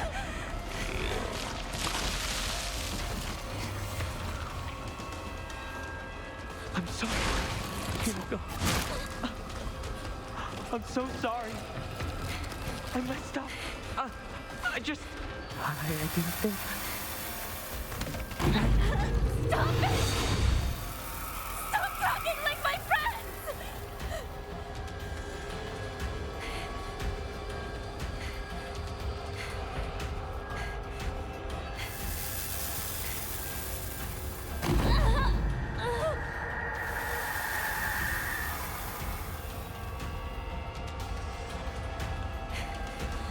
Just need to hold out a bit longer.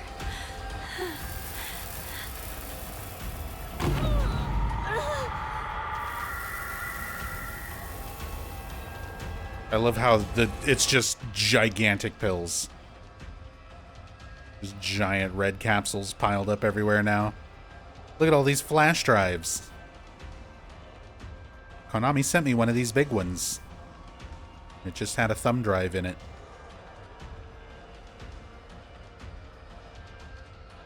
Wow. This effect is literally just a big flat, just a big flat red texture on the other side of the door for this.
And then credits. Now that I've played through this game so many other times and seen all the other endings, and we've come back to this first ending, I feel like I hate it even more.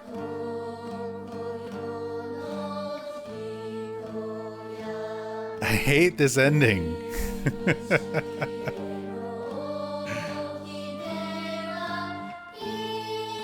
That is not the satisfying conclusion to make you go like, ooh, I want to play it again.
Yonikawa 2 to HQ. We've got 2 male victims here. Same female suspect as in the wedding massacre on Route 8. One victim is currently in cardiac arrest. Kagerocho 1 to HQ. We haven't found the knife used by the suspect at the scene. Chances are good that it's still in the suspect's possession. Better consider her armed. Over. Attention all departments. This is HQ. Female suspect is in her 20s and wearing a wedding dress. Height is a little over 160 centimeters. Last seen fleeing Tsuneyoshi Shrine. Believed to be armed and highly dangerous. Exercise extreme caution. Come in, HQ. This is Kagerocho 1. It appears the suspect was observed consuming red and white capsules at the scene of the crime. Kagerocho 1, this is HQ. Did the capsules match the ones discovered at the wedding venue? Over.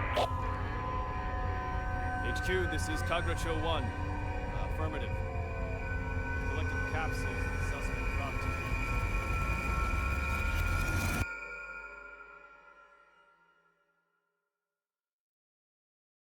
Thanks a lot, Shu. Thanks for the drugs. Now you're dead? Maybe? Question mark?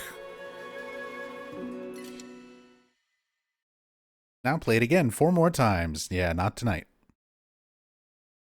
New Game Plus. I like how even though I already have save files with absolutely everything, all the endings and everything unlocked, it still pops this up after you do New Game. That's fun.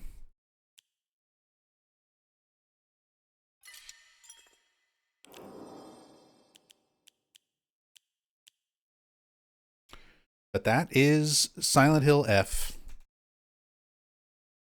First time doing New Game since my first playthrough when the game came out back in October. God, it's already December. What the hell happened? I still really like this game. It's one of those ones that's definitely grown on me, even just in the couple of months since it's come out.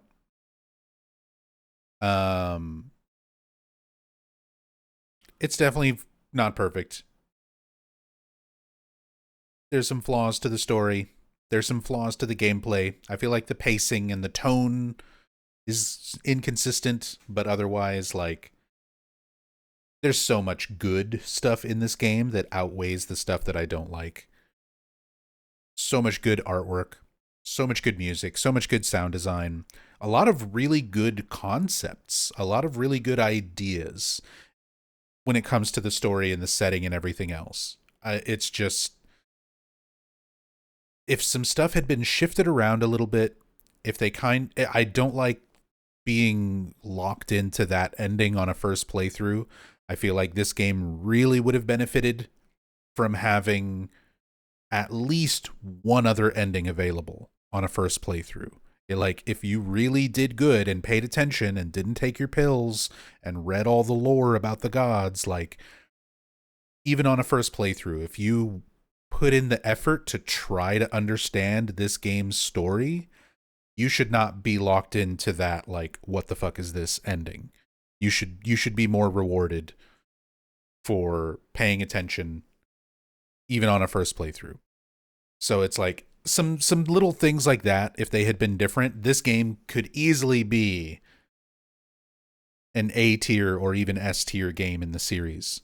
Like, some slightly stronger connections to the original series instead of just the White Claudia and the Aglaophatus have, like, a little minor character, a little the Western cultist missionary person who brought the flower over, a little bit of a flashback to them, a little bit more information on them, a little bit more substantial ties to the town of Silent Hill, which is where the fucking flower is from, and the cultist who would have been from there as well to bring it to Japan.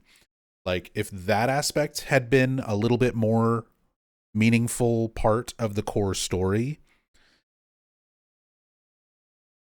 that alone would have helped so much, where people, I don't think, would even be quite as divided on this, like, oh, is it just a game that they slapped Silent Hill onto the title? Because it's definitely not that.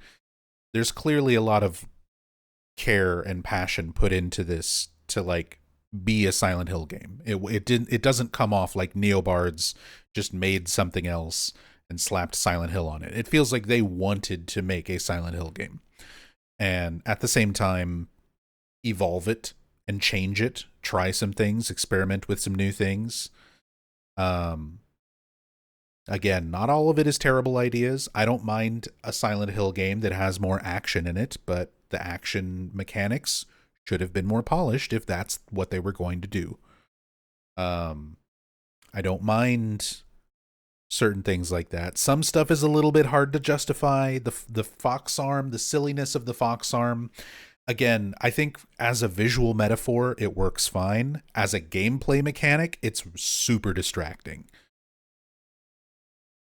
But overall, that's Silent Hill F. Solid game. Good psychological horror action game. Middling if you really try to qualify it as a Silent Hill game. But just as a game, without any sort of preconceived notions of what it should or should not be, I think it's very good. I think it's very good.